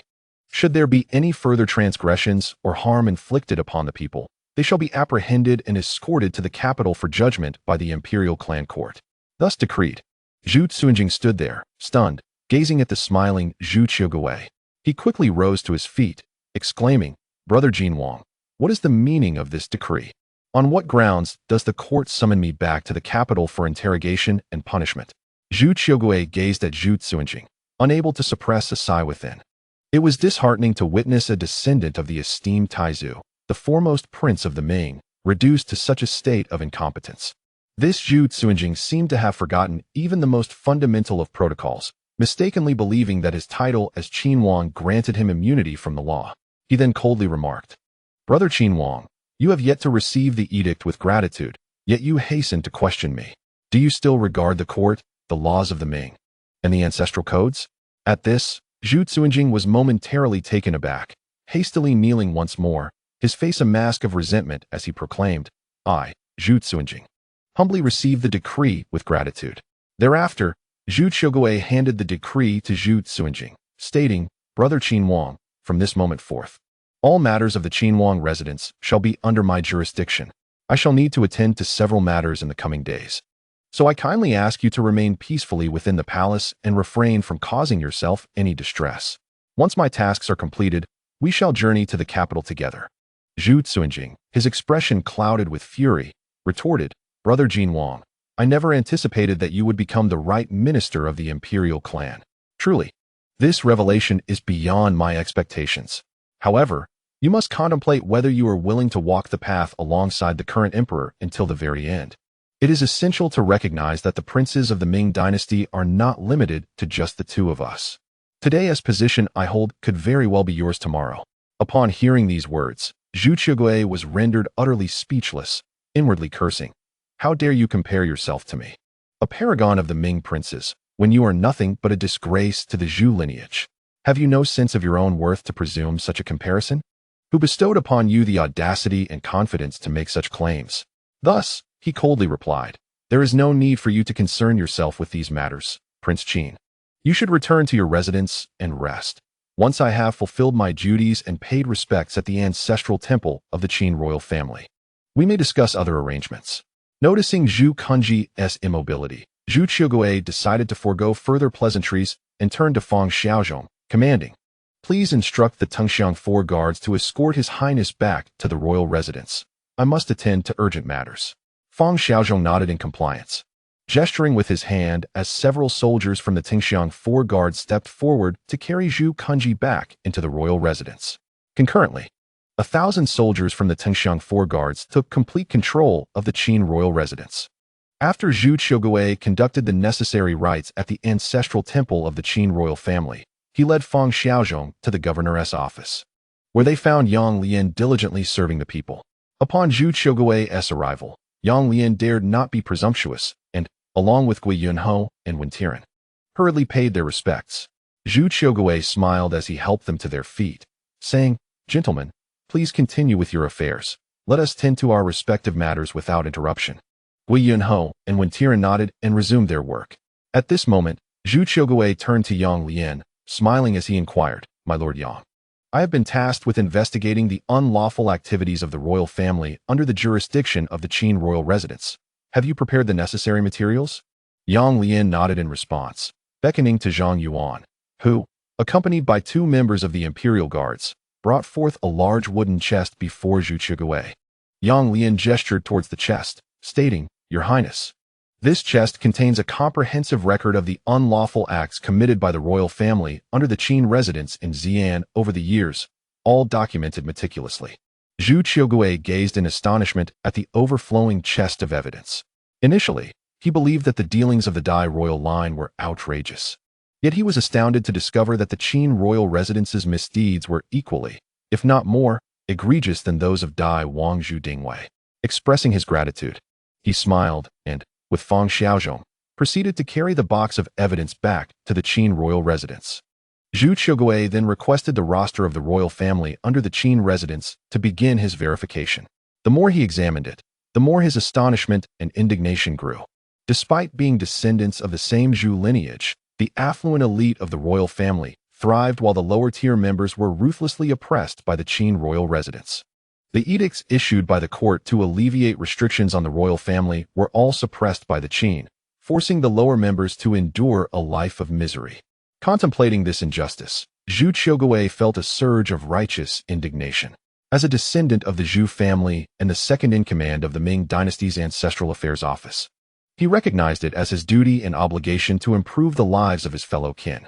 Consequently, he promptly ordered the registration and documentation of all assets under the Qin royal residence, opened the treasury, and distributed silver, land, and grain to the lower-tier members of the royal family to alleviate their immediate hardships. Simultaneously, orders were issued to apprehend all royal family members who had violated the laws of the Ming dynasty and oppressed the common people. This series of actions caused a stir not only within the Xi'an prefecture, but throughout all of Shaanxi, reverberating across several northern provinces. The numerous feudal lords in the north were particularly intimidated. Initially, many believed that Prince Zhu Dingwei was merely an isolated case. However, this was merely the prelude. Given the current momentum, it seemed likely that this Prince of Qin would soon find himself alongside Prince Zhu Dingwei, basking in the sun behind the tall walls of Fengyang. The commotion in Shaanxi was indeed grand, while concurrently, in Guiyang City, Jiang Ning was experiencing a period of unbridled success.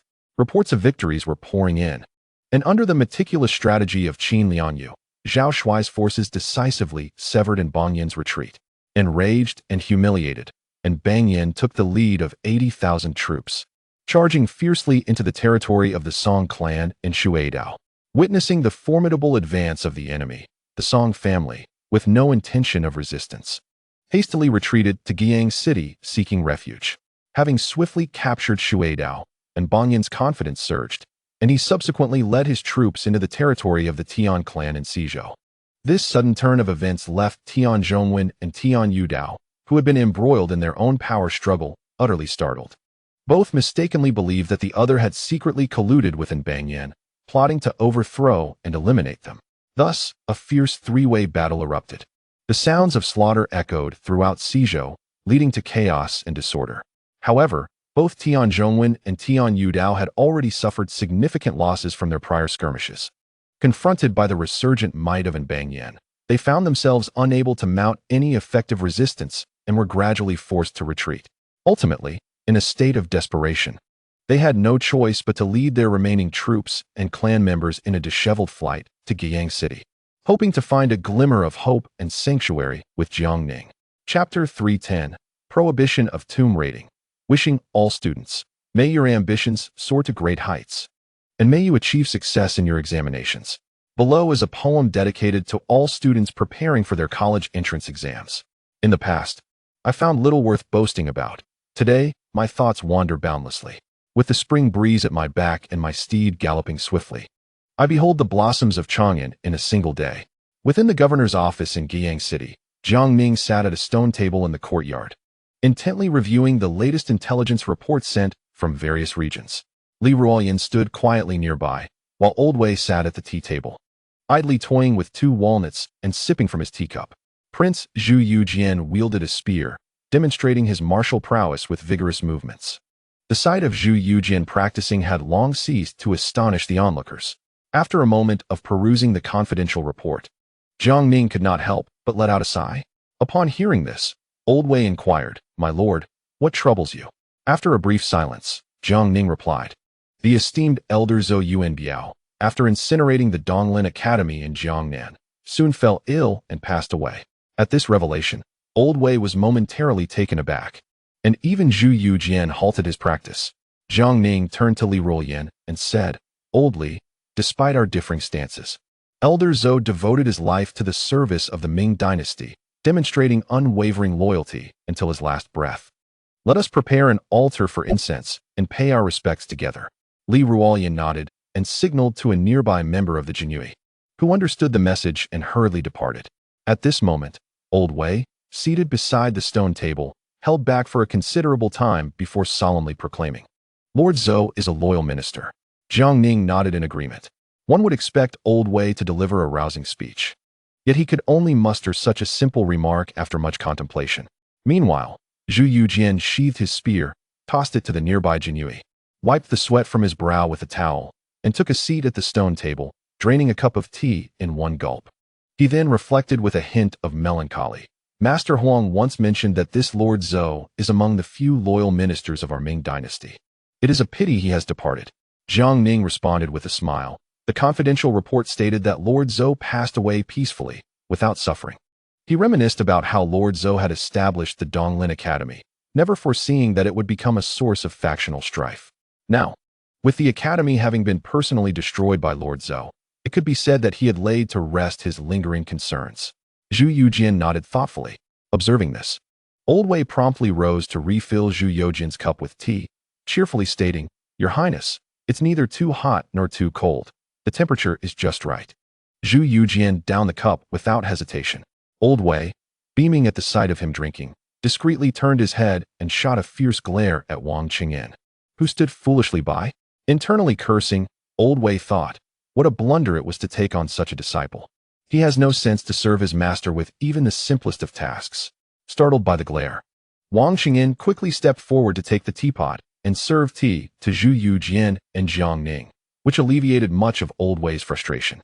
Just then, Jiang Ning picked up another confidential report and, moments later, shattered his teacup on the ground in a fit of rage, causing everyone present to jump in alarm. Old Wei hastily inquired, "Lord Jiang, what troubles you so greatly?" Jiang Ning, holding the report, spoke with fervor, "Is old Tian out of his mind? Why is he digging up the graves of corrupt officials while investigating cases in Jiangnan? He is part of the Jinyui, not a grave robber. How can a minister of the court behave so disgracefully?" Hearing Jiang Ning mention grave robbery, Zhu Youjian's interest was piqued, and with curiosity, he asked, "Elder brother, what do you mean by grave robbery?" Even Old Wei, intrigued, turned his attention to Jiang Ning. Sighing in resignation, Jiang Ning patiently explained, "Grave robbery refers to the act of tomb raiding. It is a term used among tomb robbers." Upon hearing this, both men nodded in contemplation. Zhu Youjian chuckled, "Elder brother, you truly know a great deal." Jiang Ning, feeling exasperated, thought to himself that his younger brother seemed to have missed the crux of the matter entirely, as if it had anything to do with how much he understood.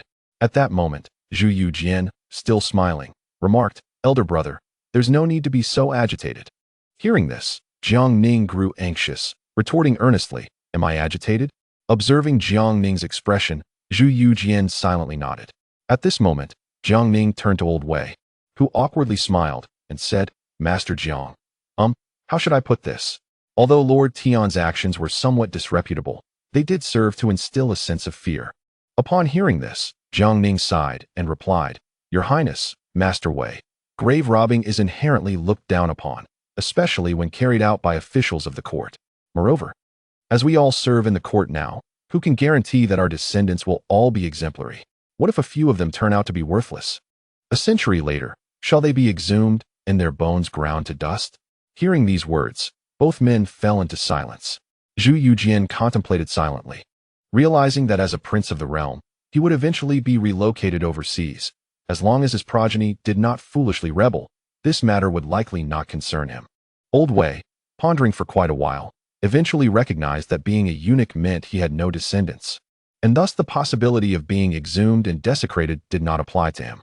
At that moment, Jiang Ning, with a serious demeanor, turned to Li Wolin and instructed, "Old Li, immediately send a letter to old Tian, forbidding him from further excavating the ancestral graves of corrupt officials. This trend must not continue. If such practices persist among the numerous officials in the court, what will they think?" Li Wolin nodded in agreement. Jiang Ning then picked up another confidential letter. After reading it, he became so enraged that his hands trembled and his face flushed red as he exclaimed, "Damn it, has that old miser lost his mind? An esteemed court official actually resorting to grave robbing." Upon hearing Jiang Ning utter the words grave robbing, Old Wei and Zhu Youjian were momentarily stunned. Zhu Youjian quickly stood up and leaned closer to examine the confidential report in Jiang Ning's hand. After a moment, he was so astonished that his mouth gaped wide open. And then, with a conspiratorial smile, he looked at Jiang Ning and said, "Second brother, could it be that you taught old Guo about grave robbing?" Jiang Ning, upon hearing this, replied with a serious expression, "How could that be? Am I that sort of person? Furthermore, grave robbing is a skilled endeavor. Since ancient times, there have been 4 main schools of thought in this craft: the Fakyu Tianguan, the Mo Jin Shao Wei, the Ban Shan Dao Run, and the Xie Ling Li Shi. Each involves techniques such as seeking dragons and locating graves, observing mountains for omens, and navigating various mechanisms. It is said that Fakyu seals, Mo-gene talismans, and the secrets of seeking dragons are paramount. Candles for the living, lamps for the dead, surveying the land, and seeking out star peaks.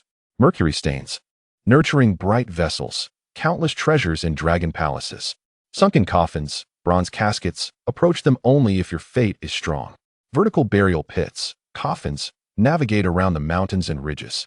Red-clad spirits, smiling corpses, heed the cries of the dead, for the laughter of ghosts is less trustworthy. The method of seeking dragons divides gold by the winding mountains. Each twist is a barrier. If the gates are fraught with peril, they will not resemble the forms of yin and yang. The seeking dragon technique. Seek dragons while observing the tangled mountains. Each twist is a barrier, and if the gates are locked with 1,000 locks, a noble must reside here. Fakeu seals, Mo-gene talismans, and the secrets of seeking dragons. Candles for the living, lamps for the dead.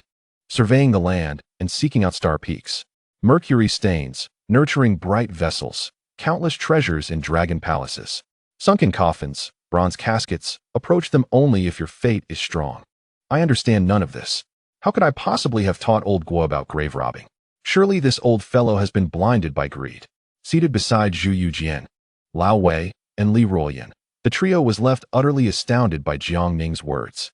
Observing their expressions, Jiang Ning was about to offer an explanation when Zhu Youjian, with a smile, interjected, "Second brother, there's no need for you to clarify. We all understand. It's about making money, after all, and there's nothing shameful in that." Lao Wei quickly chimed in, "Master Jiang, although old Guo's actions might be deemed beneath the surface, it's all for the sake of the treasury. So there is no need for embarrassment." Li Ruoyan, however, wore an expression of awkward amusement. Jiang Ning was rendered speechless, thinking to himself that this situation was akin to encountering a muddy mishap. It's not quite excrement, yet it certainly feels like it. The more he explained, the worse it became. So he decided to abandon further clarification. Turning to Li Ruoyan, he instructed, "Old Li, immediately send an official document in my name to old Guo, informing him that tomb robbing is absolutely forbidden. There are myriad ways to generate revenue for the treasury. He cannot persist in such disreputable endeavors. Should he dare to continue, I shall promptly arrange for someone to travel north and bring him to justice." Li Ruoyan nodded in acknowledgement. Still feeling uneasy, Jiang Ning added, "Also, send a letter to Old One, instructing him to keep a close watch on Old Guo. He must not be allowed to engage in tomb robbing again." At that moment, Zhu Youjian, with an expression of indifference, remarked, "Second brother, is it really such a big deal that Old Guo excavated a few ancient tombs? Must we escalate the situation to such severity?" Jiang Ning, hearing this, adopted a serious demeanor and replied, "Your Highness, one must understand that throughout history, tomb robbing has always been met with severe penalties, both from the common folk and the government.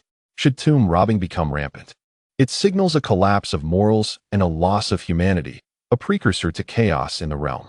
Reflect upon the individuals who have engaged in tomb robbing throughout the ages. Who were they, and what were the backgrounds of those whose tombs were violated? They were often peasant rebels, such as those who raided the Maoling of Emperor Wu of Han or Huang Chao's desecration of the Qianling in Tianqi, and others throughout various dynasties." Listening to Jiang Ning's explanation, the attendees suddenly grasped the gravity of the situation and fell silent. At that moment, Li Ruoyan cautiously spoke up. "My lord, I have received word that before old Guo's inspection of the north, he specifically visited the prisons of the Ministry of Justice and Shuntian Prefecture to consult with tomb robbers on the techniques of excavating ancient tombs." Jiang Ning responded coldly, "Immediately issue orders to silence all those tomb robbers in the prisons of the Ministry of Justice and Shuntian Prefecture, regardless of their affiliations, be they from the south or north. Surnamed Wang, Hu, or Zhang. We must extinguish old Guo's ambitions to prevent this old fool from harboring thieving thoughts." Li Ruoyan, upon hearing this, nodded solemnly and hurried away. At that moment, Lu Xiangxing and Chao Bianjiao, clad in armor, rushed into the courtyard. Upon their arrival, Li Ruoyan waved his hand, and the imperial guards immediately cleared a path for them. Once they entered the small courtyard, they bowed respectfully to Jiang Ning and the others. Jiang Ning inquired, "Jiando, young Chao, what brings you here?" Lu Xiangxing promptly responded, "Report to you, my lord. General Qin has sent the latest military intelligence, and Bang Yin and his 80,000 troops are now besieged by General Qin, General Chao, and General Zhao as combined 100,000 forces at Guizhou. We have come to seek your guidance on how to proceed. Jiang Ning, after a moment of contemplation, smiled and said, Jiando, young Chao. What do you two propose we do next? Lu Qianxing, upon hearing this, took the initiative to speak. My lord, I believe that if we can compel Banyan to lead his rebellious forces to surrender completely, it would be the most favorable outcome. This would minimize the casualties among the imperial army. After all, Banyan finds himself with no escape, and if we press him too hard, he may resort to desperate measures. Even if the imperial forces manage to annihilate Banyan and his rebels, they would undoubtedly pay a heavy price. Beside him, Chao Bianjiao disagreed, saying, My lord, I cannot concur with Jiando's view, and Banyan has already rebelled. If we do not eliminate him and his followers entirely, how can we instill fear in the hearts of the people in the southwestern provinces? If you trust me, I am willing to volunteer as the vanguard and present Banyan's head before you. As the two capable generals presented their arguments, Jiang Ning fell into deep contemplation. At that moment, Zhu Youjian, sitting nearby, exclaimed excitedly, Second brother, I believe General Chao is correct. They have all rebelled. If we do not capture them all at once, how can we instill fear in the hearts of the populace?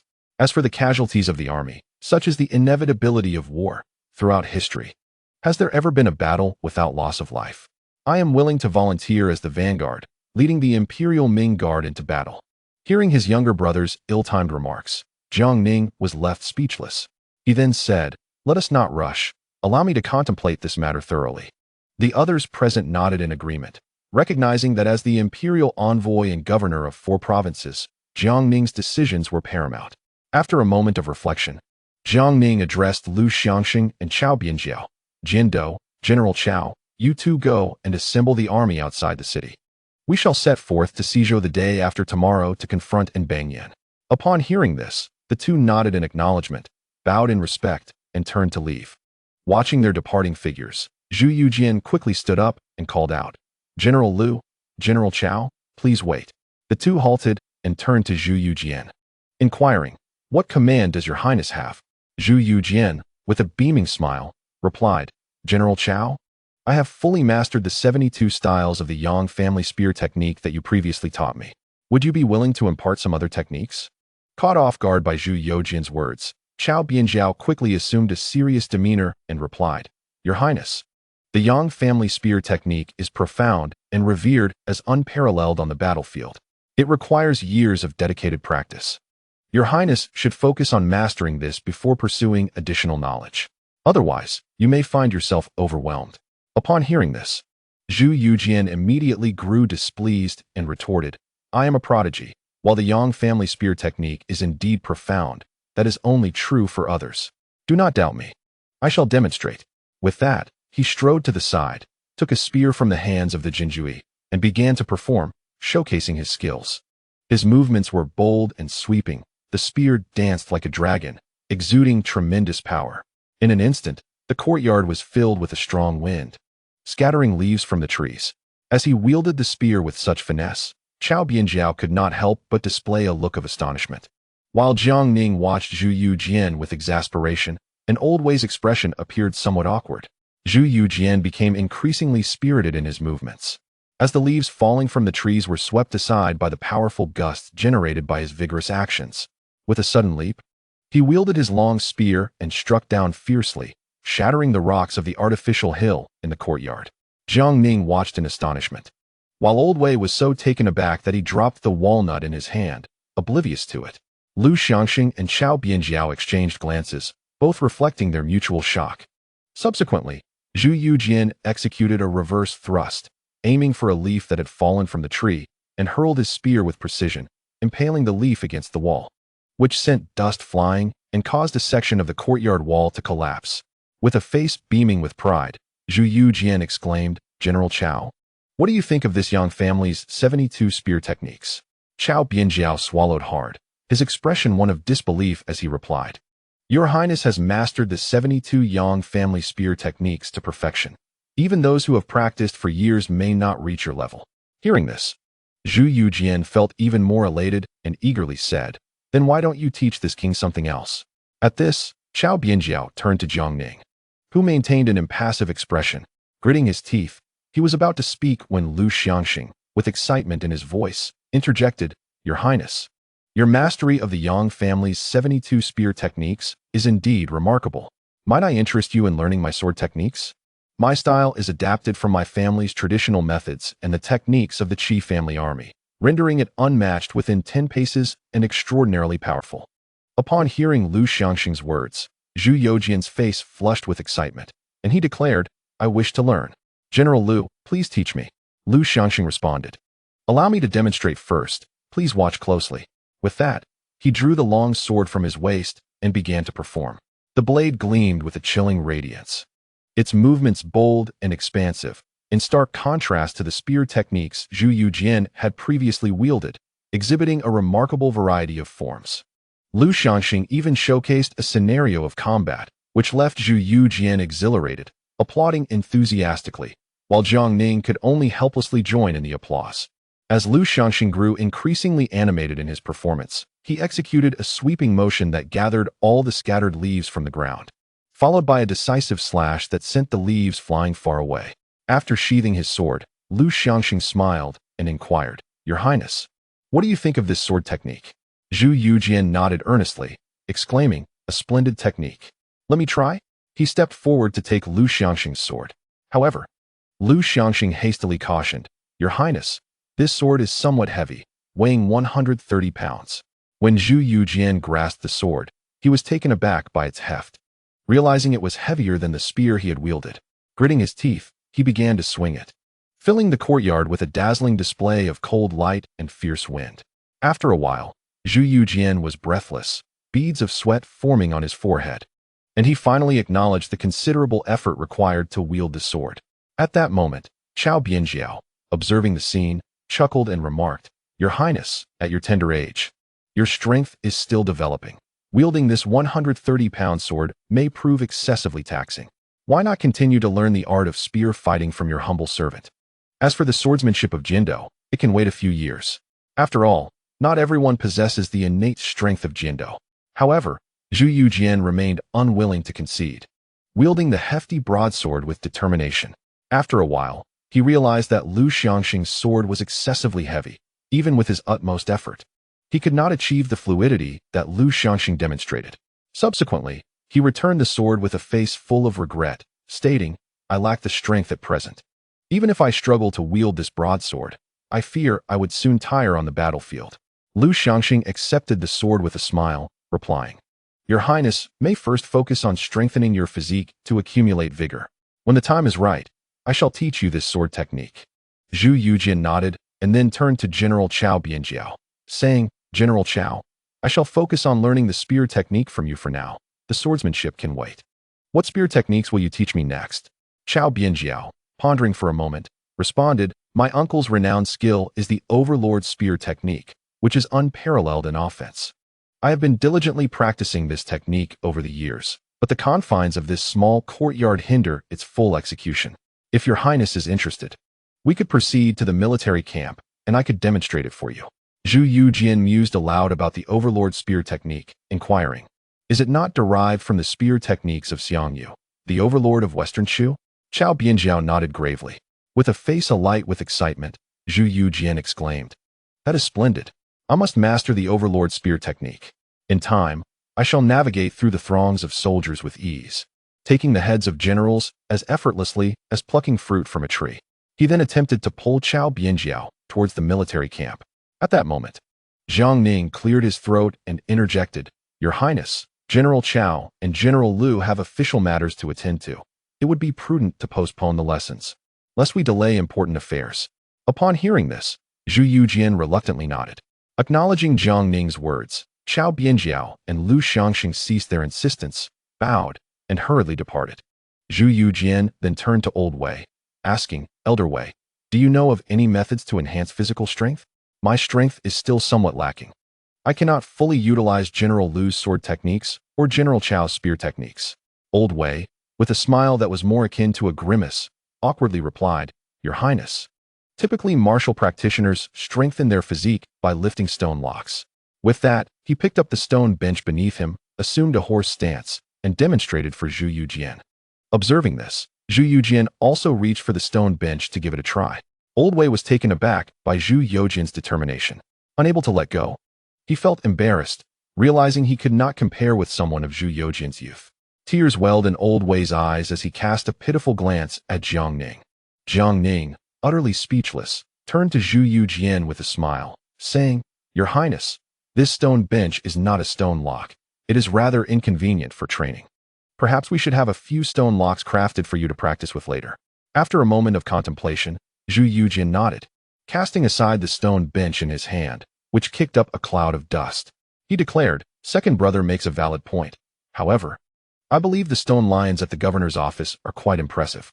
I shall go and test them." With that, he seized Wang Sanshan and dashed away in a blur. Old Wei hastily discarded his stone bench, panting heavily. Jiang Ning promptly remarked, "Wei Gonggong, don't linger. Hurry and keep an eye on the stone lions at the governor's office. They weigh several hundred pounds. We mustn't let His Highness come to harm." Upon hearing this, Old Wei turned pale and rushed outside. Watching the retreating figures of the two, Jiang Ning felt a sense of helplessness.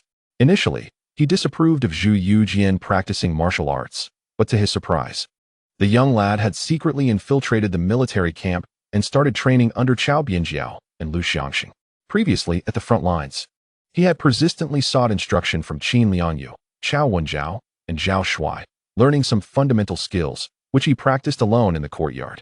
It was only recently, after Jiang Ning discovered this, that Zhu Youjian decided to lay everything bare. Jiang Ning could not criticize him harshly. After all, it would be unwise to stifle a young man's ambition. Turning his gaze to the once tidy courtyard, now in disarray, Jiang Ning felt utterly speechless. Just as he prepared to rise, he realized that Zhu Youjian had inadvertently trampled his dragon robe while discarding the stone bench. Jiang Ning was left without words, and in a fit of frustration, he raised his leg and kicked the stone bench with considerable force. The bench flew far away, crashing against the wall with a resounding thud. The already precarious courtyard wall collapsed in an instant. Several guards from the Jinhui stationed outside rushed in upon hearing the commotion. Observing the scene before him, Jiang Ning sighed in resignation and said, "You all, please assist in rebuilding this wall." The Jinhui quickly complied, hastily gathering tools to commence repairs. Before long, Li Ruoyan hurried back, stating, "Sir, the official documents have been dispatched." Jiang Ning nodded slightly. At that moment, Li Ruoyan anxiously produced a confidential report from his bosom and handed it over, saying, "Sir, this is the latest intelligence just received today." Jiang Ning took it and, upon reading, exclaimed, "By heavens, a green sun has emerged in the west." Li Ruoyan, puzzled, inquired, "Sir, what is the matter?" Jiang Ning handed the report to him. After reading it, Li Ruoyan, too, gasped, "Goodness, such peculiar happenings occur yearly, but this year seems particularly rife with them. Yang Lian, that tough nut, has actually defected to our Jinhui and has taken Master Zhang Wuya as his mentor.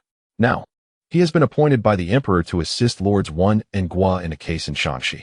He then cast a concerned glance at Jiang Ning and asked, "Sir, considering Yang Lian's background as a civil servant and his affiliation with the Donglin Party, we must remain vigilant. We could be tricked by this old rogue." Jiang Ning smiled gently and replied, "Old Li, there is no need for concern. In my opinion, Yang Lian's decision to resign from his post as Inspector General and join the Jinhui is undoubtedly influenced by the passing of the esteemed Lord Zhou. Yang Lian is, to put it charitably, steadfast and unyielding, embodying a strong will. To frame it less favorably, he possesses an extreme character, rigid in his beliefs and quite stubborn. Such individuals, once they embrace extremism, can become formidable beyond comparison. With his assistance in Shanxi, it is likely that the tasks assigned to Old Wen and Old Guo will proceed with much greater ease. After all, both Old Wen and Old Guo hail from a background of proper civil service, adhering too rigidly to protocols, which inevitably restricts their actions. Furthermore, Yang Lian has now become a disciple of the fifth master. Even if we harbor doubts about Yang Lian, we ought to trust the discerning eye of the fifth master. Li Ruoyan nodded in agreement. Chapter 312. The remaining value of the Tian family. Jiang Ning rose to his feet, expressing his astonishment. "I never anticipated that His Majesty would revive the edict system from the era of the founding emperor. Moreover, just outside the Meridian Gate, a new drum for petitions has been established, permitting commoners to enter the capital bearing the edict to lodge complaints. This undoubtedly will earn the heartfelt support of the populace."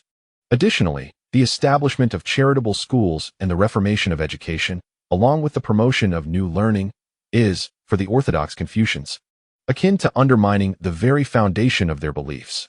It coincides perfectly with the recent destruction of the Donglin Academy, while the officials and elder Zhou were handling cases in Jiangnan, serving as a warning to the scholars of the region. Consequently, the resistance to educational reform and the establishment of charitable schools, as well as the advancement of new scholarly ideas, has significantly diminished. Li Ruoyan, upon hearing this, nodded in agreement and remarked, "Indeed. When the founding emperor established the Ming dynasty, he personally issued the edict to prevent officials from exploiting the common folk, and the people praised his wisdom. Unfortunately, since the time of the founding emperor, the edict has gradually fallen into disuse. During the Jiajing period, there were still instances of commoners brandishing the edict to complain to officials, only to be met with severe reprimands from the patrol officers, leading to its complete ineffectiveness thereafter. As for the reform of education, the establishment of charitable schools, and the promotion of new learning, these align perfectly with our plans, especially since those in Shandong, such as Xiao Gao and Mr. Xie, are also proceeding according to our agenda." Jiang Ning nodded in acknowledgement. Simultaneously, he privately marveled at how his brother Zhu, who often appeared to be either idle or negligent, had actually devised so many initiatives. Nevertheless, this was for the best.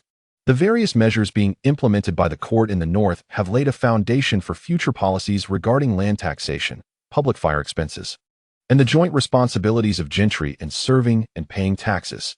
At that moment, Li Ruoyan picked up the confidential report and continued to read. After a brief pause, he chuckled and said, "I never anticipated that His Majesty would appoint His Highness the Prince of Jin as the right minister of the imperial clan court, tasked with carrying the imperial edict to the Xi'an prefecture in Shaanxi to address the illegal activities of the Prince of Qin and his subordinate clan members." Jiang Ning responded with a smile. "Indeed, matters concerning the imperial clan should rightfully be handled by the clan itself. After all, His Highness the Prince of Xian is currently consumed with ambitions of achievement and battlefield glory. If he were to return to Xi'an to investigate the Prince of Qin and his household, it would likely result in a river of blood." Li Ruoyan nodded in deep agreement. The recent transformation in His Highness the Prince of Xian had been profound, rendering him increasingly unrecognizable. He was quick to draw his sword at the slightest provocation and exhibited an intense enthusiasm for military strategy, diligently honing his martial skills, consumed with thoughts of taking to the battlefield. At that moment, Li Ruoyan glanced at the dilapidated courtyard he had just stepped away from, inquiring with confusion, "My lord, what has transpired here? Why is the rockery reduced to rubble, and the courtyard wall has collapsed?" Jiang Ning awkwardly remarked, "This is all the prince's handiwork." Upon hearing this, Li Ruoyan was momentarily speechless with astonishment. It appeared that His Royal Highness, the Prince of Xian, had further honed his martial skills. Had she arrived even a moment later, her lord's courtyard might have been reduced to rubble. At that moment, Jiang Ning rose with a smile and said, "Old Li, let us fetch Lord Wei and the prince. We should pay our respects to the late Lord Zhou." Li Ruoyan nodded in agreement, and together they proceeded to the outside of the governor's office. There, they beheld Zhu Youjian, having shed his dragon robe, standing bare-shouldered and drenched in sweat, attempting to lift the stone lion positioned outside the governor's office. Old Wei and Wang Sanshan, standing nearby, were aghast, their faces drained of color as they attempted to intervene. Zhu Youjian's face flushed crimson, veins bulging on his forehead. Yet he persisted in his grip on the stone lion. A crowd of onlookers began to gather, drawn by the spectacle. Jiang Ning, too, was taken aback. Could this truly be the Zhu Youjian he knew? This stone lion weighed several hundred pounds, and yet he had lifted it with ease. Was this the same man who had been driven to hang himself at Coal Mountain in history? With such prowess, he ought to have led troops into battle himself, rather than ultimately succumb to despair. As Jiang Ning pondered these thoughts, Old Wei dashed over, breathless and distressed, and implored, "Sir Jiang, you must persuade the prince. We are utterly at a loss." He added, "If the prince were to injure himself, upon returning to the capital, the emperor would surely have our skins for it." Hearing this, Jiang Ning quickly advanced, saying, "Your Highness, please set the stone lion down. The iron lock is already being crafted and will be ready soon. After all, we are outside the governor's office. As a prince of the realm, with so many commoners watching, this might reflect poorly on the court." Upon hearing these words, Zhu Youjian reluctantly lowered the stone lion. Wang Qingyan hurriedly stepped forward, offering a towel and draping a garment over Zhu Youjian's shoulders. Wiping the beads of sweat from his brow, Zhu Youjian remarked, "Second brother, this stone lion is indeed heavy, but I am confident that with further practice, I will be able to lift it firmly." Jiang Ning smiled in response, nodding in agreement. "Your Highness certainly possesses such ability. However, the incense table has already been prepared. Let us first pay our respects to the late Lord Zhou." Zhu Youjian nodded and then turned to the gathered crowd, suddenly bursting into laughter, exclaiming, "Everyone, this is all for today? In a few days, I shall lift this stone lion for all to see. I hope you will come to cheer me on." The surrounding populace erupted into applause. Jiang Ning quickly signaled to Old Wei, urging him to escort Zhu Youjian back to the governor's office. It was truly unbecoming for a prince to behave like a street performer. If word of this spread, it would be a severe embarrassment. Just then, Jiang Ning noticed that the stone lion had been awkwardly set down, leaving him momentarily speechless. Subsequently, he approached the stone lion, steadily placing a hand upon it while forcefully pushing against the stone pedestal with his foot. With a sudden exertion of strength, he realigned the stone lion to its rightful position. Afterward, he gently brushed off his hands and turned to enter the governor's office. Before long, the assembled crowd gathered before the already prepared incense altar. Zhu Youjian, with a solemn demeanor, slowly inserted the lit incense into the incense burner, declaring with a serious expression, "Old Master Zhou, you are a loyal minister of the Ming dynasty, and the Ming shall never forget your contributions. Rest assured." Following suit, Old Wei carefully placed his incense into the burner, pausing in silence for a moment before speaking softly. Old Master Zhou dedicated his life to the nation, serving diligently until his last breath. I am but a eunuch, having read little, and have always looked down upon the civil officials in the court. Yet you, Old Master Zhou, are among the few I genuinely admire from the depths of my heart. I honor you." Completing his words, he respectfully placed the incense into the burner. At that moment, Jiang Ning also ignited 3 sticks of incense, his expression grave as he slowly uttered, "The sun and moon, the mountains and rivers endure. The Ming dynasty shall persist. Old Master Zhou, may your journey be smooth." With that, he placed the incense into the burner in a circular fashion. This act served as Jiang Ning's final farewell to the venerable elder who devoted his life to the Ming dynasty.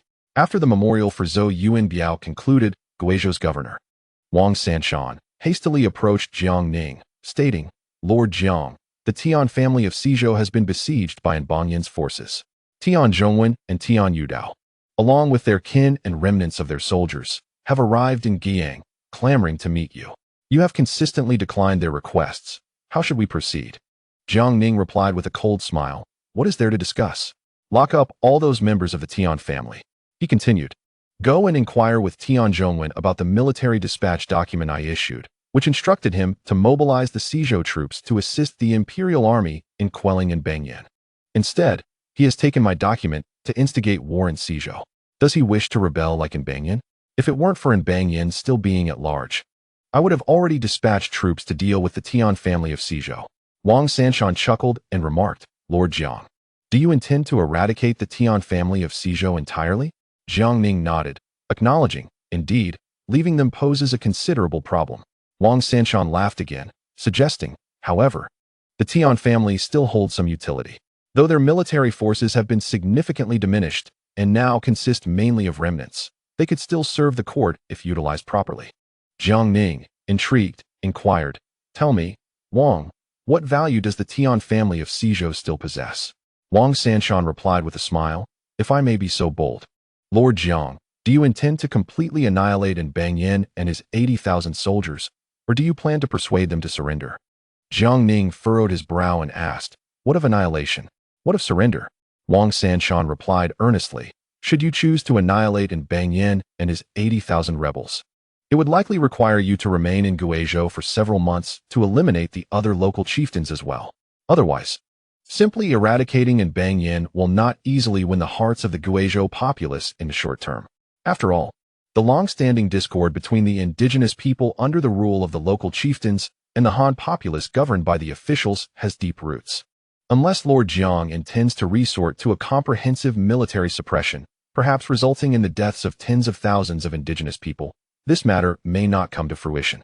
Jiang Ning naturally discerned the implications behind Wang San's words and inquired, how should we proceed with the surrender? However, my lord, you are well aware that the 80,000 troops under Banyan are valiant and formidable. Even if they were to surrender, if not managed properly, it would inevitably lead to future troubles. Wang San stroked his beard and chuckled. This is precisely why I assert that the Tian family of Guizhou still holds value, as does the Song family of Shuidao. If you could manage to secure the surrender of Banyan and his 80,000 rebellious troops, you could leverage the Tian and Song families to win over these chieftain soldiers. Subsequently, I would mediate to resolve the conflicts between the indigenous and Han peoples, bridging the gap between the chieftains and the court, ultimately reintegrating these chieftains' troops into the imperial fold. From among them, a select few could be incorporated into General Lu Qin's command to serve the court, while the remainder could be incorporated into the capital's military forces. Jiang Ning softly queried, "What of the rest?" Wang San chuckled and replied, "Currently, the official roads in the 4 southwestern provinces have fallen into disrepair, making travel exceedingly difficult. Both the imperial army and the merchants traversing these routes suffer greatly, a sentiment I am certain you can relate to." Jiang Ning nodded, having personally experienced the arduous journey from Sichuan to Guizhou. Chapter 3:13. Lady Shishang. Wang San looked at Jiang Ning and, with a smile, asked, "Lord Jiang, are you familiar with Lady Shishang?" Jiang Ning paused momentarily, then smiled and replied, "Indeed, I have heard of her many times and am quite familiar." He then began to sing. The Wuming Mountains connect to the mountains beyond. The moonlight falls upon the rippling waters. Is there anyone who can tell me? Does heaven call out to you? A mountain is crossed, a river is traversed. Thousands of hills and rivers are never lonely. You have come, and the years are enshrined in legend. The rhododendrons bloom without withering. Wang San, listening to Jiang Ning sing this song he could not comprehend, was momentarily taken aback, his face etched with astonishment. After quite some time, he awkwardly remarked, "I never expected Lord Jiang to have such an appreciation for music." However, the Lady Shishang I referred to is indeed the female chieftain from the early days of the Ming dynasty, who contributed significantly to the stability and development of the southwestern region. Jiang Ning, slightly taken aback, expressed his confusion, "But I was singing about Lady Shishang."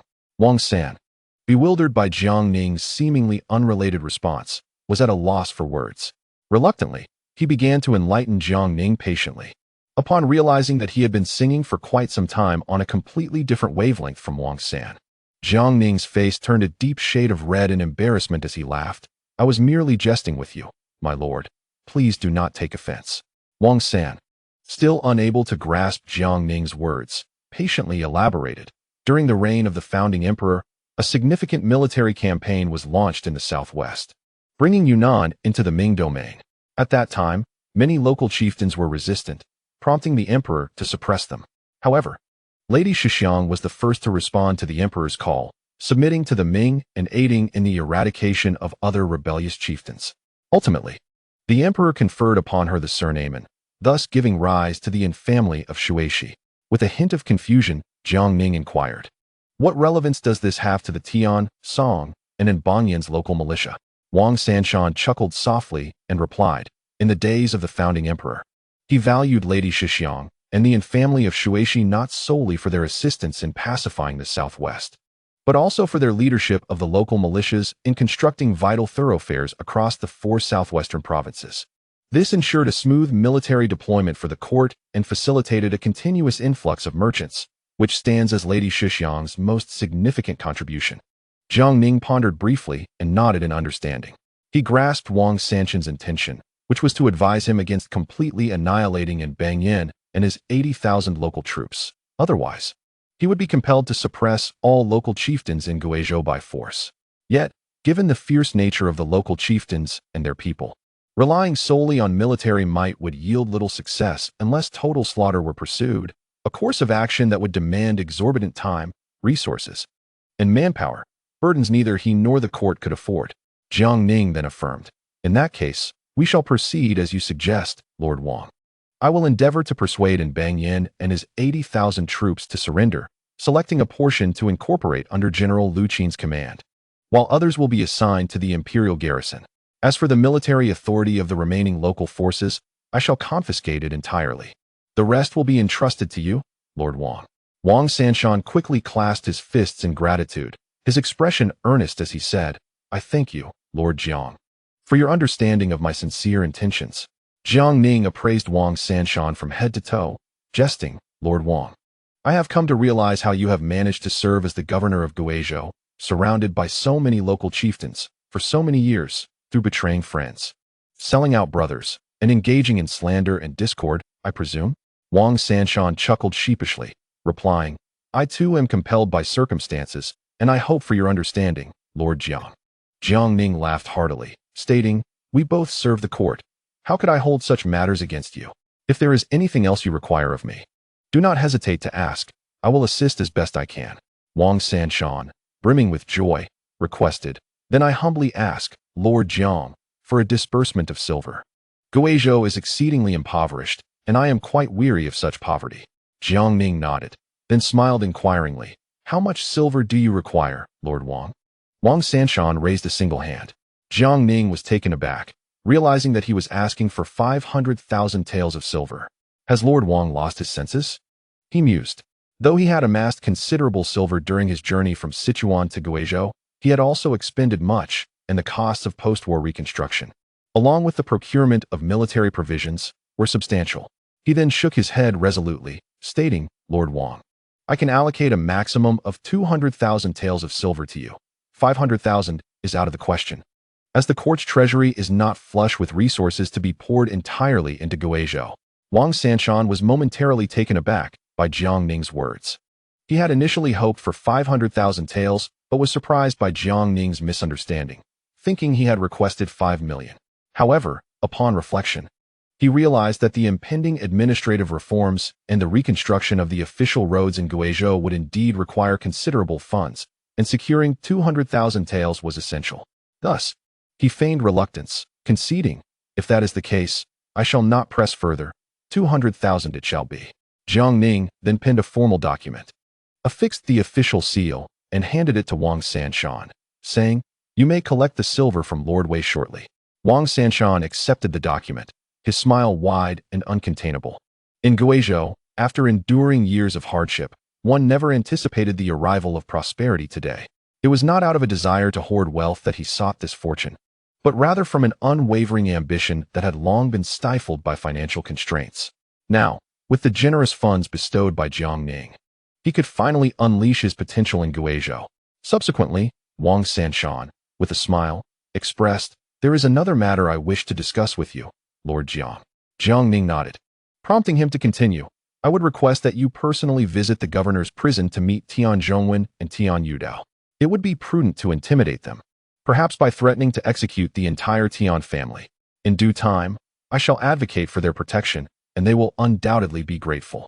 He envisioned leveraging their influence to rally the local populace to rebuild the official roads, which would surely yield remarkable results. Jiang Ning silently lamented the cunning nature of this old schemer, who intended to play both the villain and the hero. Nevertheless, he nodded in agreement and inquired, Should I also play the role of the enforcer with the Song family? Wang Sanshan shook his head, his expression serious. Lord Jiang, that will not be necessary. The Song family has been compliant and respectful towards the court in recent years, especially as the current head of the Yunnan Qian state is the legitimate daughter of the Song family. Jiang Ning acknowledged this insight with a nod, grasping Wang Sanshan's intent. Wang Sanshan then took his leave in haste. Observing his departing figure, Zhu Youjian, seated nearby, wore a displeased expression and muttered, This Lord Wang is overly timid. Is it really such a grave matter to eradicate in Banyan and his 80,000 troops? I refuse to believe that after we eliminate in Banyan's forces, any local chieftain would dare to act recklessly. I shall be the first to eliminate him. Hearing Zhu Youjian's words, Jiang Ning could only smile wryly. Your Highness, while vanquishing one or two chieftains is not a formidable task, the issue lies in the multitude of chieftains in Guizhou. Surely, we cannot massacre the entire province? If that were to happen, how would the chieftains in Sichuan and Yunnan perceive the court? It would likely plunge the entire southwest into chaos. Zhu Youjian was poised to argue further when Jiang Ning interjected with a smile. Your Highness, consider the implications for the fair Lady Rui in Guizhou. How would she react upon hearing that the court's army had decimated all the chieftains in Guizhou? At the mention of Tian Rui, Zhu Youjian was momentarily taken aback. Deep in contemplation, if he pressed Jiang Ning to annihilate the chieftains, he feared that Tian Rui would harbor a deep resentment towards him, given her own ties to the chieftains. Realizing this, he awkwardly smiled at Jiang Ning and conceded, "You are right, my brother. A balance of grace and authority is the true path. We cannot rely solely on brute force. I have always believed in winning others over through virtue and reason." Jiang Ning nodded in agreement with a smile. Meanwhile, the astute old Wei pondered silently. Was not this principle of leading through virtue and reason a common refrain of his own? After bidding farewell to Jiang Ning, Wang Sanshan, accompanied by soldiers, made his way to the residence of Tian Zhongwen, Tian Yudao, and their kin. With a sweeping gesture, he commanded his fierce soldiers to encircle the estate without hesitation. They swiftly breached the doors, capturing all members of the Tian family and escorting them to the governoress prison. Tian Zhongwen was utterly bewildered by the sudden turn of events. Upon seeing Wang Sanshan, he immediately struggled and called out, "Lord Wang, what is happening?" Wang Sanshan replied coldly, "By the order of the imperial envoy, Governor Jiang of the 4 provinces, all members of the Tian clan from Guizhou are to be detained in the governor's prison, awaiting further instructions." Tian Zhongwen was instantly thrown into a panic. He fought his way to Wang Sanshan's side and pleaded, "Lord Wang, I implore you to speak a few kind words on my behalf to Lord Jiang. The Tian clan of Guizhou has always been loyal to the court. I cannot fathom why Lord Jiang would treat me thus." Wang Sanshan's demeanor remained icy as he retorted, "Master Tian, this is a matter you must reflect upon yourself. Lord Jiang issued a military order to you, yet you returned to Guizhou and instigated a war. Lord Jiang wishes to know if you, like in Banyan, intend to rebel against the court." Upon hearing Wang Sanshan's words, Tian Zhongwen was momentarily stunned. He hurriedly began to explain, "Lord Wang, please allow me to clarify. I originally took Lord Jiang's military order back to Guizhou to gather troops to assist the imperial army in quelling in Banyan. Unfortunately, my 6 divisions refused to comply with my commands, and in desperation, I had no choice but to resort to force. To my astonishment, they united against me, leaving me no option but to suppress them." Wang Sanshan responded coldly, "Do you genuinely believe your words?" Tian Zhongwen immediately nodded, his expression fraught with anxiety as he insisted, "Lord Wang, every word I speak is the truth." Wang Sanshan replied, "The truth or falsehood of your statements is not for you to decide. It is for Lord Jiang to ascertain. Any further discourse must wait until you meet with him. Take him away." With that command, the soldiers promptly escorted Tian Zhongwen, his son Tian Yudao, and other members of the Tian clan away. Shortly thereafter, Tian Yudao was also apprehended. He looked at Wang Sanshan, who stood not far away, and exclaimed with fervor, "Brother Wang, what is the meaning of this? Why have you come to arrest me?" Wang Sanshan hurried forward, a smile plastered on his face, and said, "Brother, it is not that I do not wish to help you, but the trouble you have caused is too great. Originally, Lord Jiang had laid a meticulous trap to ensnare in Banyan and Guizhou. However, your clan's internal strife allowed in Banyan to learn of it, and he directly led his army into Guizhou. Your forces suffered significant losses due to infighting and were rendered unable to resist, relying solely on the imperial army to besiege in Banyan and his rebel forces in Guizhou. Now, the imperial envoy, Governor Jiang, is furious and has commanded me to detain all members of the Tian clan in the governor's prison, awaiting their fate. I have no choice in this matter. But do not worry, I will do my utmost to protect you before Lord Jiang. If necessary, I shall resign from my position as governor to assist you." Upon hearing that Wang Sanshan was willing to risk his official position for his sake, Tian Yudao was moved to tears and said, "Brother Wang, I knew you would help me. Please, I ask that you speak favorably on my behalf to Lord Jiang."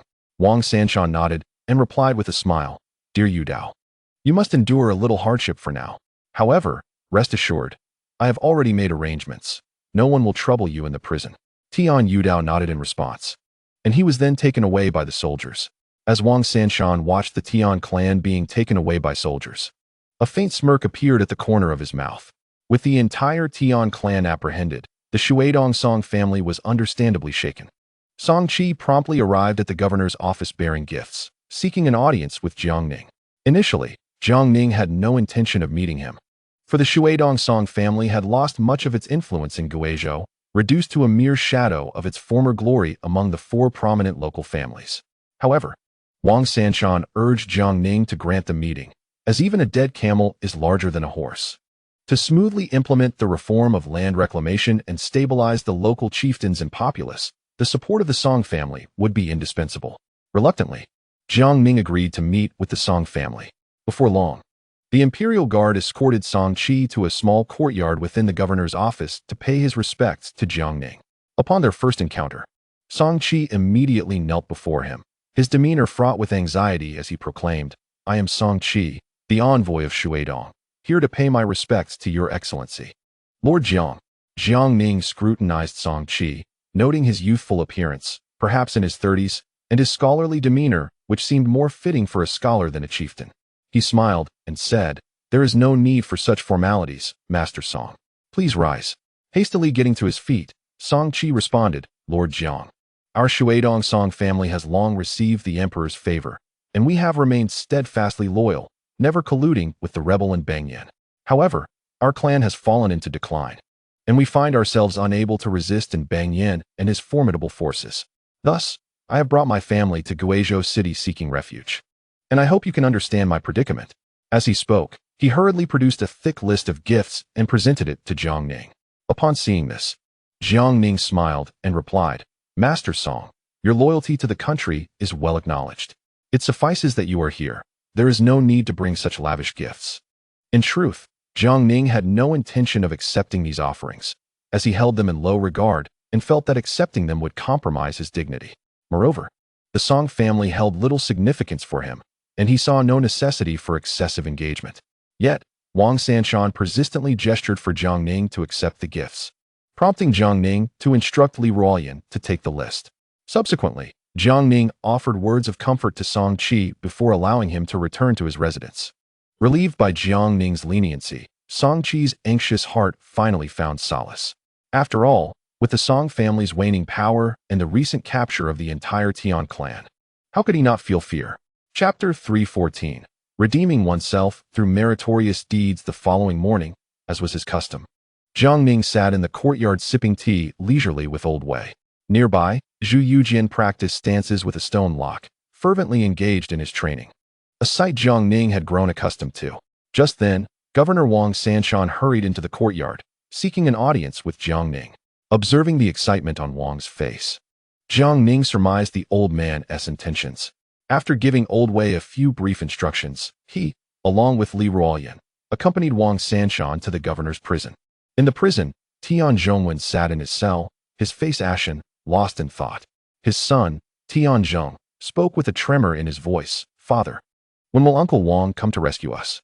I cannot bear to stay in this wretched place any longer. Just look at this environment and the meager rations. This is no place for a human to dwell." Tian Zhongwen turned his head coldly to gaze at his son and spoke in a chilling tone, "Since you do not wish to remain here, let us both embark on the path to the underworld together. The centuries-old legacy of the Tian family in Guizhou may well be extinguished by my hand. That esteemed envoy, Lord Jiang, is undoubtedly a ruthless individual who will not spare us." Upon hearing mention of the underworld, Tian Zhong was instantly paralyzed by fear. Trembling as he hurriedly crawled before Tian Zhongwen, stammering, "Father, but Lord Wang promised to intercede on our behalf."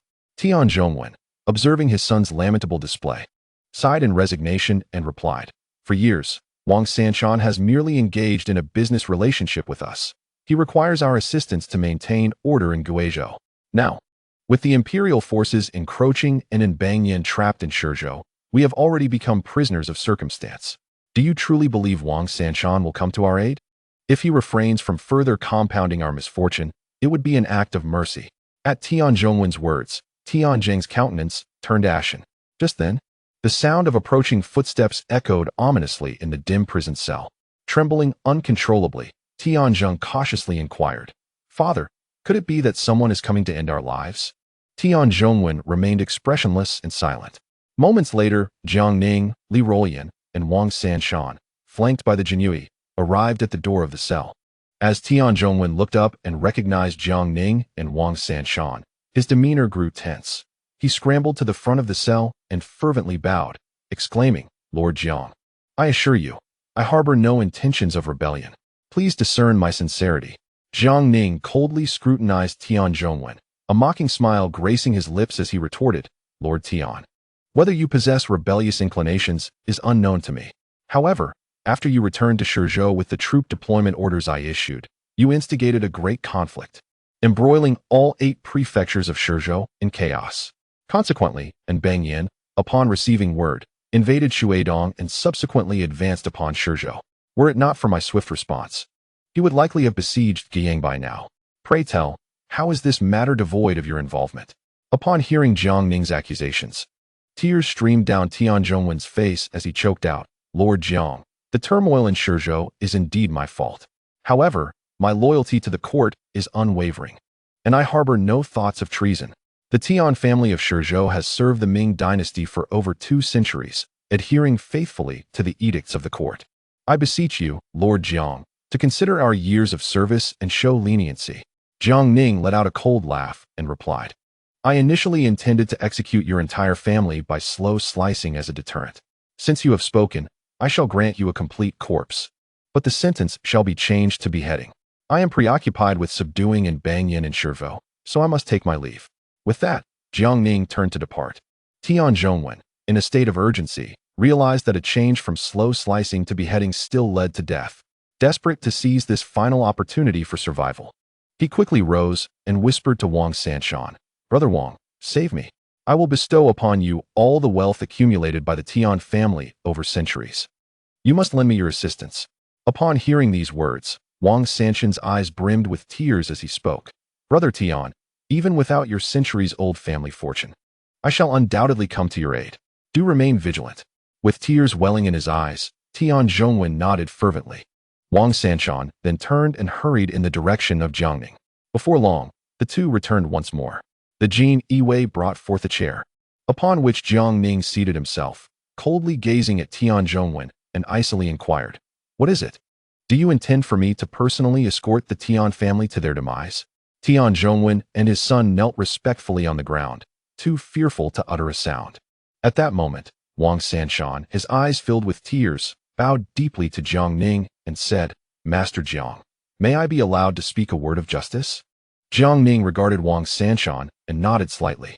With fervor, Wang Sanshan continued, My lord, the Tian family of Guizhou has been loyal to the Ming for over 2 centuries, maintaining a humble and compliant existence while adhering to the edicts of the court. Although Tian Zhongwen's handling of the recent turmoil in Guizhou was misguided, it is not without its justifications.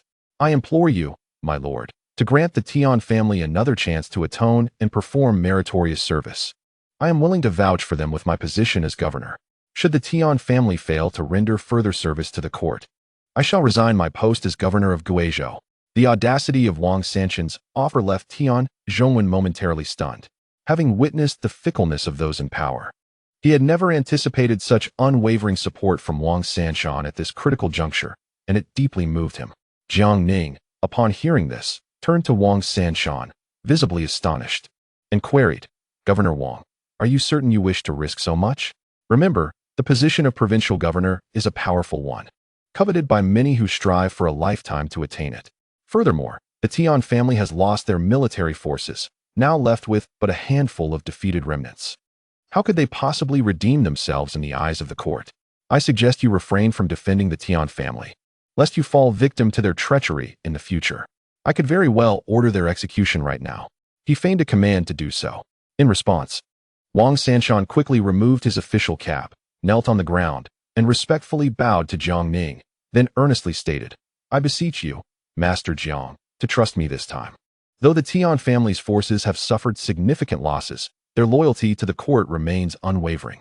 The roads in several southwestern provinces have fallen into disrepair, making travel arduous for the imperial army, and merchants are reluctant to traverse them. In my humble opinion, why not allow the Tian family to assist in the restoration of the official roads, thereby atoning for their misdeeds? With that, Wang Sanshan cast a meaningful glance at Tian Zhongwen. At this moment, driven by a fervent desire to survive, Tian Zhongwen hurriedly pulled his son to bow and implored, I beseech you, Master Jiang, grant us an opportunity to atone for our sins. I am willing to gather my kin and lead the local populace of Guizhou in repairing the official roads for the court. Additionally, I can rally other local leaders to unite their people in this endeavor. I am prepared to offer my family wealth for the purpose of restoring the roads. As the atmosphere reached a suitable crescendo, Jiang Ning feigned a look of helplessness, sighed deeply, and then solemnly addressed Tian Zhongwen. Tian Zhongwen, since Lord Wang is willing to stake his life for your sake, I shall grant you a singular opportunity.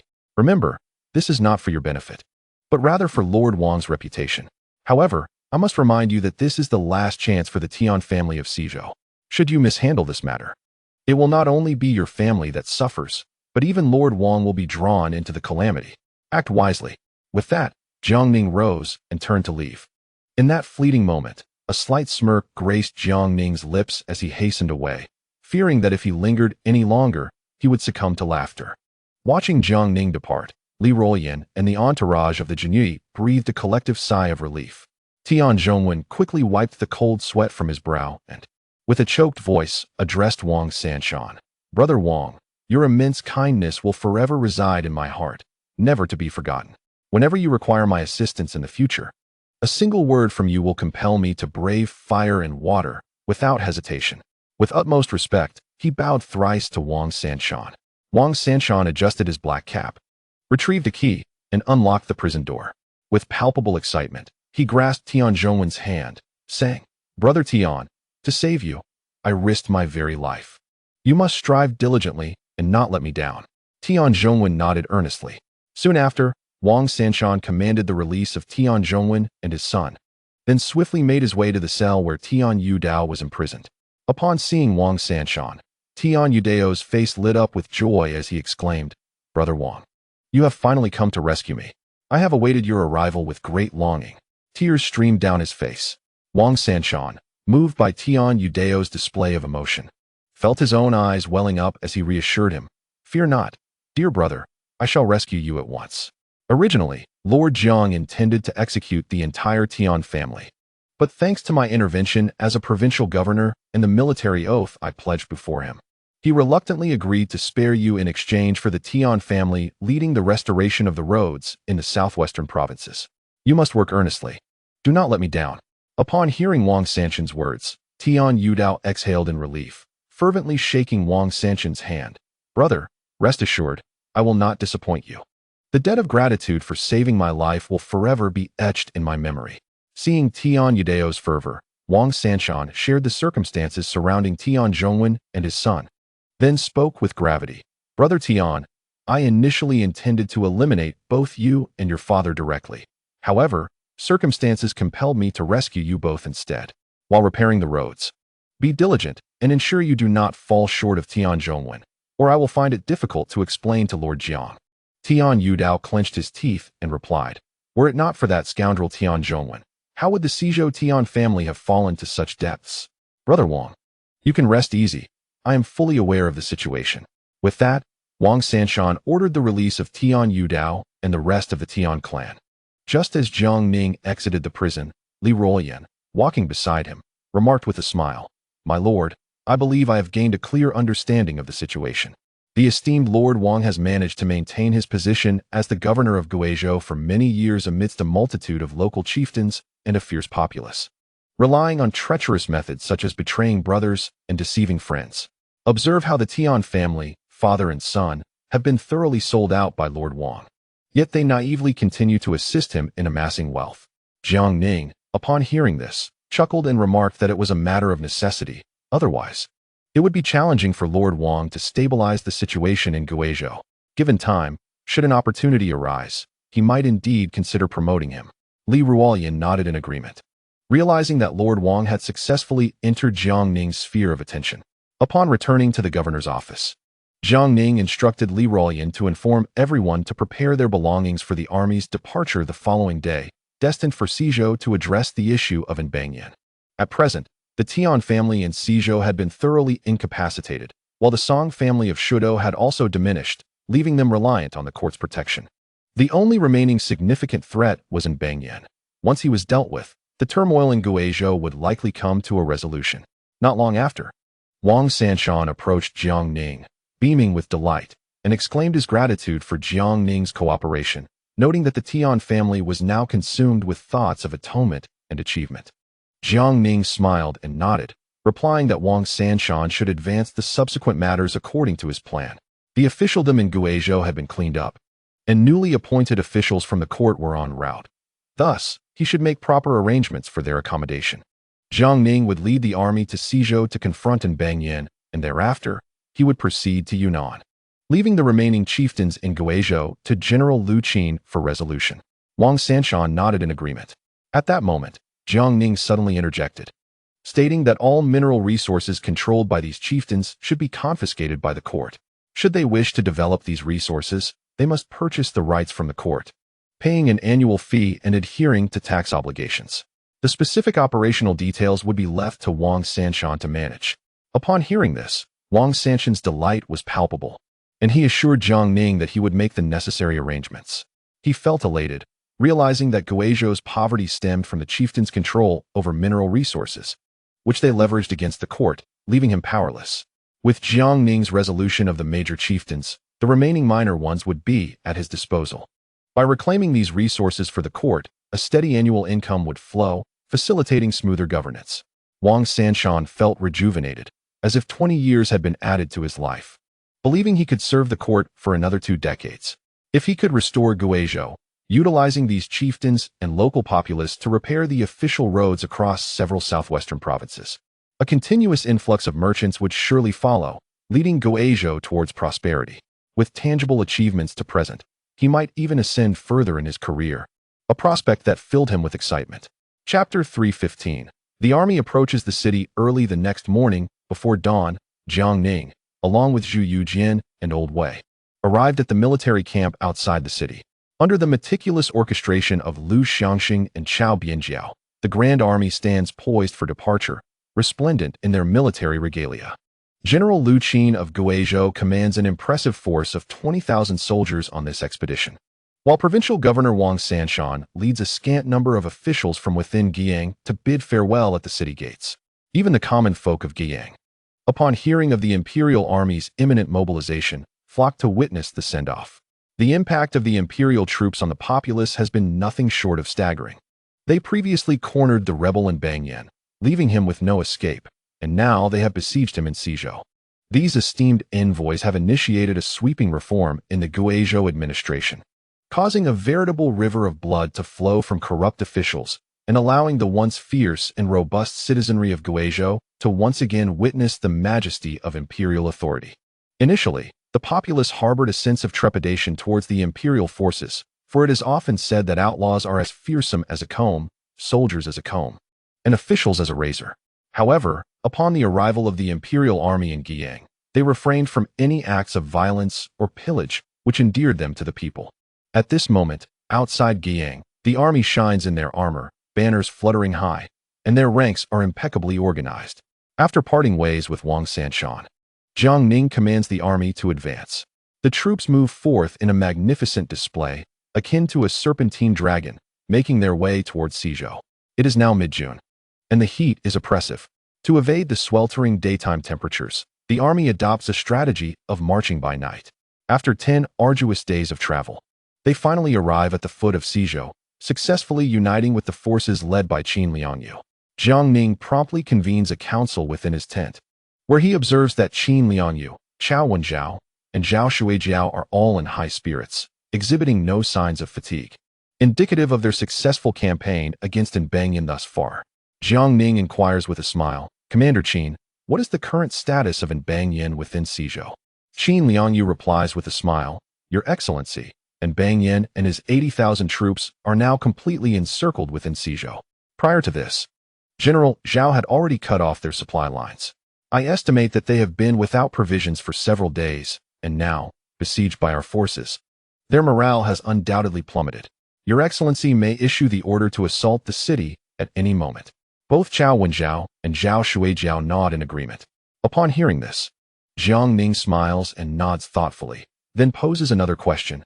"Commander Qin, I intend to persuade Banyan and his rebellious forces to surrender. What is your opinion on this strategy?" Qin Liangyu ponders briefly before responding, "Your Excellency, persuading Banyan's forces to surrender is not a difficult task. Aside from his core troops, the majority of his men were conscripted from other local leaders. Their spirits are low, and their combat effectiveness has waned. If your excellency were to announce an offer of amnesty, I believe they would be inclined to accept the imperial overture. Following their surrender, we can disband and reorganize these rebels to prevent any future unrest. Jiang Ning, in agreement, nods and states, in that case, let us first attempt to extend an olive branch to Banyan and his rebellious forces. Should the endeavor to persuade the natural elements succeed, it would be most advantageous. However, if Banyan were to reject this overture, then let it be proclaimed that should the rebellious forces within the city capture Banyan and his kin, and deliver them to the imperial army, the court shall absolve them of their treasonous acts and generously bestow upon them high ranks and substantial rewards. Qin Liangyu nodded in agreement. In contrast, Qiao Wenzhao and Zhao Shuijiao appeared somewhat disappointed. Rather than swaying in Banyan, they harbored hopes of his stubborn resistance. For this would present them the opportunity to vanquish foes and establish a resplendent military achievement beneath the walls of Guizhou. Before long, Qin Liangyu had a letter of surrender composed, which was presented to Jiang Ning for review. After confirming its accuracy, Jiang Ning affixed his official seal and was preparing to dispatch it to the city of Guizhou. At that moment, Zhu Youjian rose from his seat, smiling as he declared, "Allow me to undertake the delivery of this missive." Jiang Ning replied with a chuckle, "Your Highness, such trivial matters can easily be entrusted to others. It would be a burden to trouble you." Yet, despite his words, Jiang Ning privately pondered, "This young lord seems intent on meddling in every affair. Does he not fear that Banyan may unleash his fury and strike him down during the delivery? How shall I explain this to Brother Zhu upon returning to court?" Zhu Youjian, however, remained unfazed, stating, "Minister Jiang, I shall affix the letter to an arrow and shoot it directly into the city of Guizhou, thus saving the effort of sending a messenger. Should Banyan respond, it would be fortuitous. If not, I am willing to lead the charge, to breach the city, and capture Banyan, allowing him to witness the valor of the sons of the Ming dynasty." Zhu Youjian spoke with fervor, leaving Jiang Ning at a loss for words. At that moment, the assembled generals in the tent were taken aback. From whence did this prince of faith derive such audacity to utter such grandiose claims? Observing the expressions of the onlookers, Zhu Youjian remained undeterred, stepping forward to take the letter from Jiang Ning's hands before exiting the tent. Jiang Ning, alarmed, hurriedly followed, anxious that this young lord might incite some calamity. The other generals, witnessing this, also trailed behind. Soon, they arrived at the foot of Guizhou. Zhu Youjian gazed upon the prominently displayed banner of an atop the city walls, as well as the despondent and demoralized troops of Banyan, and he could not help but smirk. He turned to Qiao Wenzhao, cheerfully requesting, "May I borrow your prized bow for a moment?" Upon hearing this, Qiao Wenzhao promptly handed over his bow. Zhu Youjian accepted the bow, nocking an arrow, and aimed directly at the banner. With a swift motion, he drew the bowstring back, letting out a mighty shout, and with the bow arched like a crescent moon, he released the arrow, which soared through the air and severed the banner pole on the city wall. This sudden display of skill startled the guards atop the city, sending them into a state of alarm, fearing an imminent assault from the imperial forces outside. Witnessing the chaotic and frightened reactions of the rebel soldiers atop the walls, Zhu Youjian erupted into laughter. He then drew a second arrow, secured the letter, aimed once more, and with another shout, pulled the bow to its utmost limit, releasing the arrow straight towards the city tower. Afterward, he returned the bow to Qiao Wenzhao, shook his arms, and lamented, "Alas, my strength is still insufficient.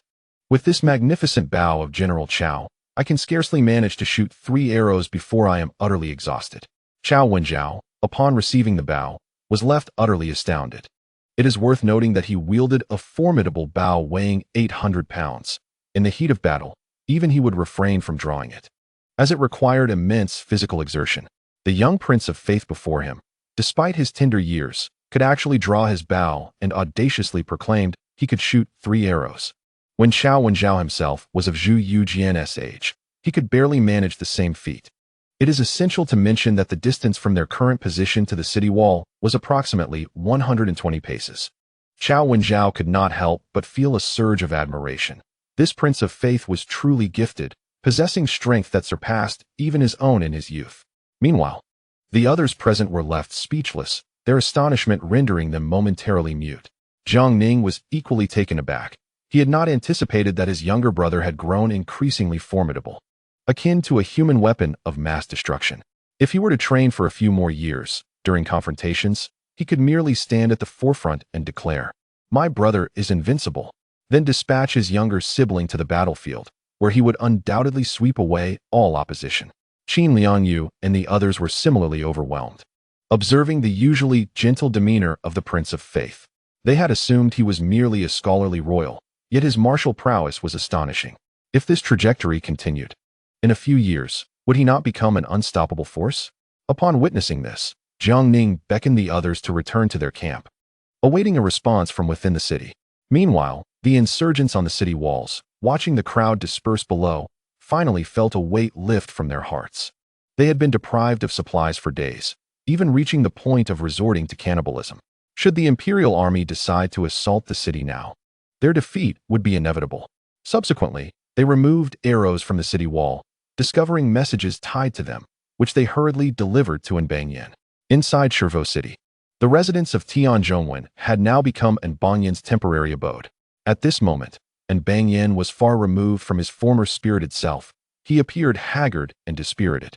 He had initially believed he could mount a counteroffensive, only to find himself ensnared in the imperial army's trap, with no escape in sight.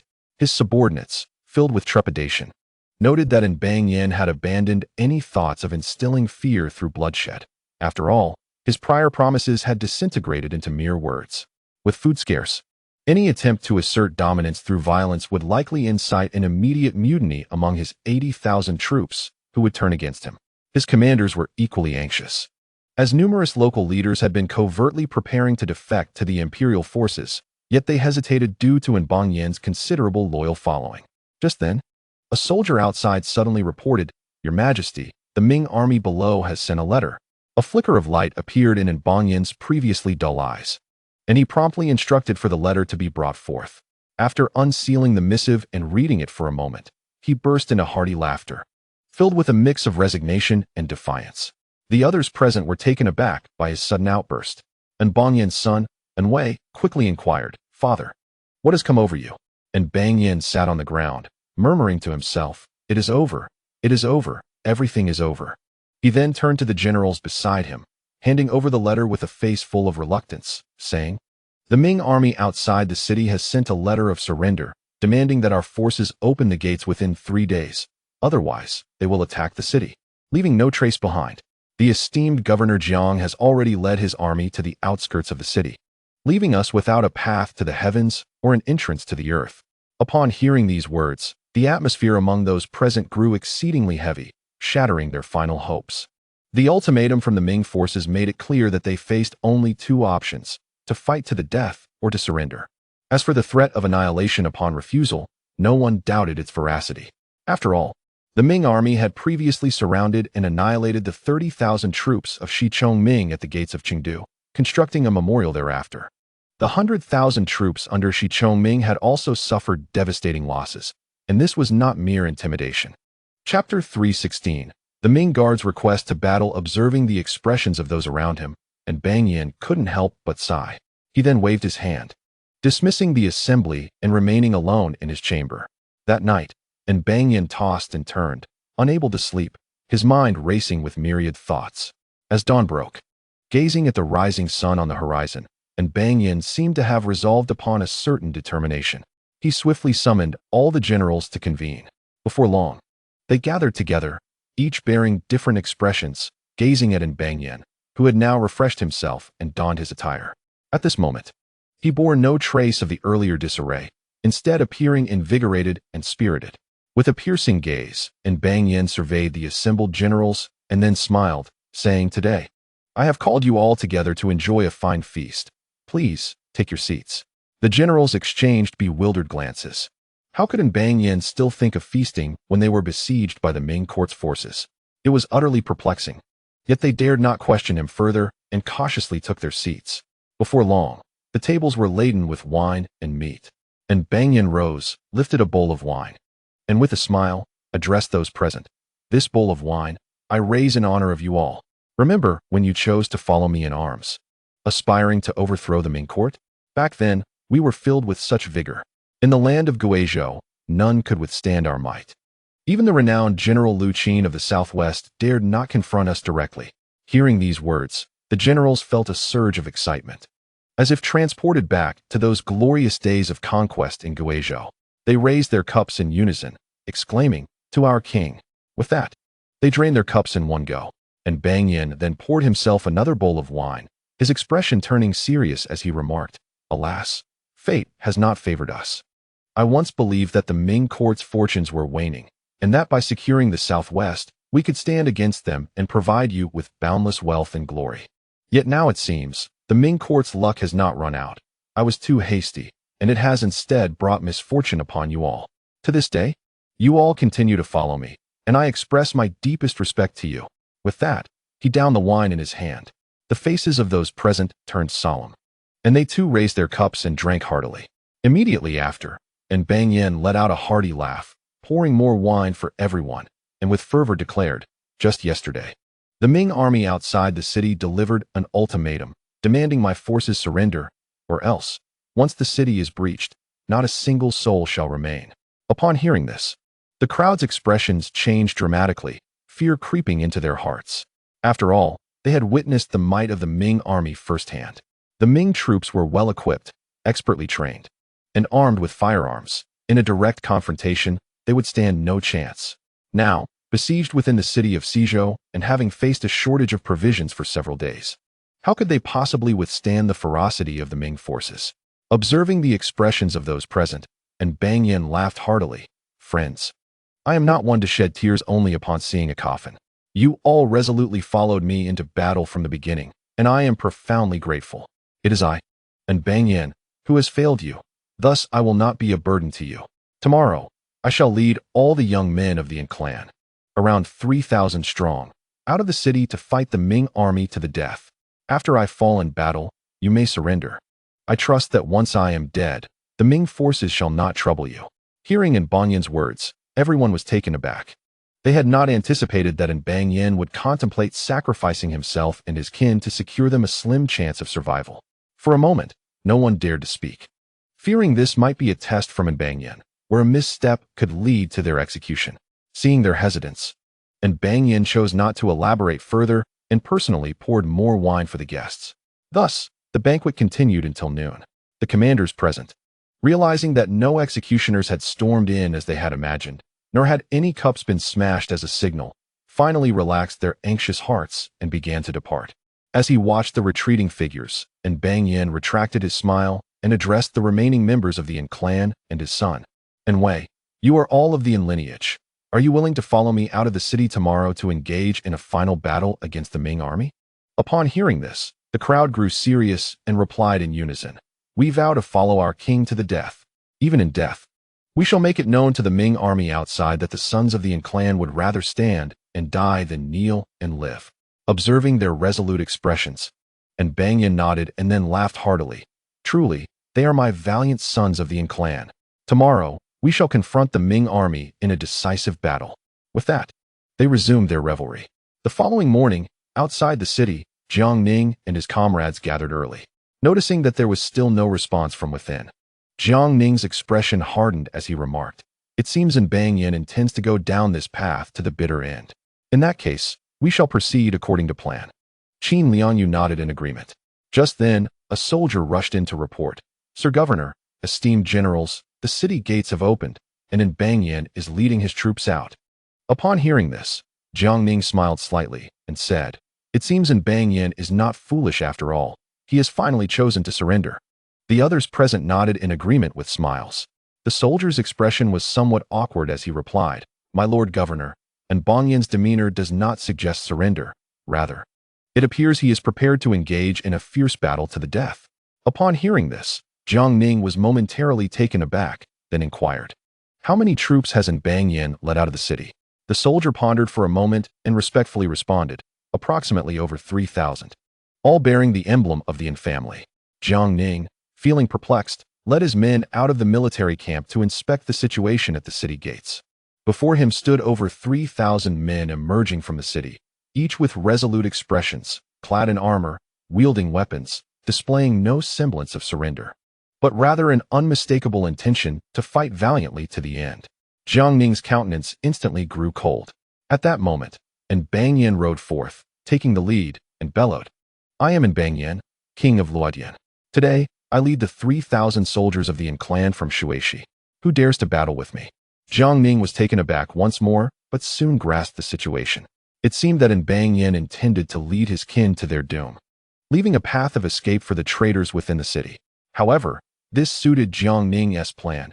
Even if they surrendered, Enbang and his clan would have no hope of survival. He then coldly gazed at Enbang and solemnly declared, "Generals, who dares to fight?" Lu Xianxing, Sun Chuanting, Chao Bianjiao, and a host of other young commanders eagerly volunteered for battle. Observing their fervor, Jiang Ning nodded in satisfaction. It appeared these young leaders had made considerable progress during their expedition to the southwest, validating his efforts.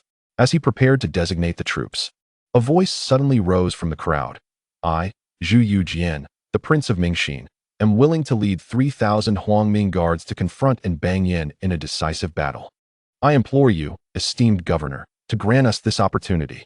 Jiang Ning turned in surprise to see Zhu Youjian clad in armor, brandishing a spear, followed by over 3,000 Huangming guards, each bearing a resolute expression. Just as Jiang Ning was about to speak, he witnessed the entire contingent of Huangming guards kneel in unison.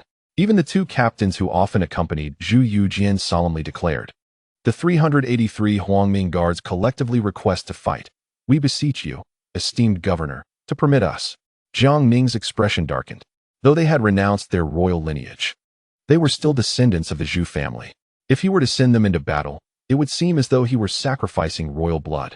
At that moment, two captains of the Huangming guards produced a piece of white cloth from their garments and offered it to Jiang Ning.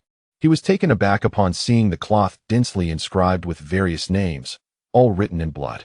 Li Ruolian, standing nearby, quickly took the cloth and opened it to reveal the bold inscription declaring their willingness to fight. Just then, Zhu Youjian approached on horseback, his expression earnest as he addressed Jiang Ning. "Elder brother, allow me to lead the Huangming guards in a battle to the death against Enbang. All of us, myself included, have signed our names on this cloth, pledging our lives. Even if we perish on the battlefield, wrapped in our battle gear, we shall have no regrets. Should we return to the capital and face the emperor's wrath, you may present this signed cloth to him." Hearing this, Jiang Ning let out a resigned sigh. He then took the white cloth, nodded, and gently patted Zhu Youjian's shoulder, saying, "Fifth brother, on the battlefield, the blade knows no mercy. You must exercise caution. Your elder brother will personally rally support for you." Upon hearing Jiang Ning's words, Zhu Youjian smiled and replied, "Rest assured, second brother. Today you shall witness how I will decisively vanquish the rebel forces." The others present wished to offer further counsel, but were all interrupted by Jiang Ning raising his hand. Zhu Youjian swiftly mounted his horse, gripping a long spear, and addressed the 3,000 Huangming guards behind him. "To conquer the world, we must suppress internal traitors and defend against external foes. Today, let us see who will prevail. Are the sons of the Zhu family willing to fight alongside me?" The over 3,000 Huangming guards erupted with fervor, shouting, "To the death! To the death! To the death!" Zhu Youjian laughed heartily, proclaiming, "Let us show this band of rebels the valor of the Zhu family." With that, he charged ahead, followed closely by the throng of Huangming guards. Jiang Ning, with a serious demeanor, commanded loudly, "Beat the drums to rally our spirits. Play the March of the Ming." Jiang Ning himself struck the drums, and in an instant, the battlefield resonated with the sound of drums and music, the stirring melody of the Ming March echoing throughout the field. This tune, somber and solemn, yet imbued with an indomitable spirit, deeply moved all present. Turning his gaze to the opposite side of the battlefield, Zhu Youjian, spear in hand, led the charge at the forefront, with the 3,000 Huangming guards trailing closely behind. In a heartbeat, they crashed into Enbang forces like fierce tigers descending from the mountain, both sides instantly embroiled in chaos. Zhu Youjian's spear danced like a dragon emerging from the sea, infused with a tempestuous fury, piercing straight toward Enbang. Enbang, realizing he was facing a youthful prince of the Ming dynasty, felt a surge of exhilaration, contemplating that even should he perish today, it would be a life well lived to contend with the Ming prince. He swiftly brandished his long blade, unhesitatingly advancing to meet the charge. The clash of weapons resounded, and Enbang was taken aback. He had not anticipated that this seemingly slender prince possessed such formidable strength. No longer daring to underestimate him, he resolved to exert his utmost effort. In an exhilarating exchange, the two battled fiercely, their moves sharp and decisive, neither yielding to the other. Zhu Youjian wielded his spear with grand finesse, executing the 72 styles of the Yang family spear technique to perfection, spear shadows flickering like a swirling dragon. In contrast, Banyan's long blade whirled with ferocity, glinting coldly, impenetrable in its defense. In a matter of moments, a space had cleared around the two, with soldiers on both sides refraining from approaching, fearful of being caught in the aftermath of their intense confrontation. Meanwhile, the remaining Huangming guards and over 3,000 of An's kin fought with equal ferocity, their blades drawing blood and their spears finding vital points, eschewing elaborate techniques in favor of life-and-death struggles, showcasing their unyielding bravery. Such a brutal and impassioned scene left even Jiang Ning, who was beating the drums in support, profoundly shaken. Initially, he had presumed that these former royal family members who had joined the Huangming guards merely sought a portion of the imperial rations. Previously, Old Wei had informed him that the imperial Ming guards would charge into battle like maddened beasts, howling with fervor, and he had been skeptical. However, witnessing it firsthand at this moment, he truly comprehended that although they had forsaken their royal lineage, they had never forgotten their identity as descendants of the Zhu family. In critical moments, they remained willing to sacrifice their lives for the Ming, shedding their last drop of blood. Reflecting on this, Jiang Ning beat the drums with even greater vigor, the thunderous sound seemingly infusing boundless strength into the warriors on the battlefield. Beside him, Old Wei's face had turned ashen with fear. In a state of desperation, he implored Jiang Ning, "Sir Jiang, the prince is being reckless. Why do you follow him into this folly? If anything were to happen to him, how shall we face the emperor upon our return to the capital?" Jiang Ning, upon hearing this, merely pressed his lips together, remaining silent. Yet, he understood that Zhu Youjian had come to the battlefield with a resolve to face death. Should he forcibly intervene today, the prince would undoubtedly seek another opportunity to fight. After all, this young man was now imbued with rebelliousness. Once he had set his mind on something, he would see it through, even if it meant sneaking onto the battlefield in greater peril. Thus, it was perhaps better to acquiesce to him now than to allow him to surreptitiously return to the fray later. Although Jiang Ning was uncertain of Banyan's martial prowess, he had personally witnessed Zhu Youjian's progress over time. He believed that while Zhu Youjian might not guarantee victory over Banyan, retreating unscathed should not pose a significant challenge. However, Old Wei was not as optimistic. As a servant of the royal family, the slightest harm to his master would be of monumental consequence, enough to warrant his 100 deaths. Subsequently, Old Wei hurried to Qin Liangyu, Chao Wenjiao, Zhao Shuijiao, and others, his voice tinged with urgency. "Generals Qin, Chao Zhao, you must keep a vigilant watch. Should circumstances shift, it is imperative to rescue the prince at once. If he loses even a hair, I shall have no choice but to end my own life here in this city of Guizhou." Upon hearing this, Qin Liangyu and the others nodded gravely, then brandished their weapons, focusing intently on the battlefield. At the first sign of Zhu Youjian faltering, they would rush forward without hesitation to offer their aid. Chapter 317. The Spear against Banyan. The Imperial Ming guards led by Zhu Youjian and the Clan S warriors under Banyan had descended into a frenzied bloodbath. On the battlefield, both sides abandoned all tactics, resorting to the most primal and brutal form of slaughter. In an instant, the ground was awash with blood, resembling a hellish realm. The Imperial Ming guards relentlessly dispatched clan warriors, while the latter fought back fiercely, even when gravely injured, both sides struggling to take each other down. Amidst this chaos, Zhu Youjian wielded his spear, fiercely engaged in combat with Banyan. The two remained locked in a stalemate, unable to gain the upper hand, and Banyan believed that if he could simply outlast the young prince, he would eventually prevail. However, as time elapsed, he was astonished to discover that not only had Zhu Youjian's stamina not waned, but he seemed to grow ever more formidable in battle. In contrast, Banyan felt his own strength beginning to wane. At that moment, Zhu Youjian was filled with an indomitable spirit. Today, he led over 3,000 descendants of the old Zhu family to the battlefield, driven solely by the desire to restore the glory of their founding ancestor. For a long time, the Ming dynasty, from the highest court officials to the common folk, harbored a deep-seated disdain for the offspring of the Zhu clan. These royal descendants received stipends from the court, yet contributed little to society, eliciting scorn even from the dogs on the streets. As the current leader of the old Zhu family, Zhu Youjian was determined to alter the public perception of his lineage. The path of civil governance was evidently unsuitable for them, leaving only the avenue of military achievement. After all, future princes of the Ming would be relocated overseas, necessitating sufficient military strength and capable generals. Rather than relying on others, it was better to cultivate their own. Thus, he took the scions of the Zhu family into battle, where dying in combat would bring honor to their ancestors, while surviving would mean serving the nation with valor. The more than 3,000 Ming imperial guards present shared Zhu Youjian's resolve. They would either lay down their lives for their country or earn accolades for their bravery. With cowardice being utterly unacceptable, this was the last vestige of dignity for the Zhu family descendants. As time passed, the casualties on both sides mounted.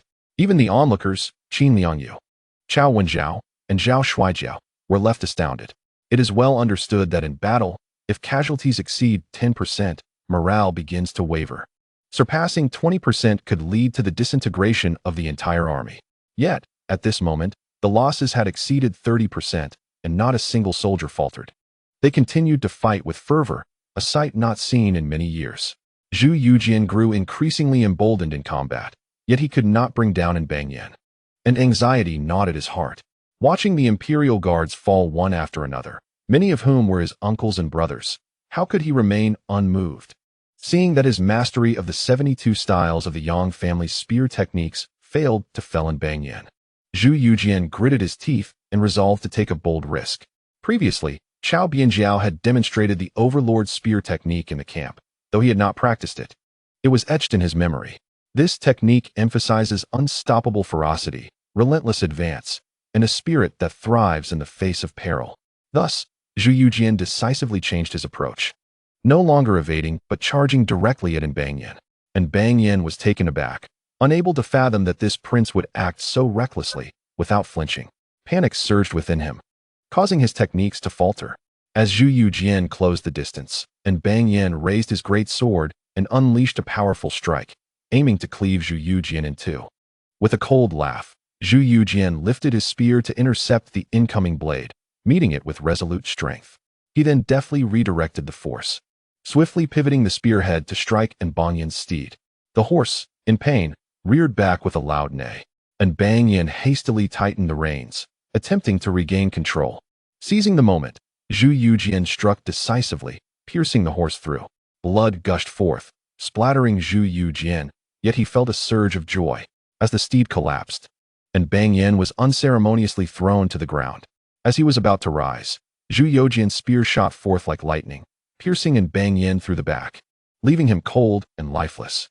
With a thunderous shout, Zhu Youjian hoisted Banyan aloft, proclaiming, "Banyan is dead." The onlookers turned in alarm, witnessing Banyan's lifeless body impaled upon the spear. The morale of the Xian clan instantly plummeted. Zhu Youjian forcefully withdrew his spear, and Banyan's corpse fell heavily to the ground.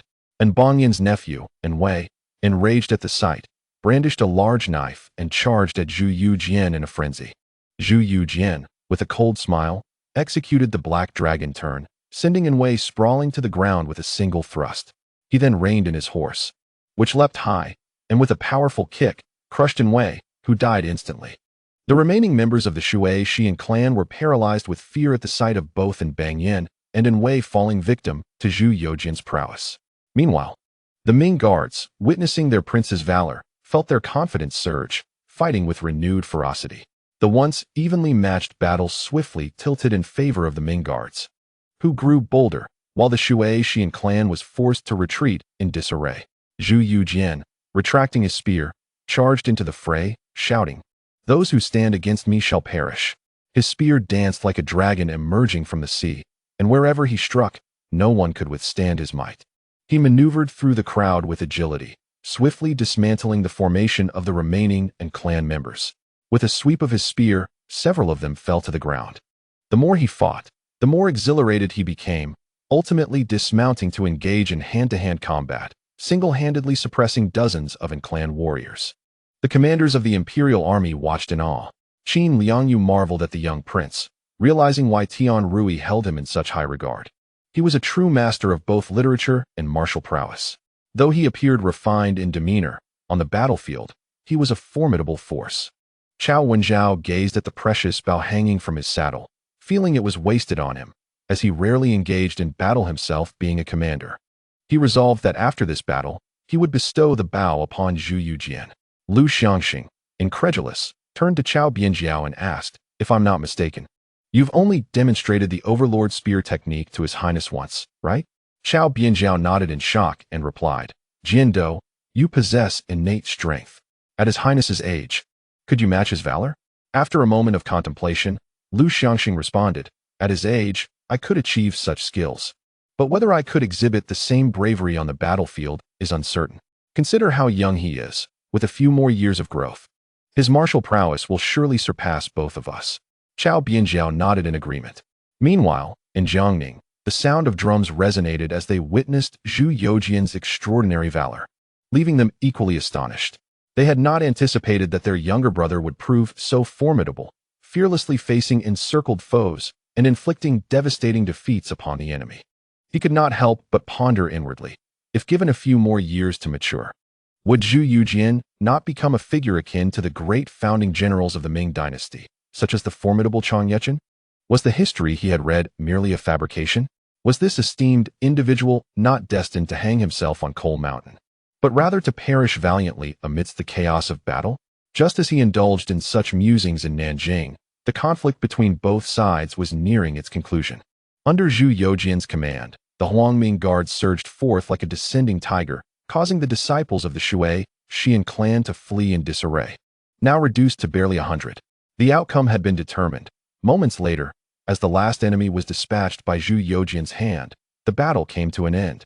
The battlefield was awash in blood, with dismembered limbs scattered about. Zhu Youjian was drenched in crimson, having witnessed the death of over 1,000 of his loyal troops, while the remaining soldiers bore injuries. In this confrontation, Zhu Youjian led the Huangming guards to a resounding victory, annihilating the forces led by Banyan. Subsequently, a thunderous cheer erupted from the imperial army. "Your Highness is mighty. The Ming is mighty. The Huangming guards are mighty." At that moment, Zhu Youjian was utterly exhausted. Even his hand gripping the spear trembled slightly. The physical toll of the battlefield had exceeded his expectations. Yet he gritted his teeth and shouted with fervor, "The Ming is mighty. The Ming army is mighty." The tribal soldiers observing from the ramparts of Xizhou City, upon witnessing the complete destruction of Banyan and his followers, turned pale with fear, hastily descending from the battlements to open the city gates and kneel in surrender, none daring to resist. Observing this, Jiang Ning commanded Qin Liangyu and Lu Qin to lead forces to assimilate the rebel troops, while also ordering the confiscation and cataloging of all valuables left by Banyan within the city. Old Wei hurriedly rushed over, tears streaming down his face as he gazed at Zhu Youjian, choked with emotion. "Your Highness, you nearly frightened this old servant to death. Thankfully, with your divine prowess and the blessings of our ancestors, we have achieved a great victory." He then swiftly arranged for Zhu Youjian to be carried away for a physical examination and ensured that the wounded Huangming guards were promptly taken for treatment.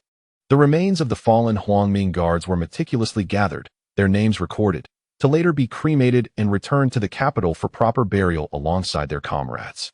As the remaining 80,000 troops within the city surrendered to the imperial forces, the long-anticipated rebellion led by Banyan was conclusively quelled. Jiang Ning ordered a grand feast for the entire army to reward the soldiers.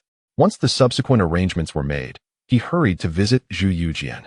At this moment, Zhu Youjian lay pale upon the bed, while Old Wei stood anxiously by his side. Jiang Ning quickly approached, concern etched on his face. "Your Highness, are you well?" Zhu Youjian smiled reassuringly. "Second brother, do not worry, I am fine, just a bit fatigued. A moment of rest will suffice." Upon hearing this, Jiang Ning nodded. Zhu Youjian's well-being eased his mind. Should Zhu Youjian have sustained real injuries? Although he could return with the signed battle request of the Huangming guards to report to Zhu Youjiao, it would merely be a matter of duty. On a personal level, Zhu Youjian now regarded him as a brother. Had anything untoward happened, he would find it difficult to explain to Zhu Youjiao. Thankfully, Zhu Youjian was merely fatigued. Chapter 318, Love for Soldiers as One's Own Children in Line. Moments later, Wang Chengyan entered, holding a bowl of medicine. Upon witnessing the scene, Old Wei hastily gestured for Wang Qingyan to administer the medicine to Zhu Youjian. With a smile, Zhu Youjian remarked, "There is no need for that. I am not so delicate. Just hand me the bowl." With that, he seized the medicine bowl from Wang Qingyan's hands and downed its contents in one swift motion.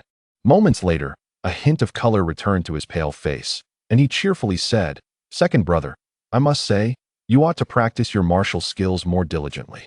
After all, you are now the governor of 4 provinces and the left general of the military governor's office, a veritable champion of the Ming dynasty. Leading troops without stepping onto the battlefield and donning armor without engaging the enemy would not reflect well if it were to spread." Jiang Ning, upon hearing this, offered an awkward smile and replied, "Rest assured, Your Highness, I shall certainly practice my martial arts diligently." Zhu Youjian nodded in agreement, saying, "Let us make a pact. Once you have honed your skills, we shall fight side by side on the battlefield, conquering lands and achieving remarkable feats for the Ming dynasty." Jiang Ning nodded awkwardly in response. Then, Zhu Youjian added with a grin, "Second brother, may I suggest that you train with the spear as I do? The spear is the king of all weapons, a true instrument for slaying foes on the battlefield." Jiang Ning chuckled, patting the sword at his waist. However, Zhu Youjian dismissively remarked, "A sword, though often referred to as the gentleman among weapons, is ultimately less practical. Second brother, you must focus on the tangible. There is no shame in practicing with a spear." Jiang Ning coughed lightly and replied with a smile, "Rest assured, Your Highness, I understand." Unexpectedly, Zhu Youjian, with a hint of curiosity, inquired, "Second brother, may I ask you something that might be inappropriate?" Taken aback, Jiang Ning hesitated but then considered that his younger brother harbored no ill intentions. He ultimately responded with a smile, "Feel free to ask, Your Highness. I shall speak candidly without reservation."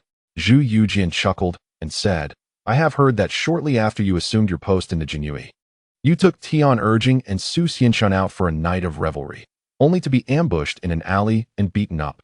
And it was the immortal Shen Shuzi who saved you. Is that true?" Upon hearing this, Jiang Ning's face flushed with embarrassment, and he nodded awkwardly.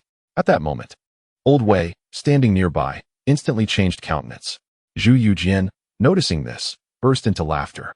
Jiang Ning rolled his eyes in exasperation. Zhu Youjian inquired with a grin, "Second brother, did you not send your Jianyu to investigate?" Internally cursing, Jiang Ning thought, "Does this fellow lack common sense? Why bring that up?" Nevertheless, he awkwardly replied, "I have indeed instructed the Jianyu to look into it, but they have yet to uncover the culprit behind it. However, I am confident they will find out. Once I do, I shall ensure that the perpetrator suffers a fate most gruesome, boiling their bones into ash." Upon hearing this, Old Wei's face turned pale, and he began to cough violently. Jiang Ning turned to him, puzzled, and asked, "Old Wei, what is the matter?" Old Wei frantically waved his hands, awkwardly saying, "Oh, I am fine, I just choked a bit." Zhu Youjian regarded Old Wei with a look of confusion, while Old Wei, now embarrassed, quickly lowered his head. Zhu Youjian then turned to Jiang Ning and said, "Second brother, it is best to practice martial arts sooner rather than later.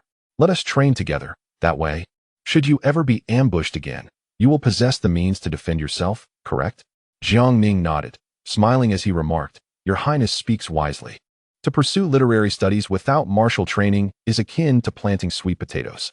Conversely, to engage in martial pursuits without literary knowledge is a disservice to the people of the Ming dynasty."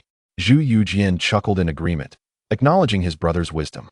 Subsequently, Jiang Ning offered words of comfort to Zhu Youjian before excusing himself under the pretext of pressing official duties.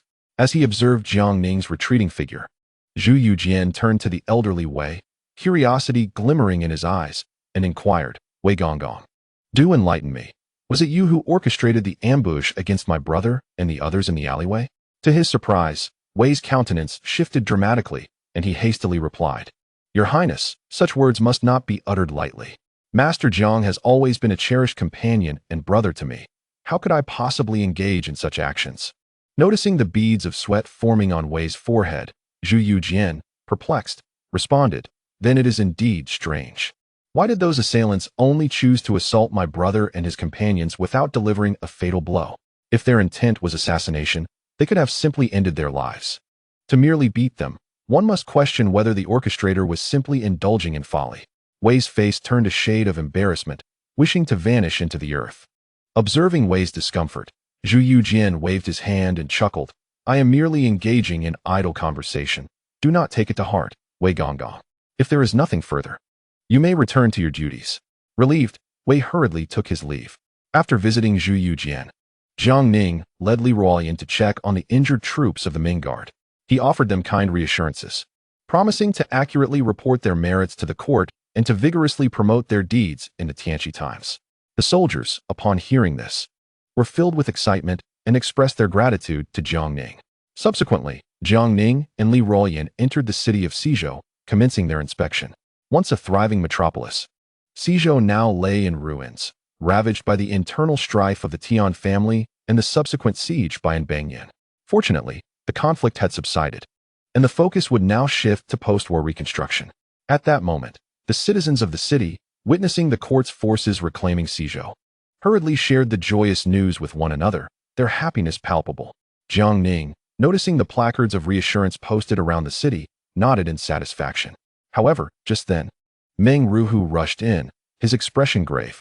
Seeing this loyal companion, Jiang Ning inquired with concern, "Dahu, what troubles you? You appear unwell." Meng Ruhu glanced around cautiously before lowering his voice to inform Jiang Ning, "I must report, sir, that I have recently discovered some soldiers within the ranks hoarding valuables, seizing from the populace, and even forcibly taking women." Upon hearing this, Jiang Ning's anger flared. After re-establishing the army, he had prioritized military discipline, reiterating the 7 punishments and 14 regulations, demanding that every soldier, from the highest-ranking officer to the common foot soldier, memorize them verbatim. To enforce this, he had selected the most elite from the Jinyue to monitor the troops, including Meng Ruhu and Hu Dawei, both of whom had initially been Jiang Ning's trusted confidants and served as captains in the Jinyue. Later, Jiang Ning felt it was somewhat beneath their talents to keep them in the Jinyue, so he retracted their positions as 1,000 household officers and transferred them to the capital garrison. Now, on the surface, the two were merely commanders in the garrison, yet clandestinely, they still held their titles in the Jinyue, tasked with monitoring the garrison to promptly grasp military developments and prevent the formation of factions or the erosion of military discipline. Unexpectedly, there were still those audacious enough to commit offenses brazenly. Jiang Ning immediately commanded, "Dao, lead me to see." Meng Ruhua nodded in agreement and subsequently guided Jiang Ning and the others forward. Before long, they arrived outside a somewhat dilapidated residence, evidently ravaged by the chaos of war. Meng Ruhua ushered Jiang Ning and the others into the courtyard, where they were met with the sight of several garrison soldiers and former subordinates of the recently integrated Shicheng Ming, busily transporting items in various bundles.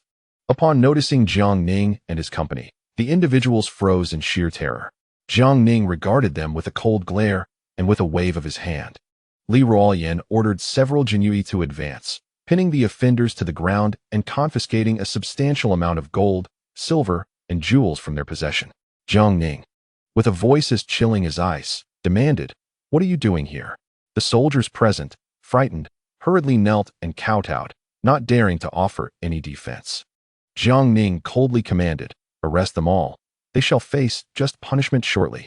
Upon receiving the order, Li Ruoyan and the Jinyue promptly bound the miscreants. Continuing deeper into the premises, they reached another courtyard where a cacophony erupted, mingled with the cries and curses of women. Jiang Ning paused outside, listening intently. A coarse voice resonated, "These little beauties are indeed exquisite. It seems we have made a delightful discovery." The voice continued, "You all know, our garrison maintains strict discipline. Even during meals, every grain of rice must be consumed without waste, and these little beauties are no exception." Following this, the distressed cries of the women echoed, and the coarse voice resumed, "Brothers, form a line, one by one, let us indulge." Just then, another voice chimed in, "General, I have a cleanliness obsession. May I go first?" The coarse voice erupted in laughter. "Who doesn't know that I cherish my soldiers like my own children? Since you asked, you'll be first, and I shall follow." A raucous uproar ensued.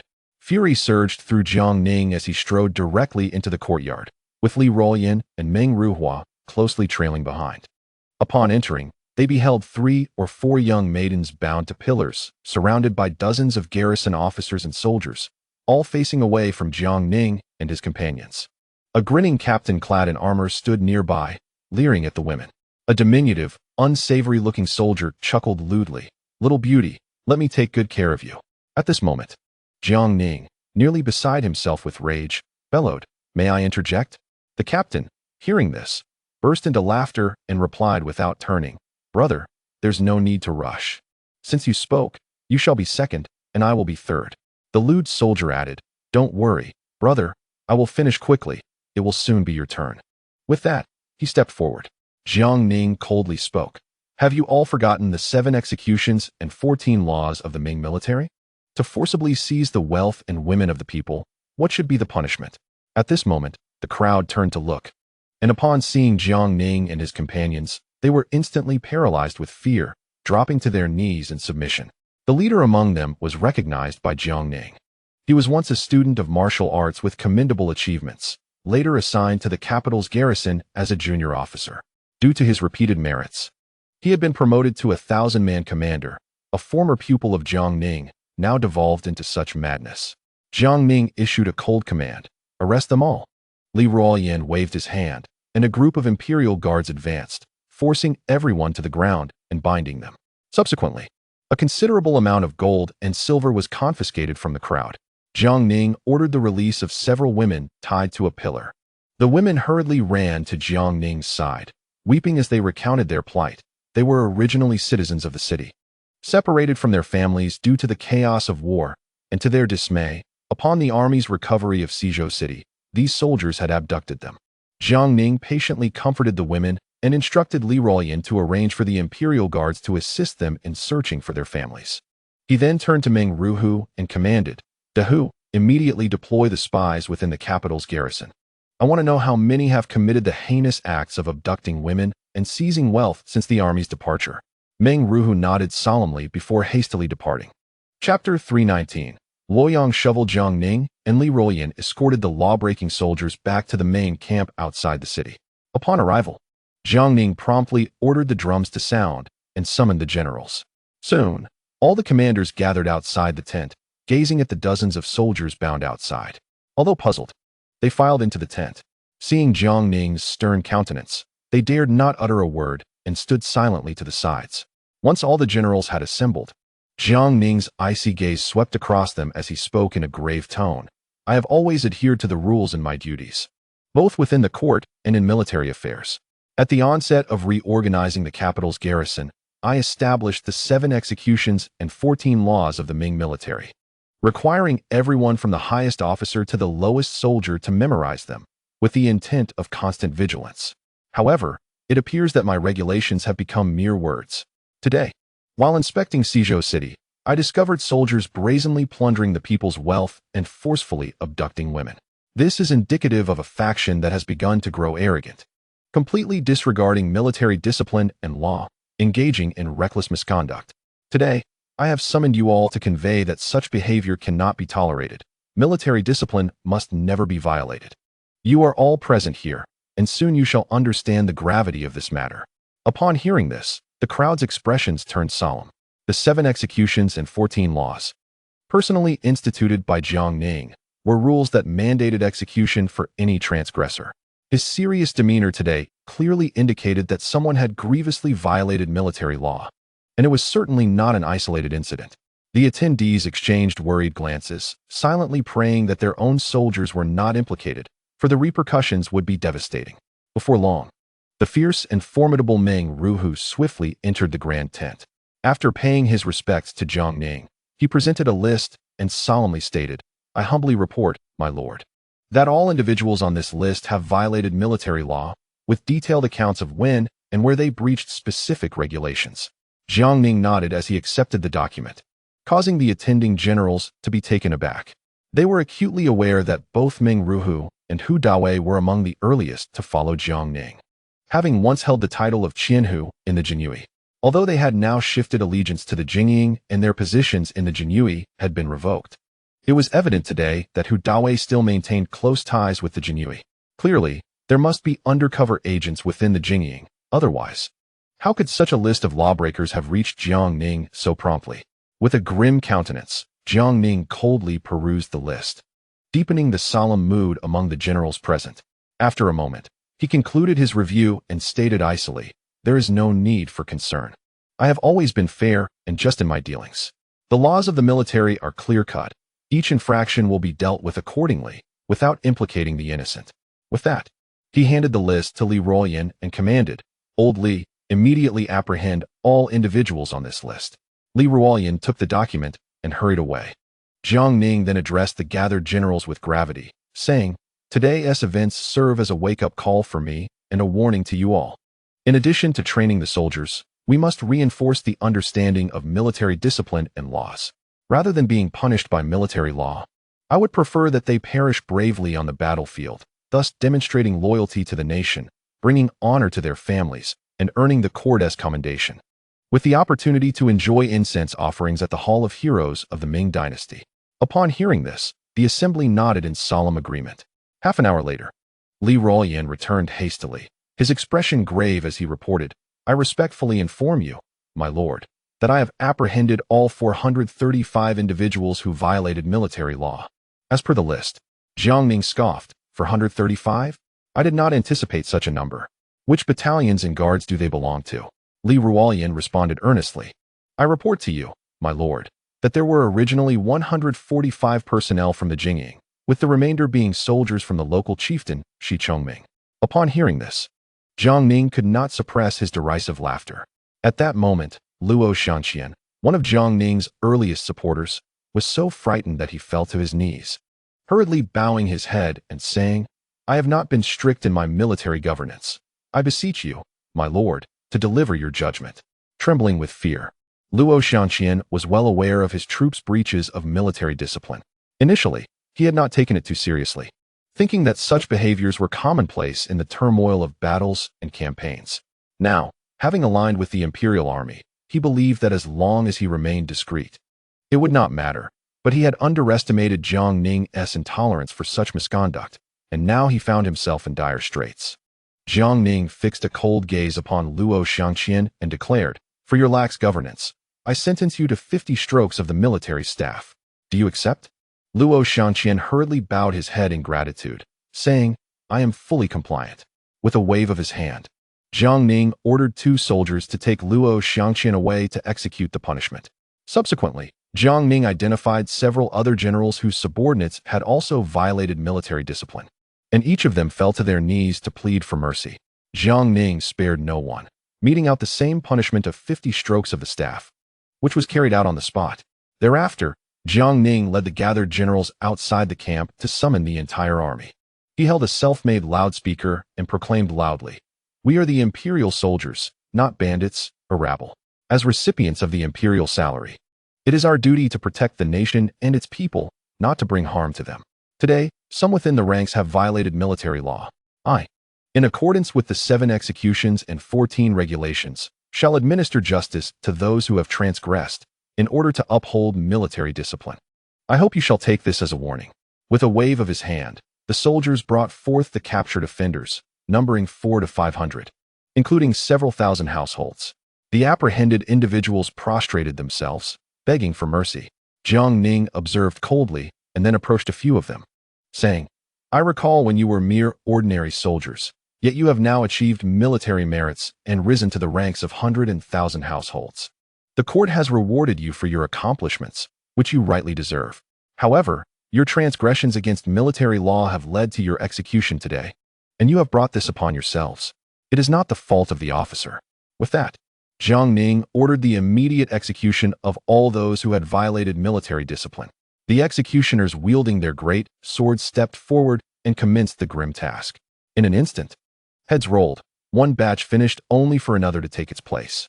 At that moment, Jiang Ning spotted the 1,000 household who had previously attempted to disgrace a common woman and the lecherous soldier. With a cold smile, he remarked, "If I recall correctly, you profess to love your soldiers as your own children and claim to be fastidious. If that is the case, fetch another sword and strike him down first." Pointing at the lecherous soldier, the executioner swiftly retrieved a new sword, brought the vile soldier forward, and with a swift motion, severed his head. Next, it was the 1,000 household's turn, who, by now, was so paralyzed by fear that he could not utter a plea for mercy, consumed by regret. As another blow fell, he too met his end. Moments later, All the soldiers who had breached military discipline lay slain.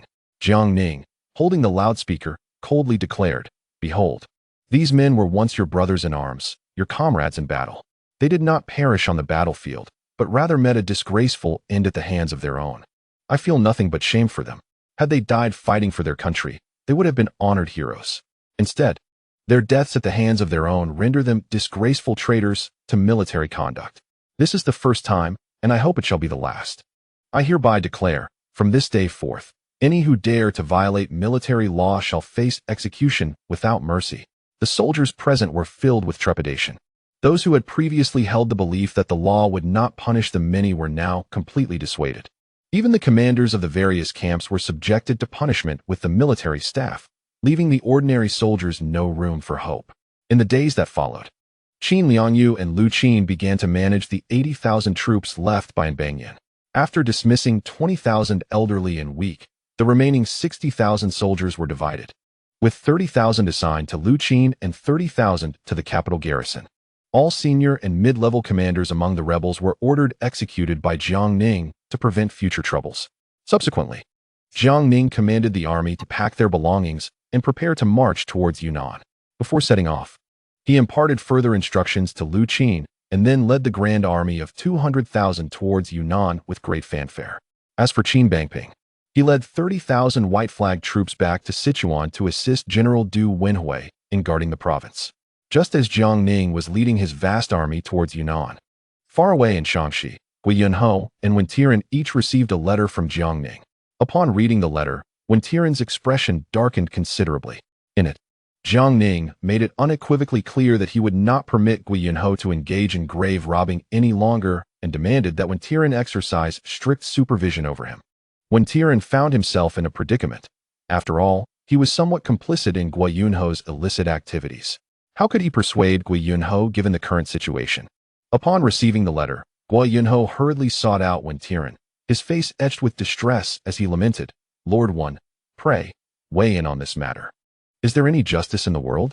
I, bearing the ignominy of being called a grave robber, only sought to augment the imperial treasury.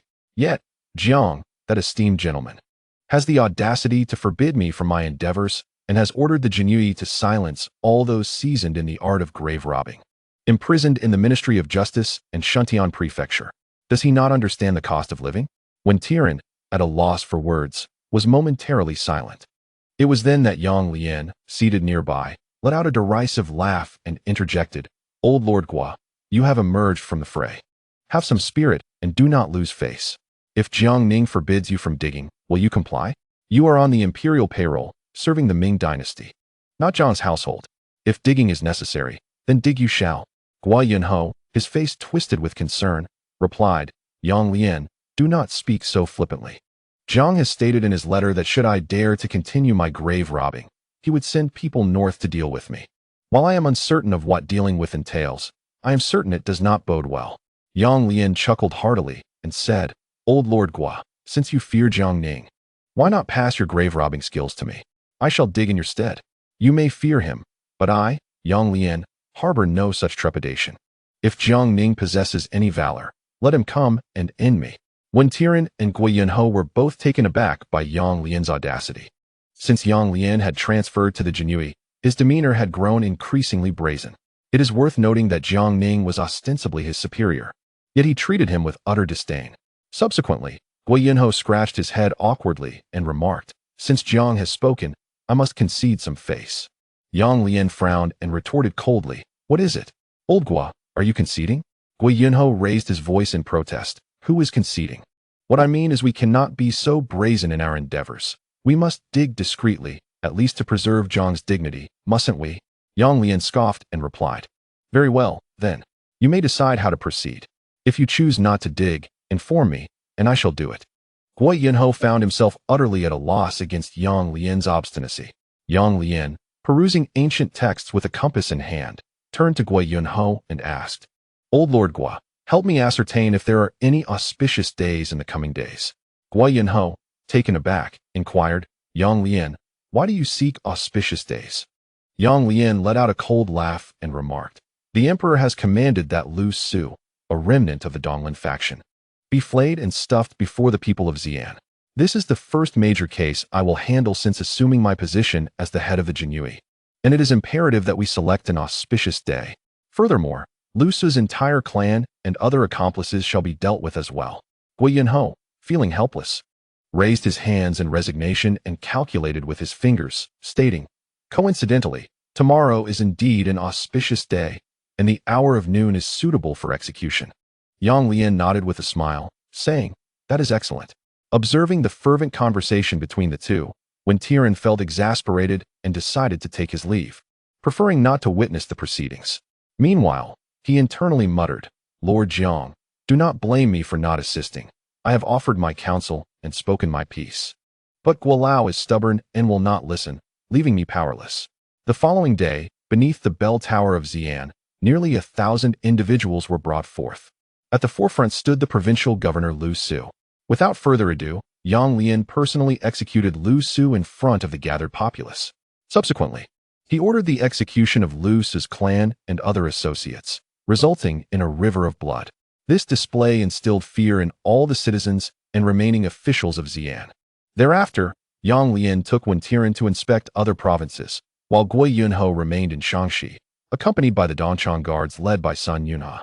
Guiyang, along with the Dongchang guards, operated under the cover of darkness, and no one knew their true activities.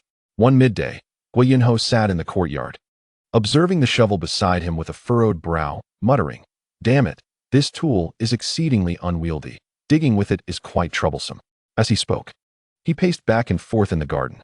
Suddenly, he caught sight of a teacup on the table, and a flash of inspiration struck him. He immediately picked up paper and pen to sketch his ideas. Subsequently, he summoned a blacksmith to create a tool based on his design.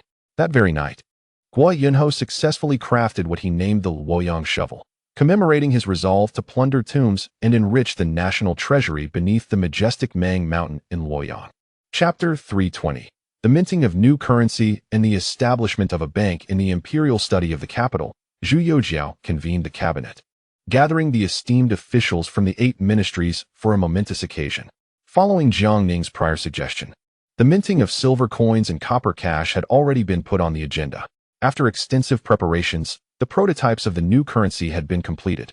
Zhu Youjian and the esteemed officials beamed with delight as they gazed upon the silver coins presented before them. The coins weighed precisely 1 tael, with the front showcasing a finely detailed portrait of Zhu Youjian, the founding emperor of the Ming dynasty, exuding his martial prowess. The reverse side was adorned with a lifelike dragon motif, the dragon's body coiling gracefully as if poised to soar, with the denomination inscribed beside it. As for the copper coins, in accordance with Jiang Ning's previous proposal, prototypes were minted for denominations of 1, 2, 5, 10, and 21, all crafted with exceptional quality, featuring uniform shapes and clear inscriptions. Zhu Youjian picked up a silver coin, scrutinizing it carefully before turning to Bai Zisu, the Deputy Minister of Revenue, with a smile, saying, "Minister Bai, you have executed this splendidly, far more thoughtfully than that old miser Gua, who is so fixated on money." Upon hearing these words, Bai Zisu smiled modestly and replied, "Your Majesty, I am merely fulfilling my duties and do not deserve such high praise." Zhu Youjian regarded Bai Zisu's respectful demeanor with satisfaction, nodding in approval. Presently, Bai Zian serves as the Minister of Taxation, diligently working to enhance the revenue of the imperial treasury. His brother, Bai Zisu, holds the position of Deputy Minister of the Ministry of Revenue, demonstrating considerable capability. The recent successful minting of new currency suggests he may indeed be poised to succeed the esteemed Guilao Ko. Observing this, Sun Qingzong and others nodded in agreement, smiling in acknowledgement. However, at that moment, Bai Zisu spoke up, "Your Majesty, although the new currency samples have been minted, I have a word to share, and I hope your Majesty will listen." Zhu Youjian, smiling, encouraged him, "Pray, speak freely, my dear minister." Bai Zisu respectfully stepped forward and, with a serious expression, stated, "I report to your Majesty that according to Lord Zhang's proposal, the minting of new silver dollars to replace the silver ingots circulating throughout the realm is a commendable initiative that could unify the currency and benefit the populace. However, the problem lies with the newly minted copper coins." Upon hearing this, Zhu Youjian and the esteemed officials present furrowed their brows. Bai Zisu continued, The newly minted copper coins have a copper content that far exceeds that of previous issues.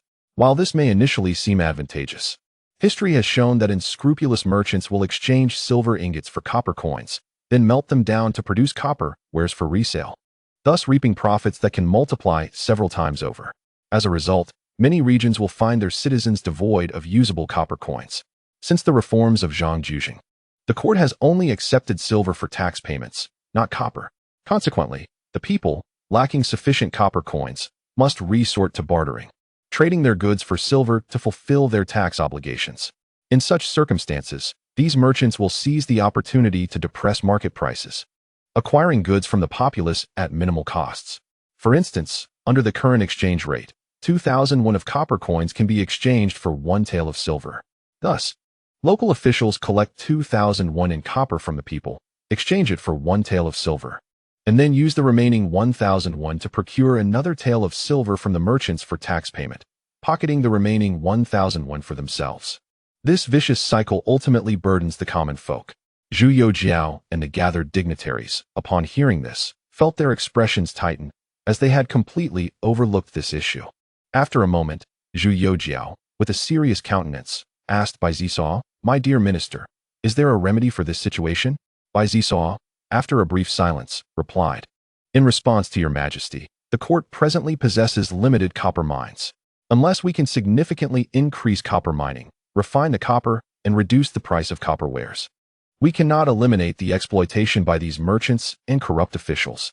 Furthermore, it would be prudent for the silver coins and copper money issued by the court to be directly distributed to the populace, thereby circumventing the hands of corrupt officials and unscrupulous merchants."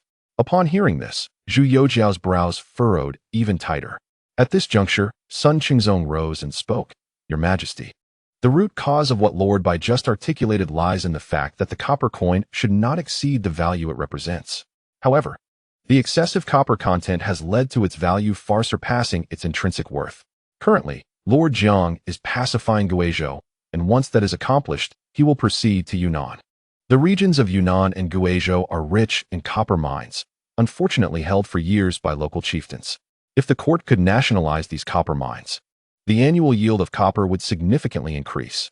Furthermore, the court is presently acquiring large quantities of copper from small eastern nations such as Japan, Korea, and Ryukyu in exchange for goods.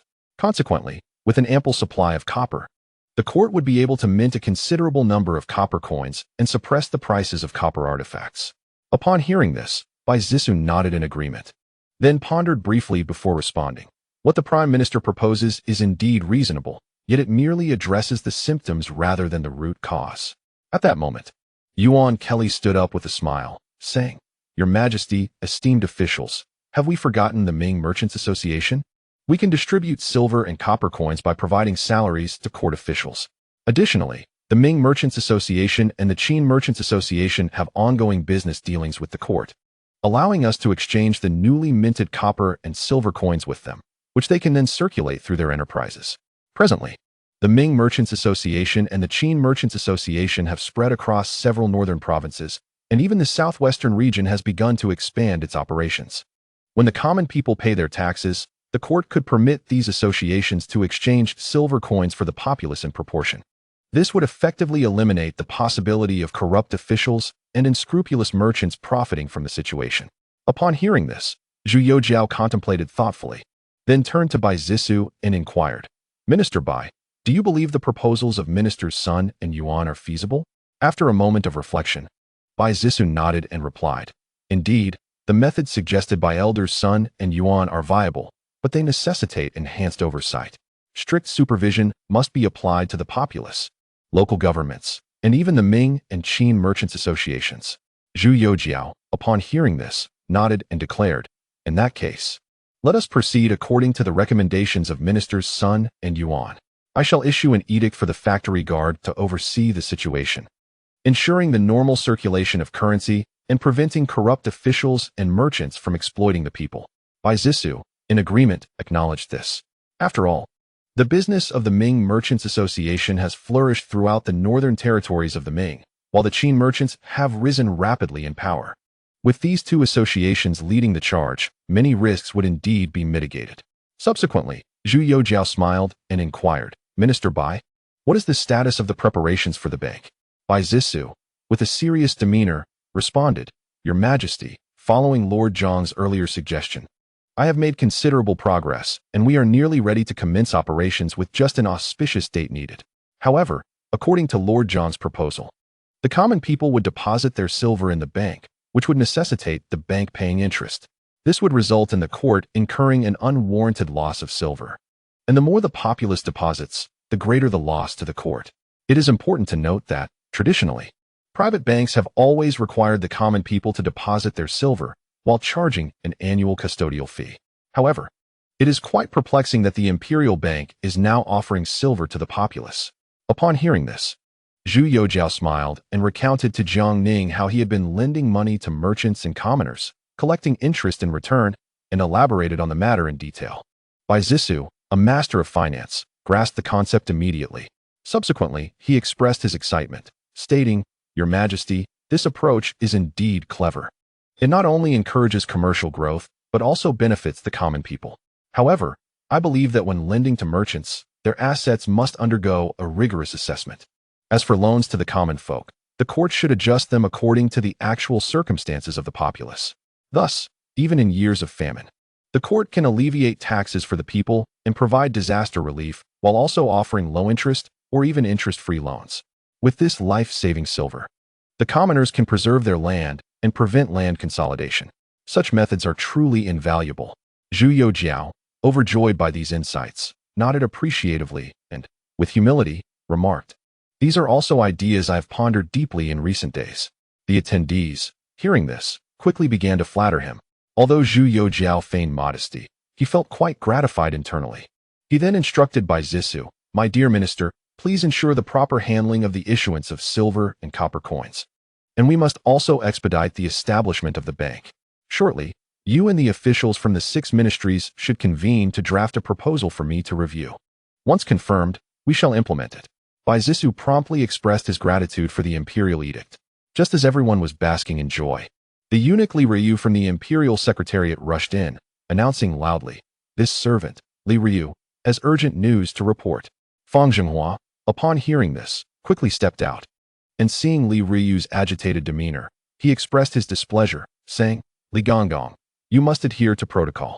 What a lack of decorum to shout outside the study. Li Ryu awkwardly smiled and hastily replied, Fang Gonggong, this is joyous news. Lord Jiang has completely quelled the rebellion led by Banyan in Guizhou.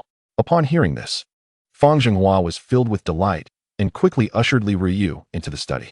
Once inside, Li Ryu promptly prostrated himself and proclaimed, This servant congratulates your majesty. This is the latest battle report from Lord Jiang. The Banyan rebellion has been thoroughly suppressed, and the traitor Banyan has been slain by His Highness Prince Xian on the battlefield. Zhu Youjian stood in shock, momentarily believing he had misheard. While he had anticipated Jiang Ning's success in quelling the rebellion, the fact that Banyan had been personally slain by his brother, Prince Zhu Youjian, astonished him greatly. He quickly took the memorial from Fang Zhenghua and began to read. After a brief moment, Zhu Youjian found himself in a state of mixed emotions. To claim he was unhappy would be untrue. With Banyan eradicated and several local chieftains subdued, the victory was indeed significant. Yet, the revelation that his brother, Prince Zhu Youjian, had personally led troops into battle and commanded the royal guards was something he could hardly fathom. Though the battle against Banyan may have been won, the loss of nearly 1,000 soldiers from the Imperial Ming Guard weighed heavily on his heart, leaving him at a loss for words. Subsequently, he presented the memorial to Sun Qingzong, who accepted it and began to read alongside the others. Soon, astonishment gripped the assembly as they learned of the swift resolution of the Guizhou rebellion, the fall of Banyan, and the complete quelling of the internal strife within the Tianqi clan in Guizhou. The influence of the Shui Dong Tusi had been significantly diminished, aligning them firmly with the court. Even the military powers held by other minor Tusi were confiscated by the state, alongside all mineral resources under their control. Furthermore, the governor of Guizhou, Wang Sanshan, had summoned both major and minor Tusi, as well as local inhabitants, to restore the southwestern official roads, a development that was undoubtedly a momentous occasion. However, the matter of Prince Zhu Youjian personally leading the Imperial Ming Guard against Banyan and annihilating 3,000 of the Shui, Xian clan left the gathering at a loss for words. Observing their expressions, Zhu Youjian smiled and deftly shifted the topic, exclaiming, "Minister Jiang has indeed achieved extraordinary merit. With this, the southwest is thoroughly pacified. After a tour of Yunnan, he shall return to court." The assembly nodded in agreement. At this juncture, Zhu Youjian inquired, "Esteemed ministers, what do you believe would be a fitting reward for Minister Jiang's monumental achievements?" Upon hearing the emperor's subtle hint, the assembly fell into silence. They were acutely aware that such a significant accomplishment warranted a substantial reward. However, the dilemma lay in the fact that Jiang Ning was nearing the pinnacle of his official rank, whether in terms of real power or honorary titles. The only remaining avenue for advancement was the bestowal of a noble title. The Ming dynasty had 3 ranks of nobility: duke, marquis, and earl. Yet they were uncertain of the emperor's sentiments toward Jiang Ning. A lowly title might displease the emperor, while a lofty one could risk misalignment with his expectations. After all, Jiang Ning was still young.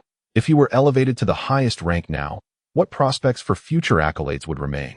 Would it truly be fitting to grant him an additional title, such as co-regent of military affairs, with an array of honors and privileges, including the right to enter the court unannounced? Noticing the reverent silence enveloping the assembly, Zhu Youjian pondered for a moment before stating, "I believe a hereditary marquisate would be a suitable reward for Minister Jiang's contributions. What do you all think?" As he spoke, the ministers hastened to express their agreement. Jiang Ning's younger brother, Shui Guoguan, immediately responded with a smile, "Your Majesty's words are most fitting. A hereditary marquisate for Lord Jiang is indeed appropriate." Su Guangqi nodded in agreement, and Yang He, seated nearby, began to contemplate the most suitable title for Jiang Ning. His singular thought was a hope that Jiang Ning would exercise restraint in future endeavors. Otherwise, his position as Minister of Personnel might become untenable, perhaps forcing him to abandon his post altogether. Chapter 321. The Controversy of Nobility Titles. Zhu Youjian, seated upon the dragon throne, observed the expressions of those gathered and contemplated deeply. Brother Jiang was closely aligned with his thoughts. He could not afford to outthink him in matters of nobility. If he were to confer a title too modestly, would it not suggest that Jiang Ning regarded him as a brother while he treated Jiang Ning as a mere servant? However, should the reward be excessively high, it would be inappropriate, considering the long journey ahead for both himself and Jiang Ning. If the elevation were to occur prematurely, and Jiang Ning were to lose his ambition, succumbing to lethargy and complacency, it would be the emperor who would suffer the consequences. He bore the weight of the entire realm in his heart, with Jiang Ning tasked to uphold the responsibilities of the Great Ming's 2 capitals and 13 provinces. The title of Earl indeed seemed somewhat unremarkable, while that of Duke appeared too hasty. A Marquis seemed just right. At that moment, Yuan Kelly and Sun Qingzong exchanged glances, rising simultaneously to voice their thoughts. "Your Majesty, the old minister believes that although Lord Jiang has made significant contributions, these accolades are not solely his. Other generals and the soldiers of the 3 armies also share in this glory. To confer upon him a title of Marquis feels somewhat excessive. However, to grant him the title of Earl with hereditary rights would be more fitting." Upon hearing their words, Zhu Youjian was taken aback, as were the others present who displayed expressions of astonishment. It was worth noting that Jiang Ning was the grandson-in-law of these 2 esteemed officials. It was surprising that they would advocate for a lesser title. Nonetheless, Sun Qingzong and Yuan Kelly were seasoned veterans of the court, fully aware of the adage that a tree that stands out will be the first to be felled. Jiang Ning must not advance too rapidly. Such progress would not bode well for either the emperor or Jiang Ning himself. After all, Jiang Ning's familial ties to them meant they wished to shield him from envy. Their concern was not that the emperor harbored ill feelings toward Jiang Ning, but rather that the road ahead for the Great Ming was still long. Jiang Ning undoubtedly led their group, challenging the existing order and power dynamics with the emperor's support. At this juncture, it was preferable for Jiang Ning to remain low-key, to endure a few more years in a subordinate role. The risks of opposing the world were all too clear to these 2 seasoned officials. Zhu Youjian observed the expressions of his advisors and grasped their sentiments. However, to bestow upon Jiang Ning merely the title of hereditary earl would indeed seem rather paltry and unimpressive. After a moment of contemplation, he declared, "Given that Minister Jiang has achieved such extraordinary feats, To limit him to the title of hereditary earl would surely lead the world to perceive the court as excessively miserly. My decision is made. He shall be granted the title of Marquis, with hereditary rights. Furthermore, I shall also confer the title of Marquis upon Qin Liangyu, the left commander of the rear troops of the 5 armies, who has equally distinguished herself. Additionally, the left commander of the left army, Qin Su, and the left commander of the right army, Xin Yurong, both of whom have dedicated their lives to the service of the great Ming, shall also be elevated to the rank of Marquis. As for Chao Wenjiao and Zhao Shuijiao, who accompanied the army in its campaigns, they shall be made earls. The assembly was left in stunned silence at the emperor's decision to confer titles upon so many individuals at once. Since the founding of the great Ming, there had never been a precedent for bestowing so many titles simultaneously.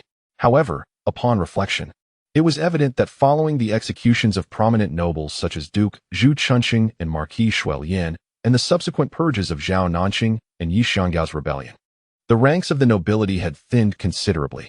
Currently, only the Duke of England, Zhang Weixian, and Marquis Dingyuan, Deng Wenming, remained to bear the weight. By granting so many titles at once, the emperor sought to reward the meritorious and simultaneously enhance the influence of the nobility within the court, aiming for a balance between civil and military power. Upon witnessing the agreement among the assembly, Sun Qingzong and Yuan Kelly nodded in affirmation. With the consensus reached, Zhu Youjian exhaled in relief.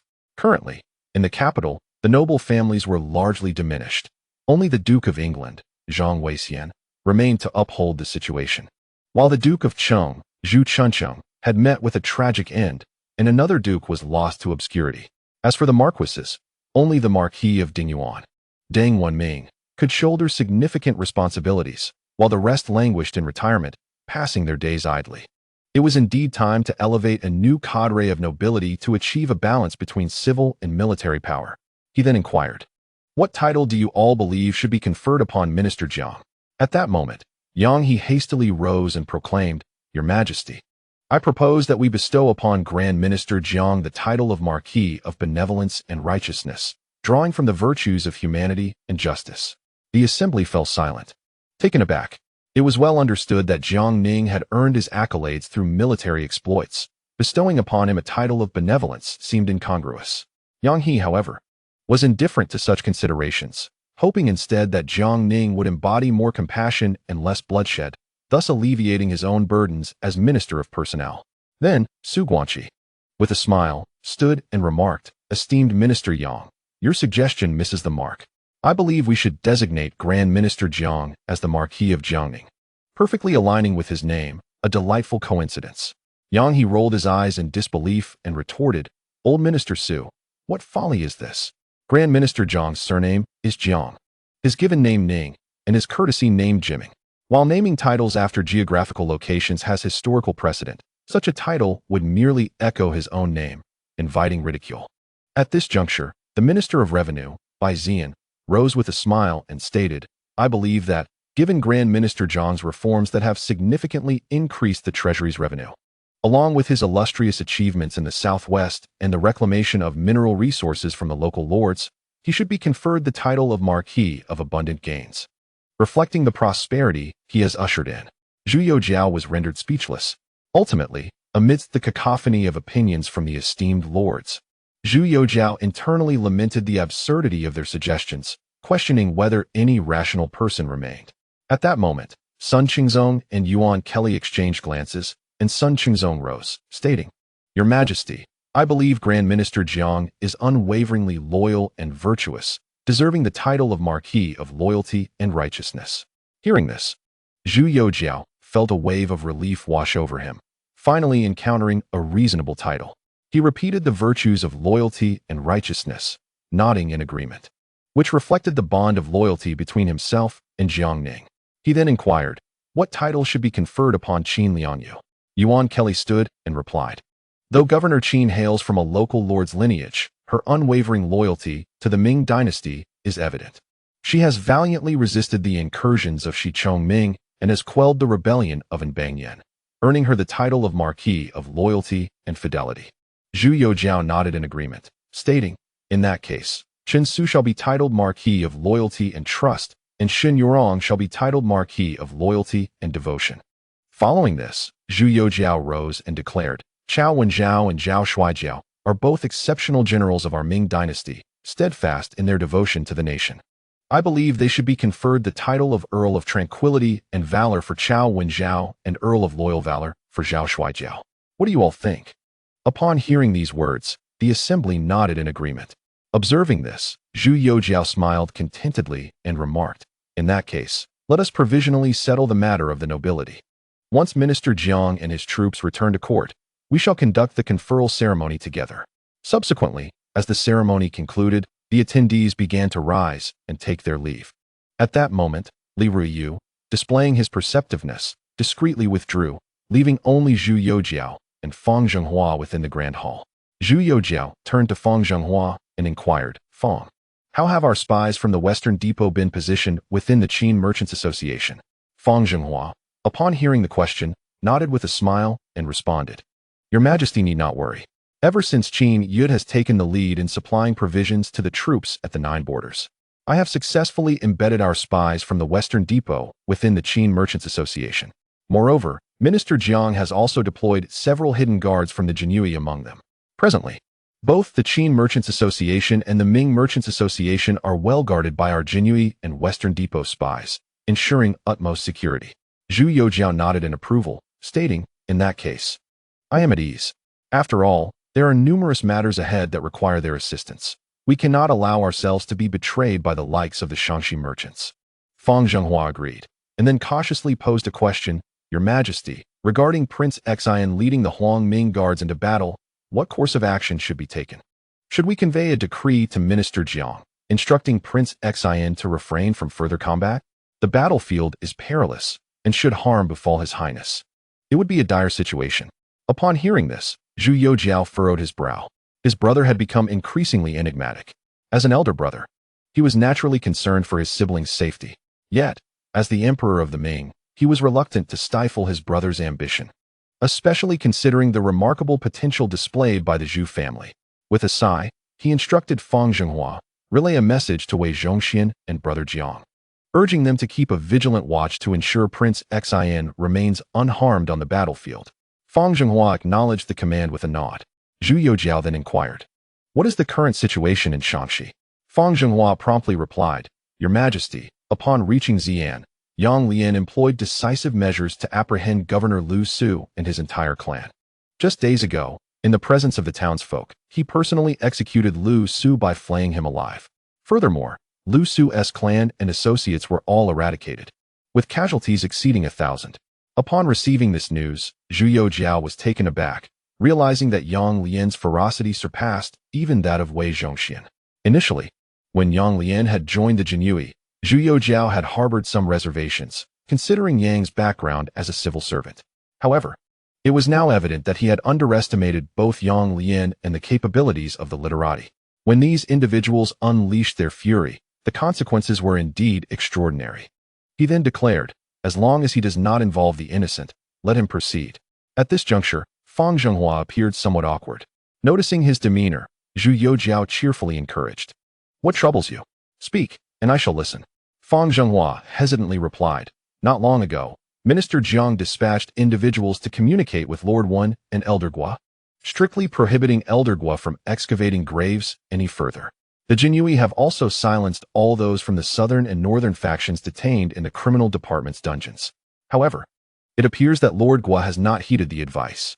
For some days, he has been accompanied by the Eastern Factory's agents, prowling the depths of the Qinling Mountains by day and night. Recently, a plethora of antiques have mysteriously surfaced in the market, all purportedly emanating from the Qin Merchants Guild, including even the gilded jade burial garments of the Han Dynasty and the Tang Sankai of the Tang Dynasty. Upon hearing this, Zhu Youjian was momentarily taken aback, his countenance reflecting disbelief as he inquired, Could it be that these items are indeed from Lord Guo? Fang Zhenghua nodded in affirmation. Zhu Youjian offered a wry smile, momentarily at a loss for words. Although grave robbing and tomb raiding are matters best left unspoken, Guiyang has refrained from pocketing a single coin for himself, instead converting everything into silver to be registered and deposited into the national treasury. Should I issue another decree to halt Guiyang's endeavors, it would undoubtedly wound the sentiments of this venerable official. Yet, If I turn a blind eye and allow this old rogue to continue, would not every official in the court be left trembling in fear? The mere thought of being held accountable a century hence for such transgressions sends shivers down one's spine. Thus, he declared, I shall ponder this matter further. Send a message to Lord Guo, advising him to temper his actions and refrain from being too brazen.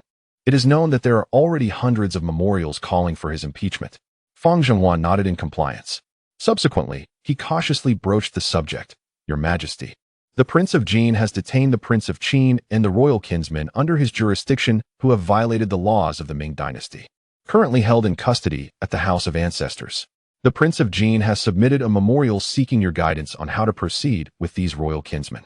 After a moment of reflection, Zhu Youjian replied, relay to the Prince of Jin that he should follow the example set by Prince Xian in handling such matters. As for the fate of the Prince of Qin, let us defer that decision until Prince Xian returns to the capital, at which point they may deliberate together. Fang Zhenghua promptly acquiesced. Chapter 322. Entering Yunnan, the night was dark and tempestuous, and silence enveloped the depths of the Qinling Mountains. Guiyang, accompanied by a cadre of agents from the Eastern Factory, stood upon a hillside, wielding his newly fashioned Luoyang spade. He lifted his foot and stamped the ground with vigor, proclaiming, this is the spot. Everyone, take this Luoyang spade and commence digging. Upon receiving the command, Sun Yunhe directed several agents to wield the Luoyang spade and begin their excavation. Shortly thereafter, an agent hurriedly approached, his expression troubled, and reported, Lord Guo, while your Luoyang spade is indeed effective for digging, it proves rather cumbersome for soil extraction. A shovel would serve us better. Guiyang took the spade from the agent, scrutinizing it closely, and realized that the cylindrical design rendered it rather impractical for soil removal, leading him into deep contemplation. At that moment, the agent added with a smile, Lord Guo, I propose that we split this Luoyang spade in two. This way, whether for digging or for soil extraction, it would be far more convenient. What say you, esteemed Lord Guo? After hearing this, Guiyang's eyes suddenly brightened. He scrutinized the Eastern Factory officer before him and remarked with a smile, well, young lad, you possess quite a sharp mind. It seems you are naturally inclined towards tomb raiding. What is your name, and where do you hail from? The officer promptly replied with respect, in response to Lord Guo, I am called Li Laoa, and I am from Luoyang. Guiyang nodded approvingly, and said, work diligently, and I shall impart all my tomb raiding skills to you. Upon hearing this, Li Laoa hurriedly nodded in gratitude, exclaiming, thank you, Lord Guo, for your guidance. He then scampered back to continue digging the tunnel. Guiyang observed the Eastern Factory officers working fervently, their spirits high, and he couldn't help but fall into contemplation. A letter from Jiang Ning had sternly instructed him to cease tomb raiding, threatening that should he dare to continue, he would face dire consequences. Although he was uncertain of the exact implications of dire consequences, he suspected they were far from favorable. In order to expand and strengthen his tomb raiding endeavors, it seemed that Jiang Ning was no longer a reliable avenue. Suddenly, an idea sparked in Guiyang's mind as he thought of the revered old Wei, known in the capital as a living Buddha. He pondered carefully. The 1,000 Eastern Factory officers, under his attentive guidance and hands-on training, had now become a competent tomb raiding team. Perhaps it was time to seize an opportunity to approach Old Wei and suggest that these several hundred officers be transferred under his command, dedicating themselves exclusively to the art of tomb raiding. The more he contemplated this prospect, the more exhilarated he became, believing it was indeed a feasible plan. After all, Old Wei's temperament and reputation were well established, known for his extraordinary patience and kindness towards his peers. Guiyang resolved that once Jiang Ning and Wei Zhongxian returned to the capital, he would immediately seek out Wei Zhongxian to discuss the matter thoroughly. Meanwhile, at the Lujiaten Manor in Shandong's Yunqing, Su Hongru, the leader of the White Lotus sect, had just returned from Guizhou. At this moment, in the main hall, a gathering of the sect's leaders, including Gao Wenkai, was in session. Su Hongru, around 40 years of age, sported a three-pronged beard beneath his chin, his face resembling jade, and his eyes sparkled with intensity, exuding an imposing presence without needing to raise his voice. He slowly scanned the room before speaking in a deep tone. Originally, I intended to invite the former leader's son, Wang Haoxian, to join us in our endeavors. However, Wang Haoxian is short-sighted and timid, lacking the grand aspirations of his father. Now content with indulgence and lacking ambition, Upon hearing this, the attendees displayed their displeasure, vocally expressing their disdain. Wang Sanshan is utterly useless. Truly a disgrace to the former leader's brilliance. Su Hongru observed their reactions with a concealed smirk. In his scheme, if Wang Sanshan were to agree to join the rebellion, it would be ideal, as he could subsequently absorb Wang Sanshan's influence entirely. Even if Wang Sanshan chose not to participate, it would suffice. Merely publicizing this matter would undoubtedly diminish Wang Sanshan's standing within the White Lotus sect, thereby solidifying Su Hongru's own position as leader. Subsequently, Su Hongru rose and proclaimed, "Our White Lotus sect has persevered through the ages. We cannot let a mere Wang Sanshan hinder our golden opportunity. I have resolved to officially initiate our cause on the 19th of August." The gathered assembly, upon hearing the proclamation, could hardly conceal their excitement, their expressions brimming with fervor. In swift succession, Su Hongru formed his hands into a lotus gesture and exclaimed loudly, "The White Lotus blooms, Maitreya descends, the primordial mother, the homeland of emptiness." The congregation of devotees promptly mirrored his gesture, chanting in unison, "The White Lotus blooms, Maitreya descends, the primordial mother, the homeland of emptiness." A fervor of madness danced in their eyes, and Gao Wenkai appeared particularly frenzied, echoing the cries with sheer enthusiasm. Subsequently, Su Hongru turned his gaze towards several leaders beside him and inquired, "Master Wang, how many followers have gathered, ready to rise with me?" The man referred to as Master Wang was a robust figure in his 40s, a scar etched across his face, lending him an air of ferocity. With a slight smile, he replied, "Rest assured, Master, I have connected with various leaders and followers across Shandong, and approximately 100,000 are willing to follow us. A portion remains cautious. But should our uprising succeed, the number of those rallying to your cause will undoubtedly swell. Even within the Confucian family of Ciufu, the Duke of Lu's residence, and the houses of Duke Da and Duke Hong, we have stationed considerable manpower." Su Hongru nodded in satisfaction upon hearing this. He then turned his attention to a striking woman, approximately 30, adorned in vibrant attire, and inquired with a smile, "Guardian Hua, how fare our provisions and armaments?" Guardian Hua replied with a grin, "Fear not, master. After considerable clandestine preparations by us 8 guardians, our supplies and weaponry are nearly in place." She cast a flirtatious glance at Gao Wenkai and continued, "Guardian Gao has contributed significantly, even enlisting some skilled individuals from the martial world for our White Lotus sect." Su Hongru nodded approvingly, smiling at Gao Wenkai, saying, "Though Guardian Gao has joined our White Lotus sect for the shortest duration, she has achieved remarkable feats. I hope she will continue her diligent efforts." Gao Wenkai promptly responded with a smile, "It is solely due to the Master's astute leadership and the collective effort of our brethren that I cannot claim any credit." Su Hongru was pleased with Gao Wenkai's humble demeanor. He addressed the assembly, "Esteemed friends, years ago, our predecessor's uprising fell short. Today, we rise again, having made extensive preparations, and we shall undoubtedly overthrow the Zhu dynasty. When that day comes, you shall all partake in the glory and wealth and endless bounty."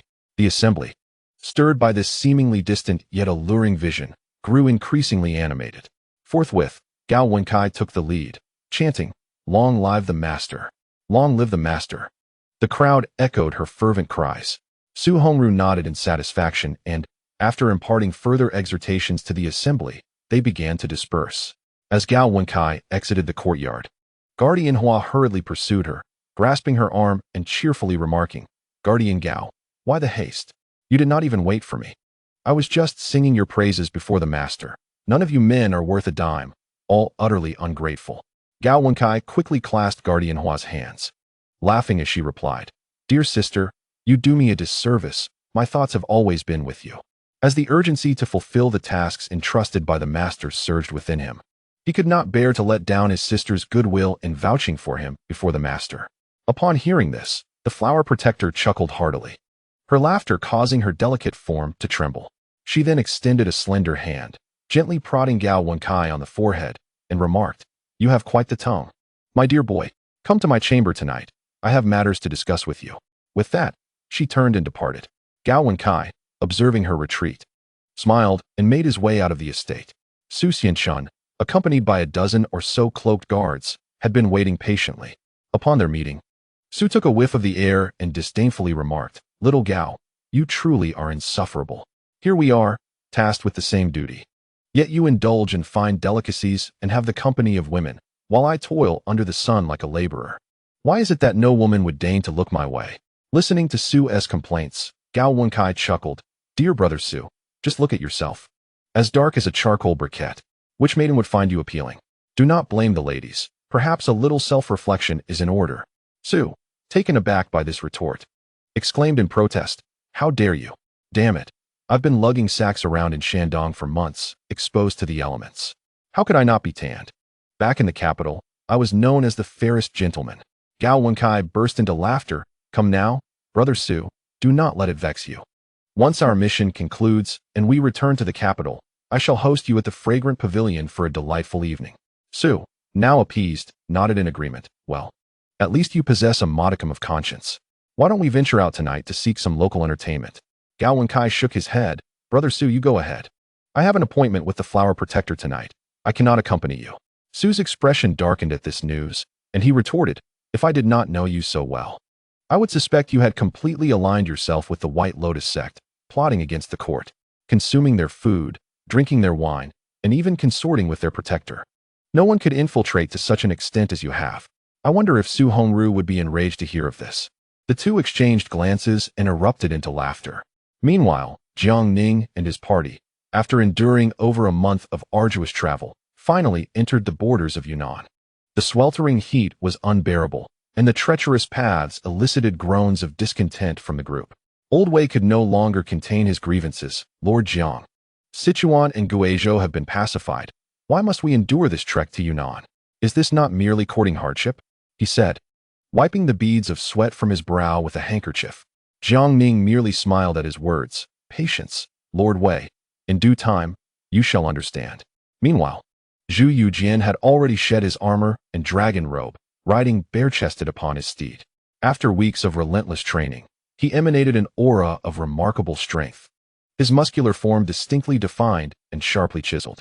Upon hearing Old Wei's complaints, he turned his head and, with a smile, remarked, Wei Gonggong, you are riding a horse. Not walking. What is there to complain about? So many soldiers have not voiced their fatigue. Do not waver the morale, lest, according to the 7 cuts and 14 laws set by second brother, you find yourself dragged out for execution. Upon hearing these words from Zhu Youjian, Old Wei was momentarily taken aback, and then, with an awkward smile, replied, Your Highness, you are right. It was my indiscretion. Chapter 322. The Duke of Qian's residence. After jesting with Old Wei, Zhu Youjian turned his attention to Jiang Ning and, with a smile, inquired, Second brother, upon entering Yunnan, where shall we go first? Without a moment's hesitation, Jiang Ning responded, directly to Yunnan Prefecture. Zhu Youjian nodded in agreement and said, Second brother, are you prepared to pay a visit to the Duke of Qian's residence? Jiang Ning nodded affirmatively. Zhu Youjian, in contemplation, remarked, Indeed, it is time to pay a visit to the Duke of Qian's residence. Years ago, when King Mu Ing of Qian quelled the southwestern disturbances and Yunnan was incorporated into the Ming Empire, the local chieftains frequently rebelled, leading to unrest along the borders. Ultimately, the founding emperor commanded the Mu family to garrison Yunnan. Now, over 2 centuries have passed. Yet the descendants of the Duke of Qian have sadly declined from one generation to the next. Jiang Ning, in agreement, nodded in acknowledgement of this decline. Initially, he had no intention of visiting Yunnan. However, while in Guizhou, he learned from the Jin Yiwei Captain Li Jun that the current situation in Yunnan was in utter chaos. During the Wanli reign, Duke Mu Changzhua and his son Mu Rui faced accountability from the court due to their failure in quelling the chieftain's rebellion. The court initially intended to imprison Mu Changzhua and strip him of his title, but after much negotiation, he was merely deprived of his rank. His son Mu Rui was imprisoned and ultimately succumbed to illness in jail. Now, the elderly Duke Mu Changzhua, in his advanced years, has long ceased to concern himself with worldly affairs. All matters of the Duke's residence are managed by the legitimate eldest daughter of Mu Rui's wife, the Song of Shuidong clan. Although her son, Mu Qiyuan, has reached adulthood, his character is lacking, and he engages in misconduct, rendering him unfit for responsibility. The Duke's residence has made numerous appeals to the court, requesting that Mu Qiyuan inherit the dukedom, but all such petitions have been shelved. Thus, Jiang Ning resolved to personally journey to Yunnan to discern the reality of the situation. At that moment, Zhu Youjian interjected, "Second brother, are you aware that after the Yongle Emperor's usurpation, he commanded the first Duke of Min, Zhu Youjian, to relocate to Yunnan to contain the influence of the Duke of Qian? Unfortunately, at that time, the Duke of Qian had deep roots and considerable power in Yunnan. Though the Duke of Min was a royal prince, upon arriving in Yunnan, he could not suppress the Duke of Qian's authority. Even the 3 guards assigned to the Duke of Min by the court were forcibly conscripted by the Duke of Qian, leaving the Duke of Min powerless. As tensions escalated, the leaders under the Duke of Qian brazenly assaulted the officials of the royal residence in the presence of the Duke of Min, and the guards of the royal residence were unable to intervene. Originally, the Yongle Emperor intended for the Duke of Min's residence to supplant the Duke of Qian's position in Yunnan, but ultimately, this plan faltered. Additionally, during the usurpation, the Duke of Qian commanded an army of 10,000 stationed in Yunnan, disregarding the edicts of the Jiangwen Emperor. After the Yongle Emperor ascended the throne, he did not pursue retribution against them. Eventually, both sides reached some form of accord. By the first year of the Hongxi reign, the Duke of Min was reassigned to Wugong in Hunan, and thus, this matter was laid to rest. Upon hearing the news, Jiang Ning could not help but nod, pondering inwardly that the situation in Yunnan was far more intricate than he had previously imagined. Zhu Youjian, noticing Jiang Ning's furrowed brow, smiled reassuringly and said, "Brother, do not let your worries consume you. I am merely recounting historical events. With nearly 200,000 troops at our disposal, what do we have to fear from any malevolent spirits or the 72 chieftains? Should anyone dare to cause trouble, I shall swiftly deal with them myself." Jiang Ning responded with a smile, "Your Highness exhibits great valor, and I have no doubt in your prowess. However, we have been on this expedition for 6 months now, and it is imperative that we conclude our endeavors in Yunnan swiftly." Zhu Youjian nodded in agreement, his eyes flashing with determination as he gripped his spear with increasing intensity. Old Wei, observing this display, was filled with trepidation and instinctively moved closer to Jiang Ning, fearing that the prince might whimsically choose to engage him in combat. It was well known that despite their continuous march, Zhu Youjian had been diligently practicing day and night, often challenging military leaders such as Qin Liangyu, Qiao Wenjiao, Zhao Shuai, as well as Lu Xiangxing, Sun Chuanting, and Xiao Bianjiao to duels. Though victories were shared among them, Zhu Youjian trained with ever-increasing fervor. In the end, even Old Wei, who had only been a spectator, found himself drawn into the fray when Zhu Youjian insisted on sparring with him. Old Wei dared not retaliate against the prince and could only defend himself, ultimately enduring 2 solid punches from Zhu Youjian that left him wincing in pain. It was only when Jiang Ning interjected that Zhu Youjian released Old Wei, for had he not, the old man might well have met his end at the prince's hands. Days later, Jiang Ning and his forces entered Yunnan Prefecture from Zhujing, the location that would later be known as Kunming. Upon entering Yunnan, Jiang Ning did not immediately lead his army into the city, but instead ordered the establishment of a camp for the troops to recuperate. The region was characterized by a mix of Han and indigenous peoples, displaying a fiercely independent spirit. Many Han and native individuals, upon seeing the imperial army, not only felt no fear but instead gathered around, pointing and discussing, with some bold enough to approach for a closer look. In response, Jiang Ning acted decisively, ordering Luo Xiangqian to ensure the safety of the camp. Luo Xiangqian was unceremonious with the audacious individuals who approached, promptly apprehending them and administering punishment until their cries echoed, at which point they became subdued, no longer daring to provoke their own misfortune. Within the central command tent, Jiang Ning, seated in the high position, instructed Li Ruoyan to summon the head of the Yunnan Jinyue, as he needed to gain a thorough understanding of the current circumstances in Yunnan. Old Wei, sitting nearby, chuckled and suggested, "In that case, let us also bring in the spies from the eastern depot stationed in Yunnan, so that we may collectively grasp the situation." Jiang Ning nodded in agreement.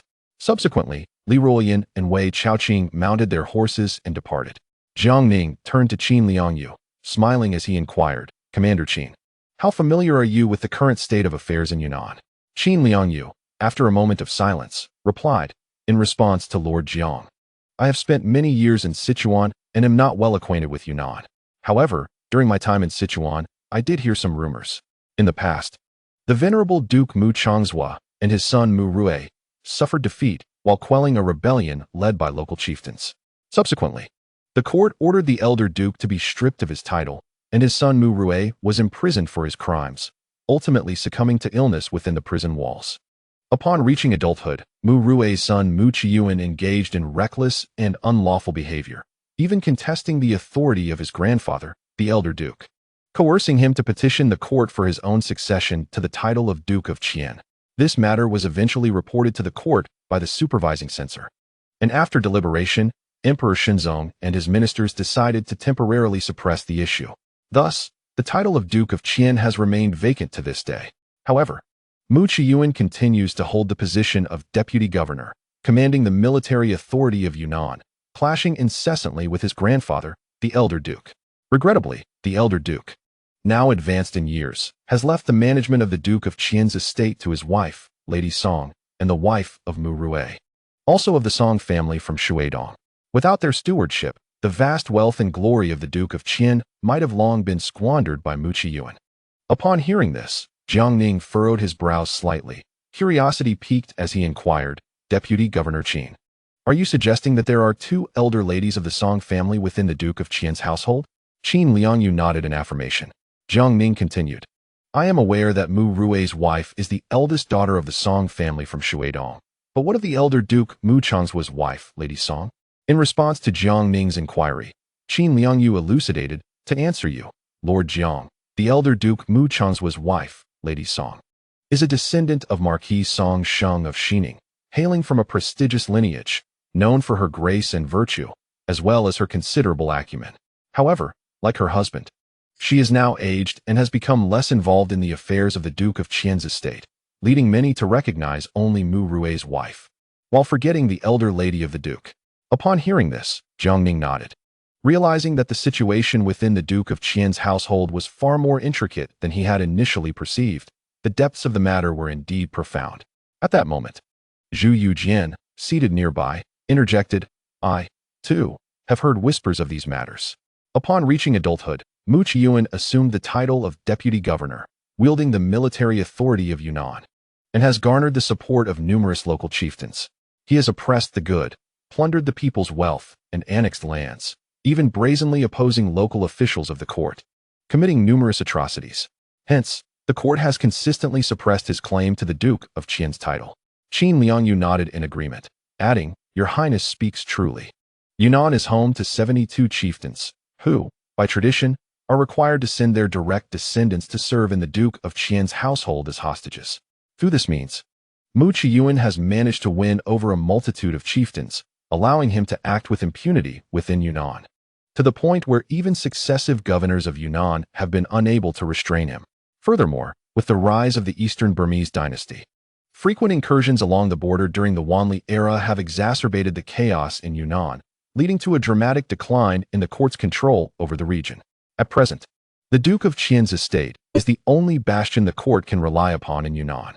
Moreover, all successive generals of Yunnan have been appointed at the recommendation of the Duke of Qian's household, thus distinguishing the situation in Yunnan from that in Sichuan and Guizhou. After absorbing this information, Jiang Ning fell into deep contemplation. Moments later, he dismissed the assembled generals and sat alone within the grand tent, reflecting. Before long, he was met with the sound of Zhu Youjian's hearty laughter echoing from outside the tent. Jiang Ning, filled with curiosity, rose to leave, only to find Old Wei blushing fiercely, suppressing his laughter, while Zhu Youjian was laughing so heartily that he lost all composure. Jiang Ning glanced up and saw behind them Li Ruoyan, who appeared quite embarrassed, leading several robust men carrying baskets of fruit into the room. Confused, Jiang Ning inquired, Old Li, I asked you to fetch the head of the Yunnan Jinyui, yet you have brought back a few fruit vendors? The men quickly unloaded the burdens from their shoulders and respectfully bowed to Jiang Ning. The leader spoke, I am Yang Fan, a Qianhu of the Yunnan Jinyui, and I pay my respects to you, Commander. The others followed suit in their bowing. Jiang Ning was momentarily stunned, thinking he had misheard. Even Old Wei could not suppress his laughter, while Zhu Youjian was laughing to the point of tears. Jiang Ning, incredulous, looked at the sturdy man before him and asked, Did you say you are a Qianhu of the Yunnan Jinyui? Yang Fan hastily replied, In response to your words, esteemed commander, I indeed hold the position of Qianhu of the Yunnan Jinyui. He then presented his badge. Jiang Ning examined it closely, confirming its authenticity, and then asked, "What is the meaning of this? How could a dignified Jinyui stoop to selling fruit?" Yang Fan's face flushed with shame as he explained, "Esteemed commander, I was dispatched to Yunnan by Lord Tian when you first took command of the Jinyui last year. Upon my arrival, I discovered that the original Jinyui Qianhu office had been seized by the Qian Guogong's estate, turning it into their manor. When I attempted to confront them, I was violently turned away before I could even enter. Left with no choice, I resorted to selling fruit while gathering intelligence. You cannot imagine the hardships I have endured this past year, often bullied by the Qian Guogong's servants and extorted by local chieftains, living in constant fear for my life." Jiang Ning was rendered speechless by this revelation. He had believed that under his command, the Jinyui's power would flourish, allowing them to operate freely within the Ming territory. To his astonishment, in Yunnan, the Jinyui had fallen to such a disgraceful state. Reduced to mere peddlers and subjected to the oppression of the Qian Guogong's estate and local chieftains. Suddenly, the reason for Old Wei and Zhu Youjian's laughter became clear to him, and his expression darkened as he asked, "Did you not seek assistance from the provincial governor?" Upon hearing this, Yang Fan burst into tears, choked with emotion as he replied, "Esteemed commander, I did go. After hearing my plight, Governor Min ordered the arrest of the Qian Guogong's servants and the local chieftains who had oppressed me, even demanding that the Qian Guogong's estate vacate the Jinyui office. However, upon learning of this, Mu Qiyuan led the Qian Guogong's guards and local soldiers to besiege the governor's office, even bringing in artillery, nearly bombarding the governor's premises. Seeing the situation escalate, I dared not trouble the governor any further, and thus the matter was left unresolved." After hearing this, Jiang Ning's face darkened like the bottom of a pot. Chapter 323. Qian Guogong. Jiang Ning finally understood why Old Wei and Zhu Youjian had laughed so uncontrollably. As a commander of the Jinyui, holding a prestigious position in the imperial court, favored by the emperor, and being the foremost figure in the 5 armies' general command, it was indeed a source of embarrassment that his subordinates had fallen into such disarray. If word of this were to spread, it would surely provoke laughter. At that moment, Zhu Youjian, wiping away tears of laughter from his eyes, earnestly remarked, "Brother, do not be upset. This predicament cannot solely be blamed on Captain Yang. The situation in Yunnan is inherently complex." Despite his words, the smile lingered at the corners of Zhu Youjian's mouth. Jiang Ning, feeling it unwise to press further, inquired of Yang Fan, "Captain Yang, having spent over a year in Yunnan, what intelligence have you gathered?" Yang Fan promptly replied, "Esteemed commander, there is no need for extensive investigation regarding Yunnan's circumstances. Here in the Yunnan prefecture, one can easily find someone who can elucidate all matters clearly.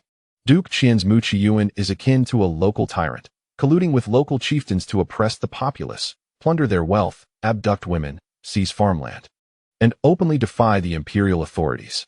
These nefarious deeds are all evident and require no investigation." Jiang Ning's gaze turned icy as he fixed his stare on Yang Fan and asked, "In other words, you possess no concrete evidence?"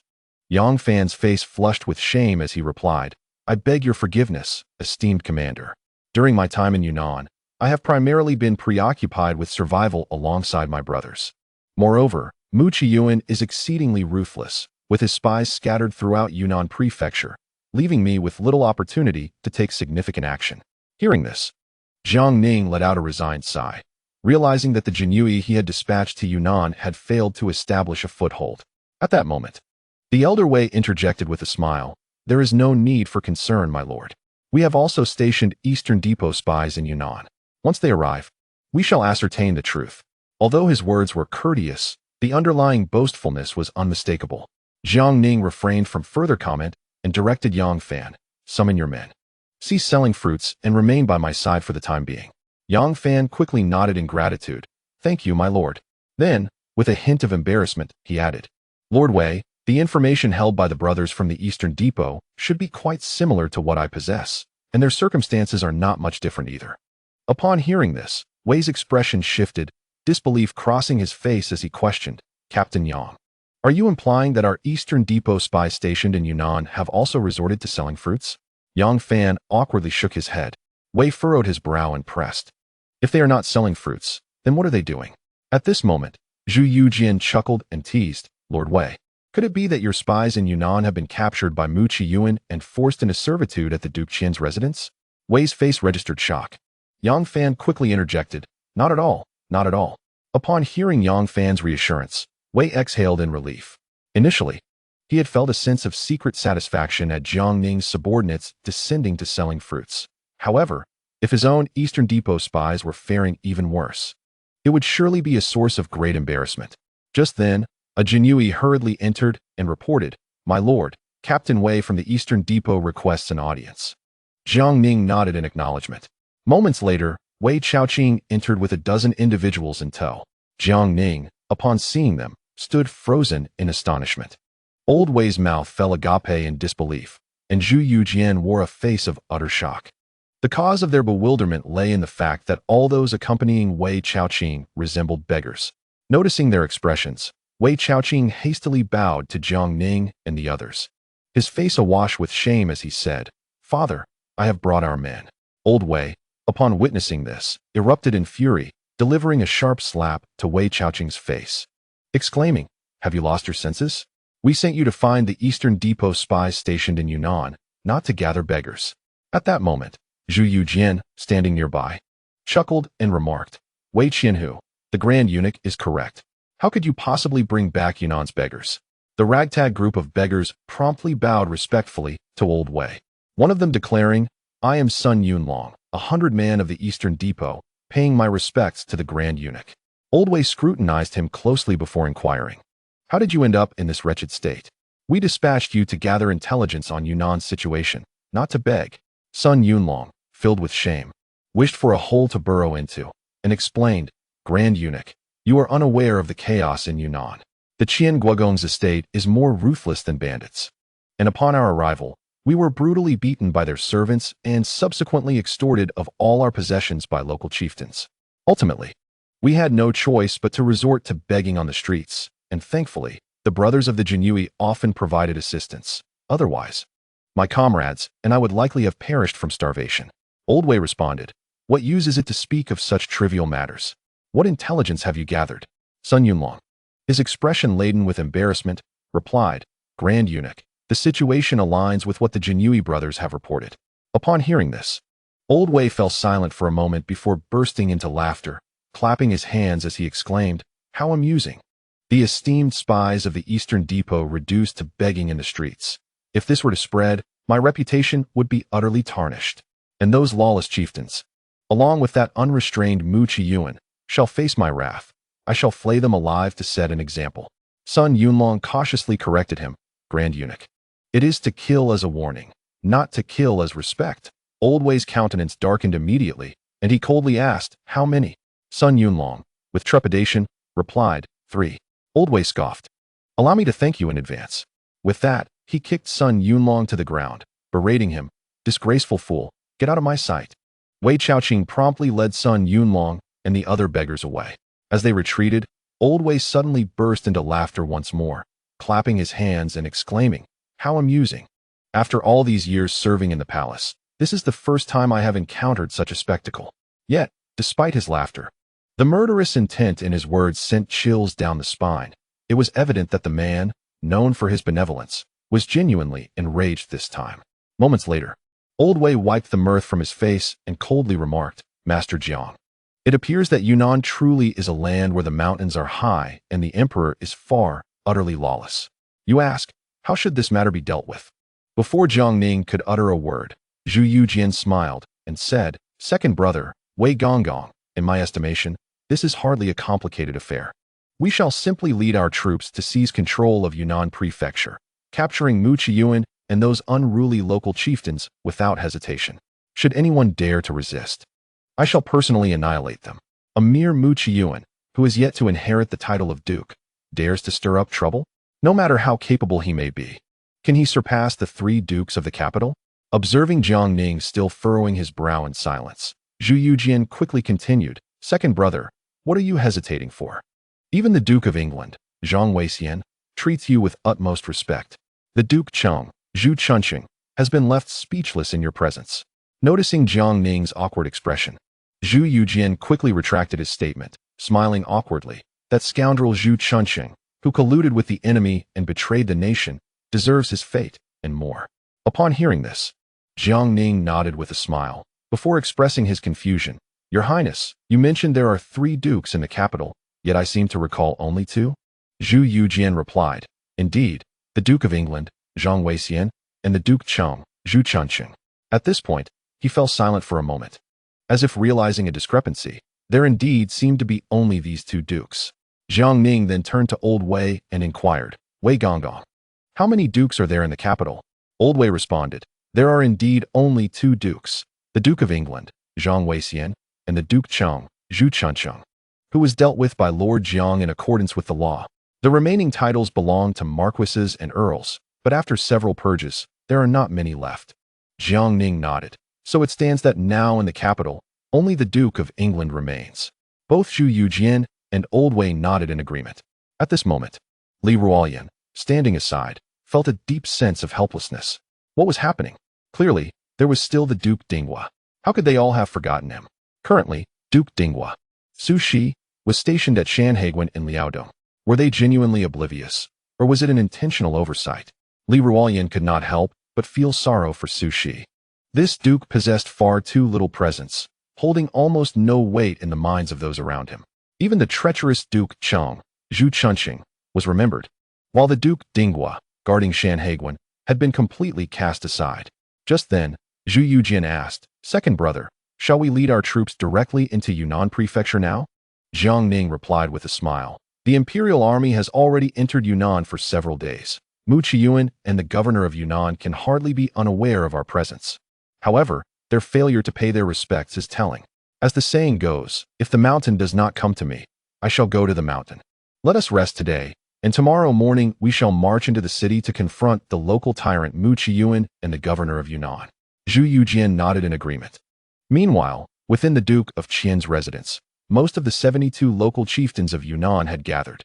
Seated in the upper position was Mu Qiyuan, around 30 years of age. Attired in a blue dragon robe, with a jade belt cinched at his waist. His countenance was sharp and cold, his eyes icy, exuding a malevolent glint. When he spoke, his voice was as chilling as ice, sending shivers down the spine. The assembled local chieftains were rendered speechless with fear. After a brief moment, Mu Qiyuan rose. His voice icy as he declared, Currently, the imperial envoy, accompanied by 200,000 troops, has encamped outside the city of Yunnan. I ask you all, what is the intent of this envoy? He enters Yunnan without notifying me, yet boldly leads a massive army outside the city, refusing even to meet me. What does he truly desire? At this juncture, the chieftain of Lijiang, Mu Zeng, interjected, My lord. It is said that the primary purpose of the imperial envoy's visit is to quell the rebellions of Shichongming in Sichuan and in Bangyan in Guizhou. Now that he has entered Yunnan, it is likely a routine inspection. After more than 6 months of warfare, he is probably merely resting his troops outside the city. Perhaps we should send provisions to offer our hospitality. As soon as he finished speaking, Gao Wenjua, the chieftain of Yaoan Prefecture, stood up, his face a mask of discontent. Mu Zeng, what folly is this? The imperial envoy enters Yunnan without notifying our lord and shamelessly camps his army outside the city without coming to pay respects. Clearly, he holds our lord in contempt. And you suggest our lord send provisions to this envoy? That would only serve to bolster his arrogance and diminish our own prestige. Mu Qiyuan, seated above, nodded in satisfaction at Gao Wenjua's words, a faint smile gracing his lips.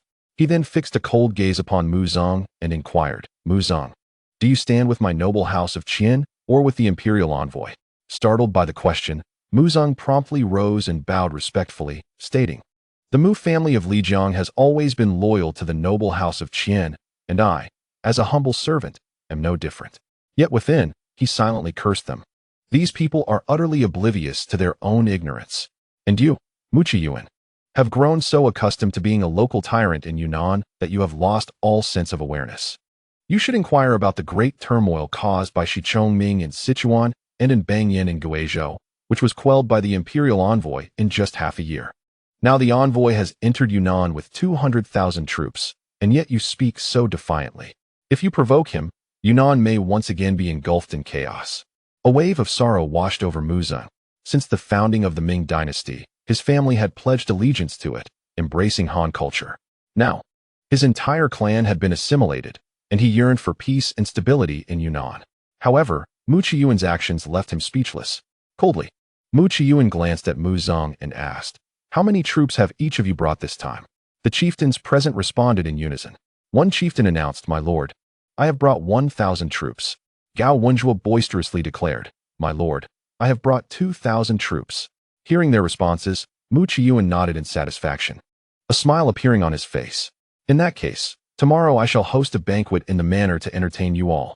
As for the imperial envoy outside the city, we need not concern ourselves.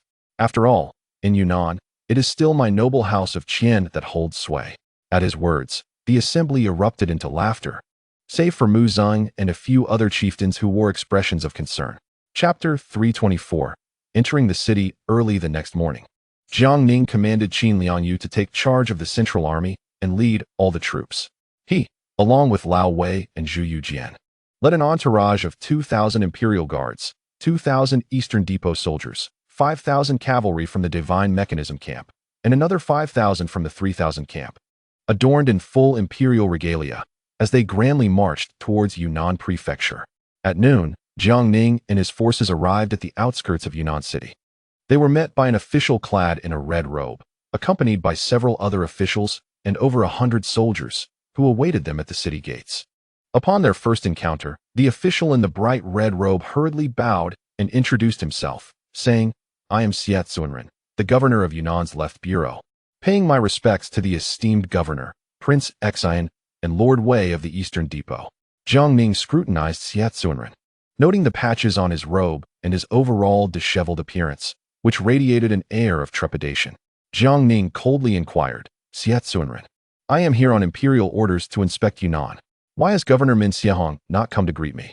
Siet Sunren quickly replied, in response to the esteemed governor, "The governor has been ill lately and cannot attend. I ask for your forgiveness as I take his place." Upon hearing this, Jiang Ning chose not to pursue the matter further, but nodded and stated, "In that case, accompany me into the city." Siet Sunren promptly nodded in agreement and mounted his horse to lead the way. However, not long after entering the city, a group of soldiers dressed in local attire blocked their path. Siet Sunren approached to reason with them, but they showed him no respect and instead verbally assaulted him. Seeing this, Jiang Ning furrowed his brow. Li Ruoyan, witnessing the situation, issued a command, and the imperial guards surged forward, capturing the dozens of local soldiers who obstructed their path. One of the leaders among them shouted defiantly, "Release me. Do you know that by capturing me, you offend the Duke of Qian? You will pay dearly."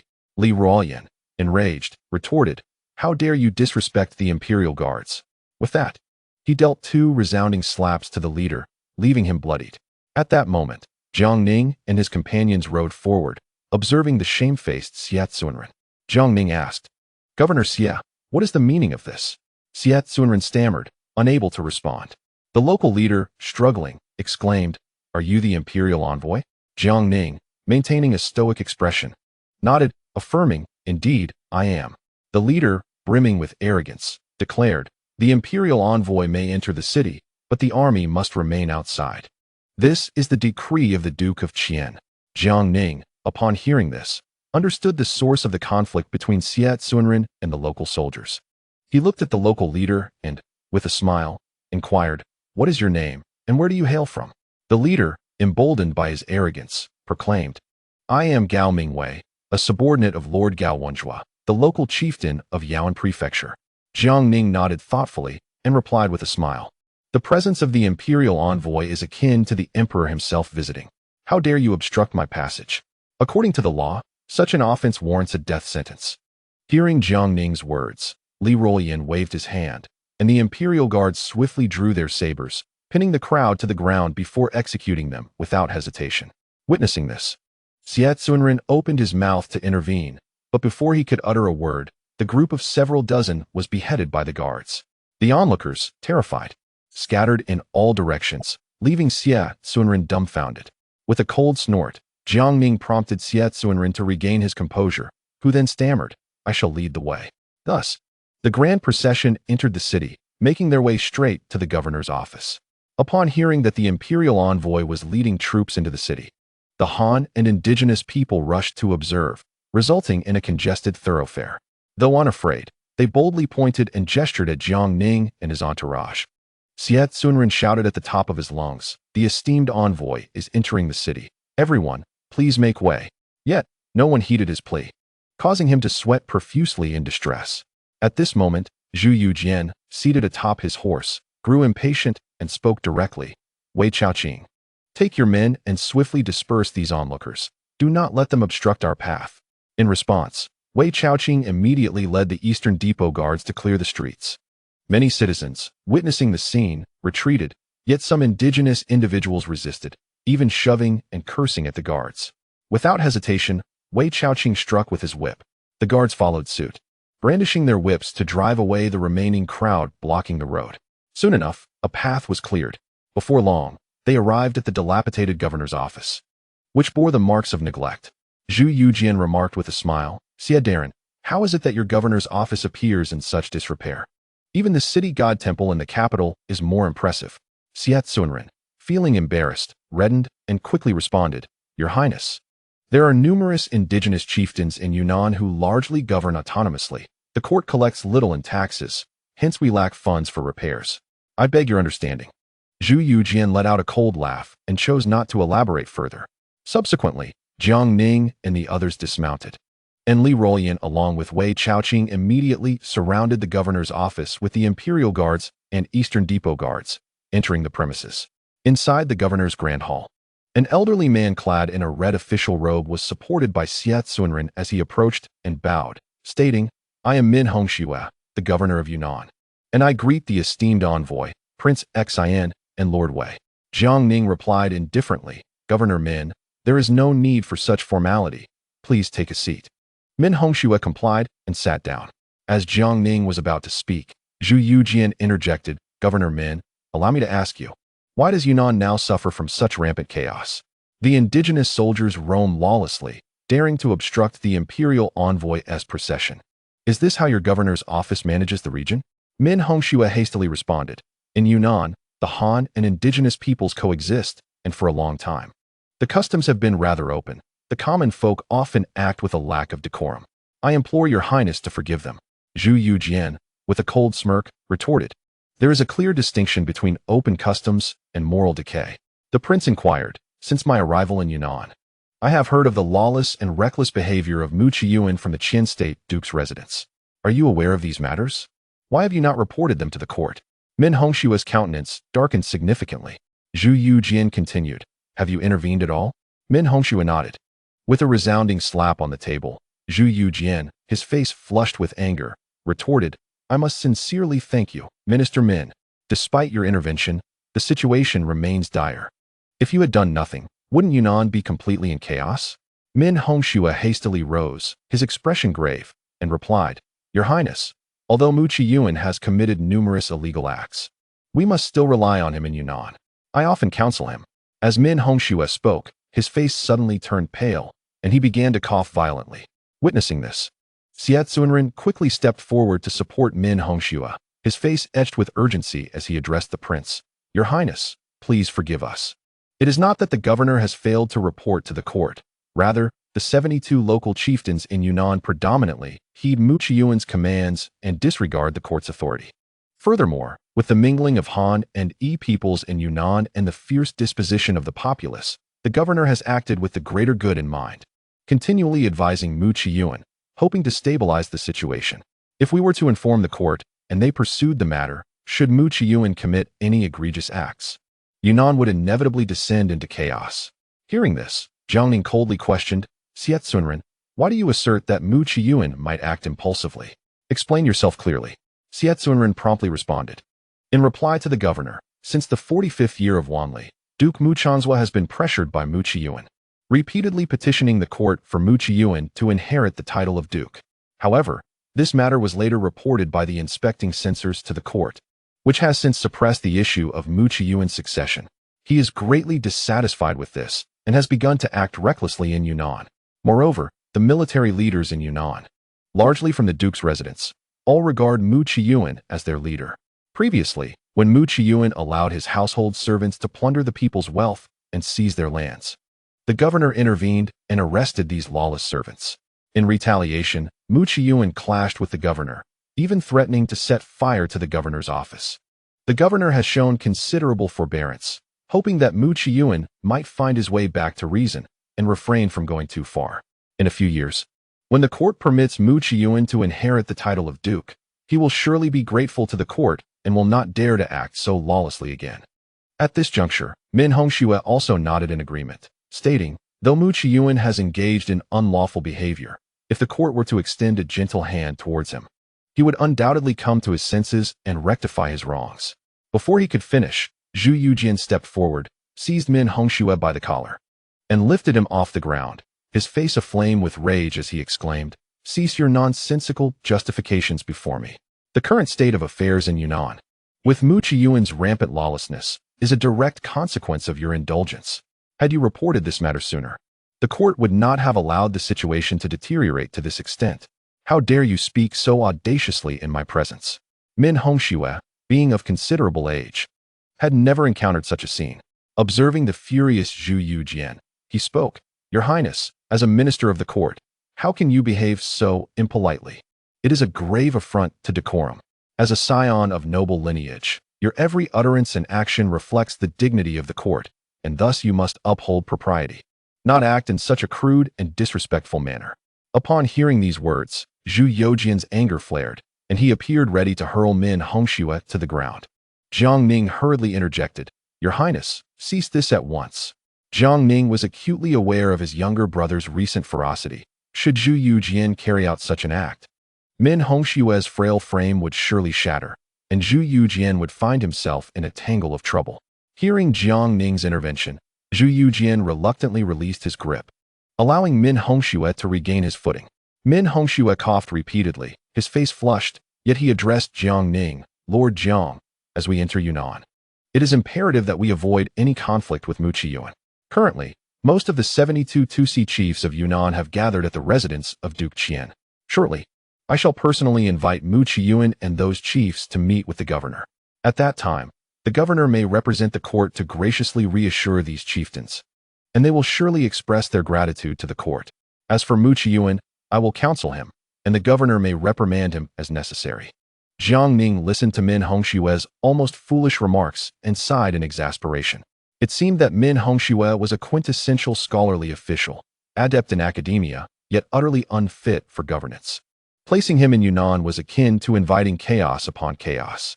With a nonchalant demeanor, Jiang Ning remarked, "Minister Min, I believe your talents are being wasted in this position as governor of Yunnan. You should draft a petition to resign and submit it to the court." Min Hongxue stood there, stunned, his face reflecting shock. Zhu Youjian let out a cold laugh and said, "Lord Jiang speaks wisely. Minister Min, you should resign yourself. With your eloquence, you might as well serve at the Imperial Academy. Keeping you in this minor position in Yunnan is indeed a disservice to your abilities." Min Hongxue hastily protested, "Lord Jiang, how can you act thus? I am the court-appointed governor of Yunnan, and I bear the responsibility of safeguarding this territory. I shall never resign. My sole aspiration is to govern Yunnan such that it enjoys bountiful harvests and the people live in peace and prosperity. Even if I were to die, I would wish it to be in Yunnan." Jiang Ning was left speechless. Zhu Youjian, however, was far less patient, declaring, "Min Hongxue, do not overstep your bounds. Do you truly believe you can govern Yunnan to such harmony and peace? Since I left the capital, I have never encountered a provincial governor as inept as you. Mu Qiyuan colludes with the Tusi, acting unlawfully and recklessly. Not only do you fail to report this to the court, but you also indulge him. He might as well be riding on your head. You have truly lost your senses." Chapter 325. A confrontation between both parties. Zhu Youjian's words struck with piercing accuracy, causing Min Hongxue to cough incessantly. Yet he attempted to respond. Jiang Ning raised his hand to interrupt, coldly asking, "Siet Sunren, I inquire of you, where is Mu Qiyuan at present?" Standing nearby, Siet Sunren promptly spoke. In response to the Governor-General's inquiry, Mu Qiyuan is currently residing within the residence of the Duke of Qian. Recently, he summoned the 72 chieftains of Yunnan to the Duke's mansion, though the purpose remains unclear. I have heard that they have been hosting lavish banquets there of late. Jiang Ning, upon hearing this, inquired again, "And what of the old Duke Mu Changzhua?" Siet Sunren awkwardly replied, in answer to the Governor-General's question, "Several years ago, The old duke entrusted the Duke of Qian's residence to Mu Qiyuan and now resides in a manor outside the city. Presently, the old duke and his wife have secluded themselves from visitors for several years, rarely stepping beyond their threshold. Upon hearing this, Jiang Ning let out a cold laugh, realizing that Mu Qiyuan was indeed audacious. It was evident that Mu Changzhua had been ousted to the manor, illustrating the extent of Mu Qiyuan's arrogance. Min Hongxue, seated beside them, attempted to interject, but Jiang Ning coolly remarked, "Minister Min, given your current illness, it would be best for you to rest. I shall summon you should the need arise."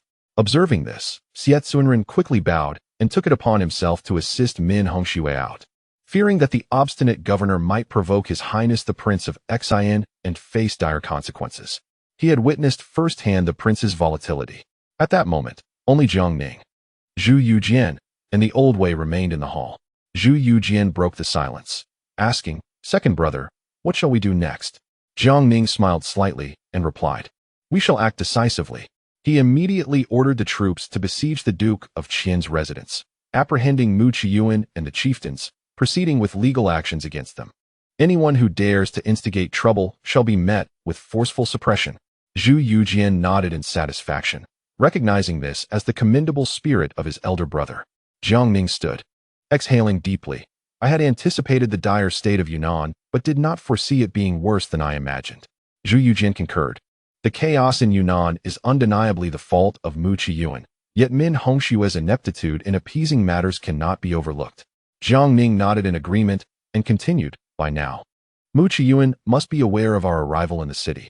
We shall lead our forces directly to the Duke of Qian's residence to confront him." Turning to Li Ruoyan, he instructed, "Old Li, immediately dispatch someone to notify Governor Qin to prepare her forces for entry into the city at a moment's notice."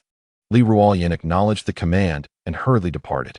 Meanwhile, Old Wei wore a concerned expression and cautioned, "Master Jiang, as both Min Hongxue and Xie Zunren have mentioned, Mu Qiyuan has gathered numerous chieftains at the Duke's residence, and his forces will undoubtedly be formidable. Should we not first avoid direct confrontation and send someone to ascertain the situation?" Jiang Ning regarded Old Wei with surprise. He had always known Wei to be resolute in his actions. It dawned on him that Old Wei, being a loyal servant of the royal family, prioritized their interests above all else. Given that Jiang Ning intended to employ military force against the Duke of Qian's residence, any misstep could plunge all of Yunnan into turmoil. Explaining Old Wei's prudent counsel, upon hearing these words, Zhu Youjian's face immediately contorted with anger, and he retorted harshly, "Wei Gonggong, what kind of talk is this? We have a formidable army of 200,000 just outside the city, accompanied by 14,000 cavalry. How can Emir Mu Qiyuan possibly pose a threat? He can hide from our might, but my spear is not to be trifled with. We should take this opportunity to deal with Mu Qiyuan now. With our forces at hand, why hesitate? If word of our indecision spreads, it would only serve to amuse Mu Qiyuan." Observing his fury, Lao Wei attempted to offer further counsel, but was silenced by a glance from Jiang Ning, leaving him to sigh in resignation. Meanwhile, within the Grand Duke of Qian's estate, a lavish banquet was in full swing, where Mu Qiyuan and several local chieftains reveled in their cups, all in high spirits, save for a few, led by Mu Zong, who bore expressions of concern. At that moment, a soldier rushed in, whispering urgently into Gao Wenjuo's ear. Upon hearing the news, Gao Wenjuo was seized by a fit of rage and immediately knelt before Mu Qiyuan, exclaiming, "I implore you, my lord, to take action on my behalf." Mu Qiyuan furrowed his brow and asked coldly, "What has transpired?" Gao Wenjuo, his face a mask of grievance, replied, "My lord, I have just received word that the imperial envoy has entered the city with his retinue. Yet, you previously decreed that no one may bring troops into the Yunnan prefecture without your command. When my men attempted to impede their entry, the envoy's guards struck them down in the street. This is not merely an affront to my men, but a humiliation upon your esteemed name." Upon hearing this, Mu Qiyuan's fury reached a boiling point, and he smashed his wine cup to the ground, icy anger in his voice as he demanded, "How many men did the envoy bring?" Gao Wenjuo hastily replied, "My lord, he leads 10,000 cavalry, along with 2,000 from the Imperial Guard and another 2,000 from the Eastern Depot." Mu Qiyuan's face reflected uncertainty. He understood that the Imperial Guard represented the emperor's authority and the Eastern Depot were akin to royal retainers. He had heard rumors that among the envoy's entourage were a prince and a high-ranking eunuch from the palace. Engaging them directly now would surely jeopardize his aspirations to inherit the title of Grand Duke of Qian. However, if he failed to assert himself, how would his subordinates view him? After a moment of contemplation, Mu Qiyuan declared coldly, "This is truly lawlessness. Where is the imperial envoy? I shall confront him directly." Gao Wenzhua, brimming with excitement, replied, "It is said he has gone to the governor's office." With a sardonic smile, Mu Qiyuan responded, "Very well. I shall proceed to the governor's office today to seek justice on your behalf." He then commanded those around him, "Immediately gather 15,000 troops for me to confront this imperial envoy." The assembly erupted in a chorus of approval. "Your Excellency is mighty." They hurriedly set about mobilizing their forces. Observing their unwavering obedience, Mu Qiyuan could not suppress a smirk. If the imperial envoy possessed any sense, all would end happily. If not, he would teach them a lesson, making it abundantly clear who held sway in Yunnan. What of the royal prince? During the Yongle reign, when the court dispatched the Prince of Min to Yunnan, he too had found himself thoroughly humiliated by the Grand Duke of Qian, leaving in disgrace. What if the Grand Eunuch emerged from the palace? Should he become incensed, he could readily summon his forces to obliterate the governor's office, leaving the court to ponder its response. After all, the Mu family has held dominion over Yunnan for more than 2 centuries, their roots deeply entrenched. Even if the court wished to eradicate the Gongwa title from Yunnan, it would undoubtedly incur significant losses. Moreover, the court itself is currently beset by turmoil, with the Liaodong region plagued by insurrections from the Jianzhou and the Mongols frequently harassing the Shaanxi borders. Just having concluded 2 major battles in Sichuan and Guizhou, he doubted the court would dare to challenge the Gongwa's authority over such trivial matters. Mu Qiyuan pondered that he might seize this opportunity to gauge the court's disposition.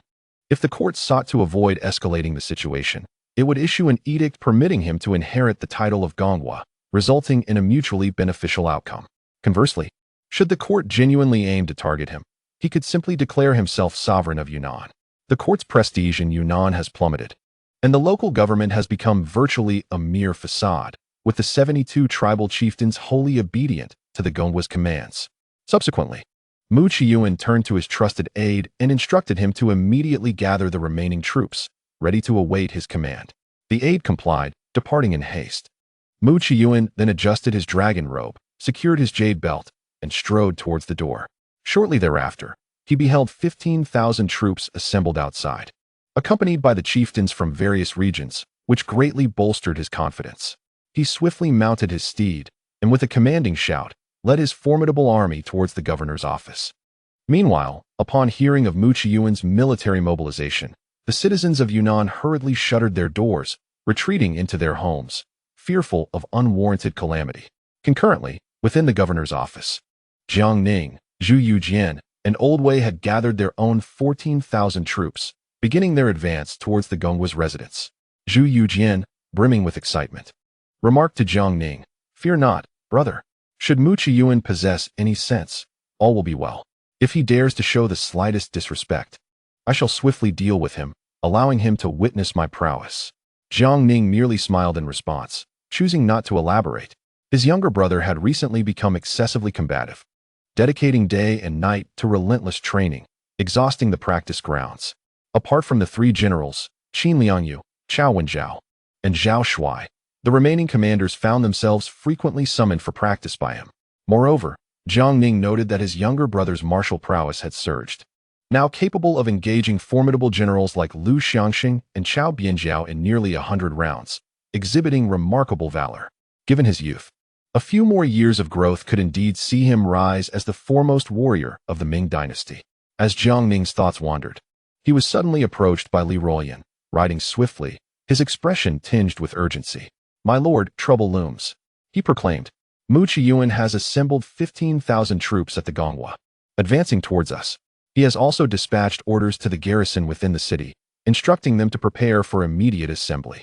Jiang Ning, upon hearing this, maintained a stoic demeanor. Mu Qiyuan's actions were entirely anticipated. After all, since entering Yunnan, he had encountered numerous accounts regarding Mu Qiyuan and had long since become unfazed. Hearing this, Zhu Youjian was instantly filled with rage, exclaiming, "How audacious is Mu Qiyuan to dare confront the imperial army directly!" Shortly thereafter, I shall personally confront him to ascertain his true capabilities. Jiang Ning turned to Li Ruoyan and inquired, Old Li, have we received word from Governor Qin? Li Ruoyan promptly nodded, saying, Governor Qin has been informed. The army is fully assembled and ready to enter the city at any moment. Jiang Ning acknowledged with a nod. Not long after, a formidable troop appeared in the distance, flags prominently displaying the character Mu. Jiang Ning, undeterred, continued to advance with unwavering composure. When the two parties were approximately 200 paces apart, they halted. Jiang Ning gazed ahead and beheld a man at the forefront, around 30 years of age. With a chiseled visage and a stern demeanor, his cold eyes exuded a chilling aura. Clad in a blue python robe, with a jade belt at his waist and a precious sword at his side, he commanded attention. Jiang Ning called out, Who approaches? How dare you obstruct the imperial envoy? As his words fell, a burly man surged forth from the opposing side, bellowing in a gruff voice, The Duke of Tian is here, awaiting the esteemed envoy. He urged, Please, accompany me to the Duke's residence for a discussion. Jiang Ning remained silent, his icy gaze fixed upon the man before him. Zhu Youjian gripped his spear, the glint of murderous intent flickering in his eyes. Beside him, the elder Wei's face was also etched with anger, stating, Mu Qiyuan is exceedingly bold. The court has not granted him the title of Duke of Tian, yet he dares to assume it, donning the python robe unlawfully, a grave transgression. Mu Qiyuan scrutinized the individuals across from him, noticing the youth clad in silver armor, draped in a vibrant red python robe, exhibiting a blend of civil and martial attire. Beside him stood a young boy adorned in golden chainmail, similarly wrapped in a red python robe, embodying the same stylistic fusion. An elderly man with white hair donned a purple python robe. Mu Qiyuan had already surmised the identities of Jiang Ning and his companions. Noting Jiang Ning's silence, he dismounted his horse and strode forward, his retinue of chieftains closely trailing behind. Upon reaching a distance of about 100 paces, he halted and spoke. Might you be the imperial envoy? I am tasked with overseeing Yunnan and am quite occupied. Hearing of your arrival today, I intended to pay my respects. Yet here we are in an unexpected encounter, a most fortuitous coincidence. I have prepared a banquet at my residence. I humbly invite you to join me for further discourse. Observing this, Jiang Ning also dismounted, a cold smile gracing his lips as he replied, Lord Mu, it appears you have yet to inherit the title of Duke of Tian. Do you not? You are merely holding the position of deputy at the military governor's office, wielding the seal of the Yunnan general. And what of your python robe? I recall the court has not decreed you a python robe as a reward. At this, Mu Qiyuan's expression turned frosty as he retorted. What a curious remark from the esteemed envoy. My family, the Mu clan, has guarded Yunnan for generations. It is only a matter of time before I inherit the title of Duke of Tian. Currently, all 72 chieftains of Yunnan acknowledge me as Duke of Tian. The only thing lacking is an imperial decree. Ultimately, I shall inherit the title, so what difference does it make? As for this python robe, it was bestowed upon my late father by the court in the 23rd year of the Wanli era, and he graciously passed it on to me. Throughout history, the Dukes of Tian have always been bestowed with the court's ceremonial robes, and I am merely donning mine ahead of time. There is nothing particularly remarkable about it. Why must the esteemed imperial envoy be so meticulous over such trifles? Surely, it would be unbecoming. Chapter 326. The banquet. The two factions faced each other in a tense standoff, the atmosphere thick with an almost palpable weight, rendering it difficult to breathe. At this moment, Jiang Ning pondered silently. He had initially planned to exert military pressure on Mu Qiyuan to compel him to yield, intending to deal with him subsequently. However, he did not anticipate the rapid response of this young man, who had swiftly gathered such a formidable assembly. Should he issue a direct order for confrontation now? The ensuing chaos among the 30,000 troops within the ancient city of Yunnan might spell its ruin, with the innocent populace caught in the flames of war. Yet, if he chose not to engage, he feared that Mu Qiyuan would become increasingly wary after today. Given the Qian dukes standing in Yunnan, Mu Qiyuan could rally forces to counter Jiang Ning's 200,000 soldiers at any moment, leading to a stalemate in warfare, a scenario Jiang Ning wished to avoid at all costs. Meanwhile, Mu Qiyuan felt a flicker of anxiety. He had expected the court envoy to be cautious of the duke's influence in Yunnan, hesitant to escalate tensions, but was taken aback by the envoy's immediate confrontation regarding the duke's title and his own ceremonial robe, indicating ill intentions.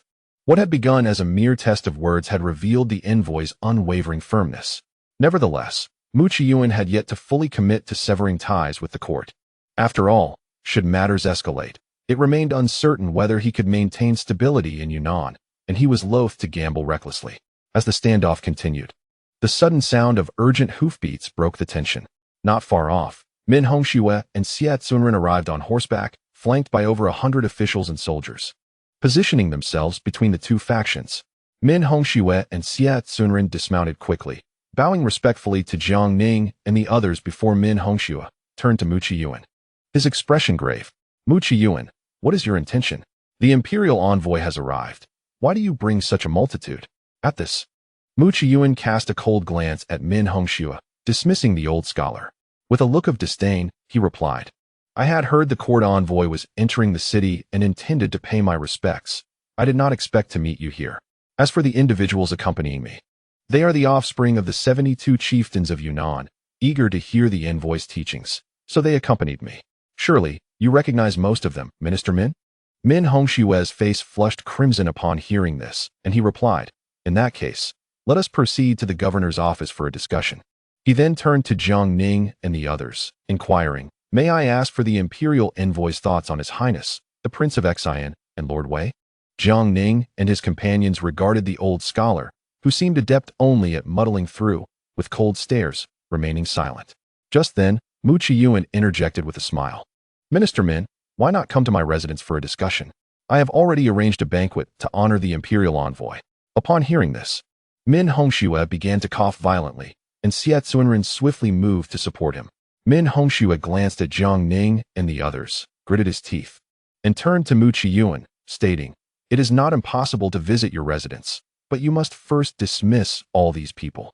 Upon hearing this, Mu Qiyuan shook his head and remained silent. At this moment, Zhu Youjian, who stood beside Jiang Ning, was already seething with anger and coldly declared, Second brother, give the order, and I shall capture Mu Qiyuan at once. Jiang Ning subtly shook his head, advising, Please, remain calm. He then turned to Mu Qiyuan, suddenly bursting into laughter, and said, Since General Mu has sincerely extended an invitation, I, as an official, cannot be impolite. Let us proceed to the residence of the Duke of Tian for a discussion. Mu Qiyuan, taken aback by Jiang Ning's acceptance of the invitation, paused momentarily, then nodded with a smile. Then I shall lead the way for the esteemed envoy. With that, he commanded the rear guard to become the front guard, leading the way ahead. At this moment, as he walked in front, Mu Qiyuan secretly sighed in relief. His initial intention was merely to save face for his subordinate leaders. Should a conflict arise, he would find himself in a precarious position. Subsequently, Jiang Ning and his companions rode after him, while Min Hongxue and Xie Zunren hastily urged their horses to catch up. About half an hour later, they arrived at the entrance of the Duke of Qian's residence. The estate was resplendent and grand, with a multitude of local leaders and soldiers standing guard on either side, each radiating a fierce demeanor and a defiant glint in their eyes. Jiang Ning took in the sight, reflecting on the formidable presence of the local rulers who had defended Yunnan for over 2 centuries. The scale of the Duke of Qian's residence seemingly surpassed that of the Wang family estates in Shaanxi, while Zhu Youjian's Prince of Xian residence was hardly worth mentioning in comparison. Soon after, the group dismounted. Mu Qiyuan stood at the entrance, smiling as he said, Esteemed envoy, Prince of Xian, Master Wei, please enter. Jiang Ning and his companions strode in with measured steps, closely followed by the imperial guards led by Li Rolyan and the Eastern Depot agents. Just as they were about to enter, Mu Qiyuan suddenly remarked with a smile, Since the esteemed envoy has arrived at the Duke of Qian's residence, it would be best for your entourage to remain outside, no? Jiang Ning shook his head in response, stating, As the esteemed envoy, the imperial guards are mandated to accompany me for protection, as per the emperor's decree. Naturally, wherever I go, they shall follow. As for the Eastern Depot personnel, they are assigned to protect His Highness the Prince of Xian, wherever he is. They will be as well. Upon hearing this, Mu Qiyuan's expression darkened. At that moment, Min Hongxue stepped forward, adopting a serious demeanor. Mu Qiyuan, since the esteemed envoy has stated this, let the Eastern Depot and the imperial guards enter together. As for the remaining troops, including yours, let them remain outside, shall we? After a moment of contemplation, Mu Qiyuan coldly nodded, then turned to proceed into the residence. Jiang Ning cast a cold glance at Min Hongxue, utterly speechless at this point. He signaled to Li Ruoyan, who understood the cue, nodded slightly, and promptly withdrew to command the 10,000 troops outside. Thus, not only could he restrain the multitude of troops left outside by Mu Qiyuan, but in the event that Jiang Ning and his companions encountered unforeseen circumstances within the estate, Li Ruoyan could swiftly lead the army to their rescue. Jiang Ning and the others followed Mu Qiyuan into the residence, where they observed sentries stationed every 3 paces and guards every 5. The Imperial Guards and the Eastern Depot operatives were equally vigilant, ensuring that wherever soldiers of the Duke of Qian's residence were stationed, they also took their posts. After traversing for about half an hour, they arrived at the back garden of the Duke of Qian's residence. The garden was an intricate landscape of artificial hills, pavilions, and towers, reminiscent of the picturesque scenery of the Jiangnan water towns. Subsequently, the group gathered beneath a cool pavilion, where Mu Qiyuan smiled and gestured, "Your Excellency, please." Jiang Ning nodded and took his seat alongside Lao Wei, Zhu Youjian, and others, with Mu Qiyuan following suit. Meanwhile, Min Hongxue, feeling ignored, turned crimson but sat down quietly by himself. At this moment, the 3 local chieftains who had accompanied Mu Qiyuan also unreservedly took their seats. Noticing the tense atmosphere, Min Hongxue hastily attempted to ease the situation. "Mu Qiyuan, since the imperial envoy is here to inspect Yunnan, why not provide a detailed account of Yunnan's circumstances?" Mu Qiyuan shot him a cold glance and replied icily, "Lord Min should address me as the Duke of Qian, rather than calling me by my name." Min Hongxue's face flushed with embarrassment, which Jiang Ning and the others chose to ignore. Thereafter, Mu Qiyuan smiled and remarked, "Your Excellency, Prince of Xian, and Lord Wei, allow me to introduce to you the 3 esteemed chieftains seated beside me. Mu Zong, the chieftain of Lijiang Prefecture, Gao Wenjue, the chieftain of Yaoan Prefecture, and Zhao Shang, the chieftain of Linan Prefecture." The stability of Yunnan's situation relies heavily on the unwavering support of these 3 families, who have consistently obeyed the Duke of Qian. The underlying threat in his words was unmistakable, and Jiang Ning was certainly perceptive enough to catch the meaning. He smiled and nodded, casting his gaze over the 3 men opposite him. Gao Wenjue wore an air of arrogance, Mu Zong appeared uncomfortable, and Zhao Shang maintained a stoic expression. Following this, Mu Qiyuan elaborated on the relationships among the various chieftains in Yunnan, detailing their conflicts and disputes, as well as how the Duke of Qian's residence managed the region, compelling these chieftains to submit. The implication was clear. The Ming dynasty's Yunnan could not function without the Duke of Qian's residence. As the evening progressed, the tension began to dissipate as cups were raised and exchanged. After several rounds of drink and a variety of dishes, Mu Qiyuan raised his glass to Jiang Ning and, with a serious expression, said, "I have a matter I wish to inquire of your Excellency. Since the 42nd year of Wanli, the Duke of Qian's residence has repeatedly submitted petitions requesting the inheritance of the Duke of Qian title, yet each time, it has met with silence. I wonder what the court intends." He continued, "Of course, my inquiry carries no ulterior motives. It is merely that the conflicts among the chieftains in Yunnan have become increasingly tumultuous. Although they respectfully refer to me as the Duke of Qian, the absence of official court endorsement complicates my ability to manage affairs." Upon hearing this, Jiang Ning smiled lightly and asked, "Why is it that I have been here for so long without encountering the old Duke?" The atmosphere shifted palpably at this remark, with the expressions of everyone present changing dramatically.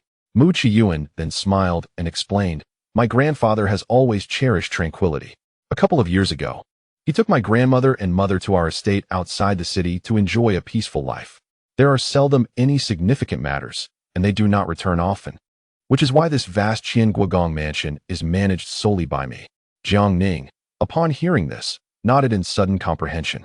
At that moment, Gao Wenjue, who was seated beside Mu Qiyuan, stood up with a cold sneer and inquired, "I have heard that the esteemed envoy has led troops to quell the rebellions of Shi Chongming in Sichuan and in Bangyan in Guizhou. I wonder how this was accomplished." Jiang Ning replied with a smile, "It is the unwavering cooperation of the soldiers that has allowed us to overcome countless hardships and ultimately subdue these 2 rebels."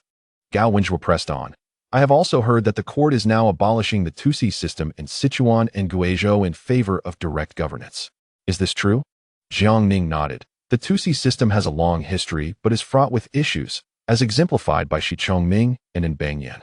Therefore, in the interest of the greater good, I have abolished the 2C system in Sichuan and Guizhou and replaced it with direct governance. However, the children of the 2C may still enlist in the military, participate in the imperial examinations, and serve in the court. This way, their futures will be far brighter than the hereditary 2C positions. Upon hearing this, Gao Wenjue let out a cold laugh. Does the esteemed envoy intend to abolish the 2C in Yunnan as well and implement direct governance? Jiang Ning remained silent. At that moment, even Mu Qiyuan, sitting nearby, felt a surge of anxiety. The dominance of the Qin Guogang mansion in Yunnan relied heavily on the support of the 2C. If the court were to abolish the 2C system and replace it with direct governance, it would spell disaster for his family. Noticing Jiang Ning's silence, Gao Wenjue sneered again. However, I must remind the esteemed envoy that the 2C in Yunnan are not comparable to those in Sichuan and Guizhou. The situation here is far more complex. Looking at you, esteemed envoy, with your slender arms and legs, you hardly seem like a general capable of leading troops into battle. If you intend to push for reform in Yunnan, it would be wise to abandon such thoughts before you stir up trouble that no one can resolve. Jiang Ning's expression immediately turned cold. Seeing this change, Mu Qiyuan quickly interjected, reprimanding, Gao Wenjue, you are being excessively presumptuous. How dare you speak so disrespectfully to the esteemed envoy in my presence? Apologize at once. In response, Gao Wenjue raised his wine cup and addressed Jiang Ning. The 2C Erlang is known for his generosity. I apologize for my earlier remarks and hope the esteemed envoy can forgive my indiscretion. Observing this, Mu Qiyuan hastily added, I ask for your magnanimity, esteemed envoy.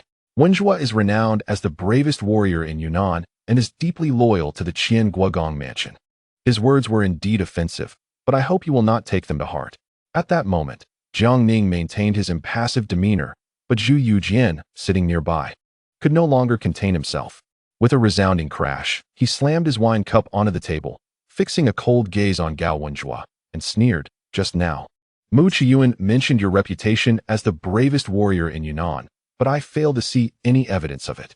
You are merely taller and bulkier than others. That hardly sets you apart.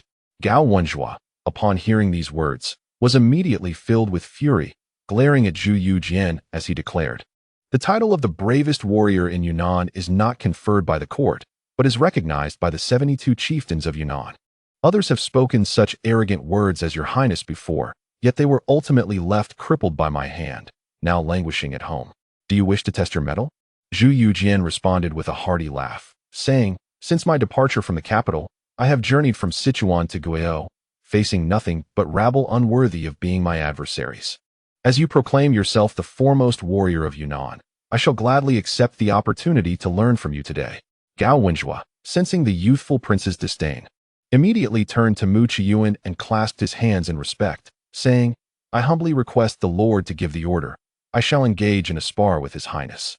Mu Qiyuan nodded in agreement, secretly resolved to use Gao Wenjue's prowess to teach Jiang Ning and the others a lesson. Chapter 327. Zhu with one hand and Jiang the master Gao Wenjue stood and, with a cold smile directed at Zhu Youjian, said, in that case, I shall welcome the opportunity to experience your highness's esteemed techniques, though I hope you are not merely an empty vessel of bravado. With that, he strode towards the pavilion's exit, and Zhu Youjian rose to follow him. Min Hongxue, witnessing this, hurriedly interjected, this cannot be allowed. Jiang Ning shot a cold glare at Min Hongxue, who, seeing no one paying him heed, resignedly returned to his seat, sighing deeply. At this moment, Old Wei, sitting beside Zhu Youjian, quickly stood up, concern etched on his face, and said, Your Highness, I perceive that the man named Gao is large and formidable. He may not be an easy opponent. Perhaps I should intervene. Jiang Ning also turned to Zhu Youjian and inquired, Your Highness, do you possess complete confidence? Mu Qiyuan chuckled, adding, Your Highness, what both Lord Jiang and Old Wei have said holds merit. If Your Highness speaks in haste, I can intervene to mediate. Otherwise, should you truly be harmed, it would be regrettable. Zhu Youjian scoffed, rest assured, were it not for the presence of the Duke of Qian's estate, where causing a death would be ill-advised, I could easily crush Gao Wenjue and his ilk with but one hand. The onlookers were rendered speechless, with only Jiang Ning and Old Wei nodding in agreement, refraining from further protest. Mu Qiyuan was inwardly astonished, realizing that this prince indeed possessed considerable skill. Otherwise, the imperial envoy and Old Wei would not be so composed. Yet, he remained uncertain about the prince's true capabilities. Zhu Youjian too approached the pavilion's entrance, confronting Gao Wenjue. He sneered, "Gao Wenjue, do you intend to challenge me barehanded, or shall we resort to weapons?" Gao Wenjue coldly replied, "Your Highness has traveled a great distance. As a guest, you may dictate the terms." Zhu Youjian laughed heartily. "In that case, let us first engage in a barehanded contest, and later, we shall measure our skills with weapons. How does that sound?" Gao Wenjue responded with mirth. "That is preferable. I only hope your Highness can endure until the weaponry contest."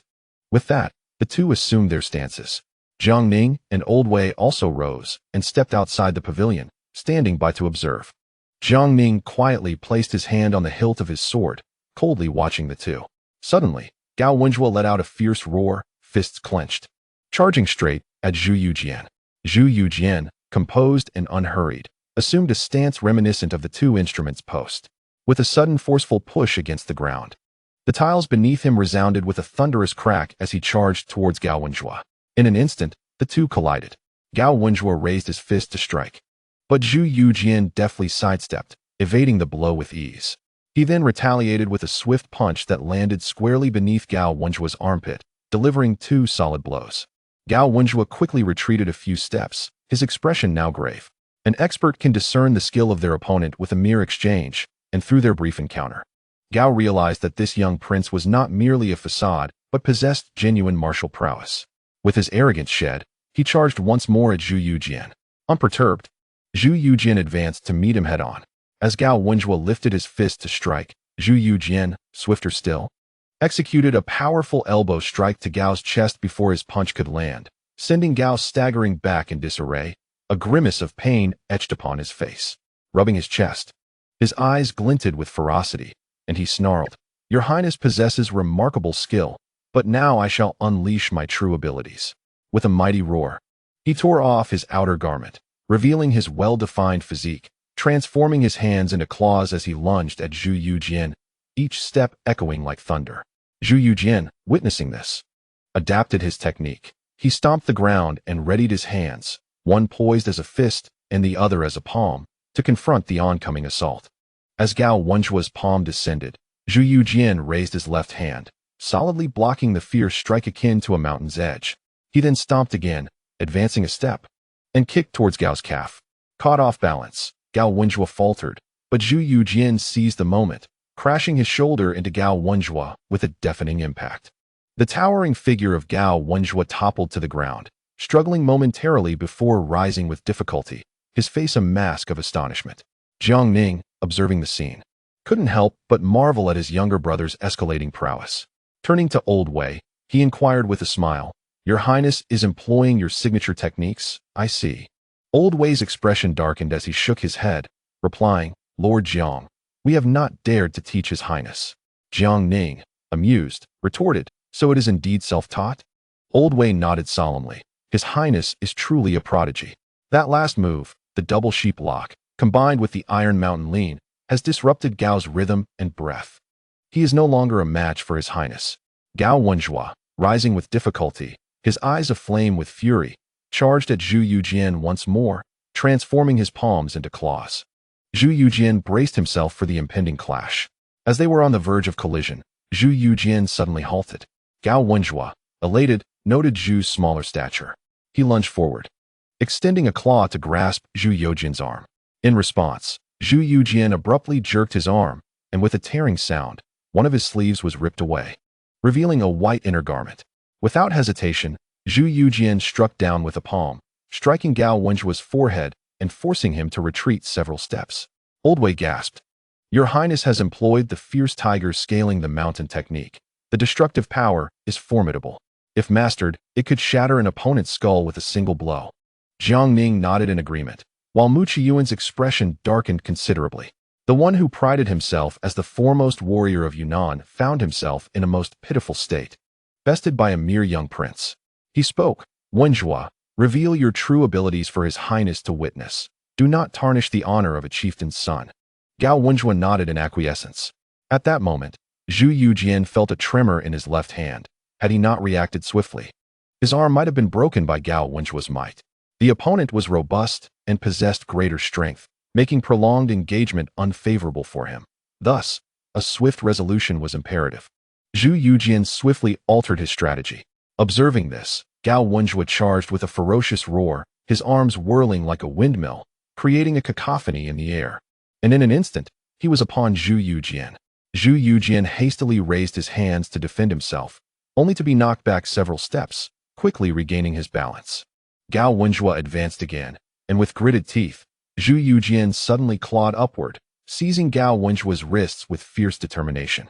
Pain flashed across Gao Wenjua's face as he let out a cry of anguish.